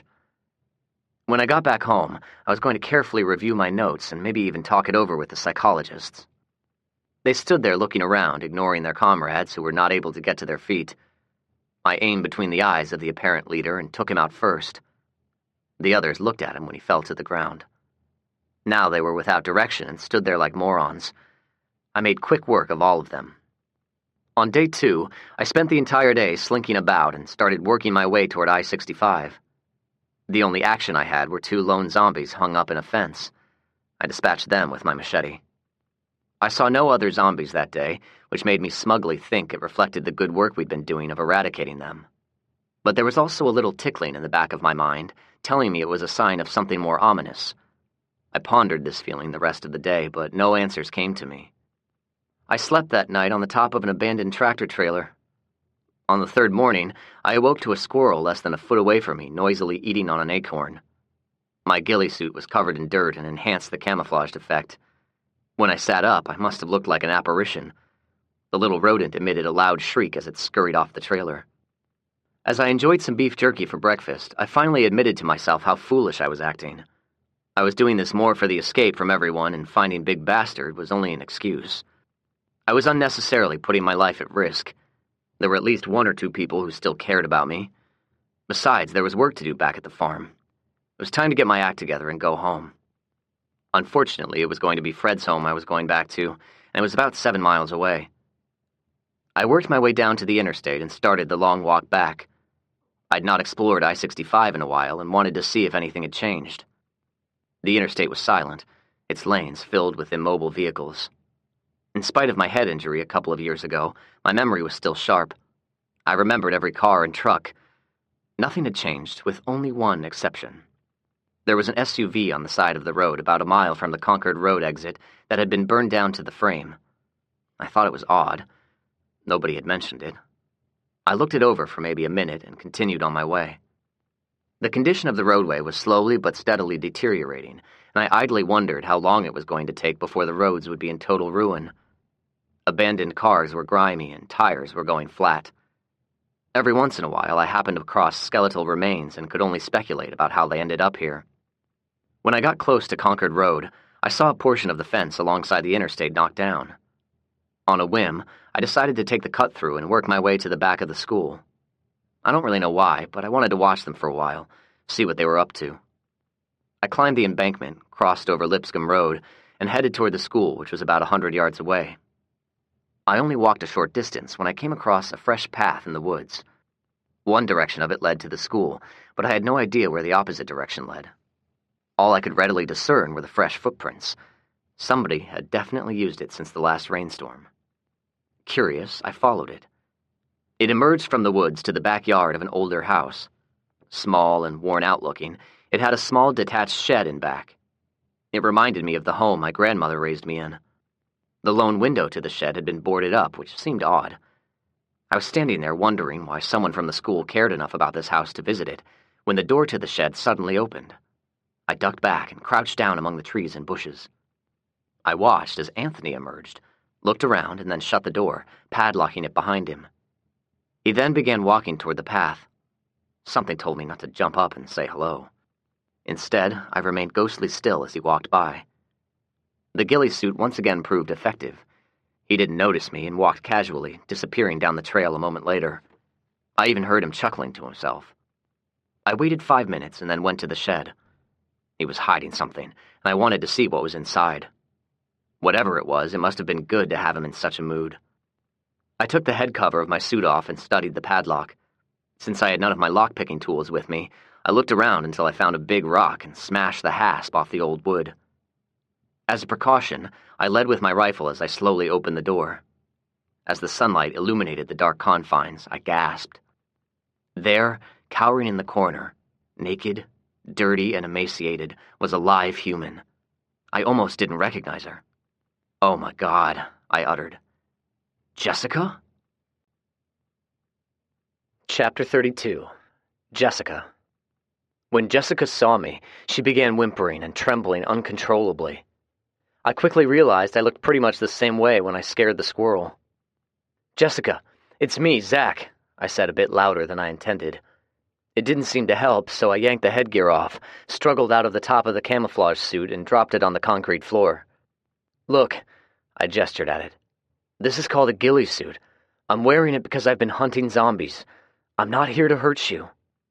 It took a minute, but recognition finally dawned in her eyes. "Zach?" she asked weakly. "Yeah, it's me, Zach," I replied. "You're safe now." "Please don't hurt me," she begged. I looked her over carefully.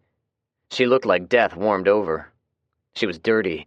Scrapes and bruises were all over her, and her once beautiful blonde hair was matted to her head with a combination of dirt and dried blood.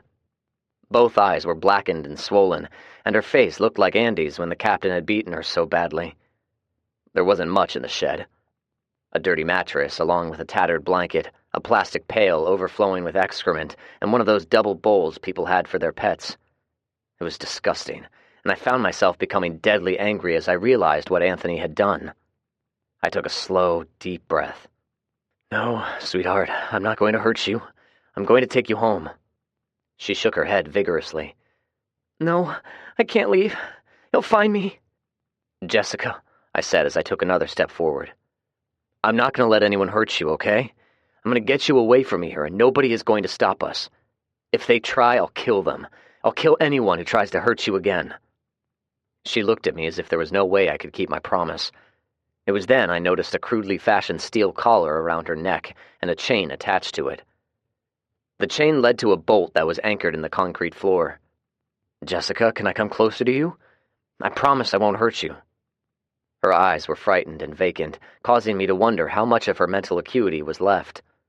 I held my hands up in a placating gesture.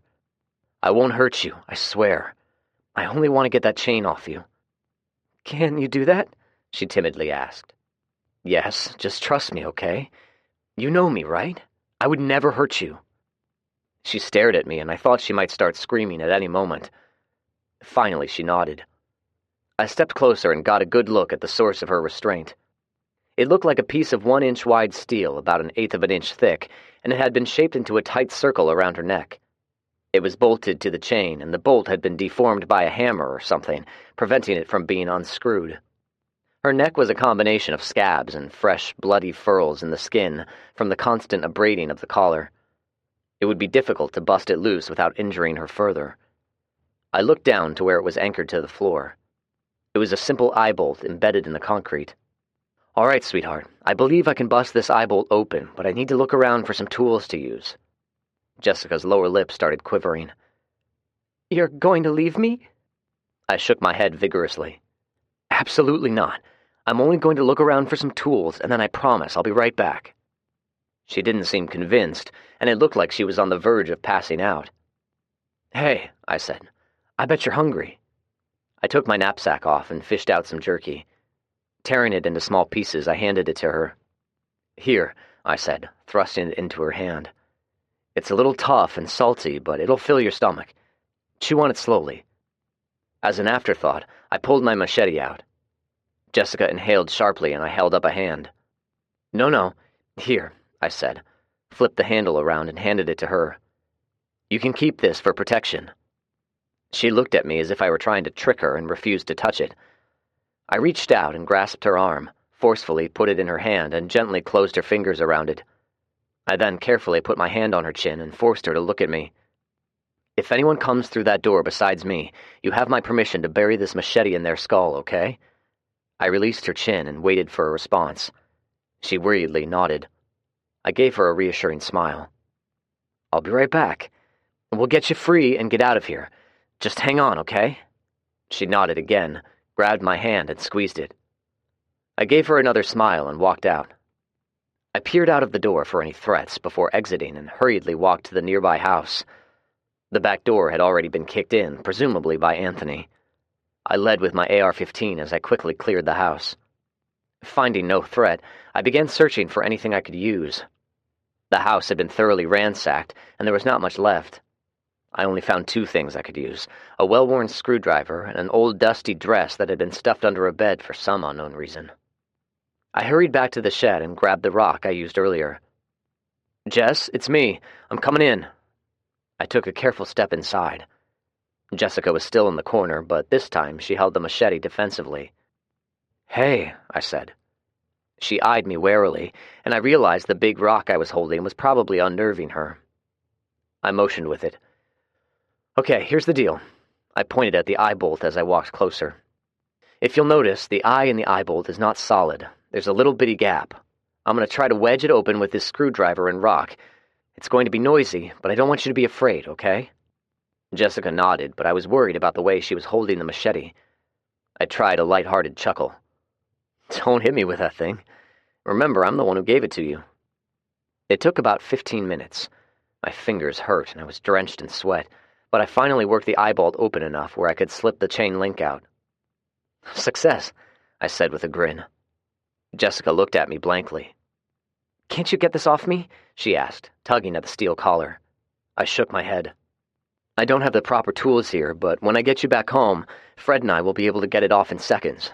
I handed her the dress. "Here, put this on. It was the only thing I could find." She fumbled with the dress and seemed to have difficulty putting it on, so I reached for her wrists and raised her arms. She complied without protest, and with a little bit of clumsiness, I managed to slide the dress down on her and gently pulled the rusty chain through the neck opening. I turned her around to zip her up, and it was then I noticed numerous welts on her back.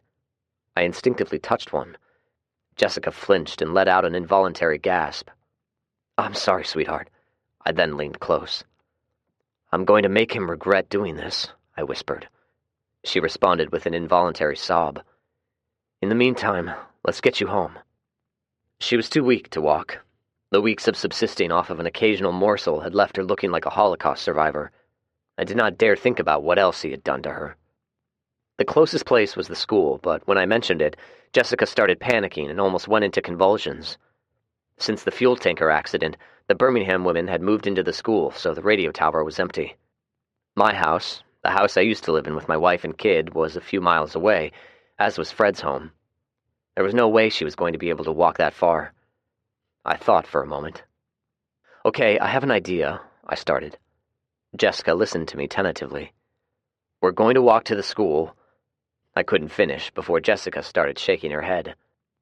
"Now, listen a minute before you start disagreeing with me," I said, and waited for her to calm down.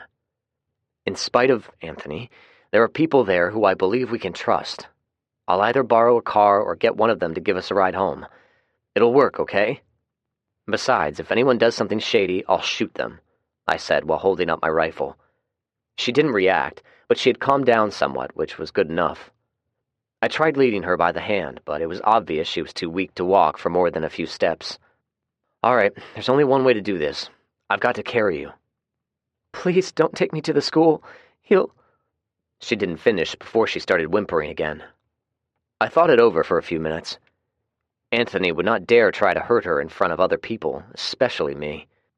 He didn't know it yet, but I had a bullet with his name on it, but seeing him was going to traumatize her even more, and I couldn't do that to her. I thought for a minute more and then patted her hand. "Okay, I have a better plan." I explained what I was going to do. She didn't seem to understand all of it, but she nodded her head when I asked if it was okay. I got her back out of the dress, stripped out of the ghillie suit, and put it on her. Her body was so tiny it hung on her loosely. "Okay, are you ready?" I asked. The mask and headgear moved slightly, which I interpreted as her nodding her head. I hoisted her on my shoulders and carried her through the woods back down to the interstate. It took me about 10 minutes to get to the Concord Road exit. I found a spot in some thick bushes off the roadway and set her down gently. "Now, you stay right here. Don't move and be as quiet as you possibly can. You do that and nobody will see you." I instinctively kissed her on top of her filthy head before I put the camouflage headgear back on her. I was now clad only in cargo shorts, boots, and a dirty brown t-shirt as I walked up the exit ramp onto Concord Road. Wanda met me at the front door as I walked up. "Oh, my Lord," she said in her usual sour tone. "Just look at you. Where have you been? Everyone thinks you've lost your ever-loving mind." She gasped as I grabbed her by the arm and yanked her away from the door. She started to protest, but I held a finger up to her lips. I looked around to see if anyone was around. "Wanda, I need you to shut up for 1 minute and listen to me," I hissed. She glared at me, but remained silent. I lowered my hand and leaned close, to which she involuntarily leaned back. I doubt it was due to fear, more likely because of how I smelled. "We can discuss my sanity later, but right now I need your trust. Can you please just trust me this once?" She eyed me in much the same manner as she always eyed me, but after a moment she nodded her head slowly. "Okay, I need your help, but you've got to keep quiet about this and don't tell anyone." "What's going on, Zach?" she asked warily. "I'll explain everything and answer any questions, but right now I need a ride and we need to move quickly." "The keys to all of the cars are inside," she responded evenly. "Okay, get the keys to your minivan. If anyone asks, tell them you're going visiting. Don't tell them about me and don't bring anyone along with you. Meet me at the exit ramp of the interstate in 10 minutes, okay?" She continued eyeing me warily, but nodded again and walked back inside. I took off running toward the interstate, wondering why I had put so much trust in her of all people. Maybe it was because she had helped deliver my son and had never asked for anything in return. In any event, I was going to have to take a leap of faith. Jessica had listened to me and had not moved. If I didn't know what I was looking for, I never would have seen her. Wanda arrived promptly, but she had Rhonda with her, which was not what I wanted, but I liked Rhonda. She would never hurt anyone, and realized it was probably a good idea to have her with us after all. I stood and walked over to the van. Wanda rolled down the window, and the two women looked at me questioningly. "All right, ladies, I have someone who's in trouble and needs our help. Wait here," I said, and they watched me in wonder as I took off down the exit ramp. Jessica remained where I left her. She looked at me doe-eyed through the mask, and I gave her a wink. "I have Wanda and Rhonda waiting for us up on the road. You remember them, right? They're good people and are going to help. Are you ready?" I hoisted her back on my shoulders and lugged her up to the waiting women. I was breathing heavily as I opened the side door to the minivan, and as gently as I could, put Jessica in one of the seats. The two women were wide-eyed and cast a long glance at each other. "Drive straight to Fred's house," I demanded, "and don't stop for anyone." Wanda refused to budge. "Who is that under all of that stuff?" she asked. I realized Jessica's face was hidden by the camouflaged cloth of the headgear, reached over and gingerly removed it. Both women gasped. "Jessica?" Rhonda asked in wonder. Jessica didn't answer. I think she was too frightened. "Where did you find her?" Wanda added. She still had her foot on the brake. "I'll explain along the way. Now drive, for Christ's sake." She needed no further prompting, put the car in drive, and made a U-turn. Chapter 33. Torture. Fred was in the garden working a hoe as Wanda drove up and slid to a stop in the gravel. He must have realized something was amiss. He dropped the hoe and started jogging toward us as I got out. "Oh my God," he said quietly when he saw Jessica. "I'm going to carry her inside," I said, and pointed at the steel collar. "We'll need some tools to get this damned thing off." Fred needed no further prompting and ran toward his barn where he kept his tools. I got Jessica inside and placed her on my bed. Wanda pushed me out of the way then and took over. "Why did you dress her in this stuff?" she asked in a huff. "It's filthy and it stinks." I didn't bother answering. Instead, I sat heavily on the floor and suddenly realized how spent I was. Rhonda came in a moment later with a pail of water and wash rags. Fred was right behind her with a hacksaw. He worked at the bolt rapidly and had it cut in two within a couple of minutes. He then used brute strength to bend the collar wide enough to slip it off her neck. Rhonda started gingerly cleaning Jessica's neck while I explained how I found her. Fred held the collar and chain up, inspecting it with narrowed eyes. "Was it only Anthony?" Wanda asked her. "Or were there others?" Jessica looked confused. "Just Anthony, I think. May I have a glass of water?" she asked weakly. Wanda glanced at Rhonda, who nodded and hurried toward the kitchen. She then focused her glare on Fred and me. "You two get the hell out of here," she demanded, pointing at the door. "I don't want any men around her."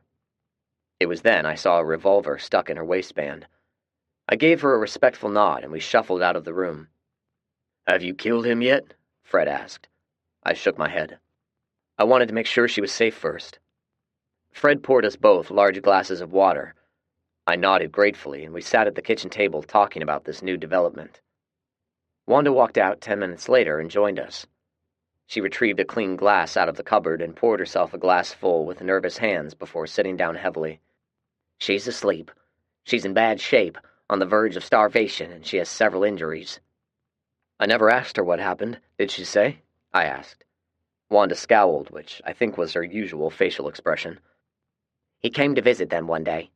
They didn't suspect anything. He told them he was there to carry them to the school for a surprise party. He drove them somewhere and shot Jeffrey immediately. He then took them to a shed somewhere, chained them up, and then took turns doing things to them. She said her mother escaped and promised she'd get help and come back. She thinks that was 3 weeks ago. Anthony told her he found Janine and fed her to the zombies." I shook my head in disgust. Fred remained stoic, but there was a vein along the side of his neck that was now pulsating. I knew him well enough to feel the anger emanating off him. She took a long drink of water and looked at us pointedly. "Why haven't you killed him yet?" "At the time, my priority was to get Jessica safe," I responded. She glared at us. "She's safe now. What are you two waiting on?" I want to make sure he acted alone, and now I want to make sure he didn't find Janine and has her chained to the floor in some other shed somewhere. It's imperative we get the truth out of him. If he has her chained up somewhere, she may die before we find her. Do you have a plan, son? Fred said. I looked at him and nodded. I think we should kidnap him, take him somewhere nice and secluded, and then make him talk. And when I mean make him talk, we'll most likely have to play hardball. I realized I was gripping my glass tightly as I spoke. I let go before I broke it. Wanda slapped her hand down on the table with a bang. Are you going to kill him or not? She demanded. I nodded my head slowly. I can assure you he's a dead man, but we're going to get answers out of him first. Now I'm going to get cleaned up, get a meal in me, and then we'll get started. I thought over my plan as I hurriedly showered. I was going to get some answers out of him one way or another, but we would have to be tactful about it. I'd read more than a few spy novels where interrogations were described in intimate detail, but I had no idea how accurate they were. It was something I'd discussed with Fred. I dressed quickly and made my way into the kitchen. To my surprise, Wanda had a plate prepared for me. Thank you, ma'am, I said appreciatively and sat down. I was into my fourth bite when I noticed Fred was absent. I saw the look on Wanda's face and dropped my fork. Fred had another plan, she said. He said to sit tight and he'll be back in a little while. Oh, and he took the time to yank out some wires or something from all the vehicles before he left so you wouldn't follow him. Shit, I replied, a little louder than I meant. Fred drove as quickly as the rough road allowed him to and arrived at the church 10 minutes later. It looked like it was laundry day. Mark and Ward were hanging wet clothes on a line strung up in front of the school. They waved as Fred parked. Hello, stranger, Mark said. We haven't seen you in a month of Sundays. Hello, gentlemen, Fred replied amicably. Hard at it, I see. Mark and Ward laughed. Yeah, Mark replied. We're just a couple of old washwomen. Fred forced himself to laugh along with them. Well, I won't disrupt your work. Is everyone else inside?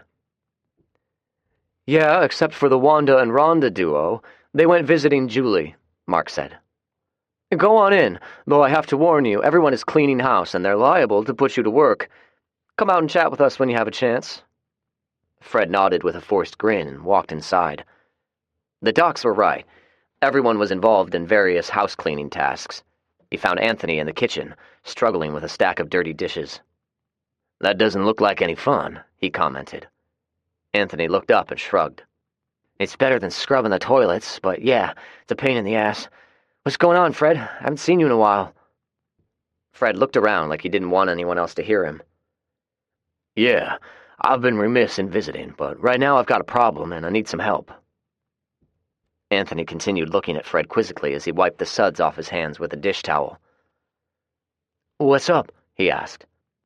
Fred stepped closer, looked briefly over his shoulder, and lowered his voice. It's that damn Zach. I think he's gone off the deep end.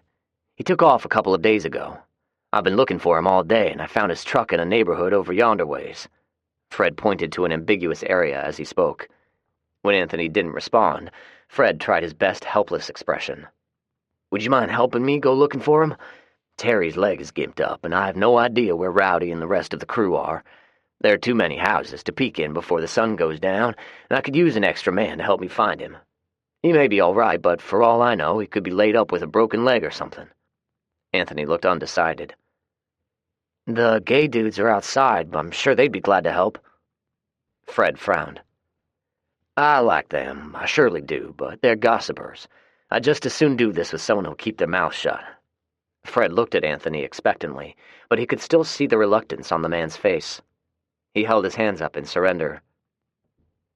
Hey, look, I understand. You've got a lot of work to do. I'm sure nothing's wrong. Zach probably found a shack to hole up in, and he's sitting around feeling sorry for himself. What'd he do that for? Anthony asked. Well, I don't know the whole story, Fred replied. But I think he was messing around with that little Jessica girl, and Julie found out. They had a big fight, and he moved out. Then he goes on this little lark of his. He looked around and shrugged. Ah, well, don't mind me. Get back to your dishes. There's a neighborhood back behind the school near where I found his truck. I think I'll go back over there and take a look around. Fred gave a half-hearted wave. I'll be seeing you. Fred walked out without waiting for a response. He got as far as opening the door to his truck when Anthony came running out. "Hey, Fred, wait up. I'm coming with." He ran to the passenger side and jumped in. Fred noticed a Colt .357 holstered on his hip as he got in and started the truck. Fred drove directly to the street where the shed was located. As he drove, he watched Anthony out of the corner of his eye. He noticed tenseness in Anthony's body language, but to his credit, the young man kept a poker face. "I found his truck over yonder," Fred said, again pointing ambiguously. "I've already checked the houses on that street, but I figure he may have decided to start in this neighborhood first. Now, his usual practice is to pick the door locks of houses, but if there are any sheds or outbuildings with padlocks, he'll simply bust them open or break out a window. He always leaves the doors unlocked, and after he's through with the street, he'll go back and paint the FEMA sign on each house he searched." "What do we do?" Anthony asked. "Well, we're not going to clear every house. It'll take too long. I think the best way of doing this is to go door to door and look in windows. Look for sheds with busted locks, anything that would indicate Zach might be around. If anything is still locked up, it means he hasn't been in there, so don't bother with it. It shouldn't take us too long if we split up. I'll take one side of the street and you take the other." "Okay," Anthony responded and pointed on the side of the road where the shed was. "I guess I'll start on this side." Fred nodded innocently. "Sounds good. We'll meet up at the end of the street. If you get into a bind, start shooting and I'll come running." Anthony gave the okay sign and headed out. Fred had 6 houses on his side of the street. He went through the motions and acted as if he was conducting a diligent search, but in fact he hurried along so he would be waiting for Anthony. "Did you find anything?" he asked when Anthony walked up. Fred could clearly see he was shaken at the realization Jessica was no longer chained to the floor inside a dirty shed. Anthony shook his head. "I didn't see jack shit. How about you?" he responded. Fred ignored the question and looked around. "This is as good a place as any," he thought as he took his Stetson off, walked a few feet away and propped it carefully on a mailbox. He then looked at Anthony unfeelingly while his right hand casually moved toward his pistol. Anthony shook his head again. This time the anxiety was obvious. "They're all locked up tight." He then peered at Fred suspiciously. "Why? Did you see something?" "In a manner of speaking," Fred replied. "I'm seeing a liar at the moment." Anthony kept a poker face and stared directly at Fred. "What the hell are you talking about?" Fred breathed slowly and kept a steady gaze on him. "Anthony, Zach found Jessica. He's the one who busted open that shed back there," he said, gesturing toward the area where the shed was located. "We have her at my house. She told us just about everything." Anthony went pale and began gesturing with his hands. "Fred, I have no idea what you're talking about. I thought the Thompson family had left. You guys told me so yourself." His hand movements became more animated and he looked around as if he was confused. Suddenly he went for his gun. It was a foolish move. Fred drew with lightning speed. The shock of the bullet's destructive path through Anthony's forearm caused him instantly to drop his gun as he howled in pain. Fred curled his lips slightly in disgust. "Son, I started practicing my quick draw before you were born." Anthony stared at Fred with malice in his eyes as he held his arm.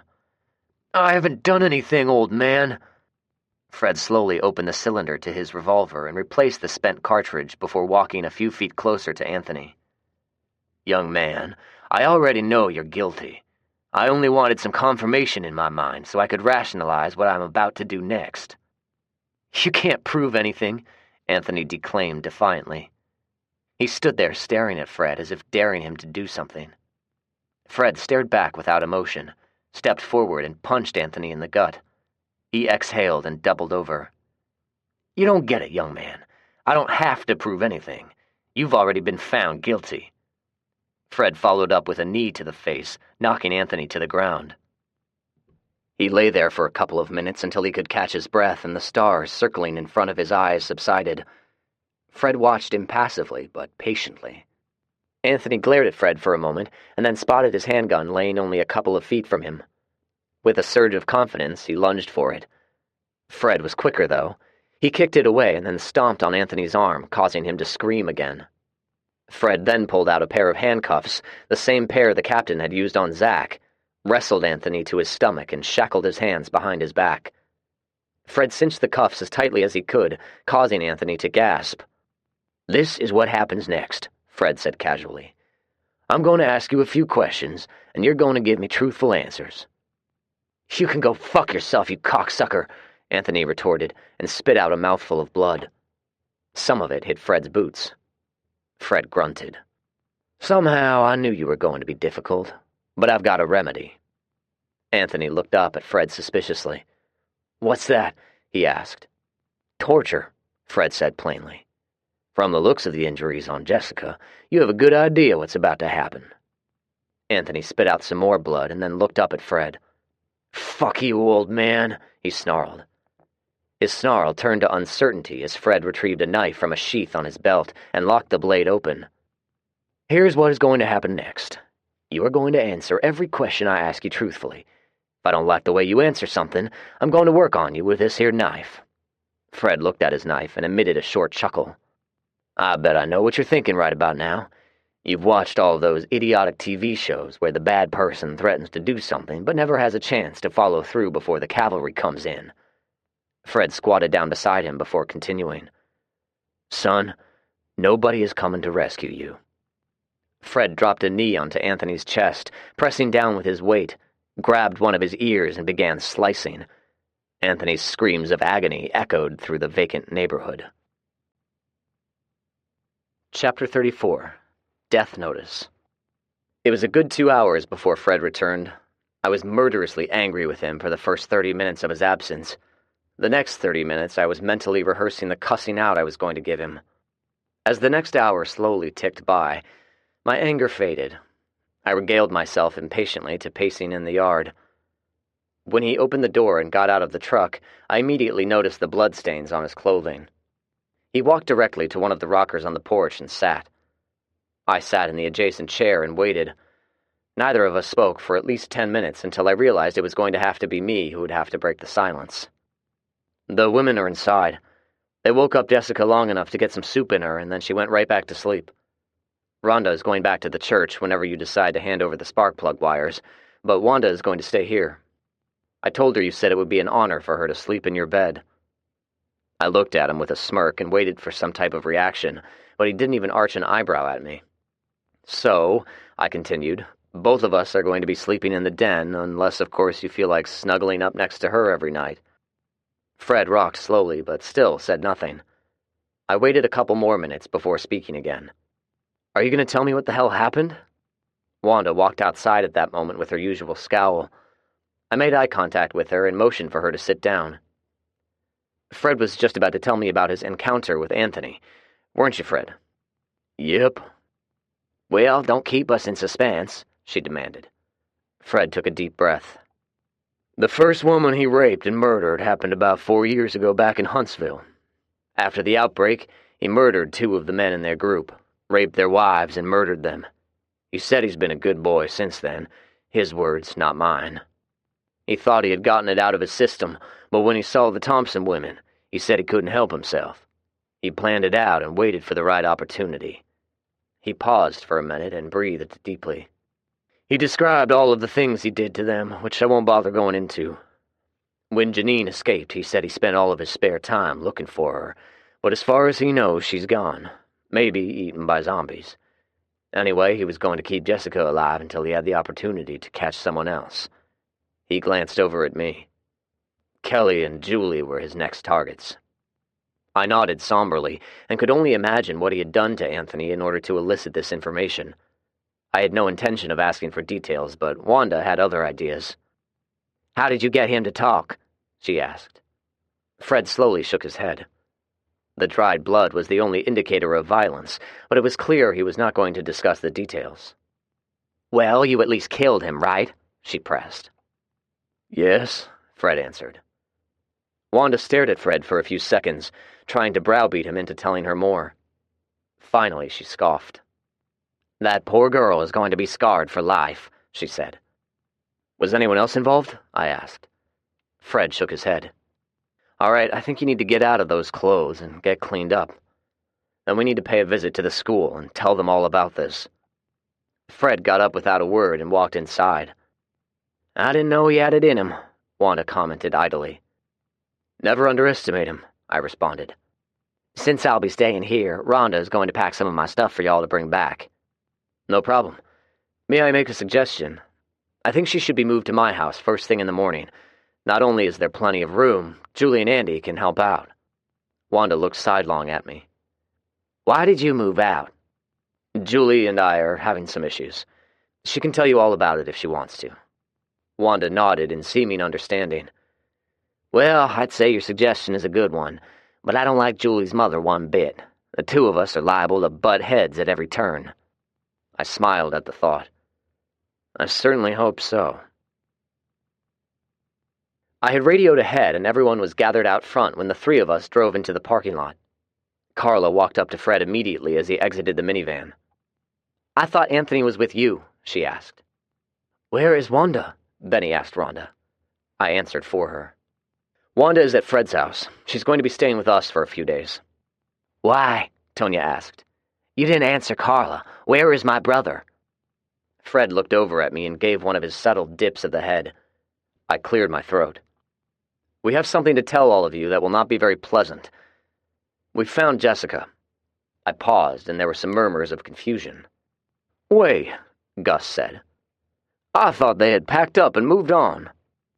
We all believed it, but it wasn't true. You see, Jeffrey was murdered and the two women were kidnapped. They were chained up in a shed where they were tortured and raped. I paused a moment to let it sink in. Benny started to ask a question, but I held up a hand. As some of you know, for the past 3 days I've been roaming around in this area hunting zombies. This morning I happened to see Anthony walking out of a shed, padlocking it behind him. When I had a look-see, I found Jessica chained to the floor, naked, starving, and with several injuries that had been done to her over the course of a few weeks. She confirmed it was Anthony who did it. Everyone was stunned. Tanya, Anthony's older sister, was now trembling uncontrollably. Carla was motionless, and her face was ashen. So you're saying Anthony murdered Jeffrey and then kidnapped and raped the two Thompson women? Benny asked. That's exactly what I'm saying. Liar! Tanya suddenly shouted. Where is Anthony? She demanded. Dead, I replied. It should interest you to know, before he died, he also admitted to murdering 4 people who were with your group. Tanya stared at me balefully while Carla held her hand to her mouth and ran inside. I make no apologies for Anthony's death. If any of you have anything to say, go ahead and get it out of your system. There was a minute or two of silence before Benny spoke. I'm very confused. I'm wondering why you killed Anthony. I think I frowned and glanced at Fred. There was no response from him. Well now, you have me confused, Benny. I just told you what he had done. What would you have liked for us to do, give him a blue ribbon? Benny shook his head quickly. What I'm trying to say is this. You people have talked about creating a civilized society, but vigilante justice has no place in such a society. Anthony was entitled to due process. Fair enough, Fred said. Next time we'll have a fair trial before we hang him. He glanced at me momentarily. I'm ready to go. He walked back to the truck without a backward glance. I hurriedly got a suitcase from Rhonda and jumped in the truck before Fred left without me. Chapter 35. Healing. I was sitting beside the bed when Jessica woke up. She looked at me sleepily and was frightened momentarily until recognition dawned on her. Good morning, I said cheerily. Hi, she replied hoarsely. How long have I been asleep? Off and on, I'd say about 14 hours. Wanda says you're doing a lot better. She's in the kitchen fixing breakfast. If you're hungry, I'll get you a plate, or I can carry you into the kitchen. You can join us. After a moment, she nodded. I think I'd like that. I waited in the hallway while Wanda helped her get dressed and then carried her to the kitchen.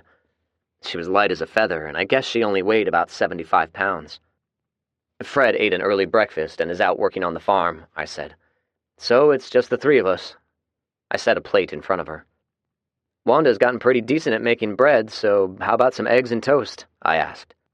I don't think I can eat very much. No problem, eat what you can. Go slowly, and when you've had enough, you can stop.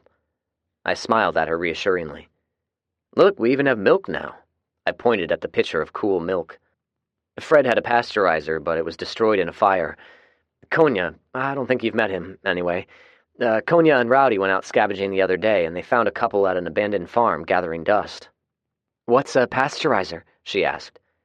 "Is it one of those cow milking machines?" I smiled and explained. "No, milk is a great medium for microbial growth, so you use a pasteurizer which kills the microbes and gives it a longer shelf life." "Oh, so you have to milk a cow the old-fashioned way?" I nodded. "Yep. Milking a cow means the cow has to develop a level of trust before she'll let you pull on her udders without kicking you. So I had to spend more than a few evenings wooing her in order to win her over," I said with a grin. She rolled her eyes at me, much the same way Julie and Macy always did, picked up the glass and took a sip. For the first time since I found her, I saw a pleasant, almost beatific expression across her face. "It's wonderful. I haven't had a glass of real milk in forever." I glanced at Wanda as the two of us watched her nibble at her breakfast. Wanda sat down beside her and encouraged her to eat. She only took a couple of bites before she pushed the plate aside. "I'm sorry, I can't eat any more," she said apologetically. "No worries at all," I replied. "You ate more than I expected. You're going to be back to 100% in no time." Wanda stood. "I think I'm going to get a hot bath ready for you. How does that sound?" Jessica smiled. "It sounds wonderful." Fred walked in the door and began fixing a fresh plate of eggs as Wanda and I helped Jessica walk to the bathroom. He had it cleaned by the time I walked back in. "Chowhound," I said with a grin. He grunted and finished off his glass of milk. I heard a vehicle approaching, but before I could look out the window, Fred spoke up. "That would be Julie and the gang," he said. My good mood evaporated. Our last encounter didn't go so well, and I had the feeling it was going to turn out the same way today. I stood and waited. She walked in a minute later, carrying little Frederick. Rowdy, Terry, and Andy followed. My son's big blue eyes spotted me, and he squealed in delight. I couldn't help but smile as I took him from her arms and gave him a big hug. "How have you been, big guy?" I asked.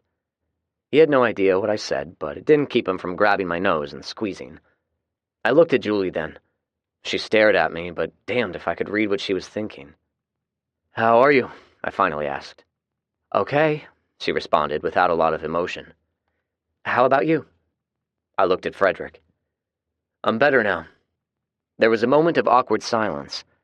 Rowdy finally cleared his throat. "Say, Hoss, would it be okay if we say hi to Jessica?" "I think she'd like that, but Wanda is the person to ask." I looked around. Wanda had come down the hall and was staring at everyone with her sourpuss scowl. She was looking especially hard at Rowdy. Rowdy repeated his request. Wanda narrowed her eyes. "I think it'd be good for her, don't you?" I asked her before she retorted. She held the scowl on Rowdy for a long 5 seconds, but finally relented. "She's taking a bath at the moment. Everyone will have to wait until she's ready to get out." "I've brought some clothes over," Julie said. Terry handed over a duffel bag. Wanda took the bag, looked inside, and gave a sniff. "I'll get her fixed up first, and when I say it's time to go, you'll leave immediately. No arguments. Do I make myself clear?" She watched as everyone obediently nodded. "Good." She gave one last scowl and disappeared down the hall. Fred's den was small. The house was built for functionality, not for luxury, so it was a little cramped with all of us in there. I caught Julie looking at me. "I'm gonna sit outside with the big guy. You want to join me?" I asked. She nodded tentatively and followed me outside. We sat in the rocking chairs, avoiding eye contact, neither of us sure of what to say. She noticed the table, touched it, and saw how wobbly it was. She chuckled. "Who the hell made this table, you?" "Tommy and Joe," I replied quietly. Her derisive chuckle stopped immediately. "They were fooling around with Fred's tools one day, and he found them some scrap wood to experiment with." "Fred was good to them," she said after a moment. I nodded in agreement. "Yes, he was. He blames himself for what happened, and the two of you have never talked about it." "It wouldn't do any good." "Sure it would. We're all family, after all." "You abandoned your family," she accused. I frowned. "I hear your mother's voice when you say things like that." "It's true." "Okay, let's say it's true. I want to hear you say why you think I abandoned my family," I challenged. She stared at me insolently, but only for a second before dropping her eyes. I sighed. You can't bring yourself to say it, or you refuse to acknowledge how you've treated me ever since the accident. How have I treated you, Zach? Like shit, I retorted. Lately you've treated me like shit. After the accident, you moped around, depressed and sad. I try to help, but you'd react as though I was a stranger to you, which did nothing but make me miserable. You've shut me out, even though I'm supposedly the man you've professed your undying love to. Then, when your mom moved in, it got twice as bad. The only reason I consented to it was because I thought it'd help things out between you and me. But no, it got worse.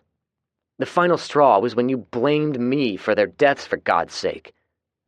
I looked over at her, but she refused to make eye contact. That was a very cruel thing to do. Until you realize how wrong it was to blame me for something I had absolutely no control over. I left the rest unfinished and filled the silence by playing with Frederick. So, are you gonna hook up with someone else? Kelly or Jessica, maybe? I looked at her in astonishment. Julie, I love you. Not Kelly, not Jessica. Only you. She looks so much like Macy, she muttered.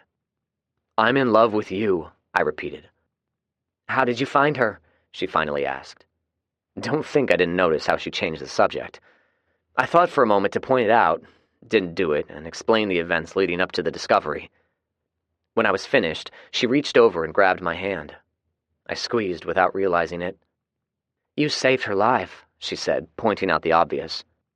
I think it would be good if she came to live with us, I said, and then corrected myself. I mean, if she came to live with you and Andy. Being around women her own age would be good for her, I think. Are you going to come back home? She asked after a minute.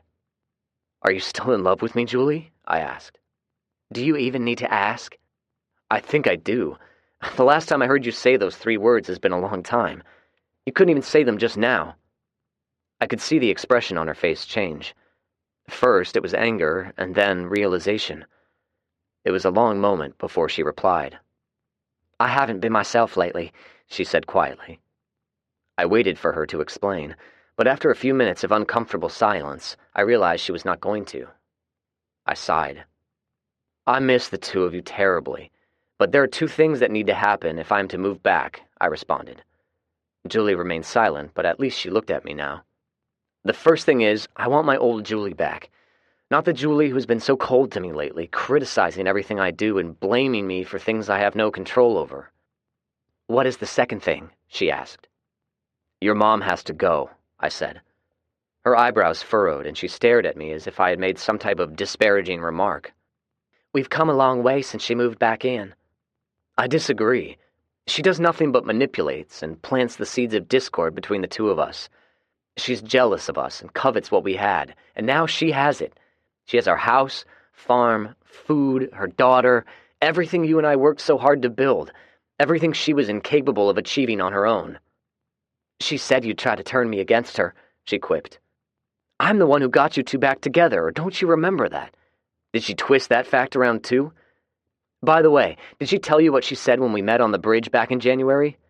Where's the whore? That's what she said. You're lying, she said coldly. I stared at her. You know better than that. Huh, did you ever talk to Tommy, and did he tell you that Janet told him you were dead? I waited for a response, but got none. So, we're still at an impasse here. I waited for her to say something. Anything, but she didn't. Well, I still love you.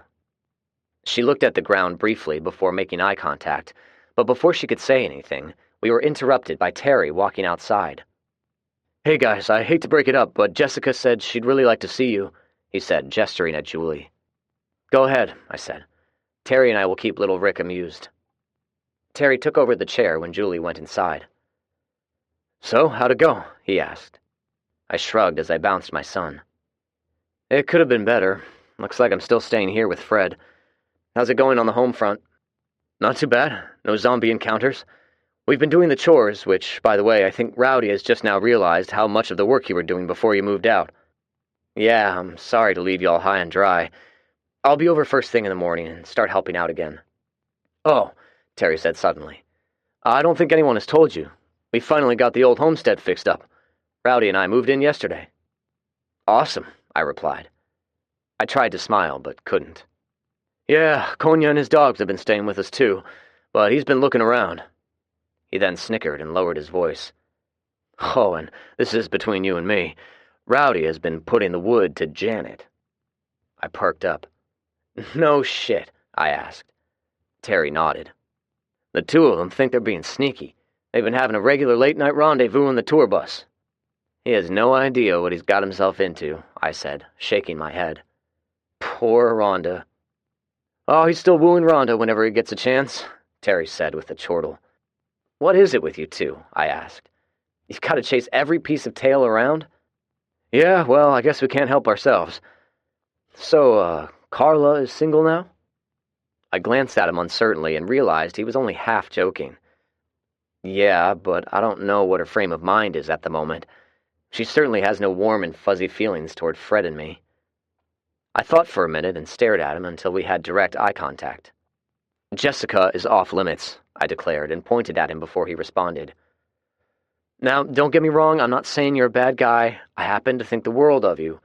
But hell's bells, she went through a very traumatic episode. The last thing she needs is for some horny bastard trying to add her as a notch on their belt. You got that right, Fred added. He had walked around from the back of the house and had been listening in. That little girl is officially under my protection. You boys should get the word out to everyone. I looked at Terry with an expectant stare and could see the message was received.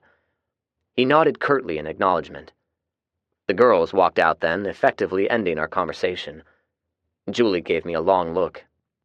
I guess we should get back home, she said. I'll help you get Frederick strapped in, I replied, and walked with her to the van. The others stayed back and gave us some space. It took me a moment to get Frederick into the child restraint seat. I didn't realize how long it's been since I've done this, I quipped. Julie said nothing and watched me patiently. When I straightened up, she was standing close. My first instinct was to grab her and hug her tightly, and I think she wanted me to, but I didn't. Wanda wants to wait until tomorrow before we bring her over to the house, she said, breaking the tension. Okay, good. We'll get her over first thing tomorrow morning. I promised Terry I'd start helping with the chores again as well. Are there any issues you need me to help with? Oh, now you ask, she retorted sarcastically. I looked at her. I remember a time when you wouldn't have even thought about responding like you did just now. I turned and walked off without waiting for a response. After dinner, Fred decided to take Prancer for a late afternoon ride. He didn't ask if I wanted to accompany him, so I went to the porch, sat in one of the rockers, and watched the setting sun. Wanda came out and joined me. How'd she do today? I asked. Wanda nodded. Good. The company cheered her up, but it exhausted her. She's sleeping. I told Julie we'd bring you two over there tomorrow morning. Is that good with you? You're not going? She asked. I shook my head slowly. We watched as Fred rode up and walked Prancer into his newly built barn. You and Julie belong together, she commented. I looked over at her. It was the first time she had ever said anything about Julie and me. I shifted in the chair. I agree, but there's a dynamic going on with Julie and her mother which isn't helping any. I have hopes, but I have no idea what to do. Well, she's pregnant too. Don't be too hard on her, she said. Do you realize we're actually having a pleasant conversation? I asked rhetorically. Don't ruin it, Wanda quipped. I chose not to respond. Chapter 36. An Attack in the Night. It was late when I got home. For the past 3 days I had been helping Rowdy and Terry with the farm work, and today seemed especially toilsome. I suppose it was because it was an unusually hot day, and the gnats were especially bad. The women took pity on us and fixed us lunch. It was nice sitting at my own kitchen table. Everything almost felt like normal, except for Janet and her non-stop passive-aggressive comments. She was like a human version of an annoying gnat that I wanted to swat. You look worn out, Fred commented as I watched him brushing down Prancer. He had relented on Beau's insistence and now had 4 more horses in the barn. Those other horses are going to feel neglected with you doting so much on Prancer, I commented as I grabbed another brush. If I don't take care of Prancer first, she gets her feelings hurt, Fred responded and fed her a carrot. Sounds like at least one woman I know, I quipped. Fred nodded in agreement. How's it going between the two of you? He asked. I honestly don't know, I said as I started brushing a big gelding named Hank. Our conversations are pleasant, but short. Jessica seems to be fitting right in with her and Andy, but Janet acts like she's a big inconvenience. I started chuckling. Oh, and you'll love this. Janet hates Wanda. Not surprising, Fred replied. How's Wanda taking it? Oh, she's not taking an ounce of shit. I frowned. It's funny. Andy and Jessica don't like Janet either, but Julie doesn't see it. Is Rowdy still doing her? I believe so. Dumbass, Fred muttered. I agreed. What are you going to do? He finally asked. I honestly don't know. I finished up on Hank and started on the last horse, another gelding named Dusty, causing Hank to snort at being abandoned. When I got through with the chores, I played with Frederick for a little while, and when I went to leave, she hugged me, but that was the extent of it. Sounds like progress. Yeah, but I noticed she looked around to make sure Janet wasn't anywhere around before she did it. When I went on my ride, I noticed some tracks, Fred said. Lots of them. I stopped brushing Dusty and stared at him. Human or zombie? Zombie, I'd say. They were going down Holt Road. I didn't follow. Too many of them. I nodded in understanding. After my little trek, Fred threatened to kick me out, so we agreed never to do any zombie hunting by ourselves if we could avoid it. We're going to have to put together another kill mission, I said. I wonder if the crew over at the school would be willing to join in. Fred shook his head. I'd rather not be in close proximity of Carla and Tanya if they're armed. They might decide to take a shot at me. We'll head over to Bo's tomorrow. He'll join in. Maybe that other crew would be willing to join us. I agreed, but was thinking the same thing that Fred was. Chet's crew had become somewhat standoffish since the tanker accident. Any time we had suggested any group endeavor, they acted like we should pay them for any assistance. The two of us had a simple, quiet dinner and talked it over before retiring to the porch. I got a lantern going and began to read. Fred sat quietly, looking out into the distance. I miss the boys, he suddenly said. It was the first time in a while he had mentioned them. I closed my book. Yeah, I miss them too. They were growing into some fine men. I miss Mac, too. She was one of a kind. Yes, she was, I responded. I've replayed that day over and over in my mind, Fred said heavily. I should have paid more attention. Andy said other than a large pothole, there was nothing else that stood out. Julie avoids eye contact and won't talk to me. His voice almost cracked when he said it. I felt for him. She's been doing the same with me. She actually blamed it on me because I didn't go with y'all. That was the final straw for me moving out. Fred looked over at me. I didn't know that. I shrugged. Yeah, my brain tells me she said it because she's so distraught over Tommy's death, but even so, it hurt like hell. Maybe we can get Mark and Ward to talk to her. Fred grunted. Hell, they'd want a group therapy session, followed by a big group hug and campfire songs. I smiled at the thought of all of us pouring out our emotions to them. Yeah, you're probably right, but hell, it might even do some good. We talked some more until Fred yawned and said he was going to turn in early. I knew I couldn't go right to sleep, so opted to stay up and read some more. About the time I started nodding off, I was startled awake by the sound of distant gunfire. It took a second or two before I realized the direction the gunfire was coming from. Fred, I yelled as I burst through the door and frantically began gathering my gear. Fred rushed in the den as he was pulling on a pair of jeans. Julie's in trouble. I tossed him one of the rifles and took off toward my truck. Fred followed me with a shirt and boots in his hands. I kept the headlights off as I raced down the road. I knew the route to my house with my eyes closed and didn't want to alert anyone of our presence until we had a chance to put some lead into them. Fred hurriedly finished dressing, checked the load on his assault rifle, and then checked mine. We're good. How much ammo do we have? There should be 20 magazines in my bag, I shouted louder than was needed. The adrenaline was coursing through my veins, and the worry over Julie and my son's welfare was making it difficult for me to keep calm. I kept trying to speed up, but Fred admonished me, forcing me to slow down. It took almost 30 minutes for Julie to get little Frederick to sleep, and another 30 minutes of shifting around in bed trying to find a comfortable position. She was just starting to nod off when she heard the loud braying of one of the donkeys, which caused Curly to sit up and bark. She was tired. The heat had not dissipated much, and the house was stuffy, which didn't improve her irritable mood. She lay still, mentally trying to will the donkey to shut up and go back to sleep. He didn't. Reluctantly, she heaved herself into an upright position and stood up. Her ankle, which she'd injured when Prancer had thrown her, ached a little worse than normal. She retrieved her assault rifle, which was leaning against the bedroom wall, and started walking toward the den. "I'm going to kill that jackass if he doesn't shut up," she muttered. Curly jumped down from the bed and followed her dutifully. She rounded the corner into the den when two things happened simultaneously. The front door slowly opened, and Curly let out a guttural growl. Julie was stunned as he launched himself at the thing walking through the door. I rounded the final curve leading to the driveway when there was a loud thump followed by the truck shuddering. I slammed on the brakes and turned the lights on. There were probably 50 or 60 of them in the roadway, and dozens more hung up in the barbed wire surrounding our property. I gasped as I saw at least as many wedging themselves through the open gate and marching down the driveway toward the house. "Holy shit, Fred, the gate's open," I said with fear running down my spine. "Holy shit is right," Fred echoed, rolled down his window and began firing. I maneuvered the truck as close to the entrance as I could before the sheer mass of ugly zombies prevented me from traveling any further. There was no need for subterfuge any longer. I turned on the rack of lights mounted on the roof, and the two of us began methodically firing.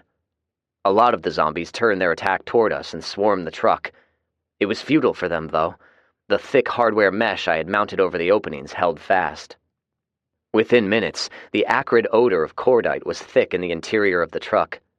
Our eyes were watering and we were coughing, but we continued firing. We could also hear shooting coming from the house. "From the sounds of it, they're putting up a good fight in there," Fred shouted over the gunfire. "How much ammo do they have?" "About 1,000 rounds inside," I shouted back. "Red!" I saw Fred nod out of the corner of my eye as I inserted a fresh magazine before shouting. Fred then reloaded and gestured toward the zombies. "These little bastards are starting to stay clear of my kill zone," he commented. I realized they were doing the same to me. I put the truck in gear and repositioned it. "Just don't stack the bodies up in front of the gate," I said. "Otherwise, we'll never be able to drive in." I started firing again. Both of us instinctively knew we had to make each shot count. We had no idea how many of the things were surrounding the house. Fred and I burned through 2 magazines each before the number of zombies dwindled to the point where I could drive through the gate. I made a point of parking safely out of the kill zones I had created from the windows and paused long enough to try to raise them on the radio. I didn't receive a response from anyone in the house, but a sleepy voice did answer. "Is that you, Zach?" It took me a moment to recognize the voice emanating from the speaker. "Kelly, we're under attack by zombies." There was a pause before she answered. "Oh my God, Zach, what do we do?" "Wake everyone up and get them to form up in their defensive positions. They might try to attack you guys next." Okay," she responded. "I'll call back in a few." I dropped the microphone without waiting for a response and resumed firing. After what seemed like an eternity, we had annihilated the horde with only a few stragglers left. I found the microphone lying on the floor and was about to call for someone in the house again, but Fred cleared his throat. "I believe I see a friend of yours," he said casually and pointed back toward the end of the driveway.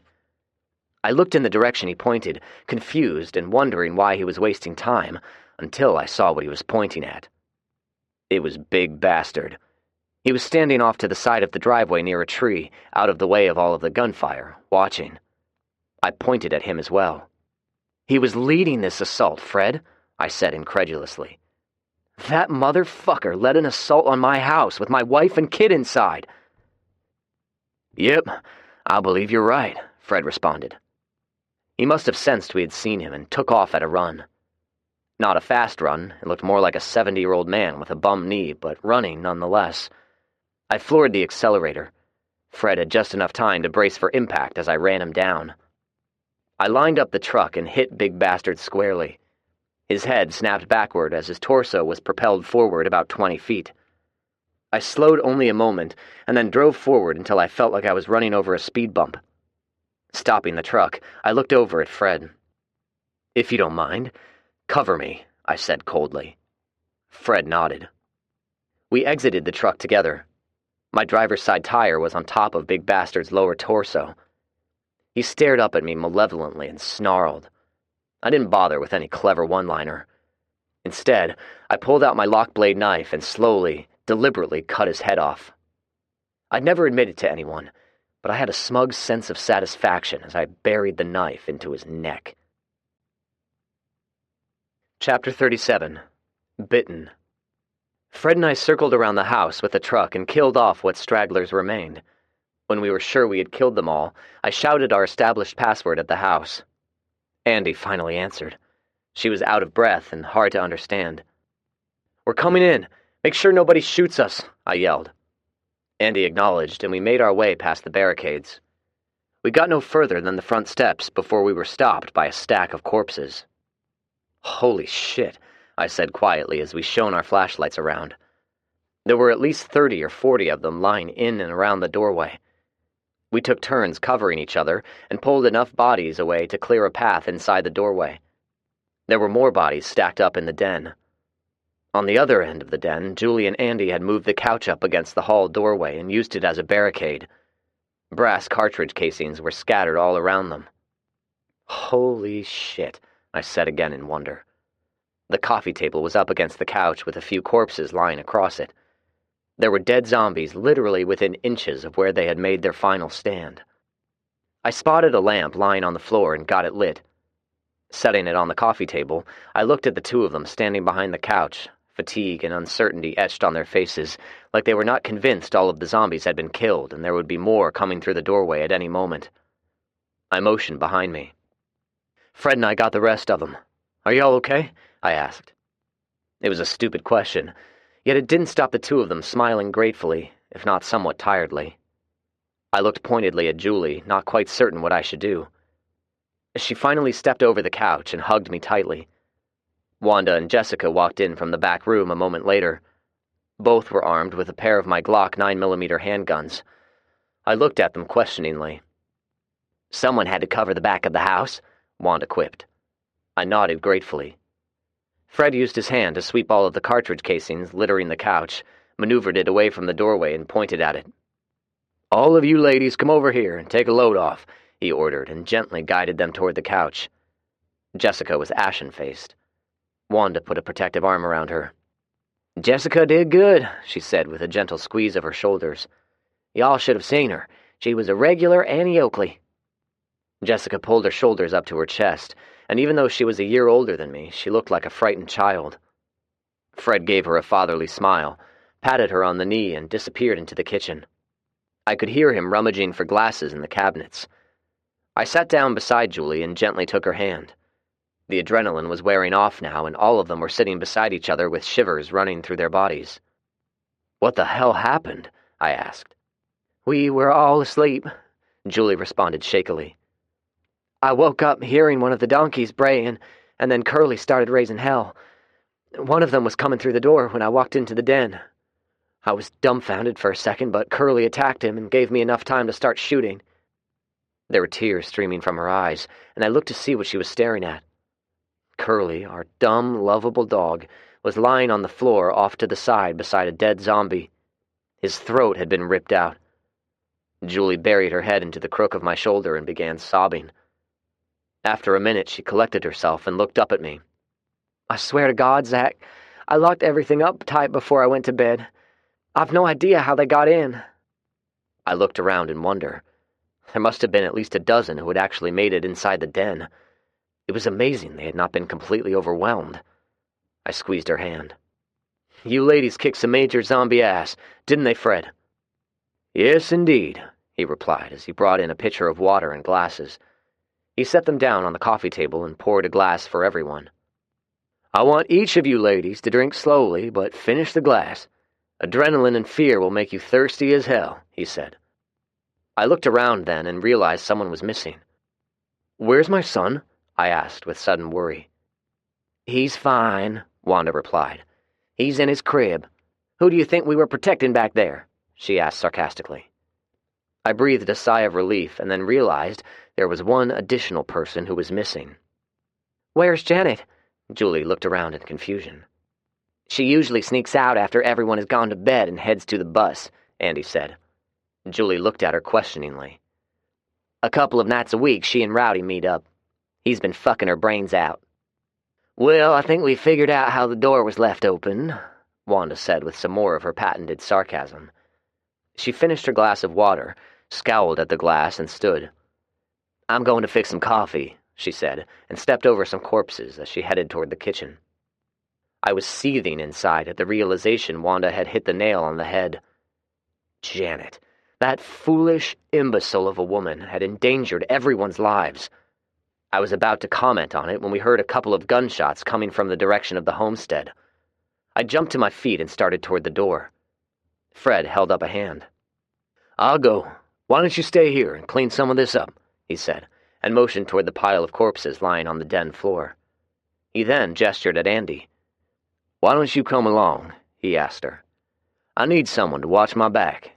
Andy jumped up and headed down the hallway. I noticed for the first time she was wearing only a t-shirt that didn't quite cover her bare ass. She walked back in a moment later wearing jeans and sneakers. Grabbing her assault rifle, she checked it before walking toward the door. Maybe you'll be covering my back, she retorted. I feel like killing some more of these sons of bitches. She kicked one of them as she walked out. I sat together with the three women. All of them were wearing basically the same thing, t-shirts which were now soaked with sweat, and shorts. Julie looked quite sexy. Jessica still looked skinny as a rail, and Wanda looked... well, I kept my eyes averted. We sat together on the couch, drinking our coffee, silently staring at the stinking corpses. It was a close one, I said quietly. I'm glad you ladies are okay. They replied with tired but grateful smiles. I got up and inspected the door. The women watched me silently. There's no evidence the door was forced open, I opined. It was left unlocked, and the zombies have either learned how to open doors, or it was left standing open. I waited for a response, but the three of them remained silent. Oh, and by the way, the gate appeared to have been left unsecured too. Wanda scoffed, but didn't bother adding her 2 cents worth. Julie stared at me as if waiting for me to accuse Janet. She was utterly exhausted. All of them were. So I was not going to start offering my opinion on the matter. It could wait until a more appropriate time. All right, we'll discuss all of this later. Right now I'm going to get these bastards cleared out of here. You ladies sit and relax. You deserve it. None of them argued. I found a pair of thick rubber dishwashing gloves under the kitchen sink, put them on, and began the arduous task of dragging the bodies out into the front yard with the numerous other corpses. I heard 3 additional gunshots coming from the direction of the homestead, which is where the tour bus was parked. Eventually, the headlights of the approaching truck signaled their return. Another truck was following, which had to be Terry and Konya. The 6 of them exited their respective vehicles and made their way through the corpses before the headlight timers ended and plunged the yard into darkness. Is everyone okay? I asked. Unfortunately, Andy said. I took her response as a yes, and we walked inside together. I got them all out of the den, but we've got a hell of a lot of work to do in the morning, I said to them all as we stood there looking around. That black stuff is going to be hell to clean up, Wanda lamented as she pointed around. At her direction, everyone moved into the kitchen where it was much cleaner. Julie lit 2 more lamps while everyone got seated. Wanda poured everyone a mug of coffee, intentionally omitting Janet. I could plainly see Janet's contemptuous glare in the dull lamplight. Wanda acted indifferent. What the hell just happened to us? Rowdy asked. I repeated Julie's story to the rest of them and then asked Terry what happened to them. Konya's dog started raising hell about the time we heard the first gunshots, he replied. I'd say there was about a dozen of them surrounding the homestead, he said. They hit both the front door and back door at the same time. He paused a moment and shook his head before continuing. It seemed almost as if they were trying to keep us contained, rather than trying to break in. They did a pretty good job of avoiding our kill zones. It took us longer than it should have to kill them off. I'd say Terry summed it up pretty good, Konya said, and looked around at everyone. Did anyone get injured or bit? I watched as everyone shook their head. Everyone except Rowdy. He was staring at the floor. I grabbed a lamp and brought it close to him. He remained motionless as I gasped. Both of his arms had multiple bite marks. The teeth marks were deep. Blood seeped from them, and they were already turning black around the edges. This son's a bitch has gotten my bus before I knew what was happening. he lamented. I swore. Fred did not hesitate. He hurled himself at Rowdy, tackling him from behind, and dragged him to the floor. "Hold him down," I yelled. Terry, Konya, and Andy dogpiled on top of him and held him tightly. I looked somberly at Rowdy, and he stared back with fear in his eyes. He watched as I used my shirt tail to take the hot protective globe off of the lamp. "This is gonna hurt like hell, Hoss," I said, "but you've got to let me do it." He whimpered and was on the verge of panicking. I grabbed him by the shoulder and squeezed. We made eye contact again, and I nodded slowly. He was afraid, deathly afraid. Nevertheless, he slowly extended his arms. I put my knee across one and held the lamp's flame to the bite marks. He screamed loudly. "Do it!" he screamed over and over, like a mantra as I moved to the next arm. It was unsettling, but the only other noise in the house was Frederick back in the bedroom, crying. When I got the wounds cauterized, I nodded at the others. They released him and moved back away from him. Rowdy slowly sat up, cradled his arms, and sobbed in pain. Everyone was quiet, deathly quiet, except for little Frederick. He was alone and crying. Julie tore herself away and hurried toward the bedroom. "We've got to put you in the cage now," Fred said somberly. Rowdy eventually sat up and tried clumsily to wipe his face. "Yeah, time for the cage," he replied weakly. Andy grabbed a napkin and began wiping his face. "Don't worry," she said soothingly. "I'm going to stay with you." "Aw, sweetheart, you don't have to go and sit with me," Rowdy said. "It's a little chilly out tonight, and those things can't get to me if I'm in that cage. Besides, I got myself into this mess. There's no need for you to suffer through it." Andy pointed at Janet. "You're not stupid enough to think that she's going to wrap your wounds and sit with you through the night, do you?" she asked scornfully. Rowdy looked at Janet, who didn't respond, but instead got up and poured herself some coffee. He looked back at Andy and nodded sadly. "I'd be most grateful," he muttered quietly, stood awkwardly, and walked out before anyone could say anything. Terry and I drove them to the barn. Rowdy was quiet. He exited the truck and walked into the barn without complaint. I locked him in and stood there looking at him with what I hoped was an encouraging expression. "All right, Hoss, there's enough water to get you through the night. There's a bottle of antibiotics in the bag there. Take 4 of them right now and wash them down with as much water as you can drink." Rowdy complied without question. Once he swallowed them, he looked at me questioningly. I nodded in approval and pointed to my pair of socks still lying on the ground. "Pretty soon you're going to get a fever. Take those socks, wet them down, and wrap them around your head. Got to keep your brain cool. Trust me, it'll help." "Okay," Rowdy said tentatively and continued staring at me. "Do you think I'll be all right?" I nodded reassuringly. "First thing in the morning, I'm going to bring you a big breakfast and we'll tell each other a tall mess of stories." "How bad was it for you, Hoss?" he asked. I frowned at the memory. "I know I got a bad fever. I think I hallucinated, and it felt like spiders were crawling all over me at one point. I don't remember much else, but Julie got me through it," I said. The thought of her staying with me during that time made me realize how much I missed her. "Andy's going to do the same for you." "It worked out okay, though, right?" he asked. I held out my arms. "I'm still here, Hoss," I said with a grin. Rowdy nodded and looked at his cauterized arms. "One thing's for sure, I'm going to have a mess of scars to brag about." Everyone was quiet now. Terry cleared his throat and looked at Andy. "I think I should lock the barn doors when we leave. If you have any trouble, start shooting. We'll come running." "You got it," she replied. "You guys get out of here." Fred was standing outside, scanning the area with night vision goggles as we walked back to the house. "I'm seeing nothing but dead zombie bodies everywhere," he said. "There's nothing else out there." "We need to secure this place," Terry said. "Let's start with that damned gate." We made a careful sweep of the perimeter before heading to the gate. It took several minutes to drag several bodies out of the way, but managed to get it secured. "I wonder who dropped the ball on getting the gate secured for the night," Fred commented idly as we walked back to the house. "All I can say is someone went to their former residence, got some of her clothes, and came back about the time the sun was setting," Terry responded.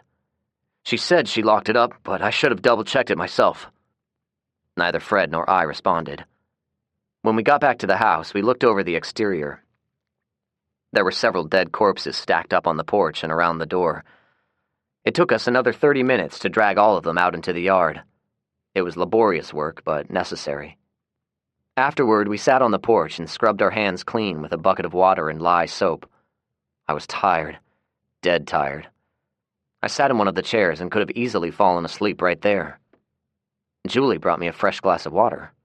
I nodded in thanks. "Tomorrow, we'll get one of Mac's dump trucks and haul those things out of here," I said. "I don't know about you guys, but I'm just too exhausted to do it tonight." Everyone voiced their agreement. "I believe we should retrieve more than just the dump truck," Fred said. I knew what he was thinking. Julie looked at us. "What do you mean?" she asked. "That is technically all of our equipment. Those Huntsville people have no claim to any of it." "Yeah, we'll figure it out tomorrow," I said. "Let's get inside and try to relax." Julie stayed close beside me as we went inside. The den was dirty, but it didn't stop me from plopping down in my favorite easy chair. Much to my surprise, Julie sat in my lap. Her closeness was wonderful and comforting. We watched in tired silence as Wanda worked the floor with a mop, attempting to clean up some of the black ooze all over the den floor. "We're all tired. That can wait until tomorrow," I said. Wanda made a face. "I'm not going to let this shit dry and stain these nice floors," she retorted. I shrugged. I was too tired to argue. Julie leaned forward until her lips were close to my ear. "Can I talk you into staying here tonight?" she whispered. "I'd feel a lot safer." It was what I was hoping to hear. I looked at her and nodded. Even though I was dog-tired, Fred and I waited until everyone went to bed and then talked quietly about the night's events. After yawning a few times, he ordered me to bed as well, and I didn't argue. Julie was asleep already, so I slipped off my boots and most of my outer clothing as quietly as possible before gently slipping under the blanket. She must have sensed my presence and immediately snuggled up against me. It was comforting and reinforced how much I missed her. I fell asleep immediately, but only for a few hours before awakening with a start. I think I was dreaming about those damned zombies getting into our house, and had sat up, expecting to be attacked. When my senses sharpened, I looked out of the window to see the sky turning gray. I eased out of the bed and checked on Frederick. He, too, was sleeping soundly. Quietly moving into the den, I saw Fred sitting beside the radio. "I tried calling them all night. They just now answered," he said with clenched teeth. "Kelly said they had no troubles and everyone had gone to bed." I shook my head in disgust. We had impressed upon them to maintain hourly radio contact in the event something like this happened. The dogs came scampering up the stairs, followed by Konya. "The kids said you two were awake." I forced a tired smile and poured a cup of last night's coffee. It was lukewarm and brackish. Fred stood up and stretched. "Let's go take a look at the damage," he said. The carnage was even more unbelievable in the daylight. Fred pointed. "It looks like they all came in through the gate and went straight toward the front door." I nodded. There were dead corpses everywhere, but most of them were concentrated at the gate in the front yard. I pulled out the keys to the padlocks. "I suppose we need to check on Rowdy," I said heavily. The ride only took a couple of minutes. I knocked loudly on the barn door and waited for the verbal challenge. It was quiet inside, which seemed odd. "Andy, it's us. We're coming in." I opened the two padlocks on the door and swung it open. Andy was waiting for us. It was obvious she had a rough night. Her eyes were puffy and her short, cropped hair was disheveled. On the other hand, Rowdy appeared to be sleeping soundly. I walked over and tapped the metal of the cage with one of the padlocks. "Hey, Hoss, how are you doing?" There was no response. I suddenly became concerned and looked closer. Rowdy's features were contorted, and there was a bullet hole between his eyes. I gasped and looked over at Andy. Tears were falling heavily down her face. "I'm going home," she said in a childlike voice and walked out. "We'll take care of this," Fred said, gesturing toward Rowdy. I nodded gratefully and ran after Andy. Once I caught up with her, I put my arm around her shoulders, and we walked together back to the house. She explained as we walked. "He turned about 3 hours ago. I used some scrap burlap to muffle the sound of the gun." She looked up at me. "I didn't want to wake anyone up. There was nothing anyone needed to lose any more sleep over." She then burst out sobbing. I held her tightly as we walked into the house and sat on the couch. Everyone began waking up then and filtering in the den. Janet was the last person to come in and scowled at Andy. "What the hell is she crying about?" she asked nobody in particular. Before I could respond, Andy lunged off of the couch with a shriek, and all 5'3" of her attacked Janet with the ferocity of a raging pit bull. By the time Julie and I were able to pull Andy off her, Janet's face was a bloody mess. "What is wrong with you, you damned psycho?" she shouted between breaths. "Rowdy told me what happened, you bitch," Andy shouted back. All of us looked at her questioningly. She pointed at Janet. "When the zombies opened the door to the bus, she pushed Rowdy in between herself and them. That's how he got bit." All of us looked at Janet now, lying on the floor, a pathetic, bloody mess. I glanced around at the room. Rowdy turned. Andy had to put him out of his misery. There was a collective gasp. It had been a long night, and the day wasn't starting off any better. Jessica appeared to faint and grabbed the couch to steady herself. Wanda came to her aid, maneuvered her around Janet, and got her seated at the kitchen table. I let go of Andy, and Julie gently coaxed her to her bedroom. Making sure she was okay, I went back into the den and stood there staring at Janet, still lying on the floor, breathing heavily. Julie walked back in and stood on the opposite side of Janet, glaring at her mother, maybe seeing her in a new light. She finally squatted down and checked on her injuries. "How bad is it?" I asked without any empathy. One of her eyes was already swollen shut and she was bleeding profusely from her nose, but in spite of the obvious pain, Janet glared at me. "Get that bitch out of my house immediately," she snarled. I shook my head. "No, this is Andy's home, not yours," I responded. "You're only visiting." Janet looked at me in astonishment, but it quickly turned into an expression of pure hatred. Chapter 38. Rick's Hill Revisited. We skipped breakfast in lieu of burying two close friends, Rowdy and Curly. There was a good spot on the hill with Rick, Macy, and Macy's infant child. We all said a few words in tribute to him and how his life enriched ours. Janet chose to remain in the house. I guess sleeping with Rowdy did not enrich her life one iota. Afterward, we loaded up and went to the school. Fred remained outside as the rest of us went in. They were sitting down for breakfast when we entered and seemed surprised to see us. "Good morning," Benny said. "Are you joining us for breakfast?" "No, sir. We only wanted to see how you guys were doing. After going on alert status last night, we couldn't raise you on the radio." I heard Tanya scoff and looked at her. "Have I said something wrong?" "You seem to think when you say jump, we're supposed to say how high on the way up. You certainly are an arrogant prick." I looked around the cafeteria. Mark and Ward were avoiding eye contact. Gus was already on his second plate, ignoring his whining children and us. Carla eyed all of us with something between sadness and contempt. Kelly and Rhonda were nowhere to be seen. Benny was the only one who would make eye contact with me. "Zach, we had a very busy day yesterday. Everyone was dog-tired." "I see," I said after a moment. "I see," Tanya mimicked me and scoffed again. I saw Julie's expression turn to anger. I caught her eye and shook my head slightly. "We'll be going then," I responded. "Yeah, get out of here. Maybe you can find someone else to murder." "Why, is there another piece of shit like your brother wandering around?" Julie asked sarcastically. Tanya's eyes widened and she went for the handgun in her holster. We responded as a team, drew our respective handguns and leveled them at her head. She froze and her face paled. It was a standoff of sorts, but Tanya had 4 guns aimed at her and she had not even cleared leather. The tension in the air became thick within seconds. "Lady, get your hand off that gun before I send you to hell with your brother," Julie snarled. "Honey, please," Benny begged.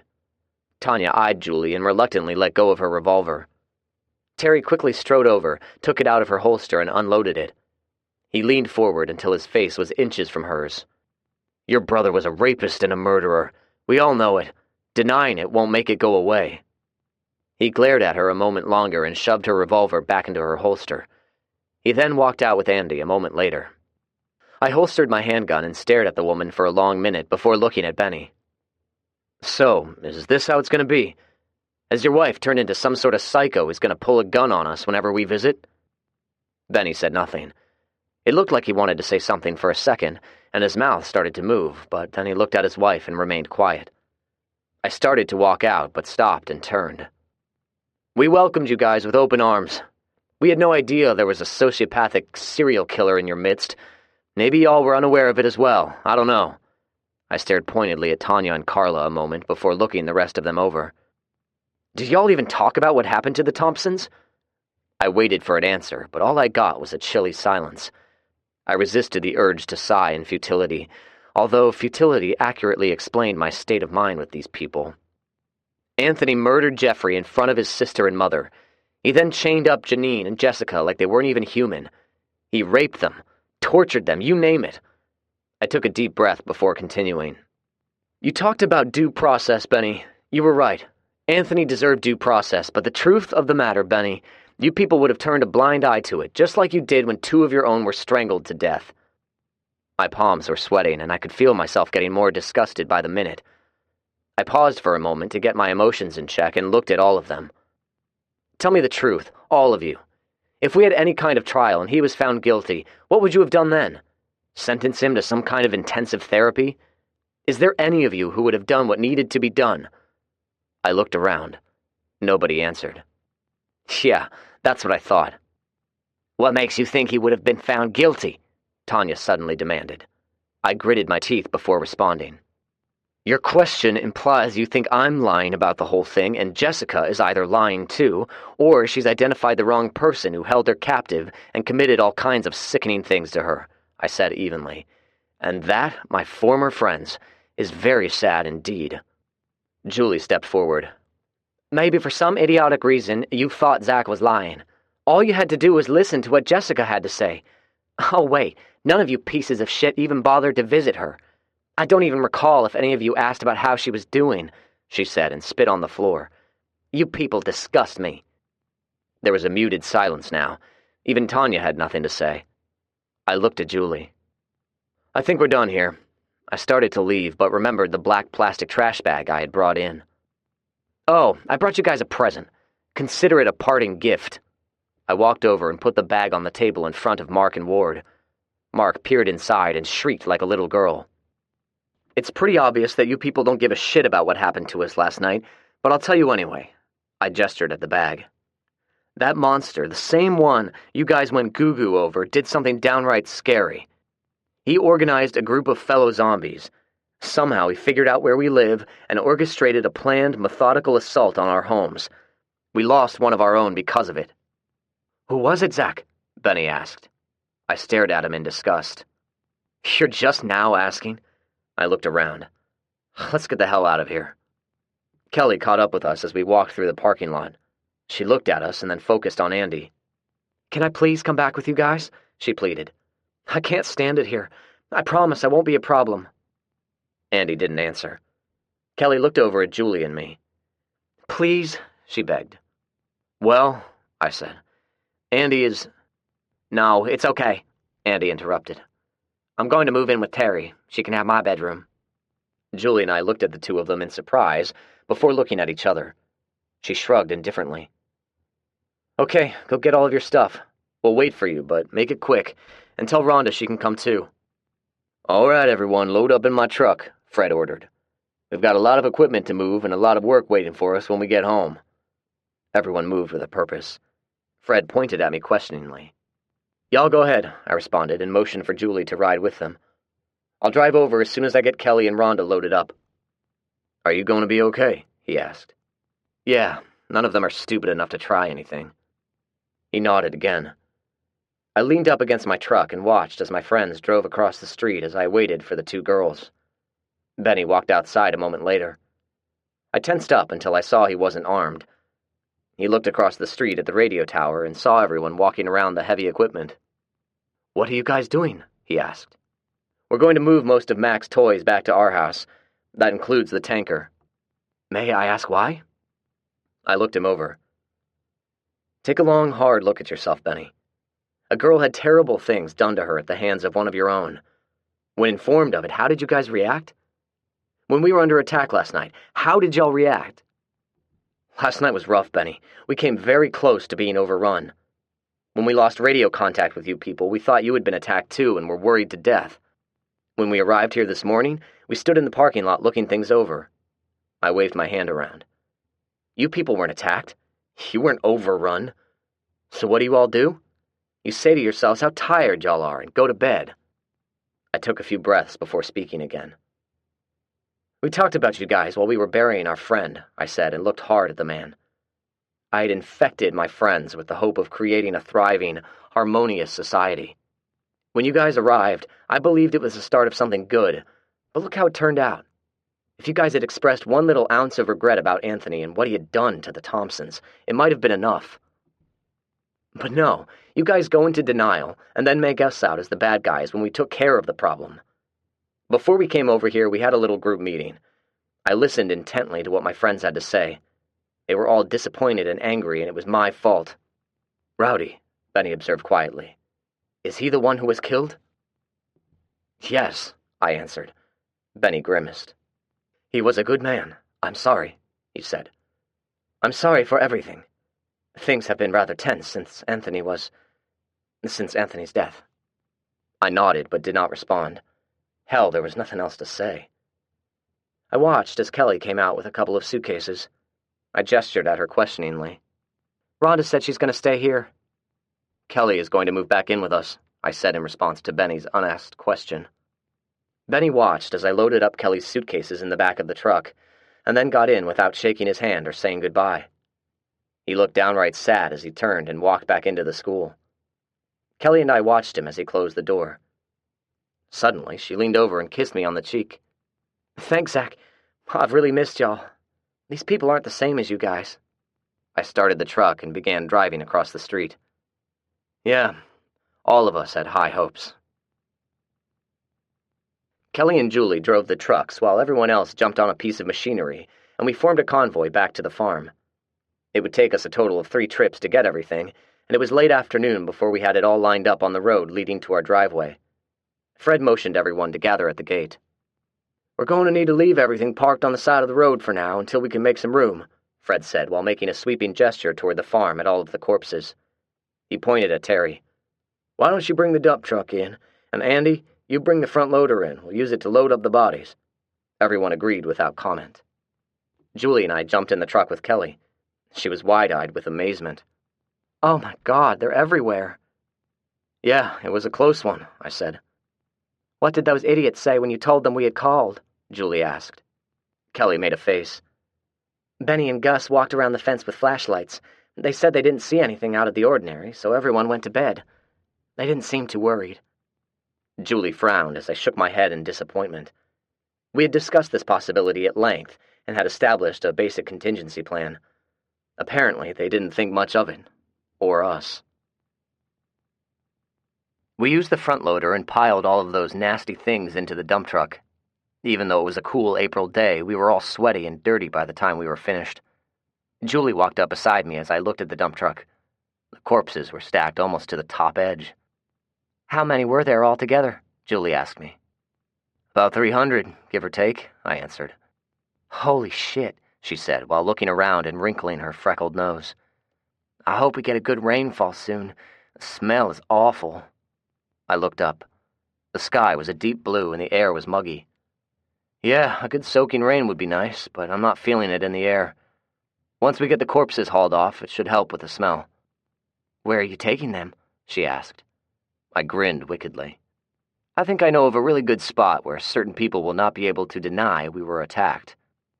Julie looked at me quizzically, but smiled when I explained. Fred and I drove to Concord Road. I stopped at the entrance to the old Publix parking lot and then backed the truck to the middle of the nearby bridge. I think this is a good spot, I said. He grunted in agreement as I activated the hydraulic dumping mechanism. The bodies formed a large pile in the middle of the bridge, effectively blocking it of anything larger than a bicycle from getting through. If Benny and his group wanted to visit this neck of the woods, they'd either have to clean up this mess or be forced to take a long detour. Fred stood by and kept a lookout while I threw some old tires on top of the pile, along with a combination of gas and used motor oil. Fred and I watched the fire for a minute. Are you sending a message? Fred asked. Yep, I answered. He nodded his head slightly in approval. The heat became very intense, so we loaded up and headed back home. I looked in the side view mirror at the burning pyre as I drove. "What are you thinking?" Fred asked. "I'm thinking that it'll take a couple more fires to burn all of those corpses, but I don't think I'll do it. Maybe we should just leave them there, rotting in the sun." I glanced at Fred to see if he had anything to say on the matter. He merely grunted. I took that as his way of agreeing with me. Neither Terry nor Andy joined us for lunch. I suppose they were getting reacquainted. Janet didn't make an appearance either. Instead, she chose to brood alone in her bedroom. Julie fixed her a plate and carried it to her room. Personally, I wouldn't have been so nice. So, lunch consisted of Julie, Kelly, Jessica, Wanda, and yours truly. Personally, I thought the company was quite nice, but it would have been nicer if Julie was playing footsie with me under the table like she used to do. "Tell me what's been going on at the school?" I asked Kelly as we ate. She frowned and poked at her food with a fork. "Everything was going really good for a while, and then it seemed like the mood of the whole group changed overnight. It was tense. Social conversations stopped, and people only spoke to each other when they had to. Rhonda and I were worried we'd done something wrong." "How was Anthony?" "He never said anything that would creep you out, but looking back, I remember several times I was doing laundry or something, and I would look up and he'd be there, staring at me. I thought it was odd, but it never unnerved me." "He never said anything creepy?" Julie asked. Kelly shook her head. "He was always on the quiet side, but he'd stare. Except when Carla was around, and then he mostly stared at the ground." "After we left, when we told them about Anthony, how did they react?" I asked. Kelly frowned. "After you guys left, they hurried into a back room. Rhonda and I weren't invited. When they came out, I tried to ask them what they had talked about, but nobody would say anything to me." "That figures," Julie muttered. I saw Wanda staring at me. "What are you going to do now?" she asked. "I think it's safe to say our relationship with the Huntsville crew has soured. They've made a home for themselves in the school, so we'll just let them be." "What about Rhonda?" "I asked her if she wanted to come with us," Kelly said, "but she said no. She said all of the kids had bonded and she didn't want to split them up." Wanda sniffed. "It's just as well, I suppose. We're out of bedrooms." She stared at me again. "What about Janet? Is she leaving?" I looked over at Julie, who was staring at me as if I were about to commit a terrible atrocity. I slowly shook my head. "She has nowhere else to go. Chet's crew made it clear she's not welcome back. The Huntsville group doesn't want her either. I tried to fix her up with Konya, but he's not that stupid." Wanda actually chortled, but Julie gave me a withering glare. Chapter 39. Journal entry, May 1st, 2AZ. Status report. Rowdy is dead. Our compound was assaulted in the night by zombies, and Rowdy was bitten. We used the same protocol when Zach was exposed, but it didn't do any good. I sat with Rowdy and watched as the disease changed him into a monster. It took about an hour or two. He kept lunging at me from inside the cage. After ramming his head against the bars for several minutes, he paused long enough for me to get a shot in. It was the hardest thing I ever had to do. Anyway, enough about Rowdy. We gave him a good burial, and there's nothing else I want to say about it. Zach said the assault was not a random act of zombie violence, but rather it was planned out. How those mindless, stinking things can plan anything is beyond me, but they obviously did. Zach also pointed out that all of the zombies we killed were adults. There were no children in the group. The body count totaled 297 of the bastards. We've killed well over 2,000 or 3,000 in the past 2 years, but they still keep popping up like cockroaches. I have to wonder if it will ever end. Oh, I forgot something important. The one Zach called Big Bastard was in with the group that attacked us. Zach seems to believe he was the one who somehow got all the other zombies to team up. Anyway, Zach ran him over and cut his head off. So, no more Big Bastard. I should point out that on the morning after I had to kill Rowdy, the queen bitch, also known as Janet, pissed me off and I beat the shit out of her. Instead of continuing to live in the same house as her, I moved in with Terry in the old homestead that Zach and Rick used to live in. Kelly has moved back in at the main house and is living in my old bedroom.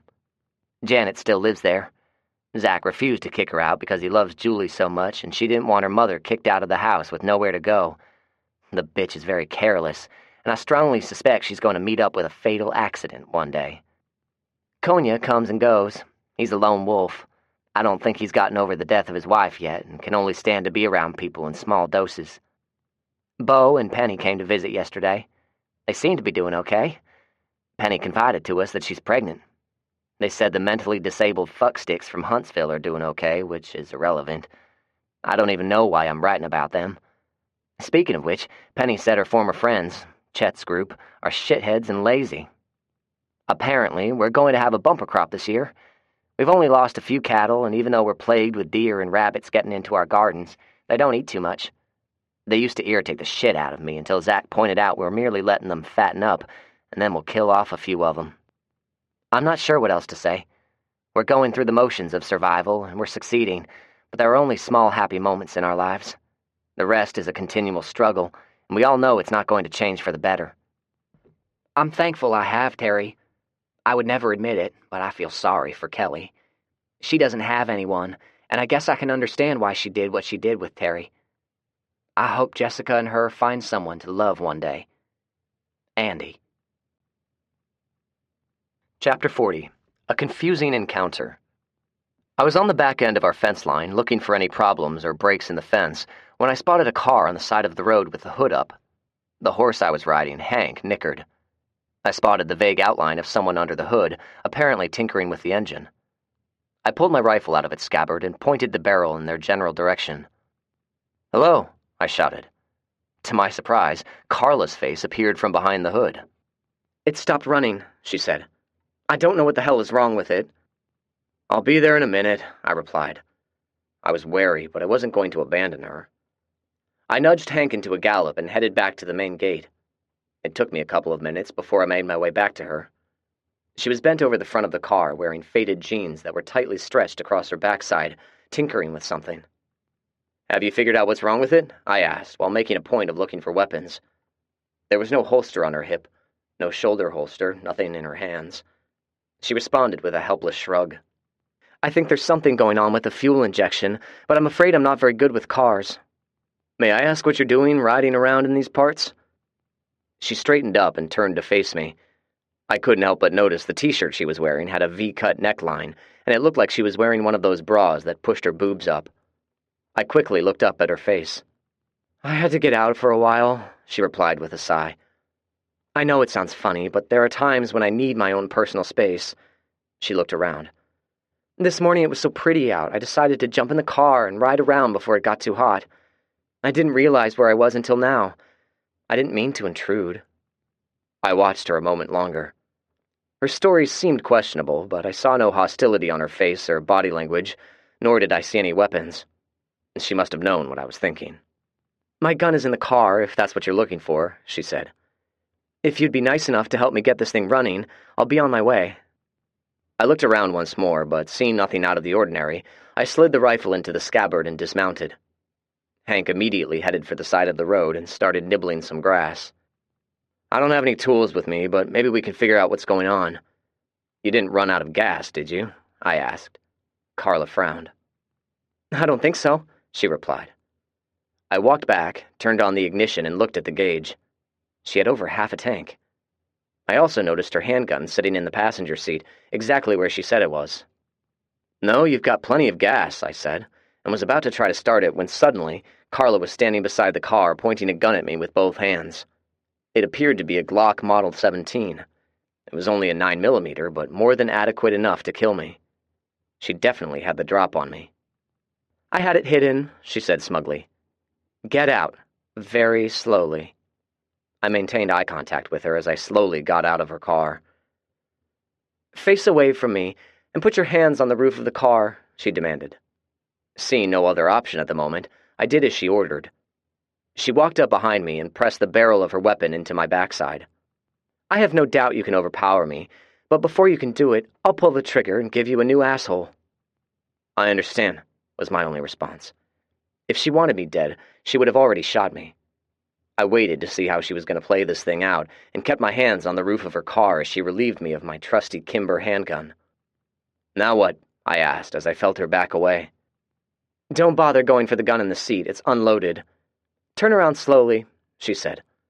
I obeyed and kept my hands up at shoulder level. She tossed my gun over the fence and moved forward, pressing her gun against my gut. "You murdered my husband," she declared. I stared at her. Nobody murdered him.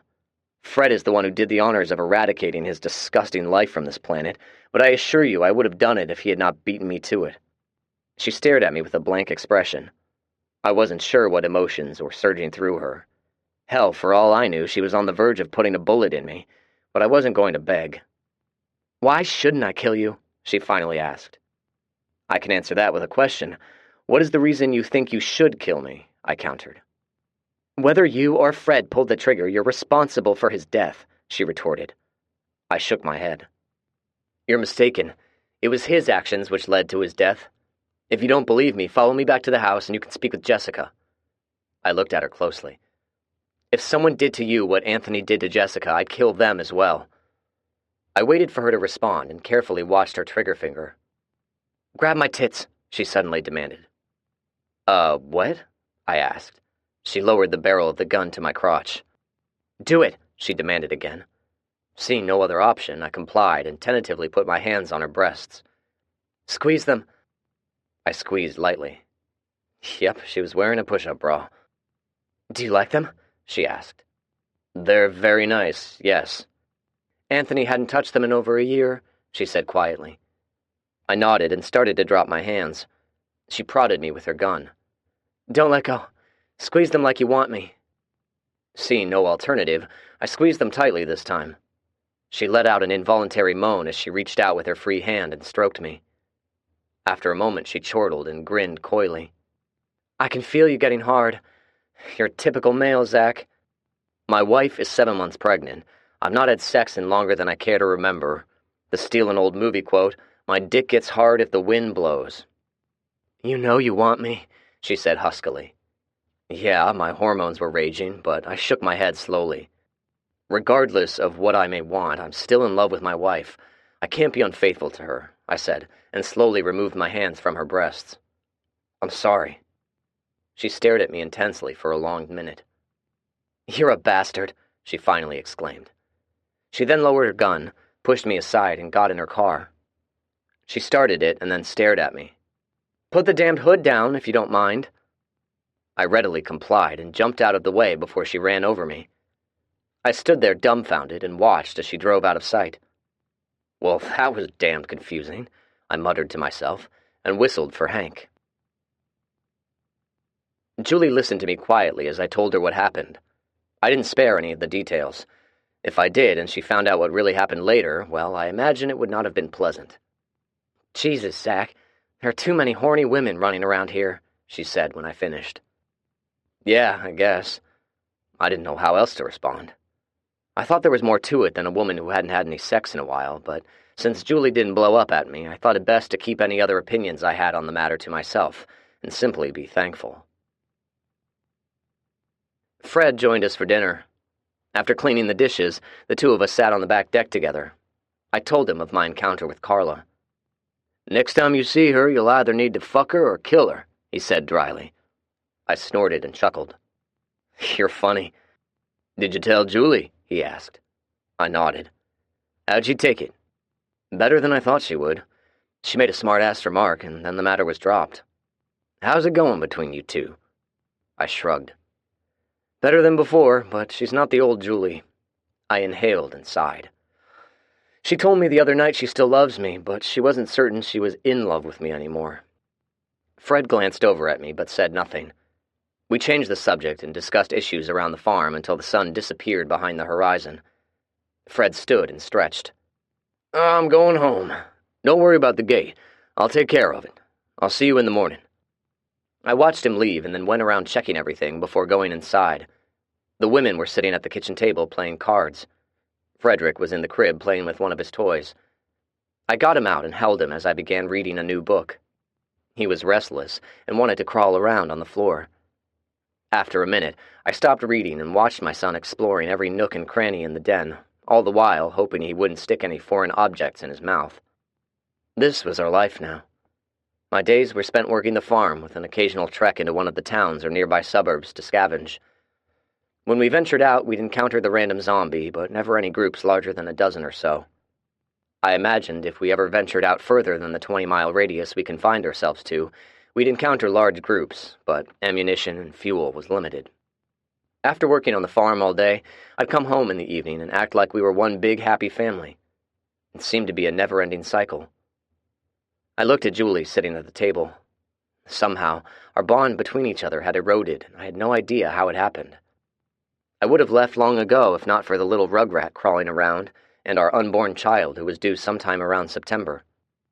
Julie looked up and saw me staring at her. It used to be whenever we caught one another staring, we'd smile. There were no smiles now. She held the look a moment longer, then went back to her cards. It was 2 weeks later when I saw Carla again. She was parked in the same spot as before, but at least she didn't bother putting the hood up. I walked Hank up to the fence as she got out of the car. She was wearing a pair of loose-fitting jeans and a black tank top. It was tight-fitting and accentuated those perky breasts of hers. There was no weapon in sight, but I kept my assault rifle handy. "You're very predictable," she said. "How so?" I asked. "Every 2 days at about the same time, you ride around, checking the fence." I nodded at the observation, realizing she was right. "Why don't you come over here and join me? We can talk," she said with a tentative smile. I think I'd like to keep the fence between us this time," I replied. Carla chortled. "If I wanted to kill you, I could have done it already." "Good point, but I think I'll stay here." "Suit yourself. I guess I came off as pretty crazy last time, huh?" I started readily to agree, but instead thought better of it.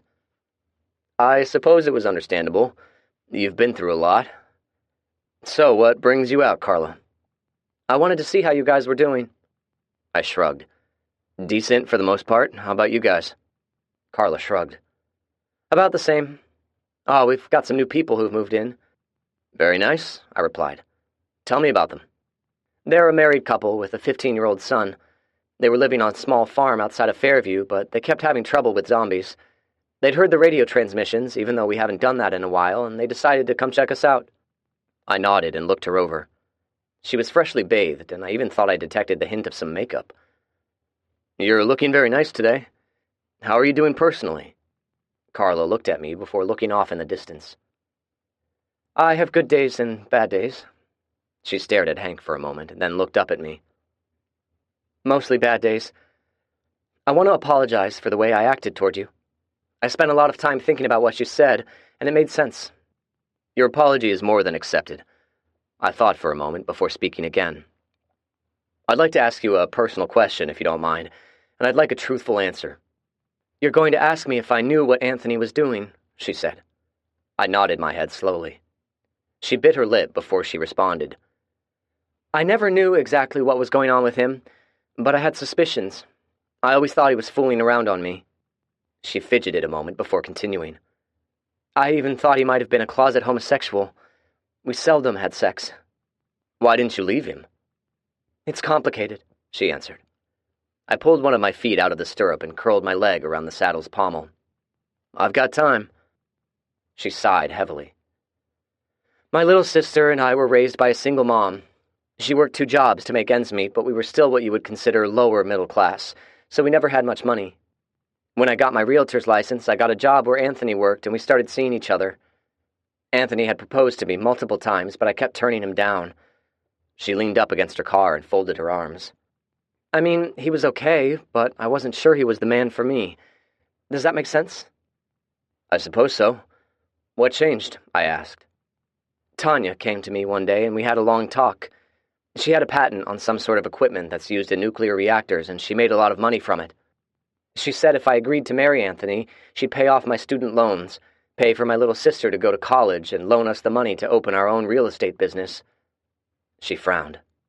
"She made me an offer I couldn't refuse, I guess you'd say." "I can't disagree. So, the married life was good?" She shook her head abruptly. "I wouldn't go that far. Anthony never treated me cruelly, but his behavior was always awkward, and Tanya, she micromanaged everything we did. If I balked at any of her directives, she would make it clear we were indebted to her. We always had to do things her way, and we didn't dare act on anything without first getting permission from her. She's still micromanaging everything at the school." "Sounds pretty tough," I said. "Yeah. Anyway, we were married for a little over a year. I was in the process of talking with a divorce attorney when this plague thing ruined the world." She held her hands up in surrender then. Tanya's a domineering woman, but she and Benny are incredibly smart. We're still alive because of them. She pushed herself off the car and stretched, causing her breasts to push against the fabric of her shirt. I had no idea if she did it on purpose. I don't have anyone now, she said quietly. Sadness was etched on her face, and a tear fell down her face before she quickly wiped it away. I shrugged my shoulders. I don't know what to say. We were both silent for a few minutes. Carla had leaned against the car again, looking at nothing in particular. Do you want to join us for lunch? I finally asked. We usually eat outside at the picnic tables. It's a little hot today, but still pleasant enough. She quickly shook her head. Your wife and I don't get along, and I'm not sure I can be around Jessica right now. I nodded in understanding. Yeah, bad idea, I guess. I guess I should be going, she said. She started to get in her car, but stopped. It was nice talking to you, Zach. I said goodbye and gave Hank a nudge. I was about 100 yards away when I heard a single gunshot. Chapter 41. Suicide. I spurred Hank into a gallop and raced back to Carla. She was sitting in the driver's seat, unmoving. I stopped Hank beside the fence, stood on the saddle, and jumped over. I landed without twisting an ankle or anything, jogged over to the car and looked in. Ah, Carla, I said sadly.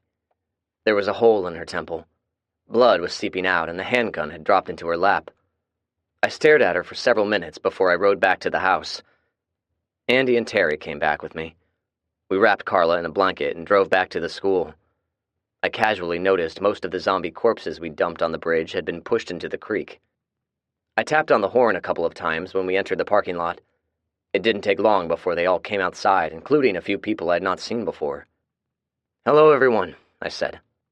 Hi, guys, Mark replied. What brings y'all over this way? I'm afraid we're bringing bad news, I said and lowered the tailgate. When they saw the wrapped body, there was a collective gasp. Benny hurried forward and started to open the blanket, but stopped short. Is it Carla? He asked. I nodded. She shot herself while sitting in her car, I said. Tanya ran up then and roughly yanked the blanket aside, exposing Carla's head. Everyone else stepped forward to look now. Tanya stared at me balefully. How do we know that's what happened? Are we just supposed to take your word for it? I returned her stare with scorn. Quite frankly, I don't give a shit if you believe me or not. I turned my attention to Benny. She had come by a few times and we would talk. She seemed very sad today. I stopped and thought briefly of our chat. If I had known how depressed she was, I would have insisted she come home with me. I cleared my throat. I had no idea it was going to come to this. You have my sincerest condolences, Benny. Benny looked at me with tears in his eyes. Thank you, Zach. He wiped his eyes with a trembling hand. She was acting different lately. I tried to talk to her yesterday and find out what was troubling her, but she wouldn't speak to me. He looked around. I'm going to carry my sister-in-law to the church and bury her. I would appreciate it if all of you would give me some privacy. Everyone murmured their agreement while Benny carried Carla to his vehicle, put her in carefully, and went inside. He returned a minute later with a pick and shovel, put them in the car, and got in. Tanya started to get in with him, but he stopped her. You'll stay here, he said angrily before driving off. Tanya stared at the car until it disappeared from sight before angrily storming off. We were about to get in our truck and leave, but Mark and Ward walked up to us. We've missed you, Mark said. Ward nodded. We've missed all of you. He leaned forward. How is Jessica doing? She's doing much better now. How about you guys? How are you doing? Ward put his hand on his partner's shoulder. We've been okay, Zach, he said. We have some new people with us, as you can see, he said with a wave to the new people standing off to the side. They waved back tentatively. Our gardens have done wonderfully, and we're making improvements every day, Mark added. But to be totally honest, it hasn't been the same without you guys. We also never got a chance to express our condolences about Rowdy, Ward said. Mark nodded in agreement. We loved that man. He was so funny and full of life. I appreciate that, I said. Have you had any zombie problems? Terry asked. The two men shook their head. Our only recent encounter was a group of 4 of them walking down Franklin Road one day. We were out riding our bicycle and were going to visit Bo and Penny. When the zombies saw us, they thought we were going to be their lunch, but Bo made quick work of them. We talked some more while I kept Tanya in my peripheral vision. She was sitting in a chair off to the side, glaring at us. At least she wasn't trying to shoot any of us. "Well, guys, we've got to be going," I finally said. "So soon?" Ward asked. I leaned close to the two men and lowered my voice. "I'm not so sure about Tanya," I said. "Maybe we should leave before there's another unpleasant incident." They nodded their heads in unison. "We totally understand," Ward said. "And for what it's worth, we feel really awful about how things turned out last time. We hope you'll accept our sincerest apology." "I hope you accept mine as well," I said. I held out my hand. The two men were tempted to hug me, but settled on handshakes. I thought for a second and made a decision. "I have a suggestion, though. Why don't you two come join us for lunch tomorrow? We can talk and catch up. Julie would love to see you too."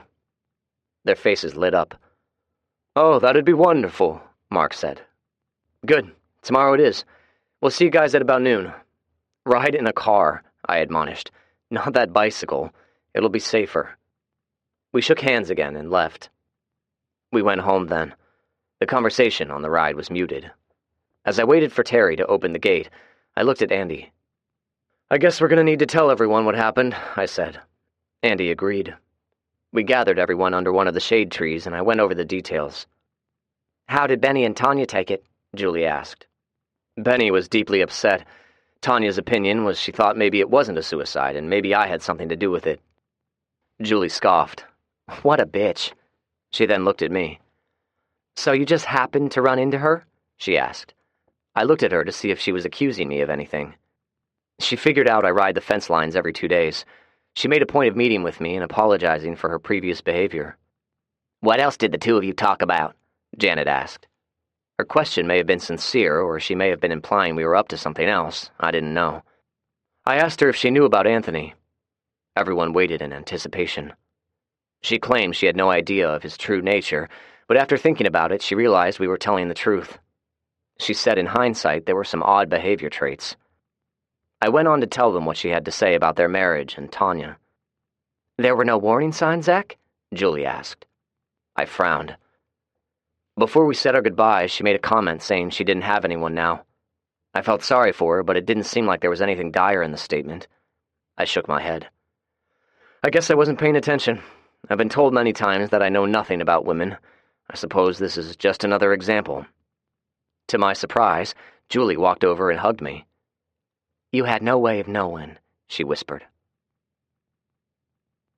Later, in bed, Julie and I were lying on our backs, hoping for a cool breeze to blow in through the screened window. I reached over and found her hand in the dark. "Thanks," I said. "For what?" "For what you said earlier. Tanya tried to blame me for what happened, and I wasn't quite sure what kind of reaction I'd get from you." She was quiet for a few minutes before she responded. "I was wrong when I blamed you for Tommy's death," she said quietly. I squeezed her hand in acknowledgement. I could have made a smart-ass retort, but wisely chose to hold my tongue. Instead, I turned my head and kissed her on the cheek. She continued. "I'm also glad you weren't having an affair with her. She could be a snooty bitch, but if you had have hooked up with her, she'd probably still be alive." "I don't know how to respond to that," I said. "You know I love you, right?" she said in the darkness. "I know I love you, and I know it wasn't so long ago when you said you weren't certain if you were still in love with me anymore." "And you believe me?" she scoffed. "You don't know anything about women." "Yeah, you've told me that many times. You've called me a sexist, too." Julie chortled. "You don't realize it, Zach, but a lot of things you say and do are condescending toward women. You remind me of Rick quite often." "Well, maybe one day you can get me straightened out." "Oh, trust me, I intend to. You can start by getting some lotion and rubbing my belly." She moved my hand to her stomach. I grunted, got out of bed, and found some lotion in the dark bathroom. Squirting a liberal amount in my hand, I began rubbing her prominent bulge softly. She moaned in pleasure. "In spite of your rough hands, that feels really good. I've been hurting lately." "It's only going to be a couple of more months now." "Yeah," she responded, and then was quiet for a minute. I thought she had drifted off to sleep when she turned her head toward me. "This pregnancy has been rough, Zach. I've got pains I've never felt before. I'm not sure I want to go through another one." "Does this mean no sex at all?" I asked. I'm not sure, she replied. Mom said there are other methods of birth control, but I'll be honest, Zach, I've not had any of those urges in quite a while, and I don't even know if they'll return after I give birth. It's been feeling weird down there lately. I don't know how to describe it any better. I stared up at the ceiling for a minute before answering. We'll deal with it when the time comes. For now, I only want the Julie I fell in love with, I said. As long as I have her, nothing else matters. I rolled over and kissed her deeply. It had been an awful day, but it was one of the better nights I'd had in quite a while. Chapter 42. Lunch with Old Friends. So, why did you only invite those two? Terry asked. He and I had hurried through our morning chores and were now waiting by the front gate for the arrival of the two psychologists. I shrugged at Terry's question. I thought it'd be a nice gesture, and I'd like to get an idea of how they're doing. Well, they're nice guys, I guess, Terry said. But I'm not so sure I like them very much. I nodded in understanding. I was still a little miffed at them for the big bastard incident, but I was attempting to put it behind me. Mark and Ward arrived a little after noon. When they stopped, both of them looked a little apprehensive. What's got you two spooked? I asked. When we turned onto Nolansville Pike, we spotted a car, Mark said nervously. And they've been following us. No sooner had he said it than an SUV rode into view. It looked like a Toyota, very dirty and covered in dried mud. Terry and I instinctively retrieved our assault rifles and took up positions on either side of our truck. We watched as the SUV stopped at the end of the street for a long 2 minutes before slowly driving toward us. There were 4 people inside, 3 men and a woman. When they covered half the distance, they stopped again. I offered my standard wave. One of them immediately waved back, and soon the other 3 did as well. I looked over at the docks. I didn't see any weapons. Do either of you two have a firearm? I asked. They nodded, and Ward pointed downward. We didn't want to alarm anyone, so we put them under the seat. Okay, no problem. I want you two to reach down and get them out. Don't point them at anybody, but keep them handy just in case. I watched them nervously try to act casual, which would have been amusing at any other time. When they straightened, they both looked at me with the expression of waiting for their next instruction. You guys stay calm. They might be friendly, but be ready to act accordingly if they're not, okay? I got another pair of nervous nods. All right, here they come. You two get out and keep your car between them and yourselves. They complied without complaint, and the 4 of us watched anxiously as the SUV finally drove up and stopped about 10 feet away. The driver stayed in the vehicle as the rest of them got out. We waited as they approached. Hello, I greeted while looking them over. All of them were in their early 20s, rough, dirty, mixtures of mismatched clothing, long, dirty hair. Each of them had a sidearm tucked into their waistbands. We don't get many visitors these days. One of them, he looked like the oldest one of the bunch, stepped forward and stuck out his fist. Yeah, we had no idea anyone was living in these parts. My name's Michael. He gestured toward his other friends. I don't shake hands because of the plague, only a fist bump. I nodded in understanding and bumped fists with him. He smiled and pointed at his friends. This is Sue and Kelvin, and the cautious one sitting in the car is Felix. I froze when I heard the name, and peered intently at the SUV. The sun was reflecting off the windshield, but I could see enough. I started walking toward the car as the driver opened the door and got out. We stopped, a foot from one another, staring at each other. He was still wearing his thick glasses, which had some black electrical tape holding them together at the bridge. It was the only familiar thing I remembered about him. He was a little taller now, still skinny and as dirty as his friends were. There were thin patches of whiskers on his oily face. It was the Felix I knew, but he looked much older now. Zach! He exclaimed, and the 2 of us grabbed each other in a tight hug. I couldn't help myself and started laughing. Holy shit, bro. I thought you were dead, I said, and hugged him again. I thought you were dead too, he replied quietly and looked closely at me. You've picked up a few scars. I instinctively touched the scar on my cheek. Yeah, I'll tell you all about them, I said, and looked at him with a grin as he pushed his glasses back up on his nose. Patting him on the shoulder, I turned back toward everyone else. They were watching us curiously. Everyone, I said loudly. This is my best friend, Felix. And if you guys are friends with Felix, then you're my friends as well. The tension level dropped significantly then. Everyone took turns introducing themselves to each other, and then I insisted on them joining us for lunch. Janet and Jessica were sitting in the den when we walked inside. Janet looked at the new arrivals and scowled. "You said there was only going to be the 2 fags," she said with a scoff and an angry flip of her hair. "Who are all these other people?" I glared at her. "Did you really have to go there, Janet?" I looked over at Mark and Ward. "I apologize for our resident bigot." "Yeah," Julie said. "I apologize for my mother, too." She walked over and gave the 2 docs a hug. "I've missed you 2, she said, and then looked at the other 4.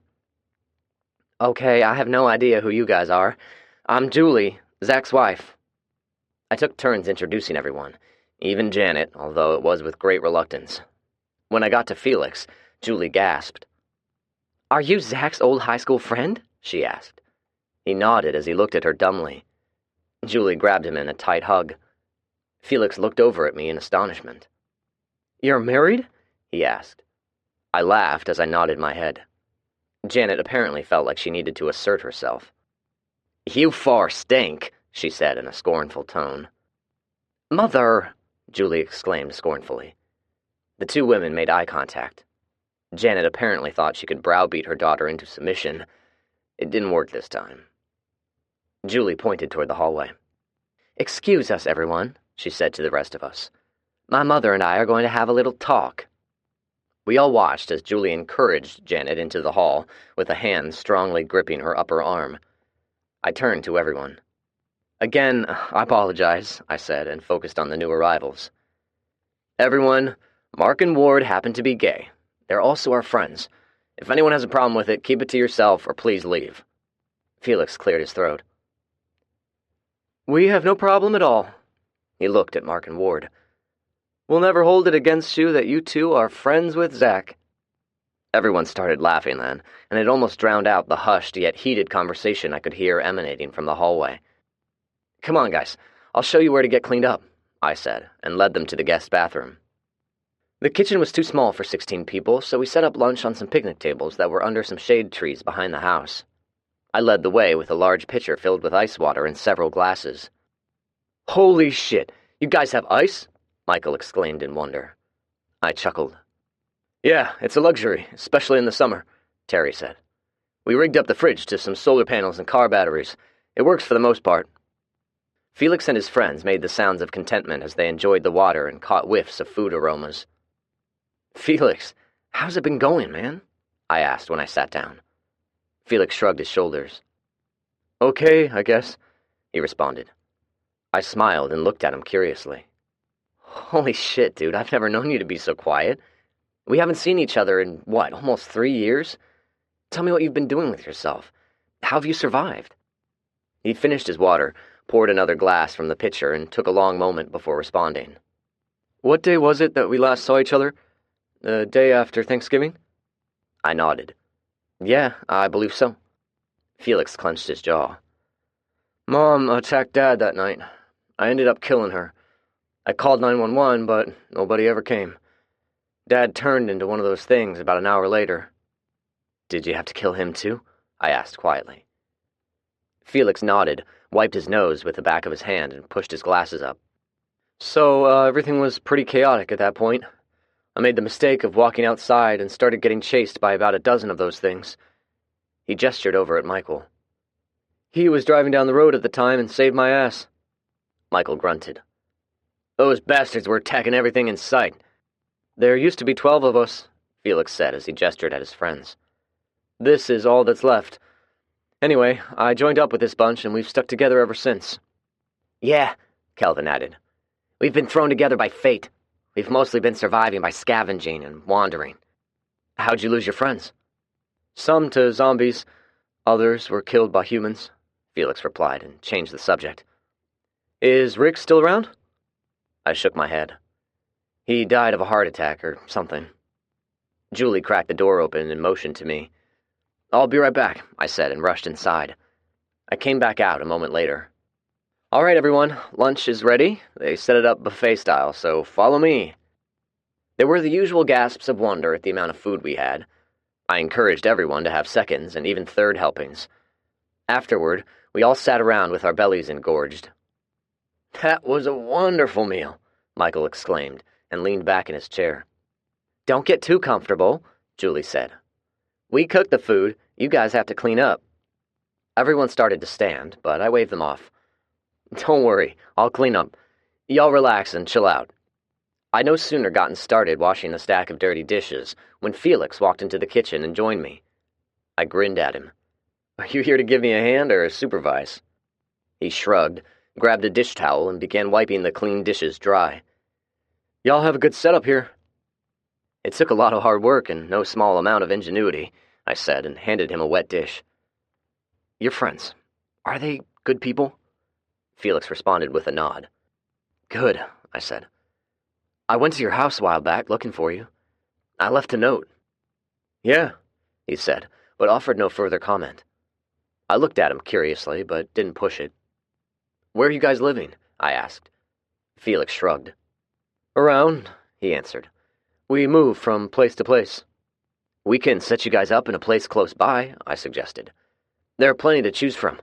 We still have zombies around here, but not many. We've killed off a bunch of them. What do you think? I'll have to talk it over with my friends, he said. So, you're married, huh? I grinned. Julie and I met after the outbreak. We had a little bit of a false start at first, but we worked it out and became very close. We came across a preacher and he married us. And you have a kid with another one on the way, he added. I nodded and handed him another plate. You've done pretty good for yourself. I've done okay, my friend. I've done okay. I looked him over. He'd grown an inch or so, but had not gained any weight. His hair was long and unkempt, and his face was oily with a lot of acne. I know what you're thinking, Zach. When I bother looking in a mirror, I see how I look. It's been a tough couple of years for some of us. Yeah, it's been tough for us all, I replied. Felix scoffed. Shit, Zach, look at you, he said. How much weight have you gained since the last time I saw you? I'm guessing 40 or 50 pounds, and it looks like all muscle. He gestured toward himself. Look at me, all skin and bone. Couldn't have been too tough for you. He looked around, his eyes being magnified by his glasses. You've got it all, he murmured. I nudged him with my elbow. It took a lot of hard work, brother. I gestured at my scars. I didn't get these the easy way. We've had some tough times, make no mistake about it. Felix looked at me, but said nothing. And look at you. You're taller now and tougher looking, I said. Felix looked at me guardedly, perhaps wondering if I were messing with him. I chuckled. We've got a lot of catching up to do, but we're together again. My best friend is alive and well. I grinned at him. Things are going to be good now. We always took care of each other back in the day, and we're going to do it again. I pointed out the window. These are good people here.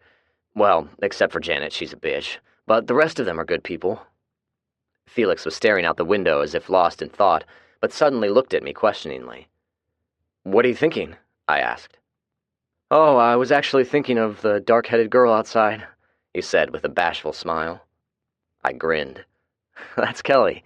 She's single and only a couple of years older than you. I nudged him. You leave it to your old buddy. I'll see what I can do. Felix shook his head. No, I meant the other one. You called her Andy. I think she's awesome. I was surprised. Felix must have seen the look on my face. Let me guess. She's taken, he said. I nodded. Felix looked crestfallen as he pushed his glasses up. Figures. We're running low on fuel and ammunition, I told them.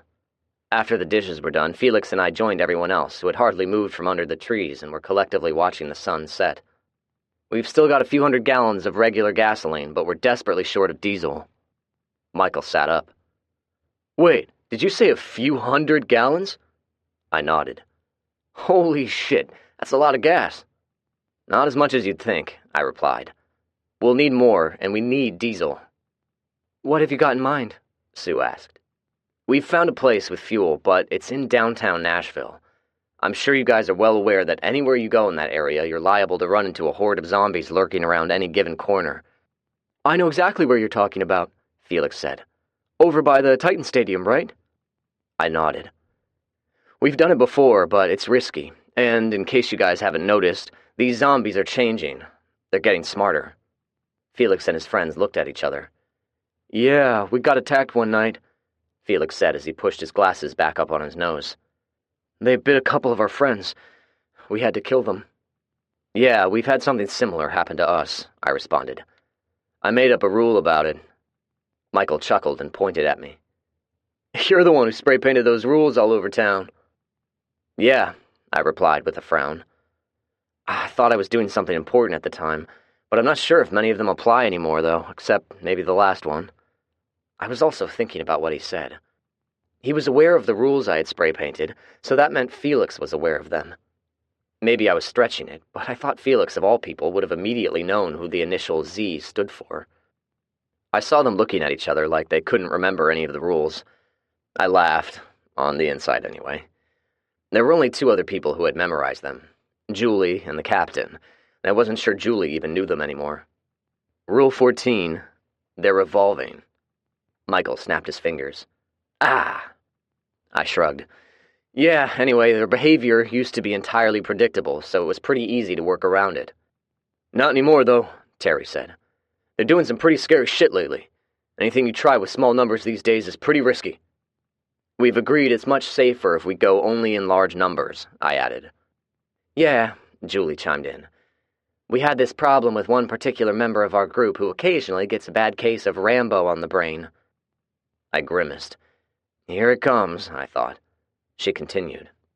Yeah, he'd go out by himself, dressed up in his raggedy sniper outfit, and hunt zombies like he was on a personal quest to rid the world of them. I hastened to glance at everyone. Terry and Andy were smirking. Fred was looking at me with his patented arched eyebrow like he was saying, I told you so. Who was crazy enough to hunt those things by themselves?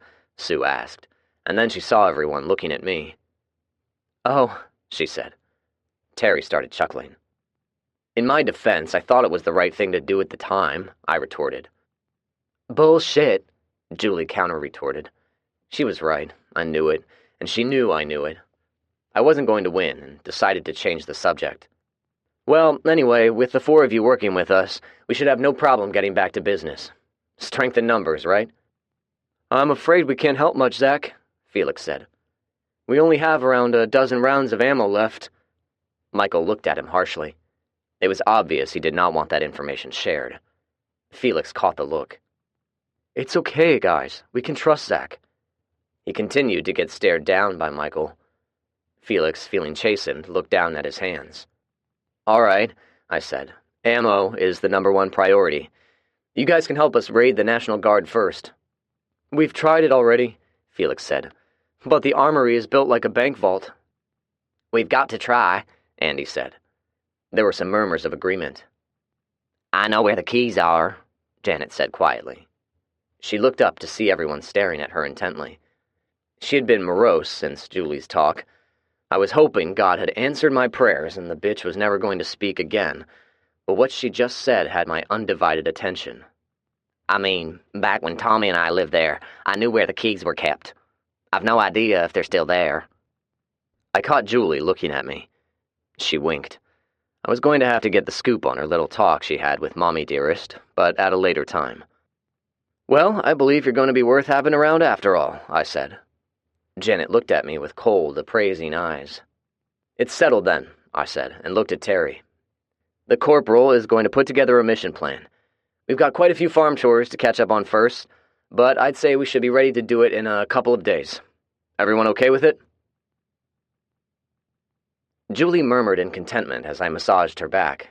She had to lie on her side, which made it a little difficult, but I managed to evoke more than one sound of pleasure.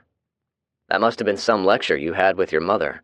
It seemed to have had a positive effect, I commented. Julie chortled. I made it plain that she was going to have to change. She didn't like what I had to say, said I had a bad attitude, and blamed you for brainwashing me. I snorted and continued massaging. She cooed some more. I think I found her weakness. Anyway, I think I got my point across. She could have kept her mouth shut about the keys, so maybe she's coming around. I hope so, I responded. You hate her, don't you? I carefully thought of my answer before responding. I don't care too much for her, but I don't hate her, even though she planned on killing me once. Julie didn't answer, and after a minute, I realized she had fallen asleep. I kept massaging her back until I drifted off too. Chapter 43. Ammo. Fred opted out of our mission. Even though he didn't say as much, I don't think he liked Felix and his friends. He definitely didn't like Janet. I didn't argue the point. We located the keys in a lockbox in the commanding officer's office. I found it a little bit ironic. The keys to unlock the armory were locked in a small metal lockbox. A little work with a cutting torch yielded us easy access to them. Janet led us to the armory, which was a concrete structure with a massive steel door. Even with a healthy shot of WD-40, the locks turned only in great reluctance. The hinges were just as bad. We took turns yanking on the handle before the rusty hinges reluctantly broke free. "Shit," I said. The gun racks were totally empty. The only items left were some spare parts. Terry frowned. "All right," he said. "We may or may not be able to use this stuff, but let's load it up anyway." It took us less than 5 minutes to load up the sparse inventory, and then we made our way to the ammunition magazine. It wasn't as hard to make entry this time, but we didn't have much luck there either. "Well, Corporal, how much?" I asked. "A grand total of 3 ammo boxes," he said. "2 of them are empty. The third one has about 500 rounds of 7.62. He opened one of the boxes and inspected the ammunition. "It's all linked, so that's a plus." I looked in the box. They appeared in good shape, with the copper showing only a slight tinge of patina. Every 5th round was orange-tipped. I pointed at one and looked at Terry. "Are those tracer rounds?" I asked. He nodded.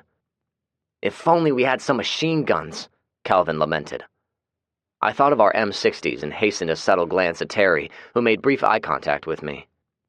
"Yeah, well, we'll take it with us. Maybe it'll be a good barter item," he said innocently. We were suddenly alerted by a poor imitation of an owl call coming from outside. It was Felix. Andy snickered as we hurried out. "We've got Zed company," he said excitedly. I looked to where he was pointing and observed 20 to 30 of them slowly walking down Sidco. "It looks like it's a bust here," I said. "Let's head out." "You're not going to kill them?" Janet asked with an edge of contempt in her voice. "There's only a few dozen." I shook my head while she stared at me in disbelief. "Only a few dozen we see," I countered. "When we start shooting, we're liable to have twice as many in no time." I looked around. "Ammo is tight right now. No need wasting it when we don't have to." "Yeah," Michael added. "Unless you guys got plenty to spare, I'd rather not engage them. Let's load up and get the hell out of here." Everyone agreed, and we exited onto Sidco in the opposite direction from where the zombies were coming from. Suddenly, Andy pointed. "Look," she said. She was pointing in the direction of the motor pool. "I see portable tankers." "Yeah," Terry replied. "But the military uses Mo gas.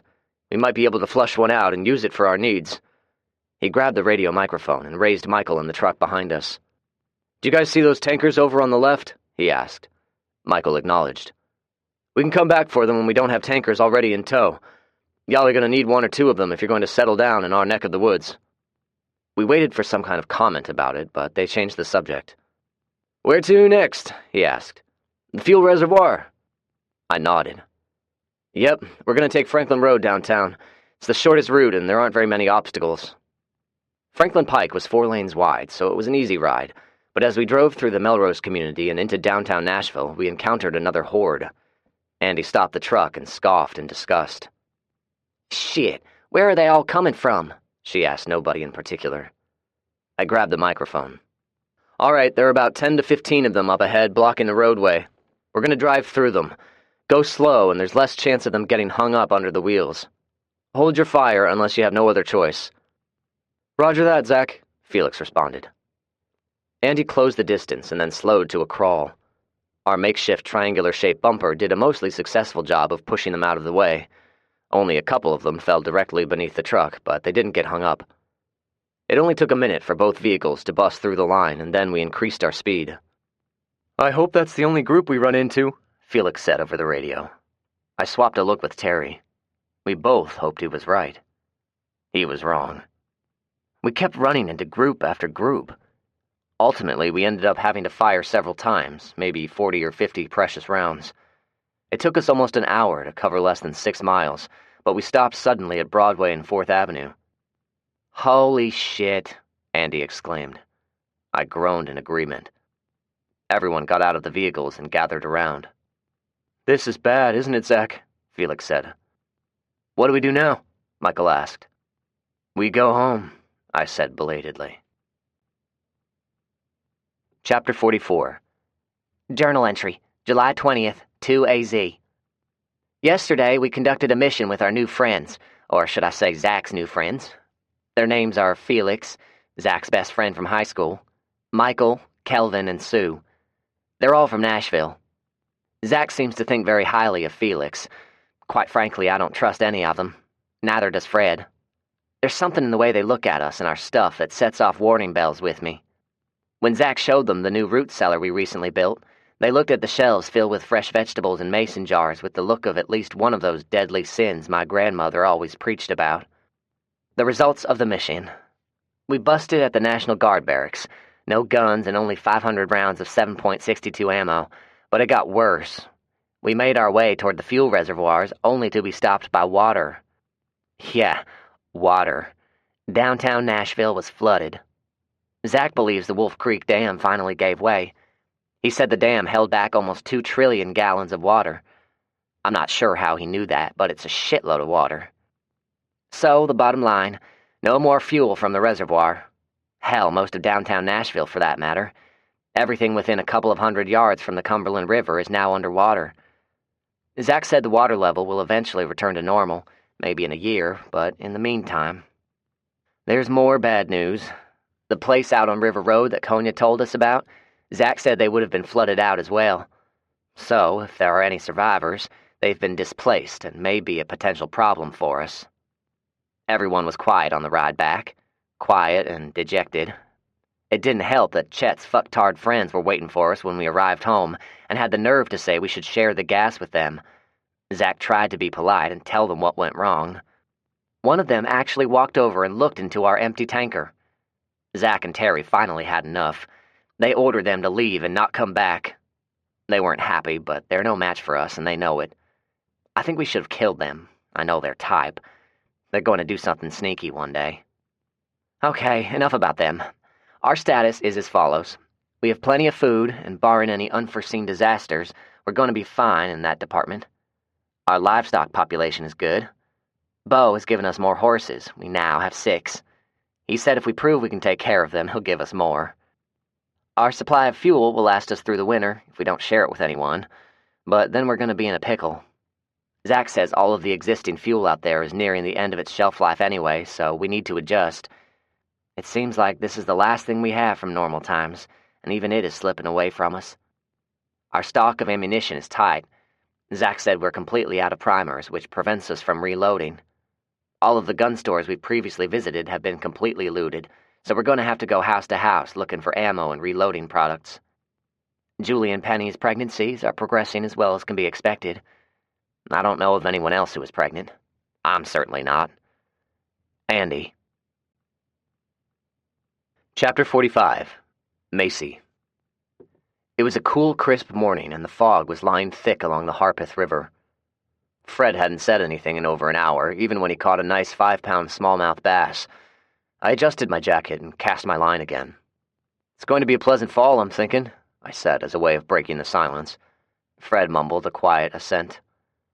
"I wonder how bad the winter will be this year. If we don't have a lot of snowfall, I think the flooding will go down significantly." "How is the food inventory?" he finally asked. "We've got plenty. The silo is full of feed corn, and if I've calculated correctly, we have more than enough hay for the livestock. I've spoken with Bo, and he says he's got plenty stored away as well, but we've got enough to share if he runs short." Fred nodded silently. I cast my line further out in the stream. I hadn't even had a nibble. We heard the report of a small-caliber rifle coming from upstream. "If he's hitting his target, that makes 6, I said. "I guess he wasn't having any luck with his new compound bow." Fred responded by casting his line a few feet from a log floating in the water, and was rewarded a moment later when his line went taut. He reeled in another smallmouth. It looked like about a 3-pounder this time. I recast my line near where he caught it. We heard another gunshot, which caused me to stand and look around. Fred glanced at me as he worked the fish off the lure. "You getting nervous?" he asked. I kept my anxiety hidden with a casual shrug. I guess so." "She'll be fine," he said. "I'll bet you'll be a daddy again by the time we get home." I sat back down on the bare ground and crossed my legs. He was right. When Julie started having contractions last night, she suggested the men find something to occupy our time rather than standing around outside the house. So, Fred and I went fishing. Terry opted to do some squirrel hunting. "Have you thought about starting another family?" I asked. Fred glanced at me.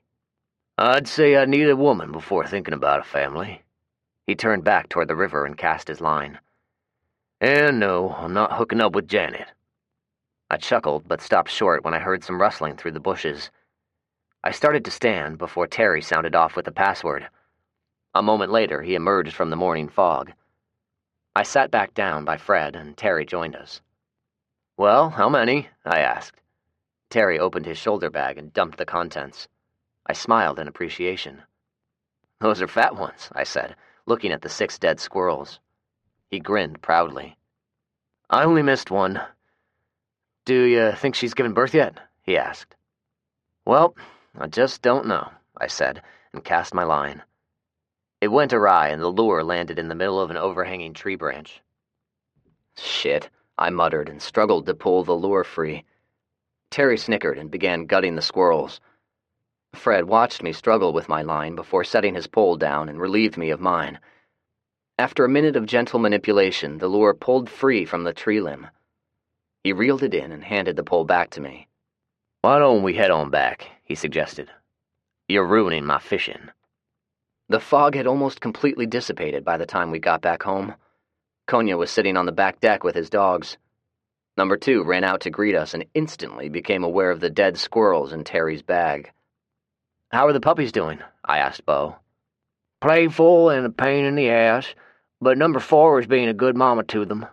They've taken up residence in the old barn, which incidentally is now home to a feral cat as well." "Won't it try to eat one of the puppies?" I asked. Konya shook his head. "I think it was tame at one time.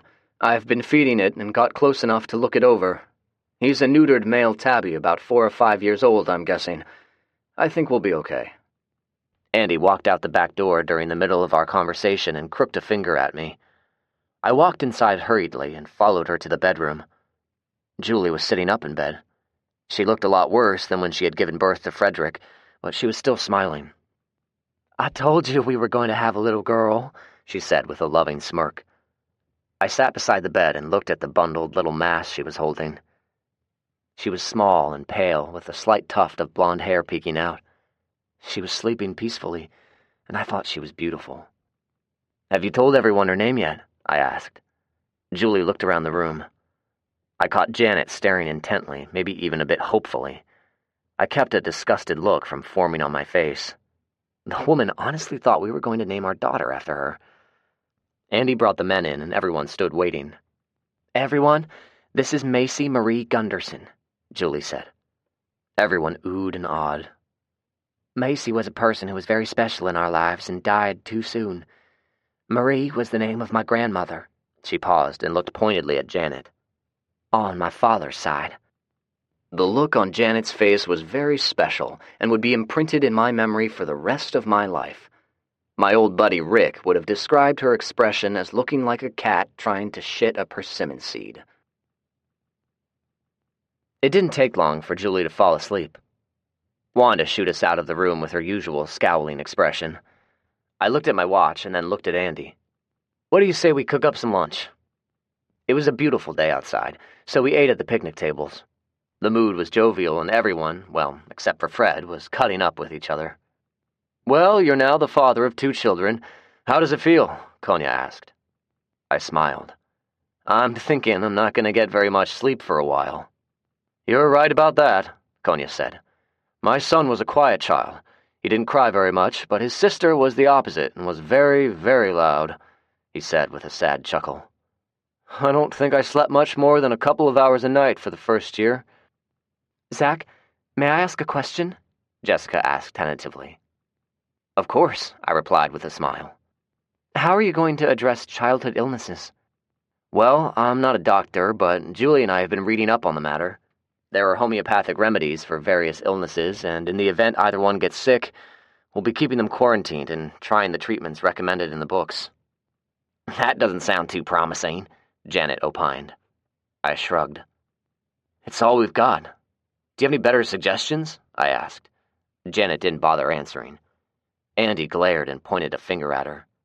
You're always quick to criticize other people and tell them how wrong they are, but you never have any better ideas. You should practice on keeping your mouth shut. That way nobody will realize how stupid you are.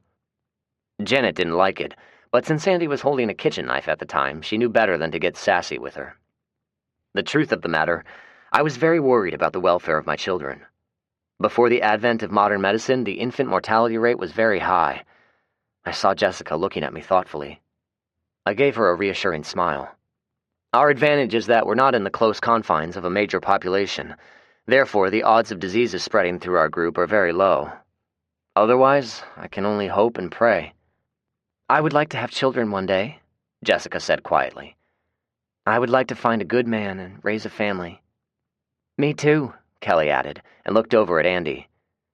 Are you two planning on children? Andy responded with a non-committal shrug. I'm sure we will one day, Terry said. It's certainly not for a lack of trying. Everyone burst out laughing. Well, except for Janet. Chapter 46. The Drone. I finished mucking the barn as the afternoon turned to evening. Kelly and Jessica came in as I loaded the last of the apples into the wheelbarrow. Can we help out? Kelly asked. Sure, I've just got them wormed, I said, pointing to the horses. Now they need some loving. Why don't y'all grab some brushes and curry combs? Be careful, though, they might be in a bad mood and decide to give one of you a kick. Hank nickered and snorted. He liked human attention, especially from the women. They started in, and I pushed the wheelbarrow outside. I listened to the girls talk and laugh while I dumped the manure in the compost pile and used a pitchfork to work the pile. After gently working it, I paused and looked over some of the worms I had dug up. What are you doing? Jessica asked. The two of them had come outside and were watching me curiously. You seem enthralled with this pile of shit with worms wiggling through it, Kelly said with a giggle. They aren't just any old worms, I replied. They're compost worms. Okay, Kelly drawled out. What exactly does that mean? I pointed at the large trough I had built, which contained the compost. When Tommy and Joe were still alive, they collected a bunch of earthworms and put them in here. I pointed at a couple of them who were wiggling around in manure ecstasy. They eat and excrete. The result is vermicompost. With this, I gestured and pointed at the valve on the bottom of the trough, I take the liquid runoff and use it on the greenhouse plants. Where did you learn that? Jessica asked. In a book about organic gardening, I replied. It's a fascinating topic. The two of them laughed at me. Here's something else, Zach, Kelly said with a grin. I want to learn how to garden, Jessica suddenly said. I'd be happy to teach you. Jessica looked at me gratefully. I felt myself blushing and changed the subject. Okay, let's go check out your work, I said and headed back toward the barn. So, you're a daddy again. Aren't you excited? Kelly asked with a grin. I chortled. Excited that I won't be getting any sleep for the next 6 months? I asked rhetorically, but grinned anyway.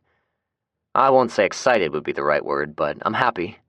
Well, Julie has me changing diapers at all hours of the night, but other than that, I'm happy. That's so sweet, Kelly said. How's Julie holding up? I'm not sure. She's not recovering as quickly as she did when little Rick was born, I replied with a frown. I wish we had a real doctor around here. Wanda's actually quite knowledgeable, she said. Yeah, but she never went to medical school. Penny is due in a couple of months. Have you seen her lately? Kelly asked. I chortled. Yeah, she's as big as a house. I wonder if she's going to have triplets or something. One of the donkeys came wandering up while we were talking and followed us into the barn. He looked us over and nudged Jessica. She stroked his face and, to my surprise, stood quietly when she started brushing him. Shithead seems to have taken a liking to you, I observed. Jessica smiled. Why did you name him Shithead? Oh, when we first rounded him up, he was a real mess. He had shit all over his face, like he had stuck it in a pile of fresh manure or something, and he did not want to come home with us. He was being a shithead, both literally and figuratively. She smiled warmly at Shithead. "Well, I'm glad he changed his mind," she said as she stroked his neck. "He's very sweet." His eyes were half closed in pleasure of Jessica's caressing strokes, but suddenly his ears pricked up and his eyes opened wide. As we watched, he turned and ran out of the barn, braying as he went. I grabbed my rifle and followed Shithead out of the barn. "Are there zombies?" Kelly asked as she followed me outside. I quickly scanned the area but saw nothing. Kelly gasped.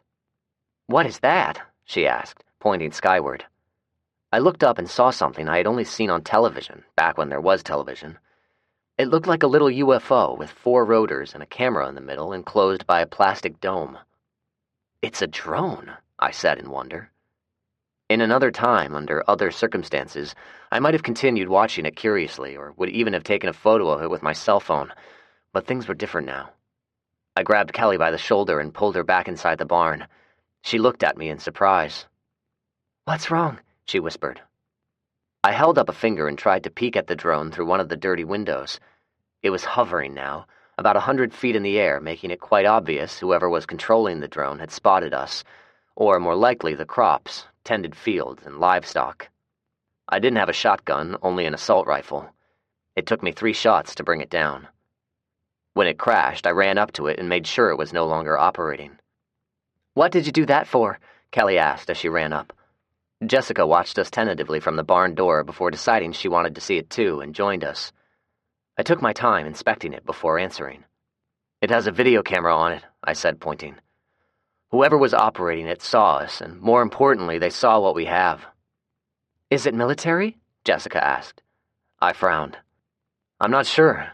It looks civilian, but there's no rule that says the military can't use a civilian product, especially nowadays." "So what's going to happen now?" Kelly asked. "It means somebody is going to pay us a visit soon." "Is that good or bad?" she asked. I looked at the two of them. "I don't know." I told everyone else about the drone over dinner.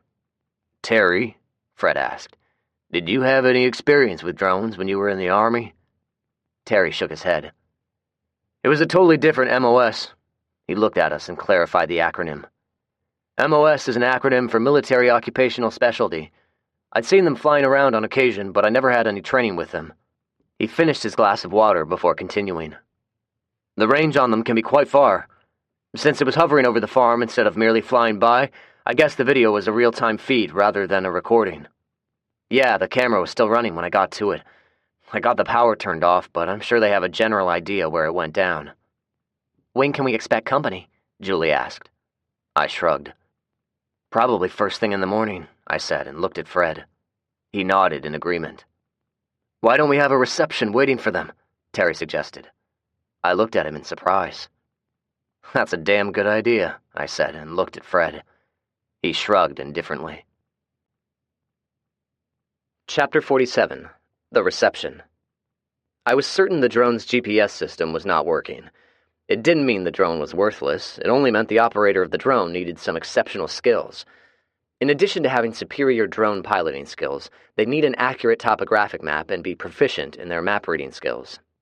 Which led to the following speculation.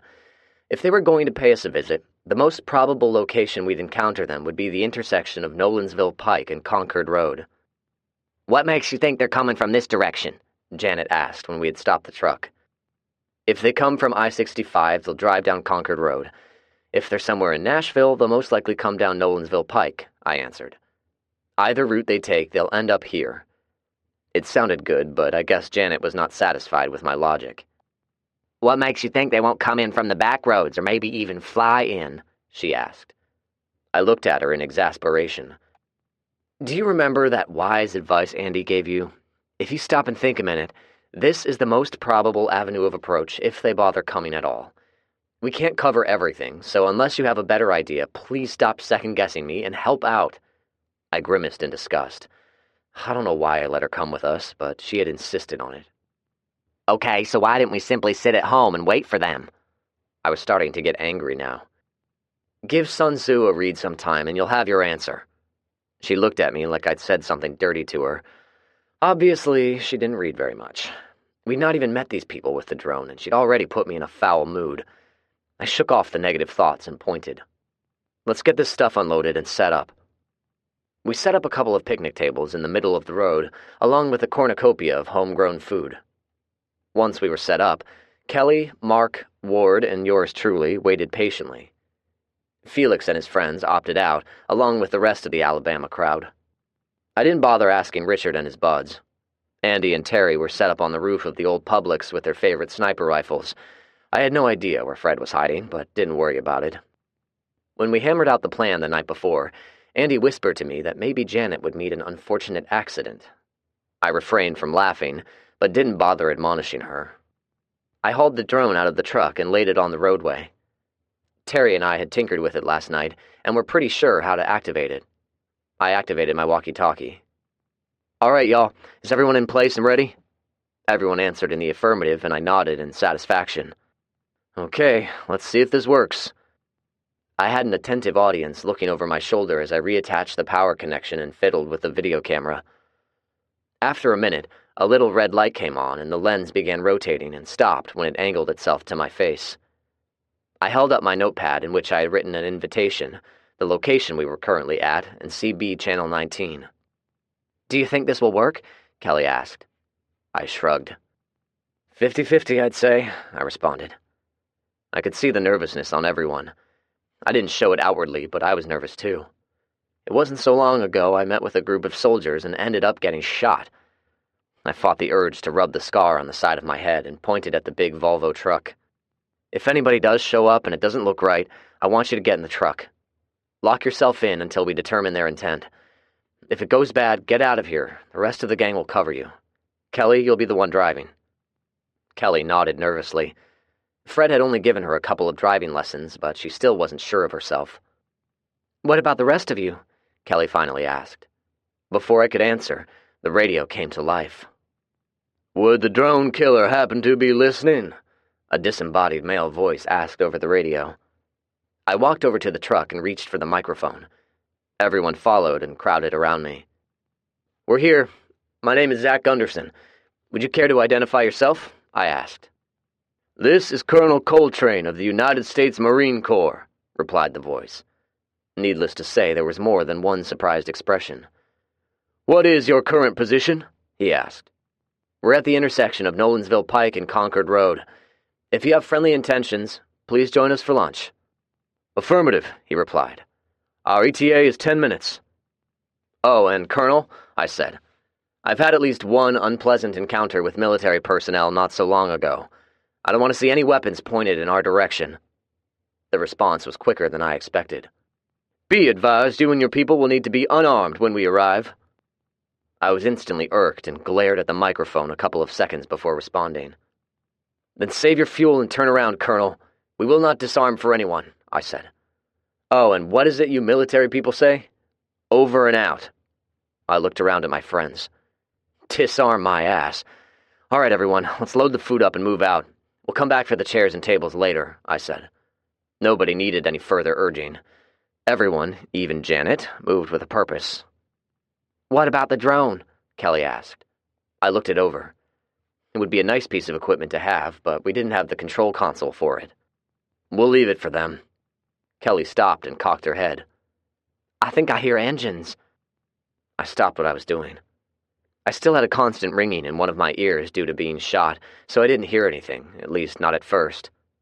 We all looked down Nolensville Pike. There were two Humvees driving side by side. They ignored the potholes as they quickly approached, leaving no doubt they had already spotted us. Everyone, get in the truck, I ordered, pulled my walkie off of my waistband and spoke on the sideband channel. Did you guys hear the conversation on the CB? I did, Terry said. The two military vehicles stopped 100 yards away.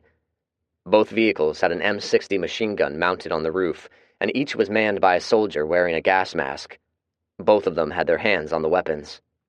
Well, alrighty then, they're here, I said. I don't know if this is going to be friendly or not. I'm going to have a little chat with the colonel on the CB. Y'all listen in. I motioned to Kelly, who handed me the microphone through the open door. Before I could speak, the colonel keyed up. Gunderson, is that you standing beside the truck? I see you're armed. Not smart, kid. In the interest of safety, you and your people need to lay down your weapons. Colonel, you don't seem to understand. Your lives are in danger, especially the two knuckleheads pointing their M60s at us. If this goes bad, it'll be your fault, Colonel." There was a long moment of silence before he responded. "Would this be called a Mexican standoff?" he asked. "Not at all. We're leaving. Please don't try to follow us, or we'll consider it a hostile act." "We should at least see what they have to say," Janet said. I looked at her harshly and was about to respond when the Colonel spoke on the radio again. "How about we do this? You and I meet halfway. I'm going to bring one other person with me, and you do the same." I thought it over. "Agreed," I said. "Render those machine guns safe and have your soldiers move away from them. I'll only have a sidearm, and I'll keep it holstered." I looked at Janet. "You said you wanted to hear what they had to say? You're coming with me." Two soldiers were already walking toward us. Janet reluctantly got out of the truck and followed me as I walked toward the soldiers. I watched as the two other soldiers opened the feed tray of their respective M60s and disappeared inside their vehicle. The Colonel, identified by the silver eagle affixed on his Kevlar helmet, was a tall man, maybe 6.5 feet. He was lean and lanky, and he had a Beretta semi-automatic handgun holstered on his side. His partner was more diminutive, well under 6 feet and unarmed. Instead, he had a camouflage knapsack on his shoulders. His rank identified him as a major. They were both wearing military-issued gas masks. I waited until they got within 10 feet before speaking. "Unless you two know something I don't, the pathogen is not airborne," I said and pointed at my chest. "I'm living proof of that." The Colonel looked at his partner before taking off his helmet and removing his mask. He then tucked it away in the pouch on the side of his leg before putting his helmet back on, assuming a parade rest posture and appraising us with dark brown eyes. His skin was dark as coal, reminding me of the late Lieutenant Ward. His features were lean and sharp, like the lieutenant's, but the similarities ended there. The Colonel had a nose which looked like it had been flattened in the boxing ring, and his face was pockmarked with old scars. I subconsciously rubbed the scar on my cheek. "I hate the damn thing," he quipped about the mask and looked over at his fellow soldier. "Parsons, go ahead and take it off. The kid's right." The Colonel introduced himself, as the Major carefully folded and stowed his mask in the same fashion as the Colonel. "I'm Colonel Almost Coltrane of the glorious United States Marine Corps, currently assigned to the CBIRF. That's Chemical Biological Incident Response Force to you civilian personnel. In the interest of hygiene, we're not shaking hands." He turned toward his comrade. "This is Major Parsons. He's a doctor and he's not shaking hands either. That shit may not be airborne, but you can damn sure catch it through physical contact." He made a good point, and I nodded in understanding. "I'm Zach Gunderson, and this is Janet Frierson. State your business, Colonel." The Colonel exhaled and glared at me like I'd just farted. "Why is it every group of survivors we run into has no respect for the authority of the United States military?" "Is that a rhetorical question, Colonel?" I asked. He continued glaring. "Of course it's a rhetorical question," he replied in a low, sardonic growl. "Why in the hell would I ask a question I expect an answer to? That'd be just plain stupid, right?" "Absolutely," I responded. "Unless that's a rhetorical question as well. If it was, ignore my answer." "Are you being a smart-ass, Gunderson?" That must be a rhetorical question, too. Allow me to ask a couple of questions to which I would like an answer. Why are you here? What's your mission?" The Colonel looked around, spotted the drone, and pointed. "Is that my drone?" he asked in a demanding tone. "Yep." "Did you damage it?" "Yep, I shot it. It's probably repairable, though." His jaw muscles tightened as he clenched his jaw. He stared at the drone a few more seconds before refocusing on me. "You said our lives are in danger. What exactly do you mean by that?" "We are survivors, Colonel. We have no idea if your intentions are hostile or not. Therefore, we have snipers deployed. I can assure you the spot between your eyes is currently in at least one rifle scope." The Colonel made a slow 360. "I don't see anyone. I think you're bullshitting me," he said loudly and leaned his head forward. "Are you bullshitting me, son?" I gave a hand signal and pointed at the asphalt. A rifle shot suddenly rang out and ricocheted off the asphalt behind his feet. Both soldiers jumped. It sounded like it originated from the Publix building. I forced myself not to look in that direction and instead continued staring at Coltrane. "God damn it, Gunderson! That was a rhetorical question!" He turned around before I could say anything. The two soldiers had jumped up and started working the actions of the M60s. Colonel Coltrane held a hand up. "Stand down, you shitbirds!" he yelled and began pacing. I grabbed my walkie-talkie. "Everyone, stand by, please," I said in a much calmer voice than the colonel's. The colonel paced for approximately a minute as Janet and I watched him silently. The major seemed to be used to the colonel's antics. He inhaled and spoke up. "Our mission is to seek out survivors, test them, and relocate them to protected facilities." The colonel stopped pacing for a moment and gestured at us. "They don't need our protection, Major. I think that fact is pretty damned obvious." "What kind of tests?" Janet asked. "We would like to take blood samples from everyone in your group. In layman's terms, we're going to see if you have the pathogen inside you, and more importantly, we're testing to see if any of you have any type of antigen in your system." "Where are you guys based out of?" I asked. "Our HQ is in Indian Head, Maryland." "Have you been to Fort Campbell?" "Why do you ask?" the colonel responded. "We've been in contact with soldiers from there, although we've not heard from them in about a year now." "Never heard of them," the colonel replied. "Is there any government left?" Janet asked. "We'll answer all of your questions if you allow the major to draw blood," the colonel avowed. "If your equipment is sterilized, I'll let you draw blood," I said. "But I can't speak for anyone else. Excuse me for a minute, and I'll ask." I walked back to the truck and told everyone what we had discussed. I walked back to the two soldiers 5 minutes later. "Nobody else is interested," I said. "Mr. Gunderson," the major responded. "The nation has been under a state of martial law for quite a while now. This is a lawful order. All of you must comply." The colonel snorted. "It won't do any good, Major. Take Gunderson's blood, we'll get our drone and get the hell out of here." He looked around. "What the hell is up with the tables and chairs?" he asked. "We had a big welcome lunch prepared," I responded. "A home-cooked meal, fresh vegetables, steaks, even some pecan pie." The colonel's eyes widened, and he actually looked like he was going to start drooling. "Did you say steaks? And pecan pie?" he asked. I nodded. He looked at Major Parsons, who was trying hard to keep his composure and not run straight for the picnic tables. Good food was more valuable than gold nowadays. Coltrane fixed me with a stare. "Well, is the invitation still good, Gunderson?" he demanded. Chapter 48. Journal entry, September 12th, 2AZ. Yesterday, Zach spotted a drone and shot it down. It turned out that it belonged to the military, specifically a special unit in the USMC. They met us on Nolansville Pike today. To be honest, I thought it was very close to turning out very badly. In typical arrogant fashion of government minions, they demanded we disarm for our own safety. What a bunch of shit. If they knew what they were doing in the first place, this world would not be in the toilet. In any event, Zach seemed to muck his way through the tension by offering to let them draw his blood. The offer of a good homegrown meal seemed to go further in calming the jarheads down as well. During our lunch, the rest of the people from the school drove up. They were uninvited, but that didn't stop them, of course.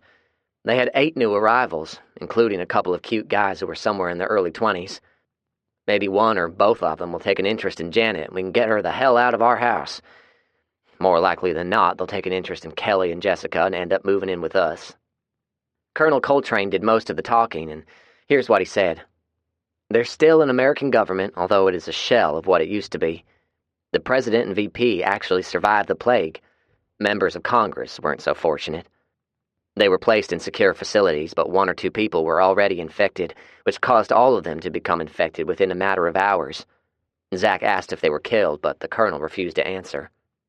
The colonel went on to say that their statisticians estimate there are approximately 30 million people in the U.S. who initially survived the plague.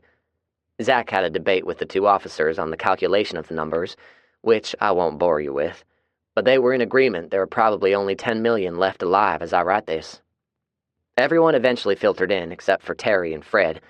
They stayed hidden in case somebody needed killing. After everyone started eating, the tension level went down and everyone had a swell old time, especially since it was free food. The new people were pleasant, but a little standoffish. One of them eyed Kelly a couple of times, but he never tried to talk to her. In the end, all of us agreed to give a blood sample except for Fred and Terry. The colonel said they were going to travel around and look for other survivors before heading back to Maryland. Andy.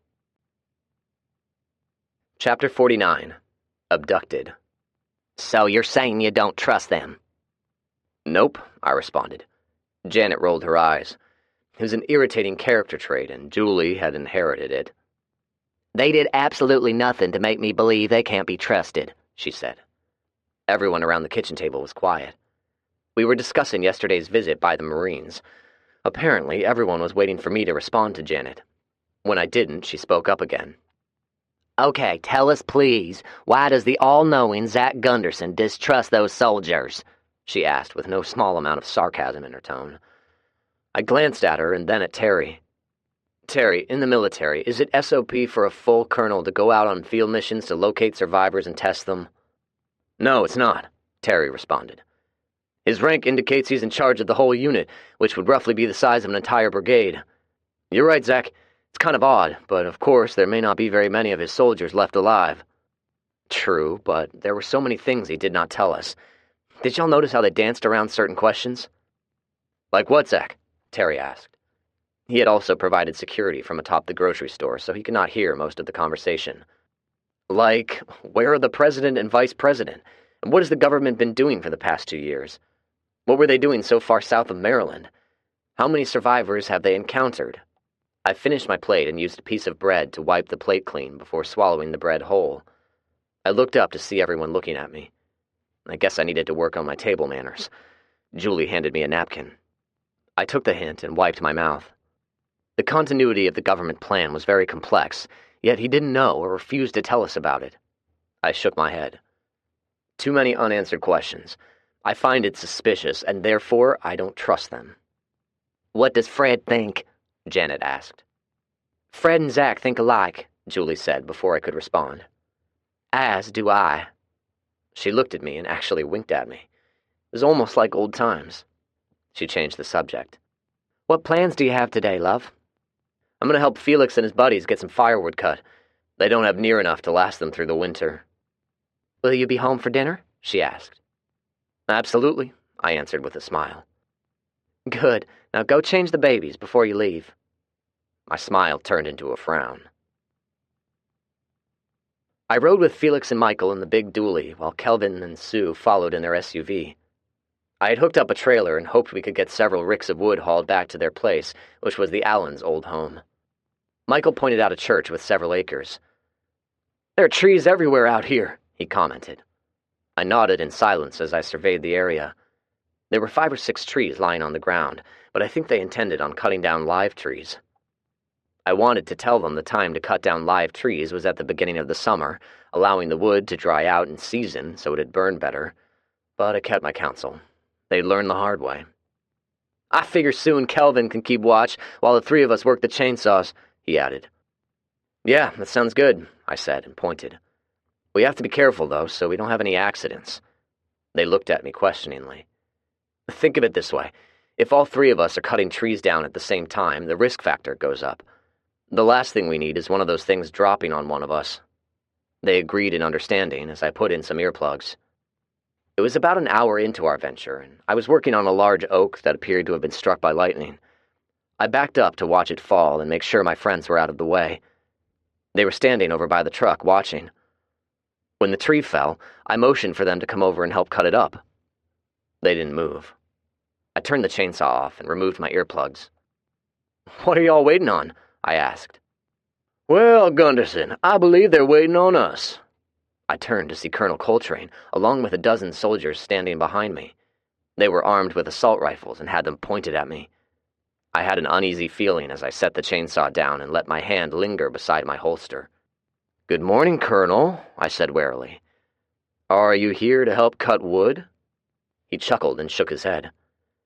Gunderson, I don't want my men to shoot you, so you just stand right there. Don't make any sudden moves and let my Marines disarm you. I looked at my friends. Felix wouldn't make eye contact. The other 3 stared at me unemotionally. One of the soldiers walked over to me and took my handgun, which was Rick's Kimber. The colonel saw me staring at my friends. Oh, they aren't going to help you, Gunderson.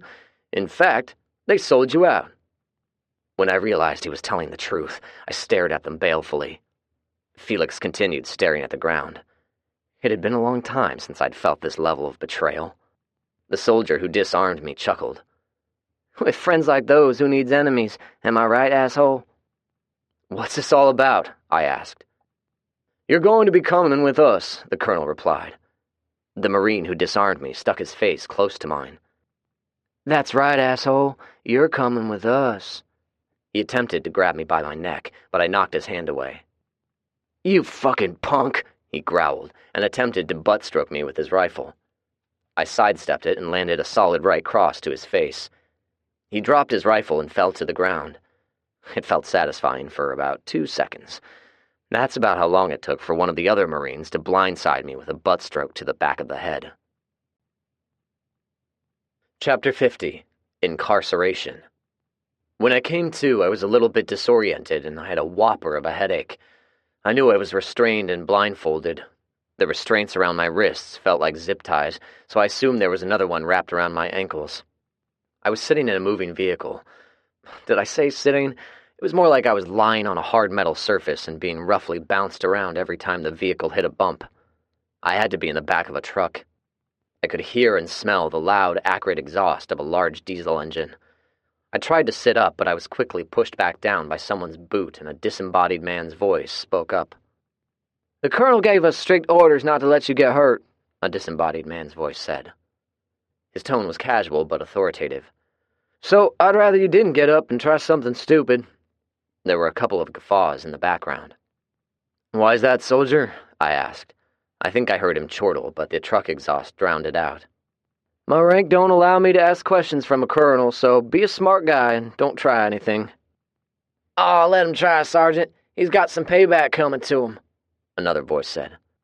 That would be Private Solinovsky, the first man's voice informed me. He used to be a gunnery sergeant, but he got busted for being too much of a hothead and smarting off to officers. He's also the one who recently lost his 2 front teeth, thanks to you. Ah, yes, I replied. The ugly one. I was rewarded with a hard kick in the ass. There were a couple of chuckles, followed by the sergeant's gruff rebuke. At ease, Saul. If you want to go another round with him, I'm sure the colonel will allow it once we get back. That was the end of the conversation with me. For the rest of the ride, the soldiers only spoke to each other, but I listened attentively. By the different voices, I believe there were 4 of them, but I thought I also heard another vehicle or 2 following behind. They talked about nothing of consequence. Mostly it was bitching and complaining about guard duty, janitorial assignments, and the lack of women. Apparently there was one female Marine, a corporal, who I gathered was pretty ugly, and I gathered the soldiers regularly took turns with her. As they talked about her, I felt a nudge from a boot. She's going to be practically drooling when she sees the fresh meat, the sergeant said. You be careful, Gunderson. Not only does she look like a rabid bulldog, but she fucks like one, too. Everyone laughed. Where are we going? I asked. Now, no questions, Gunderson.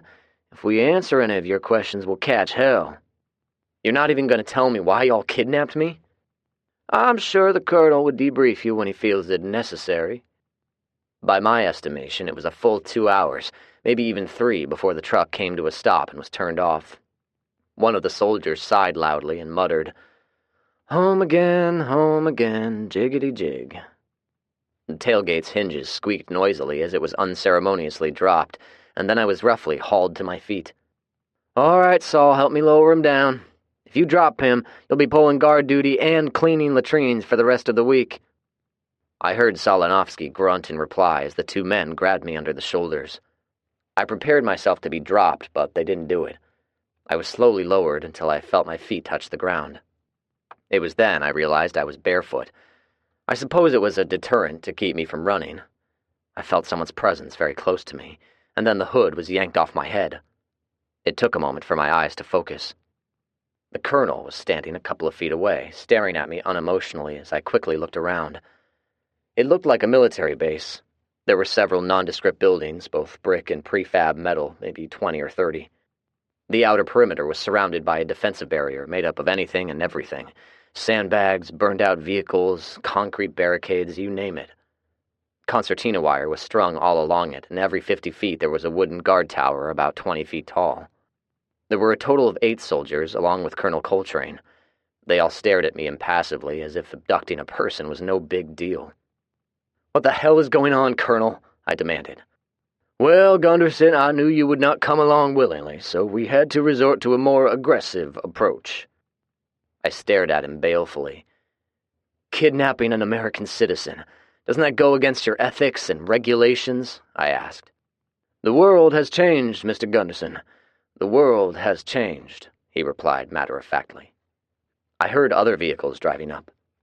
The colonel looked at them approaching, and I thought I saw a hint of concern in his expression. He motioned to Sergeant Smithson. Get him in one of the quarantine cells, ASAP. The sergeant took a pair of wire cutters, snipped the zip tie around my ankles, and Solinovsky grabbed me by the arms and led me across the parking lot to one of the unmarked brick buildings. We went through a double metal security door, which I noted was unlocked.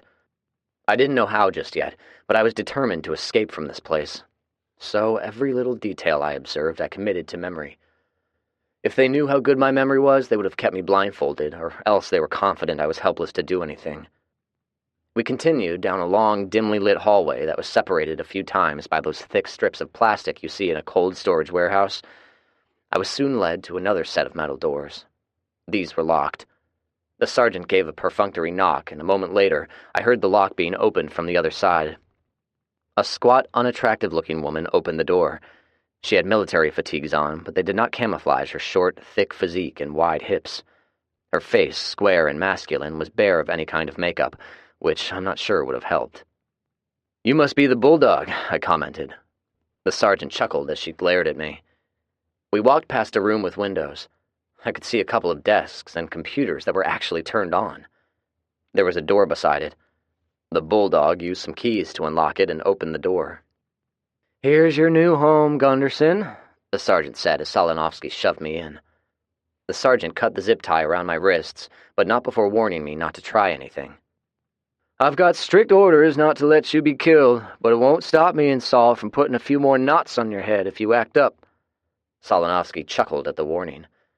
I remained motionless and simply stared at the private as the sergeant worked the wire cutters. Both men appeared to be in their early 20s. Solinovsky was short and lean, maybe around 5'7" tall, with a ruddy complexion and bristly brown hair. His lips weren't bleeding anymore, but they were both split open, and he kept licking them. He would need some stitches. I smiled inwardly at the thought of being responsible for it. When the sergeant had cut the zip tie, he walked around in front of me. I looked him over carefully. He was taller, almost my height. His light brown hair was cut in a fresh, high and tight, and his facial features looked like they were chiseled out of marble. I bet he looked striking when he wore his dress blues, if they even wore them anymore. Because of the loose-fitting camouflage uniforms, I couldn't get an idea of either man's physical shape, but Smithson had shoulders as broad as mine, and they both struck me as being physically fit. Look at him giving us a stink-eye, Solinovsky said. The sergeant returned my stare with a wry grin. He's giving us a good looking over because he wants to memorize our faces, he replied. I glanced at his name tag. Smithson. So, Sergeant Smithson wasn't a typical dumb jarhead. Solinovsky chortled. He thinks he's going to escape from here and hunt us down one day, I'm betting, Sergeant Smithson said. Solinovsky chortled again malevolently. I'm looking forward to it. Sergeant Smithson looked at him with a wry grin. I don't think you want to go another round with him. Hell, he put it on you with just one punch. Solinovsky scowled and was about to retort, but Smithson held up a hand. All right, Gunderson, for what it's worth, I want you to know we're merely following orders. You're going to be spending some time here. I don't know how long, so don't bother asking. In the meantime, he said with a sweeping gesture of his hand, make yourself at home. The two Marines exited the room, and I heard the door being locked behind them. The door was solid metal with no doorknob. Instead, it had one of those large deadbolts used only for jail cells. I looked around and inspected the small room. It was about 6 feet wide by 8 feet long, with a high ceiling holding a set of dusty fluorescent lights. One of the bulbs flickered continuously. The concrete blocks were painted several layers of a dull off-white color, and the grooves between the blocks were gathering dust. Most of the space was taken up by a cot and one of those portable toilets you see in hospitals and convalescent homes. One wall had a 4-by-6-foot window of thick glass. I reached out and tapped on it. If I were to guess, I'd say it was bulletproof, which meant I wasn't going to be able to break it. The bulldog was standing on the other side, watching me curiously. After a moment, she leaned toward a microphone. You need to strip and put on the surgical gown. Her voice sounded metallic through the speaker mounted beside the window. The gown in question was lying on the cot. I picked it up and looked at it a moment before unceremoniously dropping it on the floor. Bulldog glared at me. I responded with a shrug and sat on the cot, wondering what was going to happen next. After about 30 minutes, Colonel Coltrane and Major Parsons walked in the office. The corporal quickly snapped to attention. I watched their lips move as they had a brief conversation. The colonel looked at me as the corporal spoke. He nodded and then dismissed her.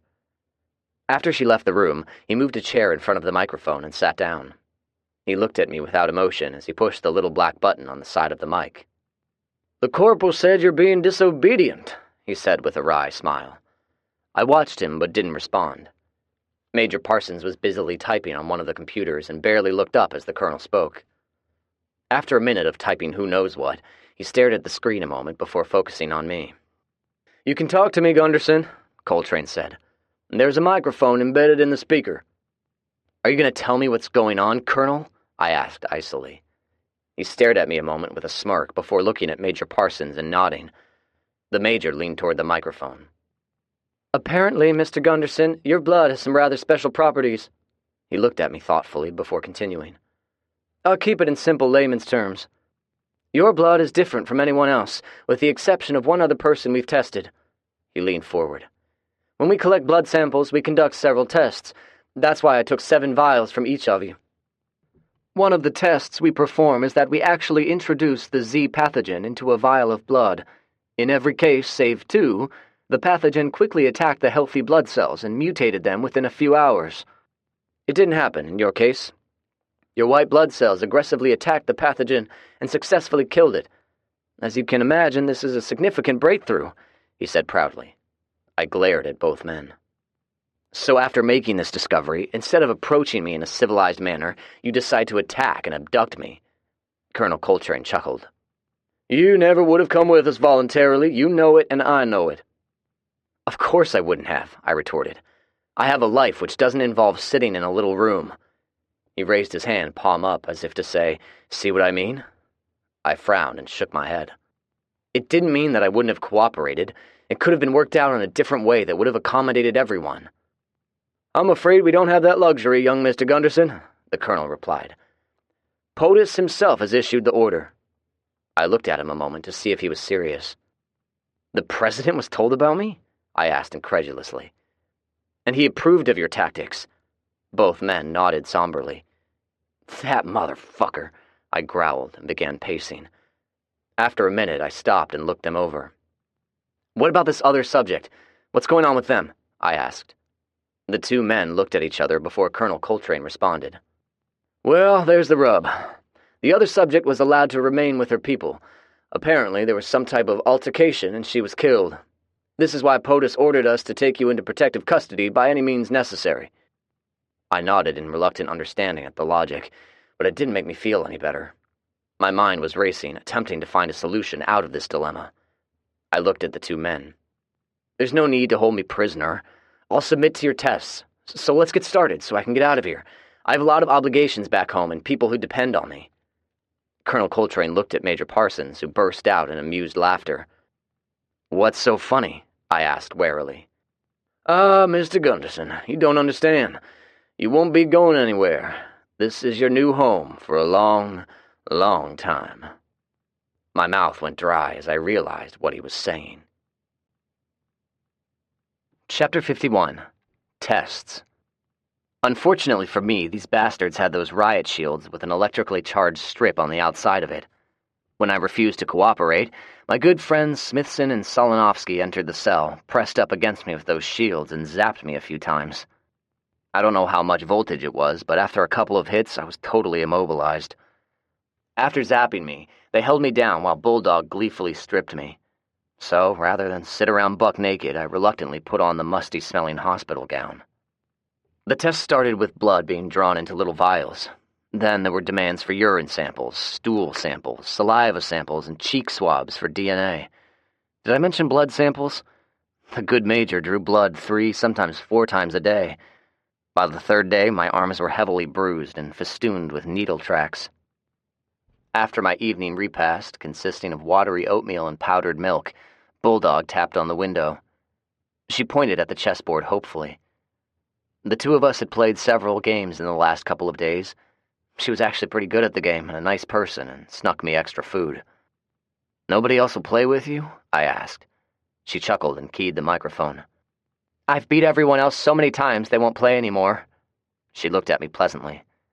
"You're the only person who's beaten me in the past 3 years."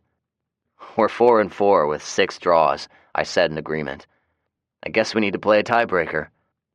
She grinned happily and held out her 2 fists. I pointed at the left one. She opened it to reveal one of the black pieces and then used some rubber bands to hold down the push-to-talk button. "Let the bloodshed begin," she said playfully. I smiled. I don't think she realized it, but I was using our chess games as a means to get information out of her. "Why did y'all leave Maryland?" I started with my best nonchalant tone. Bulldog scoffed as she set up the board. "Some of the personnel got infected, and it spread too quickly before we could contain it. We've relocated to 3 different bases before we ended up here. Don't ask me why, I just follow orders." I nodded in understanding. "Where are we now?" "Fort Campbell, Kentucky," she replied. I looked at her incredulously before speaking. "There was a refugee camp set up here. The commanding officer was an army captain by the name of Jack Steen, and the first sergeant was a guy by the name of Santiago. Have you seen or spoken to them?" She shook her head slowly. "What about civilians? Are there any here?" This time she nodded. "We have a few civilians here, but not many. One of them told me there was a big riot or something a while back, and a lot of people were killed." She finished setting up the board and noticed the board was partially hidden from my view by her canteen sitting on the desk. "I never pay much attention to their gossip." She moved the canteen aside. "That's all these people do. Spread gossip. I'd rather read a good book than sit around talking shit about everyone." I thought worriedly about Howard's family, but there was nothing I could do for them. I had more important things on my plate at the moment. "Have you ever wondered if any of your family survived?" I asked as she moved a pawn.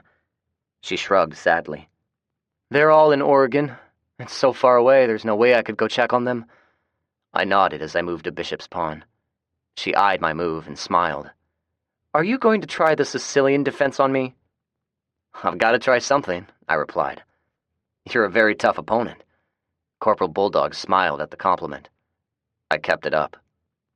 "These guys underestimate you. You're a lot smarter than they give you credit for."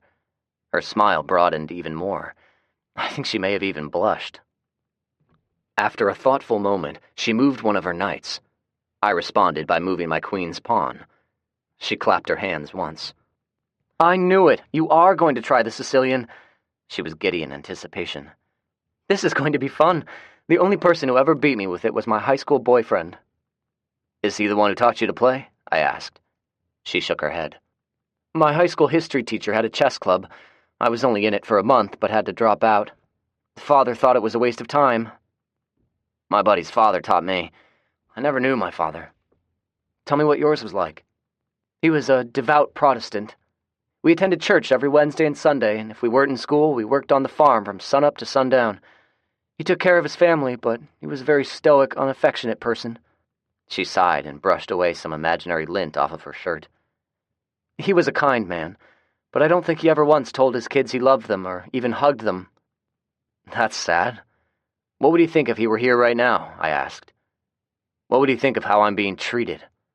Her smile faltered, and she was quiet. I did not want to push her, so I opted to remain quiet and instead let her think about what I said. She castled on her 9th move before she spoke. "A major said your blood might hold clues to curing this plague." I scoffed. "Maybe it does, maybe it doesn't. Does it warrant me being treated like this? The end justifies the means, right?" She didn't respond. For several minutes, the only words spoken were when I directed her to move the pieces. Finally, I maneuvered a knight and trapped her queen. She gasped when she realized it. "Shit," she muttered. "She's trapped, and her death is imminent," I said. "Much like me, wouldn't you say?" She looked at me sharply. I inhaled. It was now or never. I leaned forward toward the glass and spoke softly. "I need your help. The tests are going to become more extensive, more invasive, and they won't stop. They'll never release me. To them, I'm nothing more than a lab rat now, something less than human. I know it and you know it. Bulldog continued staring at me and started to say something, but then she looked suddenly over her shoulder and out into the hallway. Someone was coming. I listened to the heavy lock being turned. The door to my cell opened a moment later, and Major Parsons walked in, along with his two ever-present companions, Smithson and Solinovsky. "Time for more blood, Major?" I asked with a frown. "I'm afraid we're going to have to resort to something a little more invasive," he replied. I glanced through the window. Bulldog was looking at me worriedly. I looked back at the Major with an arched eyebrow. "I'm going to take a bone marrow sample from you," he said, a little too matter-of-factly. "It will be easier if you're unconscious while I do it." The two jarheads stepped forward with the riot shields. Solinovsky was grinning sadistically. I fought, but it was no use. The ensuing electrical jolt zapped me of any energy.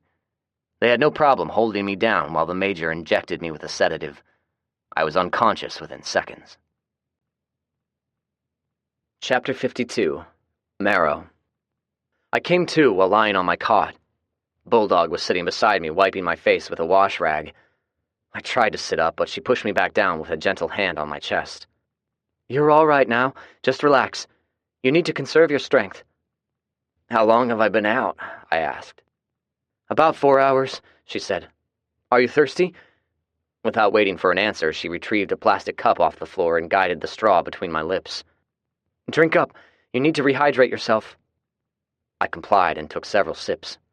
My left thigh ached. I looked down and pulled the gown aside to see a gauze wrapping.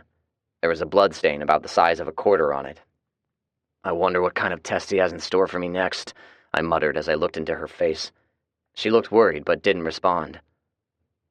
"What's your real name?" I asked.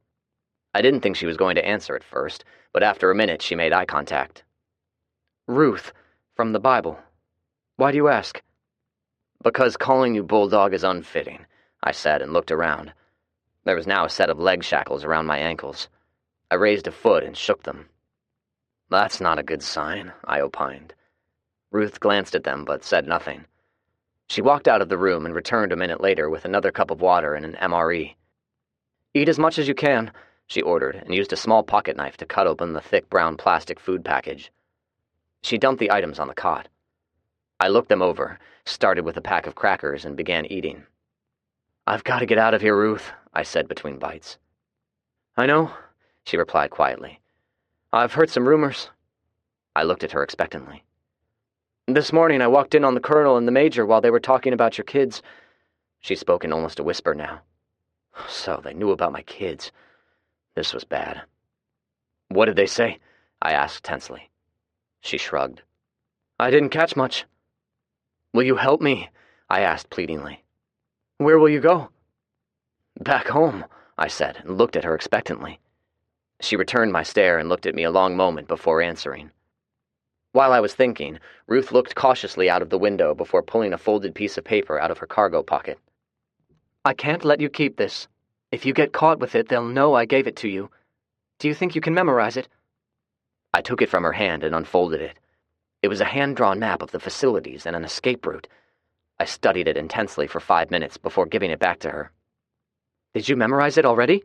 she asked as she hurriedly stuffed it back into her pocket. I nodded. "It'll help. Thanks. Solinovsky has the midnight shift guard duty. I can't leave the door unlocked. They'll know. You've got to get him in here somehow and overpower him." "I think that shouldn't be too much of a problem," I said with a nod. "I hope you're right," she replied and handed the pocket knife to me. I looked it over. It was a 3-bladed case brand. The longest blade was about 3 inches and was razor sharp. "It belongs to Solinovsky. It fell out of his pants one night when he was visiting." Her face reddened. "So, I was thinking if you're caught with it, they'll assume you got it off him and not me." She then did something unexpected. She retrieved a key and loosened the leg shackles. "You should be able to work your feet out of them when the time is right." "Gotcha," I replied. "Thanks for doing this. Maybe you can make it up to me one day. Now, eat everything in that MRE pack and give me all of the trash. There's no telling when you'll be eating again." I did as she instructed. When I was finished, she stuffed the discarded plastic into one of her cargo pockets and walked out without another word. I hated the taste of MRE food.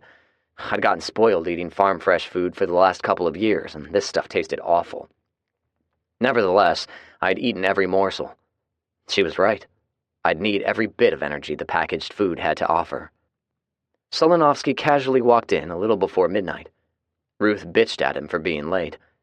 He responded with an uncaring grin and slapped her on the ass as she walked out. When she had left, he stared at me through the window. I reacted by flipping him off. He glared and reached for the microphone. "Keep it up, and you might fall down a time or two before the night is over."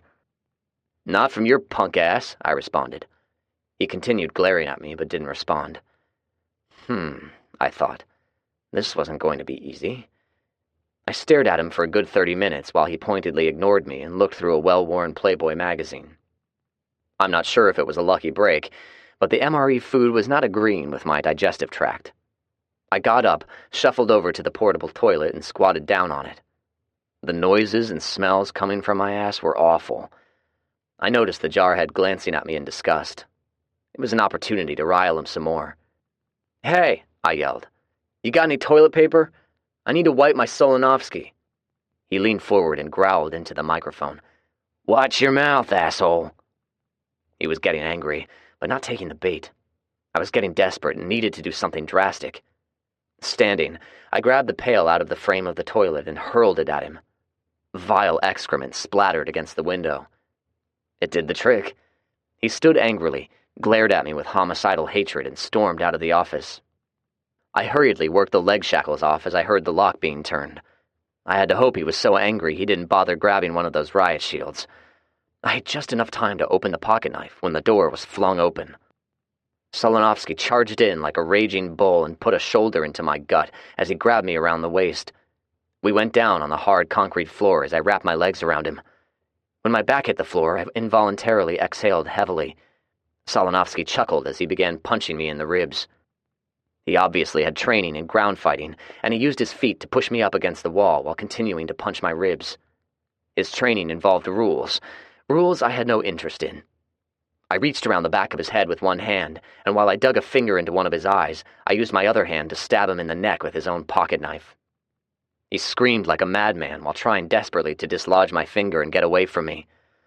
I squeezed my legs tighter while I continued digging my finger in and slashing with the knife. I kept it up while feeling his strength gradually fading. He tried to bite me once, but I was able to hold his face away from me with my finger, which was now embedded deeply in his eye socket. After a minute or two, he stopped moving. I rolled over on top of him, buried the knife deep in his jugular, and gave it a few twists for good measure. When I was satisfied he was dead, I stood and caught my breath a minute before daring to peek out of the door. Nobody was around, which was good. I walked into the office and immediately saw a water jug. I used it to wash the blood off me and wiped myself dry with that damned hospital gown I was forced to wear. I found my clothes stuffed into a file cabinet in the office, but my boots were nowhere to be seen, along with all the various things I always kept in my pockets. Solonovsky's boots were a size 9, too small for my overgrown feet. His wool socks would have to do. I searched through his pockets, but the only thing he had was a pair of fingernail clippers. I pocketed them and then peeked again out into the hallway. Well, that was the easy part, I muttered to myself, inhaled deeply, and started walking. Chapter 53. Escape. There were only a couple of security lights working, so I had no problem hiding in the shadows as I walked. I only saw one other person, a Marine, who suddenly rounded a corner about 50 feet away. He walked with squared shoulders, the way all Marines walked, but his head was down. He was either lost in his own thoughts or didn't care who I was. He continued walking to wherever he was going and disappeared behind one of the buildings. Bulldog's hand-drawn map was pretty accurate. It directed me toward a particular guard tower with a note saying it was going to be unmanned on this night. I worked my way to the top of the wall and looked around. The sky was clear and the moon was in its waxing crescent phase. The scant ambient light limited my visibility to about 20 feet. Working my way through the concertina wire, I quietly dropped to the ground and slowly made my way through the layers of tanglefoot. I tried to jog, but even though the socks were thick wool, they were not going to protect my feet very well from rocks or sharp objects, so I slowed to a hurried walk. After several twists and turns, I found one of the entrances to the base. The number at the top of the guard shack indicated it was Gate 6, and it led directly out to Fort Campbell Boulevard. It was blocked with a double-wide stack of sandbags 8 feet in height, but I had no problem crawling over them. It looked like a war zone. Even in the dim light, I could see the burned rubble of retail businesses that once lined the roadway. There were numerous craters, presumably from mortar and artillery fire, and the corpses, there were hundreds of them. Obviously, they had no inclination to burn or even bury the bodies. If I had a can of spray paint, I'd leave them with a list of my rules, just on general principle. I headed north, the opposite direction of home, and got as far as the Walmart in Oak Grove when I heard the distant sound of a loud horn. I knew what it meant. I would have liked to have gotten more of a head start before they discovered my escape, but it was going to have to do. I left the roadway, got my bearings with the North Star, and headed northeast through some crater-infested farmland. It took approximately 30 minutes before I ran into Interstate 24. I was going to assume that Colonel Coltrane figured out I knew we were at Fort Campbell. So there were 2 routes for me to get back to Nashville, I-24 and the old State Highway 41. I chose I-24, but I wasn't fooling myself. It wouldn't be long before search parties would be driving down the interstate looking for me.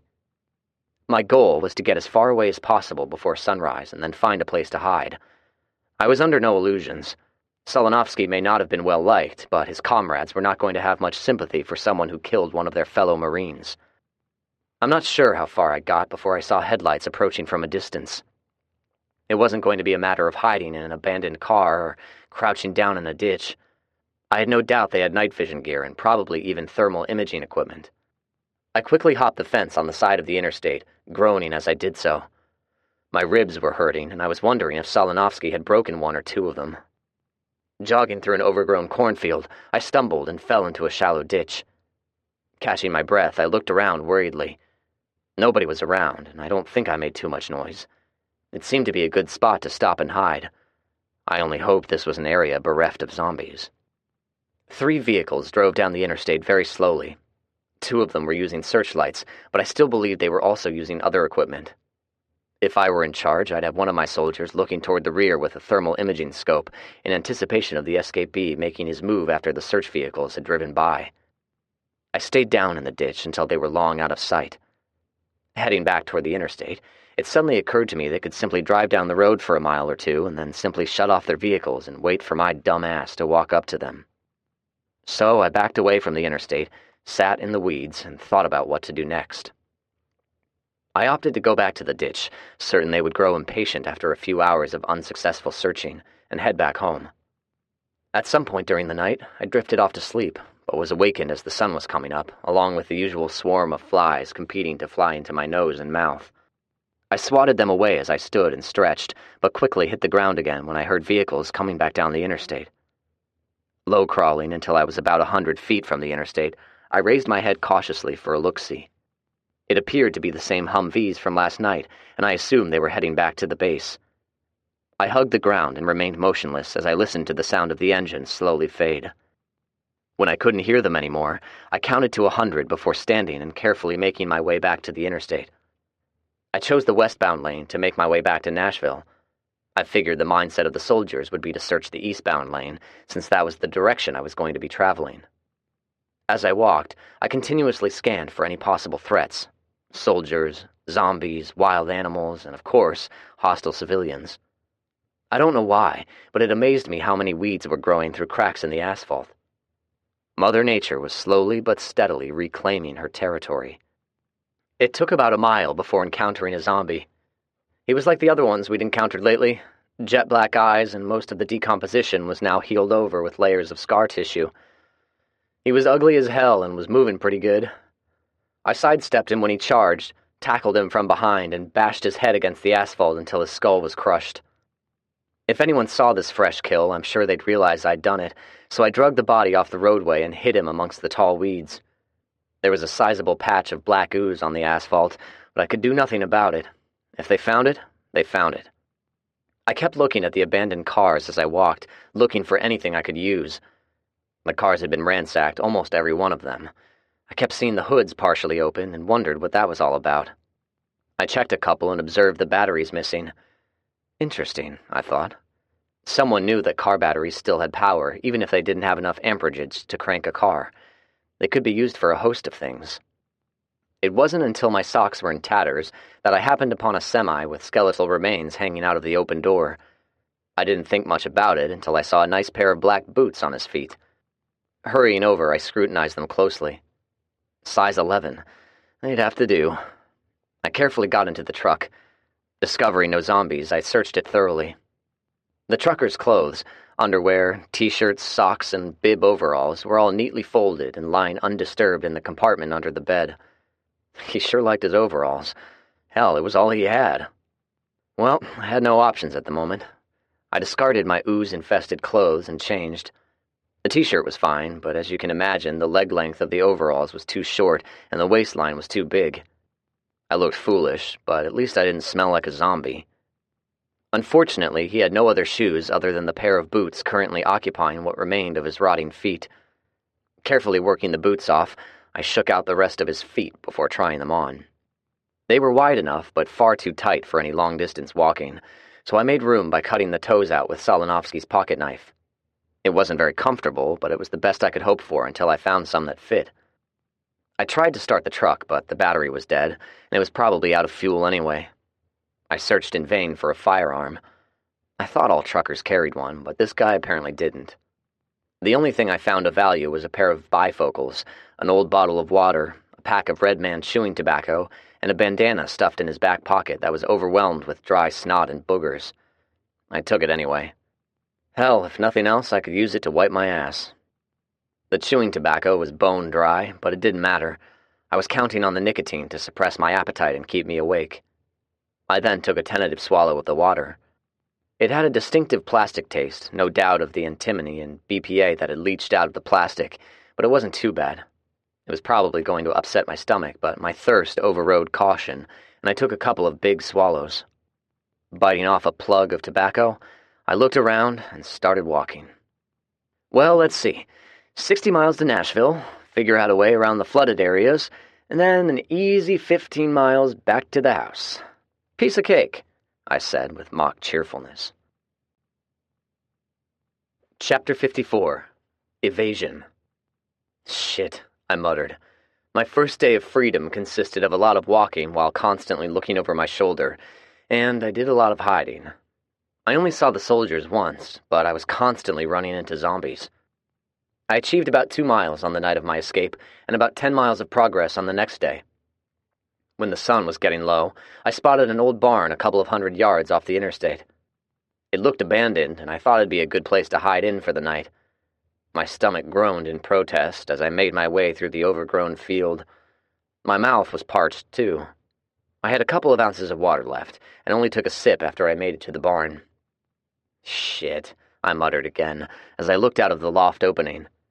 I had a nice view of the area, which allowed me to see around a dozen zombies wandering around. Hunting for water and starting a fire was a no-go. The barn was full of field mice and smelled of excrement and moldy hay. That was the bad part, but I lucked up and found a machete. It was rusty and not very sharp, but it was a weapon nonetheless. I used my bootlaces to set up some snares immediately outside of the barn. If I caught anything, it'd probably only be a rodent, but eating a dead rat was far better than starving, and I was desperate. There was surprisingly quite a bit of hay left in the loft, although it was pretty rotten. It'd have to do. I gathered it around me and settled back as the sun set behind the horizon. I had gone without food and any appreciable sleep since my escape, and the fatigue was catching up with me. I lay there listening to the sound of crows cawing, thinking things over. The whole situation was stressing me more than anything else had previously. As I walked along the interstate, I gauged my progress by the mile markers. It wasn't much, only 12 miles. If I didn't have to stop and hide so often, it would have been considerably more. I passed by several subdivisions, but I didn't dare stop. I worried about going in them and searching houses. If I happened upon any survivors, I had no idea how they would react. They might welcome me or try to kill me. We were still fairly close to Fort Campbell, so it was entirely possible word of my escape had been spread, and a reward was being offered for my capture. I wouldn't put it past Coltrane to do something like that. If my own predicament wasn't bad enough, I was worried to death about my friends and family, and my kids. I worried for my kids most of all. Had the Marines done anything to them? What about Felix? Did anyone know of his betrayal? Sergeant Smithson had told me the story. When the colonel and major decided to come get me, they happened upon Felix and his friends. After some discussion, they agreed to set me up for a pathetic payoff of food and ammunition. It hurt me deeply that a person I considered a close friend had done this to me. I dozed off somewhere at that point, but was awakened by voices. Spanish voices. It was dark out now, and although I couldn't see them, I could see the glow of their flashlights as they shone them around. I know only a few words of Spanish, but during the dialogue, I heard the words hombre, extraño, and aquí. Back in high school, I was going to take some Spanish classes, but I thought the teacher was a pretentious asshole. I was regretting it now, but I got the gist of the conversation. Someone had seen me walk into the barn. The fact that they were waving their flashlights around meant they were either very stupid or they were armed and not worried about attracting attention. I watched as they made their way into the barn now, while continuously waving their flashlights around. One of them focused their beam up at the loft. "Hello?" A man's voice with a distinctive accent hailed. I had no intention of answering. Instead, I remained motionless and gripped the machete tightly. There was a hushed conversation in Spanish, followed by another hail. The ladder to the loft began to creak as someone started to climb it. Suddenly, the man cried out in alarm and fired a shot. "Zombies!" a young boy's voice cried out. There were several gunshots then, followed by more panicked shouting. I couldn't stand it any longer, so I dug myself out of the hay and peered over the rail of the loft to the barn floor. The flashlights were now lying on the ground, casting an eerie pallor inside the barn. There was a man, a young boy, and several zombies. They had apparently run out of ammunition because now they were swinging their rifles wildly as the things swarmed them. I couldn't help myself. Without thinking, I launched myself over the railing onto a zombie who was within inches of biting the little kid. I cleaved the thing's head with such a force that the machete stuck in the skull. When it fell to the ground, I had to stand on it and use both hands to work it free. The little boy looked at me in shock as I swung it in an arc and buried it in the side of another zombie's head. Once again, I had to pull hard to work it free. I looked and saw the man stomping on the head of one, but there was another one coming up behind him. "Look out!" I shouted and ran toward him. The look on his face seemed to indicate he thought I was aiming at him. Before he could do anything, I pushed him aside and sank the blade deep into the side of the last zombie's neck. It didn't quite kill it, so I gave him another whack on the opposite side of the neck, successfully decapitating him. There was a time not so long ago when I could keep this up all night, but I was spent and breathing heavily. Backing up, I reached down and grabbed one of the flashlights before resting against the barn's wall. The man eyed me and reached for his son. "Gracias," he said while putting a protective arm around the boy. He appeared to be in his 30s. His jet-black hair was greasy but combed and pulled back in a ponytail. I guessed his height at a few inches less than 6 feet, and he was as skinny as a rail. His son didn't look any older than 9 or 10, and even skinnier than his father. "Sure," I replied. "No problem. I'm afraid I don't speak Spanish." "It's not a problem, senor. My name is Jose, and this is my son Christian." "I'm, Terry. I'm pleased to meet you." "May I ask why you are here?" he asked. I thought about it carefully before answering. "I'm only passing through," I responded. "If this is your barn, I apologize for trespassing. I only needed a place to sleep for the night." Christian spoke to his father in rapid Spanish. I absently adjusted the grip on my machete. Jose noticed it and hushed his son. He eyed me for several seconds before seeming to come to a decision. "You can stay the night, but you must leave before sunrise." He looked out of the open barn door. "They are looking for you, and there are people who are my friends who will tell them about you." "I understand, and thank you." He nodded and gestured toward the flashlight. "If you don't mind, I'd like to hang on to this," I said. He thought about it and nodded. He pushed his son toward the barn door and turned back before exiting. "If I see you again, I will act like I have never met you." He turned, and the two of them walked into the night without waiting for my response. Jose seemed sincere, but even so, I waited until I was sure they were gone, gathered my bootlaces, and headed out in the dark. Chapter 55. Kelly. "I think I'm going to go for a walk over to the homestead," Kelly said. Julie smiled at her. "Are you getting bored?" she asked. Kelly grinned. Yeah, I think I'll go check on the puppies. I'll be back in an hour. Okay, Julie said, and looked at her watch. Stop at the smokehouse and bring back a ham. We'll cook some up for dinner. And if you see Zach, tell him to get his butt back here. He should have been finished helping Felix over an hour ago. Kelly nodded with a knowing smile. Julie knew how much Zach liked ham. It was good to see the two of them getting along again. Kelly walked along the path to the homestead and made her way to the barn. "Number 4, she called out as she entered the barn. "Are you here?" She looked over in the corner. Sure enough, number 4 was lying on her side, nursing her puppies. "There you are," Kelly said in baby talk. She walked over and pulled some chunks of ground beef out of her knapsack. Number 4 sat up and snatched a chunk out of her hand. "You're going to spoil her rotten," Konya said. Kelly looked up to see him standing in the doorway. She smiled. "She's a mom. She needs her nutrition," she replied, and handed number 4 another piece of raw beef. Number 4 swallowed it in one gulp. "See?" Konya chortled. "She's got you fooled." He walked over and squatted down beside them. "Well, let's check these puppies and see how they're doing." He picked each one up, there were 4 of them, and inspected them thoroughly before putting them back against number 4's belly. "Any problems?" Kelly asked. Konya grinned at her. "They're all looking good. If we're lucky, we won't lose any of them." He looked over at Kelly. "Which one do you have your eye on?" Kelly smiled and picked up a multicolor puppy with one blue eye. Konya grunted. "I'm betting you already have a name for him." "Of course I do," Kelly replied while she cuddled him. "His name is Blue." Konya grunted again and walked out. Kelly sat with the dogs for almost an hour before reluctantly getting up. "I have to be getting back, girl.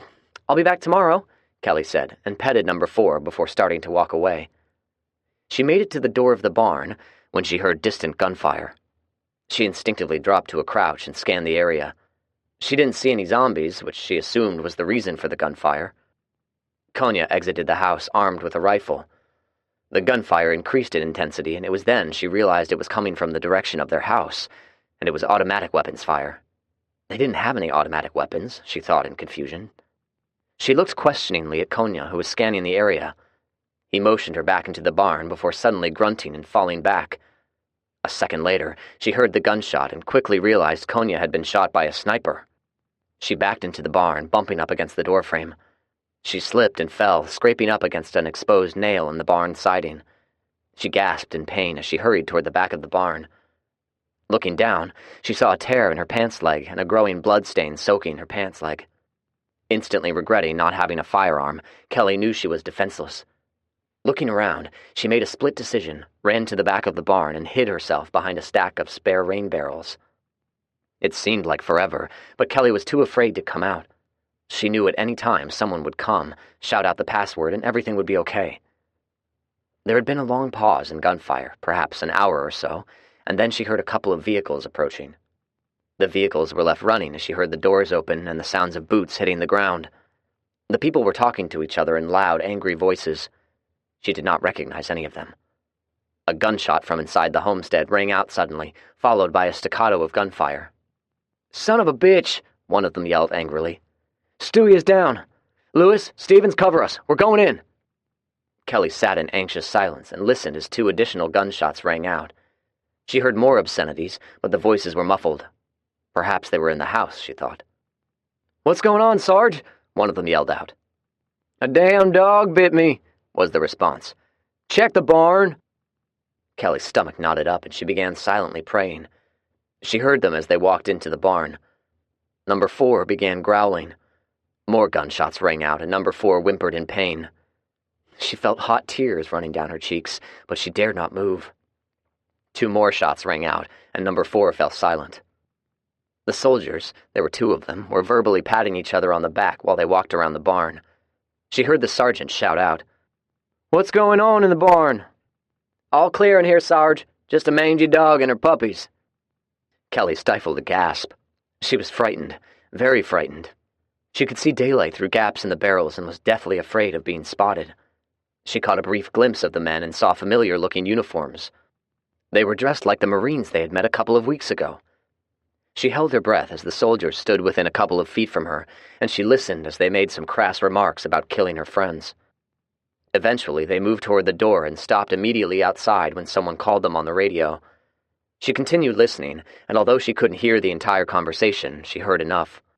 "Corporal Stewart is down," she heard the disembodied voice say. "There was someone inside the home, but we got him. A dog bit me, but there are no other hostiles at this location." She wondered who he was talking to, and got her answer a moment later. "Aye, sir," the voice said. "All right, listen up. The colonel ordered us to rally up back at the main objective. Lewis, Stevens, load up Stewie. We're going to carry him back with us." Kelly instinctively knew who the colonel was on the other end of the radio. The question was, why were they killing everyone? The realization of what was happening was sinking in, and it was causing her to shake even more than she had been. She remained hidden and listened.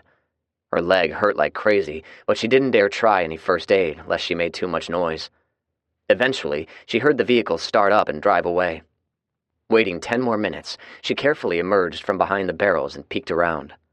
Number 4 and her puppies were dead. Wiping away the tears, she carefully peered out between the cracks of the old barn siding. She was suddenly startled by someone croaking out her name. "Kelly," Terry said in a barely audible voice. He was standing a couple of feet away from the barn door, swaying unsteadily. Kelly gasped and tried to run to him, but her leg hurt too badly. She limped as fast as she could and grabbed him in a hug. He moaned in pain and nearly fell down. She looked at him and realized his chest was covered in blood. "Oh my God, what happened?" she asked in a whisper. Terry coughed in response. She looked around worriedly, put his arm around her, and half-dragged, half-carried him into the barn. Terry leaned against a wall and slid down into a sitting position. His breathing was ragged and a bloody froth was coming out of his mouth. "We were ambushed by Felix and his friends," he painfully forced the words out. "They're in cahoots with the Marines." When he said the words, he doubled over and had a coughing attack. Kelly straightened him and ripped open his shirt. She saw a hole in his chest the size of her little finger and gasped again. "You've been shot," she exclaimed. "Yeah," Terry replied. It was obvious he was in a lot of pain, but he managed to chuckle. "They missed my heart, though. Otherwise I'd already be dead." Kelly looked around frantically and found a box of scrap rags sitting on the workbench. She grabbed a bunch of them, separated the cleanest-looking rags from the rest, and started working on Terry. He grabbed her hand and made eye contact. "It won't be long, sweetheart. I've lost too much blood already." "We've got to do something," Kelly said frantically. Terry shook his head. "Too late for me," he said in short breaths. "Save yourself." He clenched her hand tightly. "They're dead. All of them, I think. The colonel, I saw him. You've got to get away." "Where should I go? The school?" Terry shook his head. "Don't trust them." His breathing was worse now, and it seemed like it was a heavy effort for him. He coughed again, which sent shudders of pain through him. "If the colonel found our house, he knows about the school. Stay away from them." "What do I do?" Kelly asked plaintively. "Hide," Terry said forcefully. "Hide until dark, and then get to the semi. It's got supplies in it, and it's ready to go." "Go where?" she asked. "Fort Campbell," Terry replied between breaths. "There are good people there. Or go anywhere, but get the hell out of here." "Terry, where's Zach?" she asked. Terry's eyes were half closed, and his breathing was now in half-hearted, raspy gasps. Don't know." Kelly wanted to ask more questions, but she felt Terry's hand go limp and realized he had died. Kelly was overwhelmed with emotion, and it was everything she could do to stop herself from wailing with grief. After a few minutes, she pulled herself together, wiped the tears away, and thought about what she needed to do. She started with searching Terry. He and Zach always carried all kinds of gizmos with them, but the only thing he had left on him was a wristwatch. She took it off with shaking hands and stuffed it in her pocket. There were plenty of rags in the barn, but all of them were dirty. Finding a couple of saddle blankets, she wiggled herself back between the barrels in the barn wall and used them to cover herself. It wasn't very comfortable, and if anyone bothered to search back there, she'd undoubtedly be found, but it was the only place she could think of to hide. She held one of the dirty rags against the cut on her leg and remained deathly still, only checking Terry's watch occasionally. When the digital display read 2300 hours, she worked her way out and cautiously stepped over to the door. She could see the outline of Terry in the dark, or at least she thought she could. She suddenly worried that he might have turned into a zombie. After all, he hadn't been shot in the head. She stayed as far away from him as she could and tiptoed to the door. Peeking out, she neither saw nor heard anything out of the ordinary. She was tired, thirsty, and her leg ached, but she knew she had to make her way to the Volvo big rig without being seen. It would have been nice if it was parked immediately outside, but she wasn't so lucky. It was parked at the main house beside the new barn. Kelly told herself to be strong, took a deep breath, and started limping toward her objective. It seemed to take forever, and several times she was afraid she had wandered off in the wrong direction in the darkness, but eventually she saw fire in the general direction of the house. She walked carefully. Being unarmed, out in the dark of the night with the possibility of zombies or Marines nearby, it was almost too much for her. She fought the urge to return to the security of the old barn and kept walking. There was a key fob hidden under the steps on the driver's side of the truck. Everyone in the group knew about it. She only hoped it was still there. She heard voices as she got close and realized there were people sitting around the bonfire behind the house. Kelly froze and slowly crouched. She didn't have a clear view of all of them, but she could see Felix. He was passing around a bong and laughing at some unknown joke. She couldn't believe it, yet there he was before her very eyes. Zach's best friend had indeed betrayed them. She wondered where Zach was and could only assume he was dead as well. The fob was still there. The locking mechanism seemed ungodly loud when she pushed the unlock button. She involuntarily jerked and crouched down quickly, shooting a jolt of pain up her leg, but she remained quiet. She waited beside the truck, ready to run at the first sign of anyone approaching, until she realized she wasn't going to be able to outrun anyone. She climbed the steps and opened the door as quietly as she could. It was hard for her to get inside, as her leg was really hurting now, but she managed to do it and closed the door gently.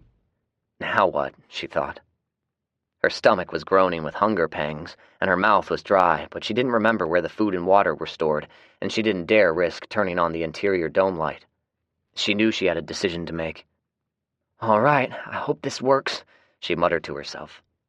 She turned the ignition on, waited for the indicator light, and then pushed the starter button. The Volvo fired up immediately. It was loud, too loud. She quickly disengaged the brake, put it in gear, and took off. It wasn't until she was about a quarter of a mile down the road when she saw headlights in her side-view mirror. They closed the distance fast, and she watched as someone leaned out of the passenger side and started firing. She tried desperately to increase her speed as bullets started striking the exterior of the cab, but it was futile, trying to outrun a passenger car. "All right, assholes," she said. "It's time to show you a little trick that Fred taught me." Kelly had the rig's speed up to 60 now. She knew this section of roadway well. It was the route they always took to the school and radio tower. She hugged the right side of the roadway, leaving plenty of room for the car to drive up beside her. She hoped they would take the bait. They did. They swerved to the left and maneuvered their car beside her quickly, all the while continuing to shoot at her. Kelly prayed the glass from the bank teller's windows was really bulletproof as rounds began striking it. She let off the gas and braked hard while simultaneously turning the wheel sharply to the left. The corner of the front bumper caught the car where their front passenger tire was located. Kelly downshifted and floored it. It didn't take off like a race car, more like a diesel truck weighing several thousand pounds. Nevertheless, the tactic worked. The bumper made contact against her assailant's tire and pushed the car to the left. They tried to brake, but it didn't work. They lost control, ran off the roadway and into the ditch. "Fred would have been so proud of me," she said. She was grinning, but there were also fresh tears running down her cheeks. Chapter 56. Rescue. I was on the outskirts of Jolton and tired as hell. I'd probably only slept 3 or 4 hours in the last few days. I sat on the guardrail warming myself in the noon sun, thinking about the last week. That's how long I'd been away from my home and family. It seemed like a lifetime ago. There were 4 of them lying at my feet. I'd only been walking for 10 minutes when the bastards bum-rushed me when I walked by a Greyhound bus. Yeah, they were moving quicker than I'd ever seen since all of this shit started. It wouldn't be long before they would be able to run like track stars. Fortunately for me, Rick had taught me many things, including unorthodox methods of sharpening blades. He had showed me more than once how to use ceramic of a toilet to use as a sharpening stone. I made use of that knowledge at an abandoned house I slept in, broke off a chunk of ceramic from one of the toilets and honed my machete to a reasonable degree of sharpness. I couldn't shave with it, but it was sharp enough to dispatch those 4 before they could chew on me. If I had a working automobile, I was only about 20 minutes from home, but I was on foot, constantly dodging zombies and wondering how much longer it was going to take. Although I had not seen any Marines in the last 2 days, I was not able to put in very much mileage. I was constantly encountering packs of zombies. Instead of killing them, I'd hide, unless I had no choice, like the 4 that bum-rushed me. I slept on the top of a semi-trailer one night, only to awaken to a pack of them aimlessly milling around. I wondered if somehow they had gotten a scent of me but couldn't locate my position. They kept me at bay for a full day and a half before finally moving on. I'd given up on the hopes of finding a running vehicle. I wasted too many hours searching for one, only to encounter dead batteries and empty gas tanks. I found a bicycle in the house I shacked up in and thought I had struck gold. The tires were flat, but it had one of those little air pumps attached to the rail, so I thought I was in business. Unfortunately, the tires had dry rotted. I made it about a half a mile before they went flat. Deciding I was wasting far too much time attempting to find reliable transportation, I reminded myself only to rely on my 2 feet, which had never let me down. I had a small amount of luck, though. I found a knapsack, and on occasion I'd spot innocuous little items in the abandoned cars that I could make use of. I even found a granola bar wedged between the seats of one car. It was old and gooey, but it tasted wonderful. I took one last look at the zombies who attacked me and began walking, vowing to get at least 10 miles in before the sun went down. I probably walked 3 steps when I heard it. It was a vehicle. More specifically, it sounded like a diesel truck. I ducked into a minivan, which was occupied by a couple of sets of skeletal remains, and waited. The truck came into view a couple of minutes later. The driver was having trouble maneuvering around and in between the abandoned vehicles. They used the oversized plow, which was affixed to the front bumper, but not with very much efficiency. The driver kept stopping and moving forward timidly instead of busting through the abandoned vehicles. I recognized the truck. Hell, Fred and I are the ones who found it and modified it. I squinted and tried to focus on who was in it. The current driver, whoever it was, crept along very slowly. I waited somewhat impatiently as it approached. The bulletproof glass that Fred and I had mounted with makeshift brackets was scarred with the impacts of bullets, as was a lot of the truck. The thick glass prevented me from identifying the driver, but they looked like a female. Was it Julie? I jumped out of the minivan and ran toward the truck, waving my arms frantically. The driver stopped the truck in front of me, and a moment later, I heard the sound of the air brakes being set. The door opened and a woman exited. It wasn't Julie.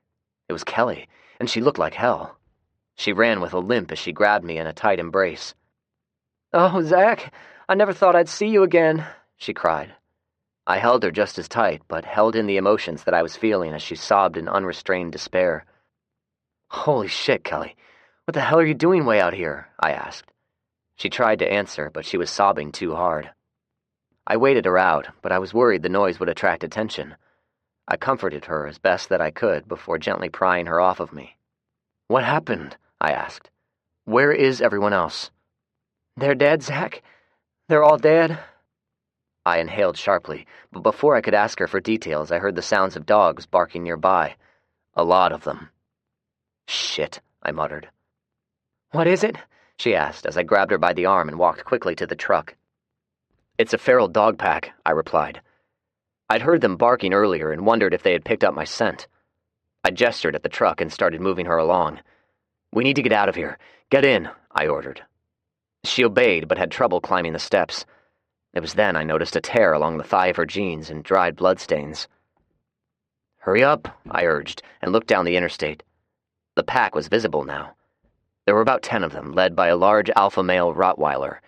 Any question as to whether or not they had my scent was answered. They were running toward us at a full gallop now. Kelly had grabbed the handrails but was still moving slowly. There was no time for niceties. I put my hands on her butt and roughly pushed her into the cab. I jumped in right behind her and managed to get the door closed just as the lead dog leapt up.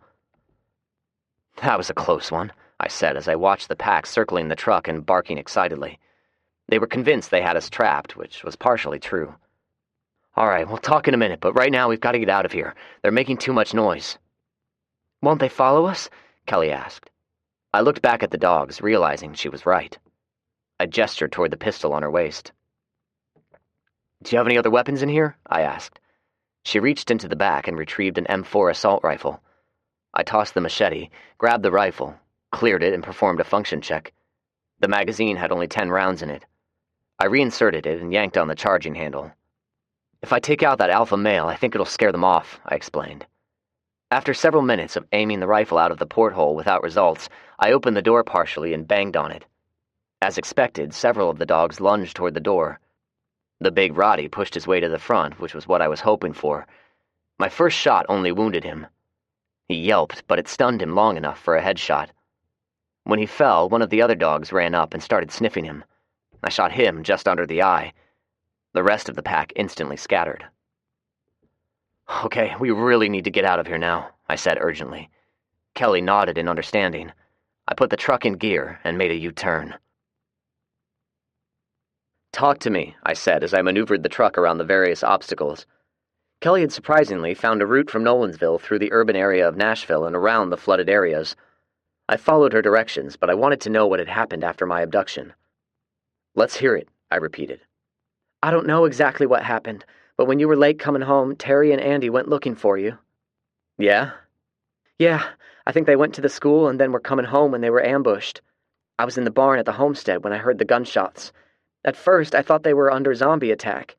When I walked out of the barn, Konya was standing in the doorway of the house. He got shot by somebody and fell back inside. So what happened then? I ran back into the barn and hid. I was unarmed and didn't know what else to do, she said, somewhat defensively. Okay, I understand. What happened then? Kelly slowly, painfully told me the rest of the story. I could see the agony in her face. I believe Mark and Ward would have called it survivor's guilt. Are you sure everyone is dead? I asked. Kelly shook her head. That's what Terry told me before he died. The only ones I know of for sure are Terry and Konya. She wiped some fresh tears before continuing.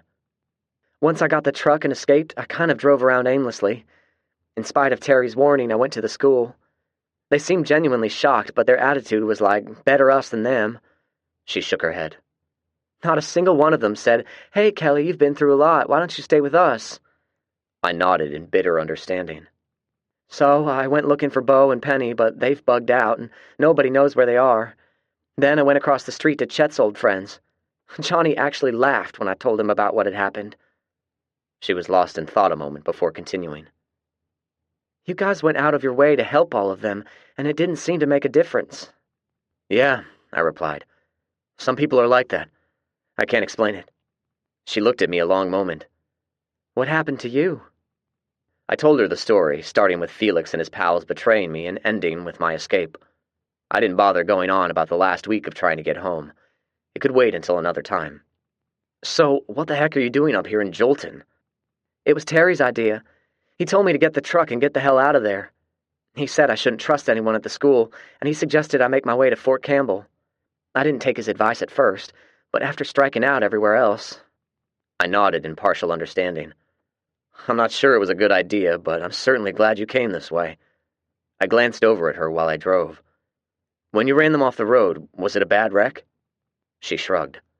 I don't really know. I saw them run into the ditch. It didn't look too bad, but I didn't exactly stick around to check on them, you know? That meant they probably were not killed or injured. No matter. I was going to deal with them one way or another. I saw her looking at the leg injury and could see fresh blood seeping around the tear in her pants leg. How bad is it? I asked. It's bleeding again, and it hurts like hell. Maybe you could take a look at it? I nodded. Yeah, let's find a place to hide first. What are we going to do, Zach? I grunted. After we get you fixed up, we're going home. We have unfinished business there. Chapter 57. Infection. You have an infection, I said. We ultimately decided to stop in a parking garage located near the intersection of White Bridge Road and Harding. It provided cover and was not far from home. After parking, I got Kelly on the bed in the sleeper compartment. She didn't look very well when we first met, and within the last hour her condition had gotten worse. I had helped her pull her jeans off and carefully remove the dirty rag she had wrapped around her leg. The gash was on the outer side of her thigh, about 4 inches long, swollen and oozing out pus. I leaned forward and smelled it. Not good. "How bad is it?" she asked nervously. Could be worse. Could be better. "Can you stitch it up?" she asked. I shook my head. I could have on the day it happened, but not now. We're going to have to do something a little different. She started to ask me to explain, but I held up a hand. I'll explain later. Let me think a minute. I was so tired, my brain was not firing on all cylinders. I had to think things through slowly, not like I normally did. We hadn't cleared this area, and so I had no idea if there were any humans or zombies lurking around. It was a chance I was going to have to take. The one thing I was sure of was a creek nearby, a pharmacy, and plenty of garbage dumpsters. Okay, I'm going to leave you here for a little while and try to find some things we need. Do you need to go to the restroom or anything? I asked. Kelly shook her head. "Are you going to be gone long?" I don't think so. Maybe an hour. I handed her the fob for the truck locks. I want you to stay back here in the sleeper and be as quiet as a church mouse. I'm going to lock the truck behind me. When I come back, I'm going to knock and then say the password. It'll be Nashville, and if you're in danger, give the duress password of Tennessee, okay? Oh, and say it loud enough where I can hear it, but don't shout at the top of your lungs, unless your life is in immediate danger. She nodded in understanding. I tried to give a reassuring smile, but couldn't do it. Instead, I nodded curtly. I'll be as quick as I can, I said, and exited the truck before she had a chance to ask me any additional annoying questions. I was now armed with the M4, but I only had 8 rounds left. I grabbed one of the jerry cans, looked around for any threats, and then sprinted across the street to a strip mall on the other side of White Bridge Road. At the opposite end was one of those super-duper grocery stores with all of your shopping needs, including a pharmacy. Just as I suspected, the store was infested not with rats, but with cats. There must have been 20 or 30 of them. It still smelled awful, though, maybe even worse than rat odor, if that was possible. I struggled to hold down the beef jerky I had eaten about 10 minutes ago and ventured in. I was not worried about the cats attacking and killing me, but if I got a bad scratch, it could easily become infected. I'd have to tread lightly. Thankfully, they scattered when they saw me, probably believing I was a zombie in search of a cat snack. It pained me to do it, but I used the truck driver's well-used bandana to cover my face. I'd rinsed it out a few times, but it was still in rough shape. As quietly as I could, I made my way back to the pharmacy. The place was a wreck. Stuff was strewn everywhere, and the shelves were bare. I looked around in disgust and started to give up when I happened to spot one of those bags with the prescription and instructions stapled to the outside. It was lying in the middle of a bunch of debris and cat turds. Picking it up, I looked at the prescription. Ampicillin. Bingo, I said aloud before catching myself. I pocketed the bag and made my way back out of the store. Taking several breaths of fresh air, I headed around to the back of the shopping center where there was a creek. The water really smelled bad, almost like raw sewage. Even though we had a couple of those stick water filters back in the truck, I was reluctant to chance it, especially when I saw a dead deer lying on the creek bank. On a hunch, I walked closer and inspected it. It was covered in maggots. Well, at least now I don't have to go crawling around in a nasty dumpster, I said, only in a whisper this time. Using the bag that the pill bottle was in, I scraped several maggots into it and folded it closed. "Zach, please don't do that," Kelly pleaded, but I was not in the mood to coddle her. Listen to me for a minute, I snapped. Do you want to lose your leg? Kelly looked at me apprehensively. Well, if gangrene sets in, I'll either have to cut your leg off or just let you die. I knew I was being harsh, but my disposition was frazzled. I was trying without success not to stress out over the fate of my family. I took a deep breath and tried to calm myself. Maybe I've not explained it properly, I said. The maggots will eat away only the dead stuff. They don't like living flesh. They'll help the wound heal. "But we have the antibiotics," she implored. I muttered an expletive under my breath. It won't be enough. You have to trust me on this. What I didn't say was I had no idea if the combination of the maggots and the expired ampicillin were going to do the trick. I didn't see any red squiggly lines around her wound more than 1/4 of an inch long, but for all I knew, it was already too late. I looked at her expectantly. After a moment, she reluctantly nodded her head and moved her hands away from her thigh. I opened the bag, dumped all of the maggots in her wound before she could complain, and used one of Fred's clean t-shirts to wrap it. Okay, it won't hurt, but I imagine it'll be a little irritating. Don't scratch it. Let those little fellows do their job, okay?" Kelly nodded her head again. I looked her leg over again, wasn't satisfied, found another t-shirt in the drawer and wrapped it around her leg as well. She looked ashen and feverish. I didn't say it out loud, but I was worried for her. I encouraged her to drink and fed her some pills. "All right, get under the blanket and try to get some sleep." She did so without protest and then looked at me. "Zach, will you lie here with me?" I shook my head. "I want to keep watch for a little while and make sure we're safe. You never know if someone is hiding out there and they've seen us. Besides, I haven't had a bath in several days." "Neither have I, but you look exhausted," she said. "You need to sleep." In fact, I was terribly exhausted. I ached from head to toe, especially the spot on my leg from the recent surgery, but I was too stressed out even to think about sleep. "I'll be all right. Maybe I'll lie down once it gets dark. You get some sleep, though. I need you to break that fever."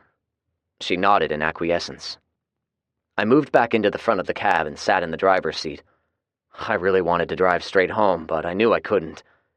As exhausted as I was fearful I'd drive us straight into a trap. I checked myself in the vanity mirror mounted on the back of the visor. I looked awful. My gaunt face was dirty, chapped, sunburned, had multiple bug bites, and I don't think I'd even bothered combing my hair for the past few days. I'd lost a lot of weight, at least 20 pounds, and in summation, I looked like shit warmed over. I looked back in the sleeper. Kelly was already out. I readjusted the blanket on her before resuming my seat and watched the streets. The only signs of life were the cats wandering around. Not even a single zombie. Eventually, it got too dark to see. Somewhere in there, I drifted off to sleep. Chapter 58. Exodus. There were thousands of them. For some reason, I was standing on top of a stool in the middle of the street looking them over. They had me surrounded, their empty black eyes staring at me in deadly silence. I started shooting over and over, but there were too many of them. None of them moved. They simply stood there staring at me until a bullet to the head knocked them over. One of them finally walked up to me. I shot her right between the eyes. She didn't fall over dead like she should have. Instead, her mouth began to move. "Zach," it said. I frowned in confusion. The thing was a woman at one time, very badly decomposed, with black pus gushing out of the fresh wound in the forehead. "Zach," it said again, only this time the voice sounded familiar. The decomposed face then started to change before my very eyes. I stood there transfixed as the face began to take shape. "Zach," she whispered. It was Julie. I inhaled sharply and jerked awake. "Zach!" The voice was a frantic whisper. As I became more alert, I looked around expecting to see Julie, smiling because she had awakened before me. Instead, it was Kelly, and her face was very close to mine. So close, I instinctively pushed her away. "What is it?" I mumbled irritably. She quickly held her finger up to my lips and then pointed out of the passenger side window. I rubbed the sand out of my eyes and tried to focus. At first, I did not see it. I kept looking around the parking garage, overlooking the view out of the open section. Kelly pointed again. Then I saw it. There were zombies. Lots of them, walking along the railroad tracks that ran behind the garage. "I stepped outside to pee," Kelly whispered, "and I spotted them. They didn't see me, though. I was real quiet." I shrugged off the grogginess, pushed aside the dream, and focused on the zombies. They were trudging along, almost like they had a specific destination in mind. I had no watch, but it looked like it was sometime around noon. "How long have they been walking by?" I asked in a whisper. "I first spotted them about an hour ago," Kelly replied. "You were exhausted, and I knew you needed your sleep, but after an hour went by with no end in sight, I thought I'd better go ahead and wake you." I nodded in understanding, glad she let me get an extra hour of sleep. I certainly needed it. I didn't have my watch anymore, which irritated me. Straining to look out of the entrance to the garage, it was difficult to see where the sun was in the sky. I glanced at Kelly. "Got any guess what time it is?" I asked. She reached back, retrieved her jeans, and pulled a Timex wristwatch out of her pocket. "A little after noon," she responded. I focused again on the zombies. There was an endless line of them. "Where are they going?" she asked. I shook my head. It may be wishful thinking, but it looks like they're in the middle of a mass exodus from Nashville. At least I hope so, I said. Maybe there's nothing for them to eat around here anymore. "That's good, right?" she asked. I nodded. It's good for Nashville, if in fact they're leaving, but very bad for every town on down the line. I thought a second. If they stay on those railroad tracks, they'll eventually end up in Memphis. Why are they following the railroad tracks? She pressed. I refrained from giving a smart-assed answer. I was still tired and had not eaten very much in the past couple of days. The correct answer would be rule number 9. They're following the path of least resistance, I said. Or were they? Maybe they actually had a plan of some sort. Maybe they were simply walking down the tracks until they got to an intersection before diverting to another location. I guess the rules really don't apply anymore. We sat quietly and watched the seemingly endless line of them walking to who knew where. There are so many, Kelly whispered. It's like we're in a world of Z-finity. I looked at her oddly. What? She looked at me and absently rubbed her wound. Z-finity. No matter how many we kill, we'll never be rid of them. I thought about that and eventually nodded my head. You're probably right, I replied and looked her over. She was still wearing a shirt but had not put her pants back on. I had to admit to myself her legs were nice and toned. She still had a tan left over from the summer when the girls liked to bask in the sun, but she'd gone several days without shaving. I put my palm against her forehead. You seem to have broken your fever, I said. She nodded. I woke up about sunrise. I'm feeling a lot better, except for those damn maggots. They're itching like crazy. Let's have a look at it, I whispered, and untied the 2 T-shirts that were wrapped around her wound. Is it bad? She asked, with a slight quiver in her voice. You're going to have a pretty good scar, but I'd say the maggots have done a nice job of cleaning things up, I replied and looked around. There used to be a first aid kit in here. We'll look for it in a minute. In the meantime, I'll get these little critters off you. Oh, thank God, she whispered in relief. I'm going to have a phobia about maggots for the rest of my life. After picking the maggots out and securing them in the prescription bag, I found the first aid kit exactly where I had first stored it, cleaned up her wound, and wrapped it with fresh gauze. The kit had a thermometer as well, which I had forgotten about. I pulled it out and stuck it in her mouth. 99 degrees, that's good. You're not out of the woods yet, but I think you're going to be all right. You'll need to keep a fresh dressing on, and I want you to follow the dosage on the bottle of ampicillin, okay? Thank you, Zach, she said gratefully. I shrugged. We've got to take care of each other, I replied. If you're right about everyone being dead, we only have each other now. My statement elicited an involuntary whimper from her, causing her to reach over and hug me tightly. Are we going home now? She asked. Her voice was muffled because it was buried against the nape of my neck. My body odor did not seem to bother her. Yeah, eventually, but we have to be careful we don't drive into a trap, and if we start the truck now, it'll alert the zombies. Kelly pulled her head away. We can outrun them, she replied. Yeah, but I don't want them diverted. They'll follow us down Woodmont until we're out of sight and then simply keep walking. It'll bring them closer to home. Let them keep going wherever the hell they're going. Oh, so how long are we going to sit here? I have no idea, I replied. I would think there's an end to the line somewhere and the number of them will gradually dissipate. It did. Dissipate, that is, but only after we sat there for 4 long hours, watching them trudge past. The both of us dozed off and on. At one point, Kelly and I were whispering to each other while I occasionally glanced at the horde. Kelly was saying something about eating when I grabbed her hand. Don't move, I warned in a quiet but stern whisper. She started to say something, but I squeezed tightly for emphasis. It started with one single zombie. He was ambling along with his ugly zombie buddies, but then he suddenly stopped. Every other zombie behind him stopped in unison. He slowly turned his head toward us and stared. A second later, the rest of them turned their head and stared. I remained perfectly still.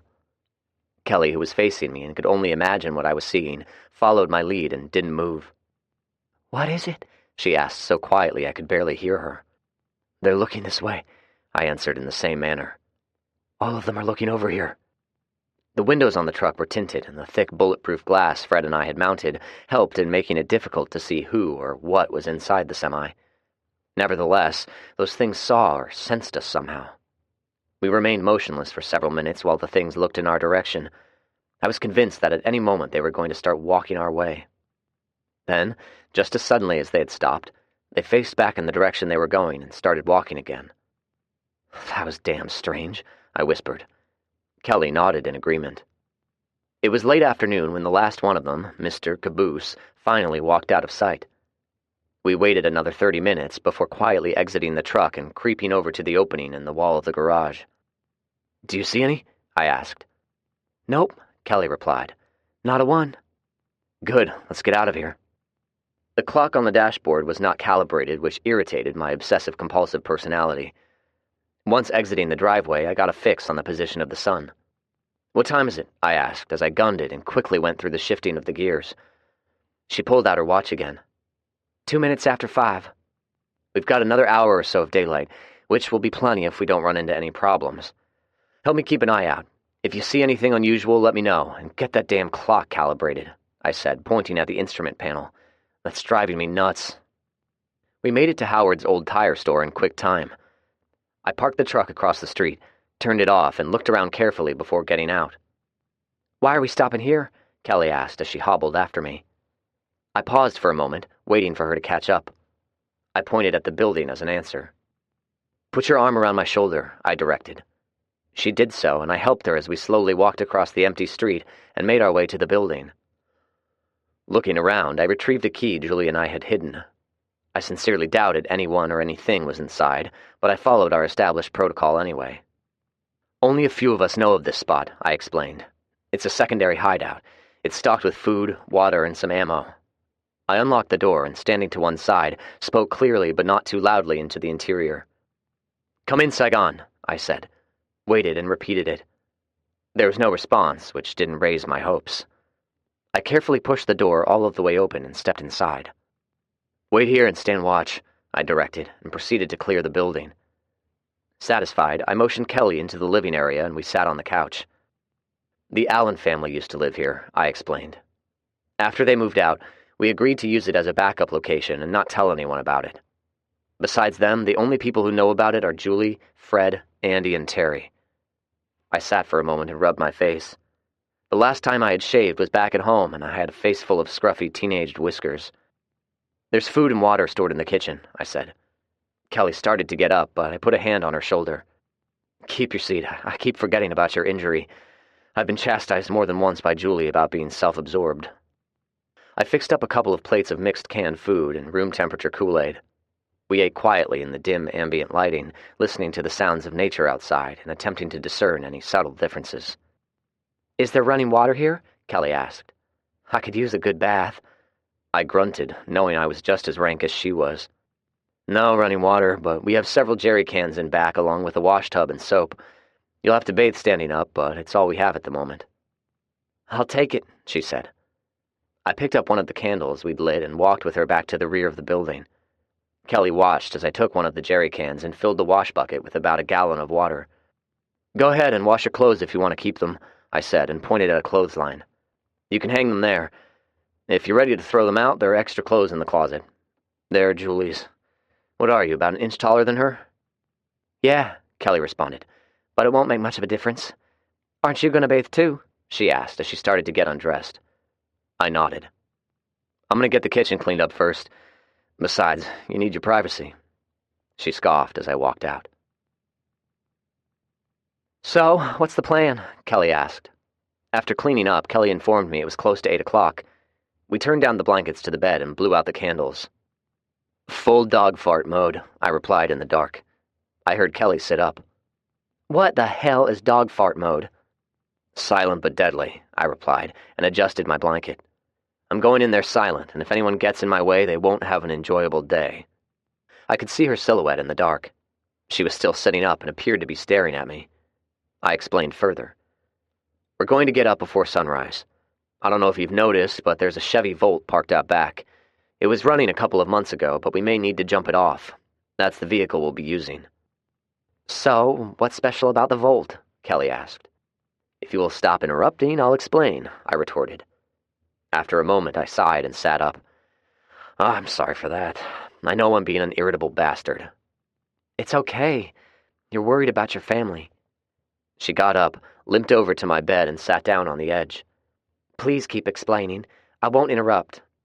"Yeah, okay. So, we're going to get up early and head toward the farm in the Volt. I don't know if you've ever been around one, but they're really quiet." "Do you think there are people still there?" she asked. I refrained from telling her she'd just asked another question. I don't know, I answered. But we don't want to drive right up and risk being killed. So here's how it's going to go.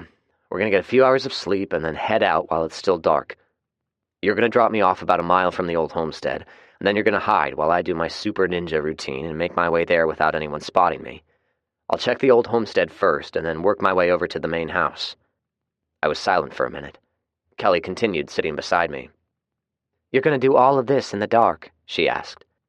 Yeah, I know every square inch of that farm, so the dark will work in my favor. Okay. I have to ask, if anyone is there who is not a part of our group, are you going to kill them? I'm pretty sure I will. Do you have a problem with that? Not at all, she said quietly. Good. Now get back in your bed and get some sleep. We've got a long day tomorrow. Chapter 59. Confrontation. The pre-dawn morning fog was as thick as pea soup, which was wonderful. Nobody was going to see me until it was too late. For them. We parked the Volt on the side of the road like it had been abandoned. Lock yourself in the car and put the seat down. If anyone or anything walks down the road, pull the blanket over you. You'll be all right, I said to her. But if you have any problems, you have your gun. Don't hesitate to use it. Then take off. Make your way back to the tire shop and wait there. I understand, she replied. How long are you going to be? That's a good question. If I'm not back by sundown, head back to the shop and lock yourself inside, okay? Kelly nodded, but not without a concerned expression. What if you don't make it? She asked. I shrugged. I don't really know how to respond to that. Don't worry, I'll be okay. I gave her shoulder a gentle, reassuring squeeze and jogged off. I jogged slowly in the dark, careful to avoid any wandering zombies or tripping over a fallen tree limb. Fortunately, I did not have any issues and easily found the driveway. The bridge was surprisingly still blocked by the backhoe and barbed wire. I had no problem getting through and felt confident walking up the hill. Even so, I still held my M4 at the ready, just in case. I got close and worked my way around the house. It was deathly quiet. No dog barked out a warning. Not even the rooster was crowing. The exterior was riddled with bullet holes, and it looked like they had a high-caliber weapon they used on the hardpoints. It was more or less in ruins. I'd never be able to repair it. Using the small light attached to the M4, I made my way in and searched for any survivors, but it was devoid of life. One of Konya's dogs, number 1, was lying dead in the hallway beside his owner. They'd both been shot multiple times. I didn't see 2 or 4. I hoped they were alive somewhere. The place had been ransacked of anything of value. The barn was in similar condition, with 2 of the horses, Isis and her colt, dead in the stalls. It looked like the bastard shot them for nothing more than pure meanness. Number 4 was lying in the corner with her puppies curled up beside her.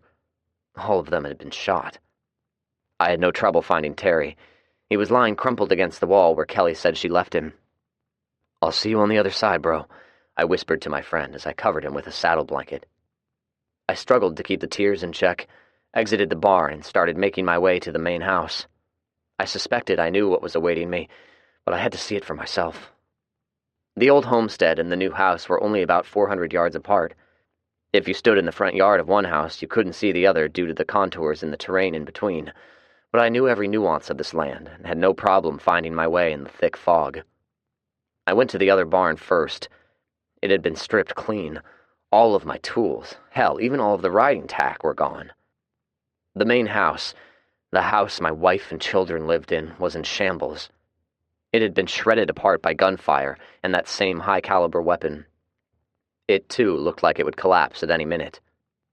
I went through the house carefully, looking for corpses, but all I found were thick stains of dried blood. I couldn't find any bodies, though, which caused me to convince myself that perhaps they had somehow survived. Everything else of value, food, weapons, even clothes, had been taken. Even my notepads were gone. The only thing I found was Andy's journal, which she often kept under the couch. I exited the house, walked around to the back, and my delusion of anyone surviving was instantly erased. There, in the backyard, not too far from where the picnic tables once were, was a stack of corpses. They had been burned, making any type of recognition impossible, but I knew who they were. I sat on the ground and looked at them for I don't know how long. The tears flowed freely and my sobs were unrestrained. Make no mistake, though, deep down inside, a smoldering rage was burning. I guess I sat there for an hour or so, lost in the memories of these people whom I had grown to love. I knew I needed to move along, but I couldn't seem to do anything other than sit there and reminisce. At some point I realized that I was being selfish. Kelly was alone, hiding out in a car parked on a desolate road waiting on me. I needed to get back to her and started to stand, but before I could act, I heard the sound of a vehicle approaching. I ducked down behind one of the concrete barricades quickly and peeked around. It was Rick's big red dually pickup truck coming up the driveway, and there were 4 people in it. They stopped about 50 feet away from me and backed up to the root cellar we had dug out a few months ago. I could smell the pungent aroma of marijuana wafting out of the open windows, and watched as they passed around a rather large water bong that looked a lot like a deformed donkey's dick with one end of it shaped like 2 large testicles. After parking, they sat there for several minutes and passed around their bong, talking and laughing without a care in the world, before it finally occurred to them they had come here for a specific purpose. They eventually exited the truck and began loading up all of our food products from the root cellar into the back of the truck. I waited until they were finished. After all, there was no need for me to do all of the work. When it looked like they had reached their limit of physical exertion, I stood. The M4 felt good in my hands, like it innately knew its purpose. The weeds slowed down their thought processes. They gave no thought to post a guard or at least scan the area for any possible threats. Michael had stopped momentarily to scratch himself, and only then did he look around. He stood there with his mouth froze in an O shape when he spotted me. His 3 companions slowly realized Michael was startled and followed his eyes to me. Their reaction was much the same. Their mouths dropped open and they stared stupidly. "If you want to live, do not move one single muscle," I ordered in a snarl. The 4 of them were dumbfounded, no doubt due to a combination of the marijuana and the disbelief that I was here, facing them. Michael worked his mouth, perhaps in an attempt to say something, but nothing came out. He blinked his bloodshot eyes several times, and then I guess he somehow convinced himself he could get the drop on me. His hand went for the pistol tucked in his waistband. I shot him in the upper thigh about the same time his fingertips caressed the handle. He screamed in agony and fell in a heap. I cursed myself silently. I was aiming for his groin, but I was off by a few inches. In any event, the gunshot had the desired effect. He dropped to the ground, and his conscience, overloaded with pain signals, forgot all about his gun. I looked at the other 3. "Throw your weapons on the ground if you want to live." "You can't get us all," Kelvin declared. "Did you learn that line in some idiotic movie?" I asked. "This is the real deal, dumbass. Do what I say, or else you'll end up like Michael." Michael continued whimpering, which caused Kelvin to lose his resolve. He slowly took his handgun out from his waist and tossed it on the ground about a foot in front of him. I guess he thought he was going to be able to dive for it and shoot me when my attention was diverted. The other 2 followed suit. Stupid. Very stupid. I walked up and kicked Kelvin in the chest with my size 13. When he exhaled, he sounded like a dying cow as he fell back on his ass. I reached down and quickly picked up his gun. It was one of Fred's Rugers, which didn't help my disposition. I tossed it aside, well away from them, and gestured at Felix. "That gun in Michael's waistband, it looks a lot like my Kimber 45, am I right?" I asked. Felix shrugged. I walked over while keeping eye contact on all of them and snatched it out of his waistband. He gave me the stink eye while I inspected it. "Yep, I believe it is." With that, I smacked Michael in the face with it. His nose made a pleasant crunching sound. It began bleeding profusely, which made me all giddy inside. "Now back away from those guns and sit by your buddy," I demanded. This time they did as ordered. I looked them over with undisguised hatred. Felix appeared to be unarmed, which seemed odd. "Where the hell is your weapon?" I asked. He gestured over at the truck. A rifle was casually leaning up against it. "Dumb shit," I muttered. "Why are you doing this?" Sue wailed. Instead of answering verbally, I slowly raised an arm and pointed at the pile of burned corpses. My finger then moved to point at Felix. "I loved you like a brother, Felix." Felix held out his hands. "I didn't have a choice in the matter, Zach. They were going to kill me if I didn't go along." "What, these pieces of shit?" I asked and looked over the other 3. They were fixated on watching me, fully aware now that I was on the precipice, waiting for any kind of sign to kill them, or worse. I returned my cold stare at Felix. All you had to do was give the word and I would have killed them. You should know better than try to tell me some bullshit story. I waved the M4 at them. What about it, Felix? Do you want me to kill them now? Felix dropped his hands and hung his head, refusing to answer. Which one of you killed Julie? I asked. Nobody responded. Wrong answer, I said. I took a couple of quick steps and struck Felix, the butt of the rifle catching him squarely in the nose. He cried out in pain as he fell back, his thick glasses flying off his head. He grabbed his nose with both hands, and the blood spurted out from between his fingers. I wasn't sympathetic, though. Instead, I chortled sadistically. Now you look just like your buddy, I said, and watched to see what their reaction would be. They were frozen like a deer caught in a car's headlights. You four have a choice, I said. Answer my questions, or else I'll get pissed off and start doing nasty things to you. We didn't kill them, Felix wailed. The colonel and his soldiers did. Why? He wanted your children for some reason, and Julie wouldn't give them up. He never told us why. All right, maybe I believe you. Maybe I don't. Tell me how it went down, I demanded. Felix sobbed and blew blood out of his nose. After grabbing you, they put you in a truck and took off. The rest of them went to your house. They caught Andy and Terry somewhere, shot them, and then went to the house. Fred was mowed down with a machine gun. Then they approached the house and demanded everyone come out and surrender. Well, now, I believe I'm catching you in a lie, I said. A little birdie told me Andy and Terry had been at the school and encountered you guys on the ride back to the farm. Y'all waved them down, and then y'all shot them. We were just going to keep them out of the way while the Marines did their job, Felix said. But Terry pulled a gun and Michael shot him. It was self-defense, man, Michael lamented. So you shot both of them. It was self-defense, he repeated. I guess he thought if he said it enough times, I'd believe it. I didn't do anything to him. I wanted to, but decided to wait. I had something better in mind. So what happened next? We went to the house. The Marines drove up with a couple of those little mini tanks. A Bradley, Sue added. Yeah, Felix continued. A Bradley fighting vehicle, that's what they called them. So, they drive up to the front of the house, and the colonel gets on a loudspeaker. He demanded everyone come out and surrender. Everyone in the house opened fire, but it didn't do any good. Those things were bulletproof. They took out the main door with that gun that's mounted on it. I searched my memory. The Bradley had many configurations, one of which was a 25mm chain gun mounted on it. It could have easily blasted through the steel entry door with the right ammunition. It explained the large impacts I observed earlier. They didn't stand a chance, Felix continued. I guess you know the rest. Did they take my kids? I asked. Felix nodded. What about Julie? Sue spoke up. They promised not to hurt her. Yeah, Zach, we made them promise not to hurt anyone, Felix said. That was part of the bargain, but they didn't keep their promise. I looked at him in disgust. So what happened then? During all of the gunfire, she got shot, Felix said reluctantly. Were my kids hurt? Felix quickly shook his head. They must have been protected somehow. After the shooting was over, those Marines went in the house and came out with them. They found both of them unharmed. Felix saw me staring hard at him. They took them when they left. I gestured at the stack of burned corpses. Who all is over there?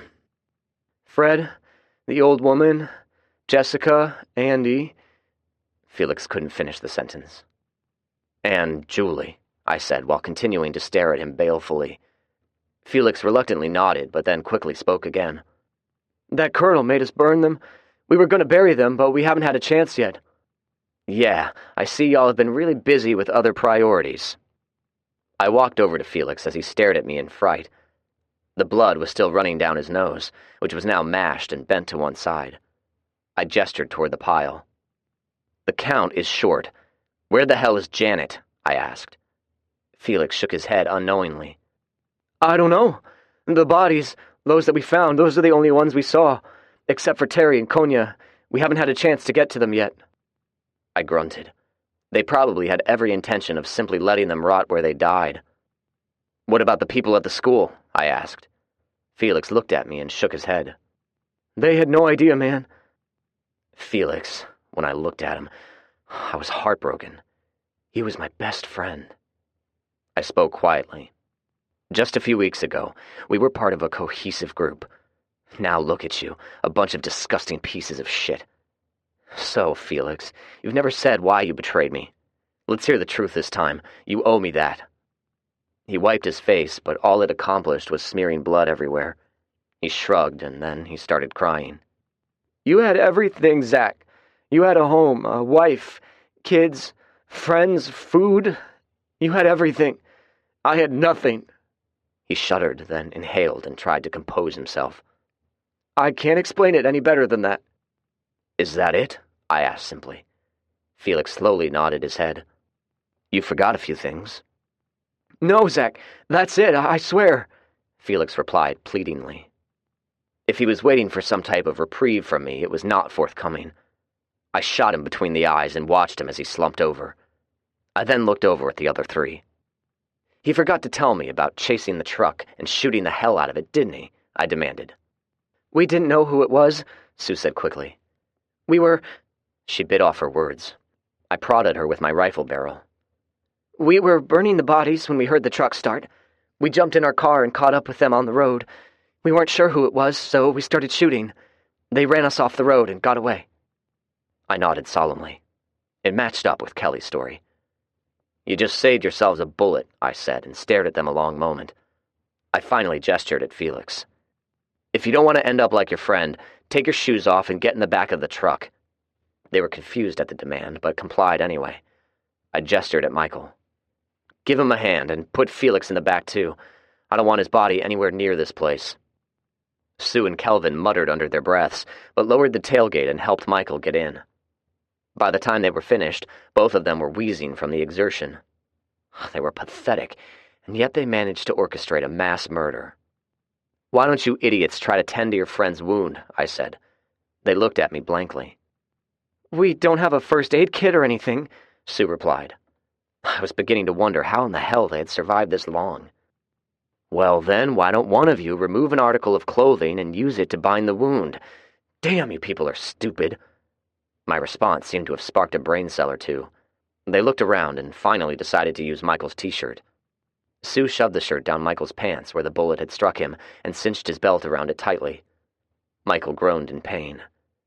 Looking at her work and apparently pleased at her first aid skills, she looked over at me with a helpless, pitiful puppy dog expression. "What are you going to do with us?" she asked plainly.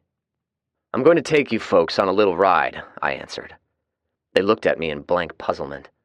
I wasn't going to bother with an explanation, but then changed my mind. I was never going to forgive Felix. He was supposed to be my best friend. You three, though, you really had no allegiance to any of us, if you don't count how much we helped you guys when we first met. So I'm going to take y'all for a ride." "A ride?" Kelvin asked. "Yeah, I'm going to take y'all far away from me and drop you off. After that, you'll be on your own." "That doesn't sound very promising," he quipped. "I'm giving you guys a chance, so don't push it." The fact I didn't kill them outright actually had nothing to do with them. It had everything to do with how many people I had killed in the last couple of years. Sometimes when I lay awake at night, I wonder if I've turned into a cold-blooded killer, which is what Julie had called me once. I looked them over, sitting in the bed of the truck, looking at me as if I were being terribly unfair to them. I had no sympathy, though. They were despicable pieces of shit, not worthy of any compassion. Killing them would have probably been the most compassionate act of all, but I kept that thought to myself. "Sit there and enjoy the ride. If any of you jump out of the truck, I'll kill you all." The interior stunk like hell, but it had almost a full tank of gas. "Good," I muttered, started the truck and put it in gear. I took back roads and drove around in circles before ending up at Henry Horton State Park. I drove deep into the woods before stopping. If they paid attention, they would have made mental note of road signs and landmarks, but I somehow doubted they had the forethought to do it. Putting the truck in park, I jumped out and waved the M4 at them. "Get out," I demanded. The three of them looked at me questioningly. "I'm not asking, I'm telling." "Where are we?" Kelvin asked. "Your new home," I replied. "Are you leaving us here?" Sue asked. "Yep," I responded. "But we'll be killed," she exclaimed with borderline panic in her voice. "Maybe, maybe not. I've been through worse and came out just fine," I said, and tossed the pair of fingernail clippers on the ground along with the pocket knife. You'll need these. That's what I had when I made my escape. I gestured at Michael. Well now, Michael, here's where the real test of friendship is going to be put to the test. Michael stared at me sullenly. His face was ashen, and the effects of the gunshot were taking hold. What do you mean? He asked. I pointed at Kelvin and Sue. At some point, these two are going to start contemplating their own survival. They're going to look at you and your gunshot wound and wonder if they'd be better off without you. The question is, are they going to be true friends and take care of you, or are they going to leave you for the zombies? I watched in amusement as he slowly began to understand and realization struck him. I chortled. My guess is they'll leave you when you're sleeping. You'll wake up and they'll be gone. You're really going to leave us out here? Sue asked weakly. I nodded. You can't do this to us, Kelvin shouted angrily. He was on the edge of panic as well. You should have thought of that before you fucked my life up, I retorted angrily and looked around. By the way, you might not want to yell so loud. You might attract monsters. I got back in my truck and drove off, but not before throwing the bong out of the window, hitting Michael in the head with it. I stopped the truck near the Volt and got out. The dark-tinted windows made it difficult to see inside, but I didn't detect anything out of the ordinary. I knocked on the window and gave the password. She peeked out from under a blanket before sitting up and unlocking the door. Did you have any problems? I asked when she stepped out. No, everything's been real quiet. Something walked by the car, but I don't know if it was a deer, a human, or a zombie. I was covered up and didn't move. It walked on by without stopping. So, what happened? I gave her the rundown on what happened. So you killed Felix but let the rest of them live? She asked. I nodded and explained. They're dead, I said. It's just going to take a while longer. That's cold, Zach, she said. I shrugged. It's their problem. Does that offend you? Kelly shrugged a shoulder. They're indirectly responsible for the deaths of our family. They'll get what they deserve. I nodded in satisfaction. It was the answer I was hoping for. All right, I'd like to check out Fred's house. Get in the truck, we'll come back for the Volt later. I started walking while she was standing there about to ask me more questions. She limped behind me and got into the passenger seat. What are we going to do next? She asked. I ignored her and kept driving. She asked again and I continued to ignore her. She repeated the question a couple more times before finally screaming at me. Zach! She screamed. I hit the brakes and glared at her. If you're going to continue to treat me like a second-class piece of shit, take me back to the Volt. I'll find a way to make it on my own. Is that what you want? I asked. Her big brown eyes stared at me. No, she exclaimed pleadingly. I want to be with you. I want to be your partner, but I don't want to be treated the way you've been treating me these past 2 days. I gripped the steering wheel tightly and breathed heavily for a good solid minute before I responded. You know what? You're right. Yeah, you're absolutely right. I owe you, I really do, and I apologize for my behavior toward you. I've been... No matter, I apologize. I'll take you back to the Volt. Kelly reached over and grabbed me by the arm. Zach, I want to be with you, she said plainly. I stared at my hands tightly gripping the steering wheel and forced myself to relax. I looked over at her. Yeah, I'd like that. You've been a good friend, and I'd hate to lose you. I promise I'll be nicer, but if you want to head out on your own, maybe go back to the school, I totally understand. So, what now? She finally asked. I sighed and thought for a minute. If Fred's house is in good shape, I think that's where we should stay, at least for the time being. It's set up pretty good, and if it hasn't been looted, there should be plenty of food. But at some point, I'm going to pay a visit to the school and see if they had any involvement in this shit. So, what's your decision? I'm going with you, Kelly said with finality. I shrugged and put the truck in gear. Chapter 60. Planning. Fred's house was untouched, and the hidden key had not been moved. The interior was clean and very neat. Even the bunk beds were made with military efficiency. The blankets were smooth and pulled tight, as if waiting for Tommy and Joe to show up at any time. I went directly to the gun cabinet. Fred had a good inventory. He had an assortment of weapons, including a few I'd never seen him use before, and ammunition for each. Good, I thought, but we were going to need more eventually. We made a quick inspection of the rest of the house. There wasn't a speck of dirt anywhere. Unlike my old buddy Rick, Fred was a very neat yet utilitarian person. "He should have let us decorate this place," Kelly observed. "It's very Spartan." "His original house was really nice and beautifully decorated," I said, and looked around. "I would guess he purposely kept it like this so he wouldn't be reminded of his wife," I said. She looked around and pointed at the walls. "Why did you guys build this house out of concrete? I mean, I'm sure it's very sturdy, but it looks awful. I feel like we're back in the parking garage." "Simple. We build it with defense in mind, not aesthetics, but I see your point." I stood staring at the walls, deep in thought. "What are you thinking?" Kelly asked. I pointed at the walls. "The walls, they're thick enough against small arms fire, but those Marines had heavy weapons, chain guns, I think. They'd be able to penetrate these walls." I looked up. "Hell, they can penetrate the roof with mortar fire. The basement is fortified, but it only has one entrance. We'll have to work on it. If those bastards decide to pay us another visit, we'll need to be able to survive the assault." I wanted my kids back, I thought. I caught myself looking for a notepad, but Kelly interrupted my thoughts. "Well, if we live here, you better believe we're going to decorate it." She tried a cheerful smile. I frowned before catching myself. I know I'm not being a pleasant person. "You're not yourself lately, I understand." She squeezed my hand and looked pointedly at me. "You asked me earlier what I wanted, and I told you, but you didn't tell me what you want." I smiled glumly. "The only thing I know for sure that I want is my kids," I finally said. "Other than that, I'm not sure what I want.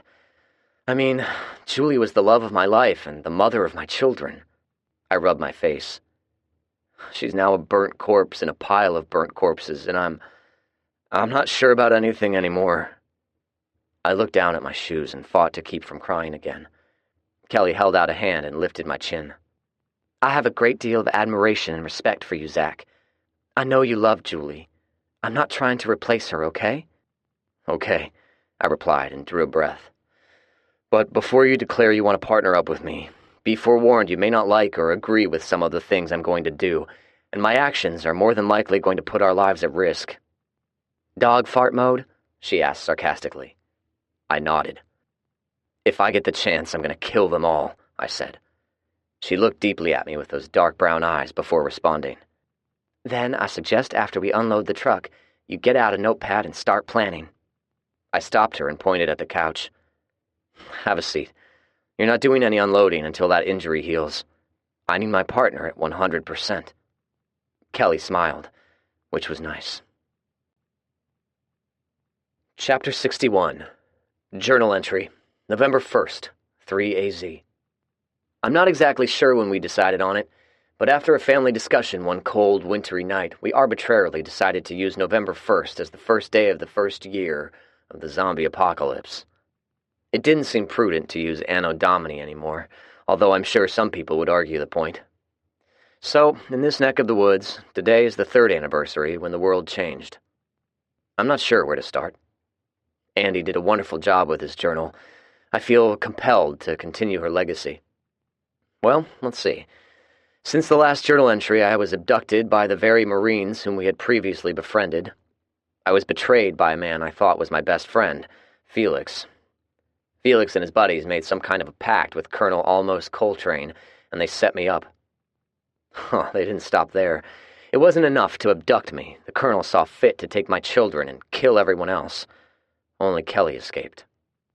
They carried my kids and me to Fort Campbell, Kentucky. Well, I can't really say that. I never saw them and only assume they took them to the same location they took me. All I know is for my entire time they had me, they treated me like a lab rat. The colonel claimed it was by orders of the president, but I've no idea about that claim. They said it was because my blood contained some kind of anti-zombie antigen. Major Parsons, the doctor conducting the tests, didn't explain it any better than that.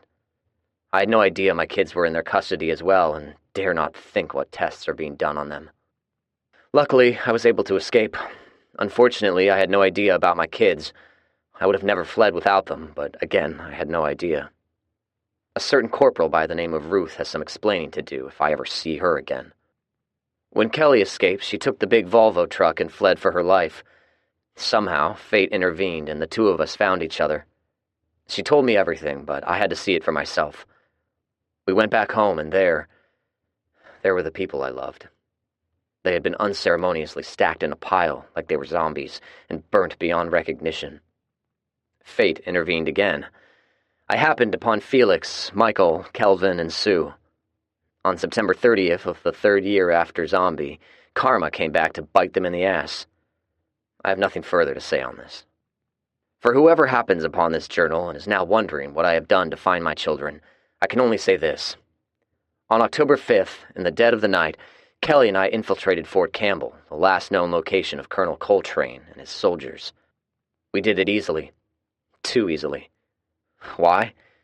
They weren't there. In fact, the entire post was devoid of humans. We spent 8 days looking in every nook and cranny. Nothing. I've no idea where they went. Everything was gone, all of their equipment, along with their vehicles. In fact, the whole military compound had been gutted, which was amazing in itself. The installation must have had millions of dollars in property at one time, and now it was all gone. There was nothing of value left. The only thing that remained was my prison room, complete with dried feces splattered on the window and bloodstains on the floor. There was also a notepad with a few hand-scribbled notes on chess moves. If I know military types, this would have been cleaned. My conclusion is they relocated immediately, and I've no idea where to find them. Kelly and I are currently living in the house that was originally built for Fred and Joe. We now call it home. We've recovered enough food to last us through the winter, and the livestock is squared away. The greenhouses were all shot up. We got one of them repaired to last through the winter, but the other two were ruined. We're wary now when we see strangers, and always greet them with a loaded weapon pointed at their gut. It's not a way to make new friends, but we're not interested in making new friends anymore. Well, let me clarify. Kelly would probably be receptive to making new friends, but I'm not. We don't have a lot of contact with the group at the school. There are new people who live there, and they seem nice enough, but I'm not in a sociable mood much these days. Kelly is friends with them, but I avoid them. They said Benny was killed by zombies, and Tanya is now running the show. She still has a special hatred toward me, so I don't bother with any interaction with them. I'm skeptical about Benny's death anyway. Hell, for all I know, Tanya killed him. Not that it matters. I don't give a shit anymore. Whatever feelings I once had for them, for anyone, died with Julie. Bo and Penny are missing in action. We've not seen them, nor do we know if they are alive or dead. Richard and his group claim ignorance. Deep down, I think they did something, but have no proof. Besides, we're too busy simply trying to survive. I buried Julie and my friends on the mound next to Rick, Macy, Macy's child, Rowdy, and that lovable mutt, Curly. On occasion, you'll find me sitting on top of that mound, talking to them. They don't answer, but it doesn't matter. I know they hear me. Kelly and I hooked up rather quickly. We were two lonely, desperate people who really only had each other. I've grown very fond of her in the short time we've been together, and I depend on her more than I care to admit. I'm surprised she's not pregnant yet. I tell her I love her, and maybe I do. I'm not sure because I really don't know what love is anymore. I don't know where to go from here. I had so many ideas for a new society, but they all went to shit. If I were older, perhaps a bit wiser, people would have perceived me differently. But I'm just a teenager, and because of that, most people don't take me very seriously. What a pity.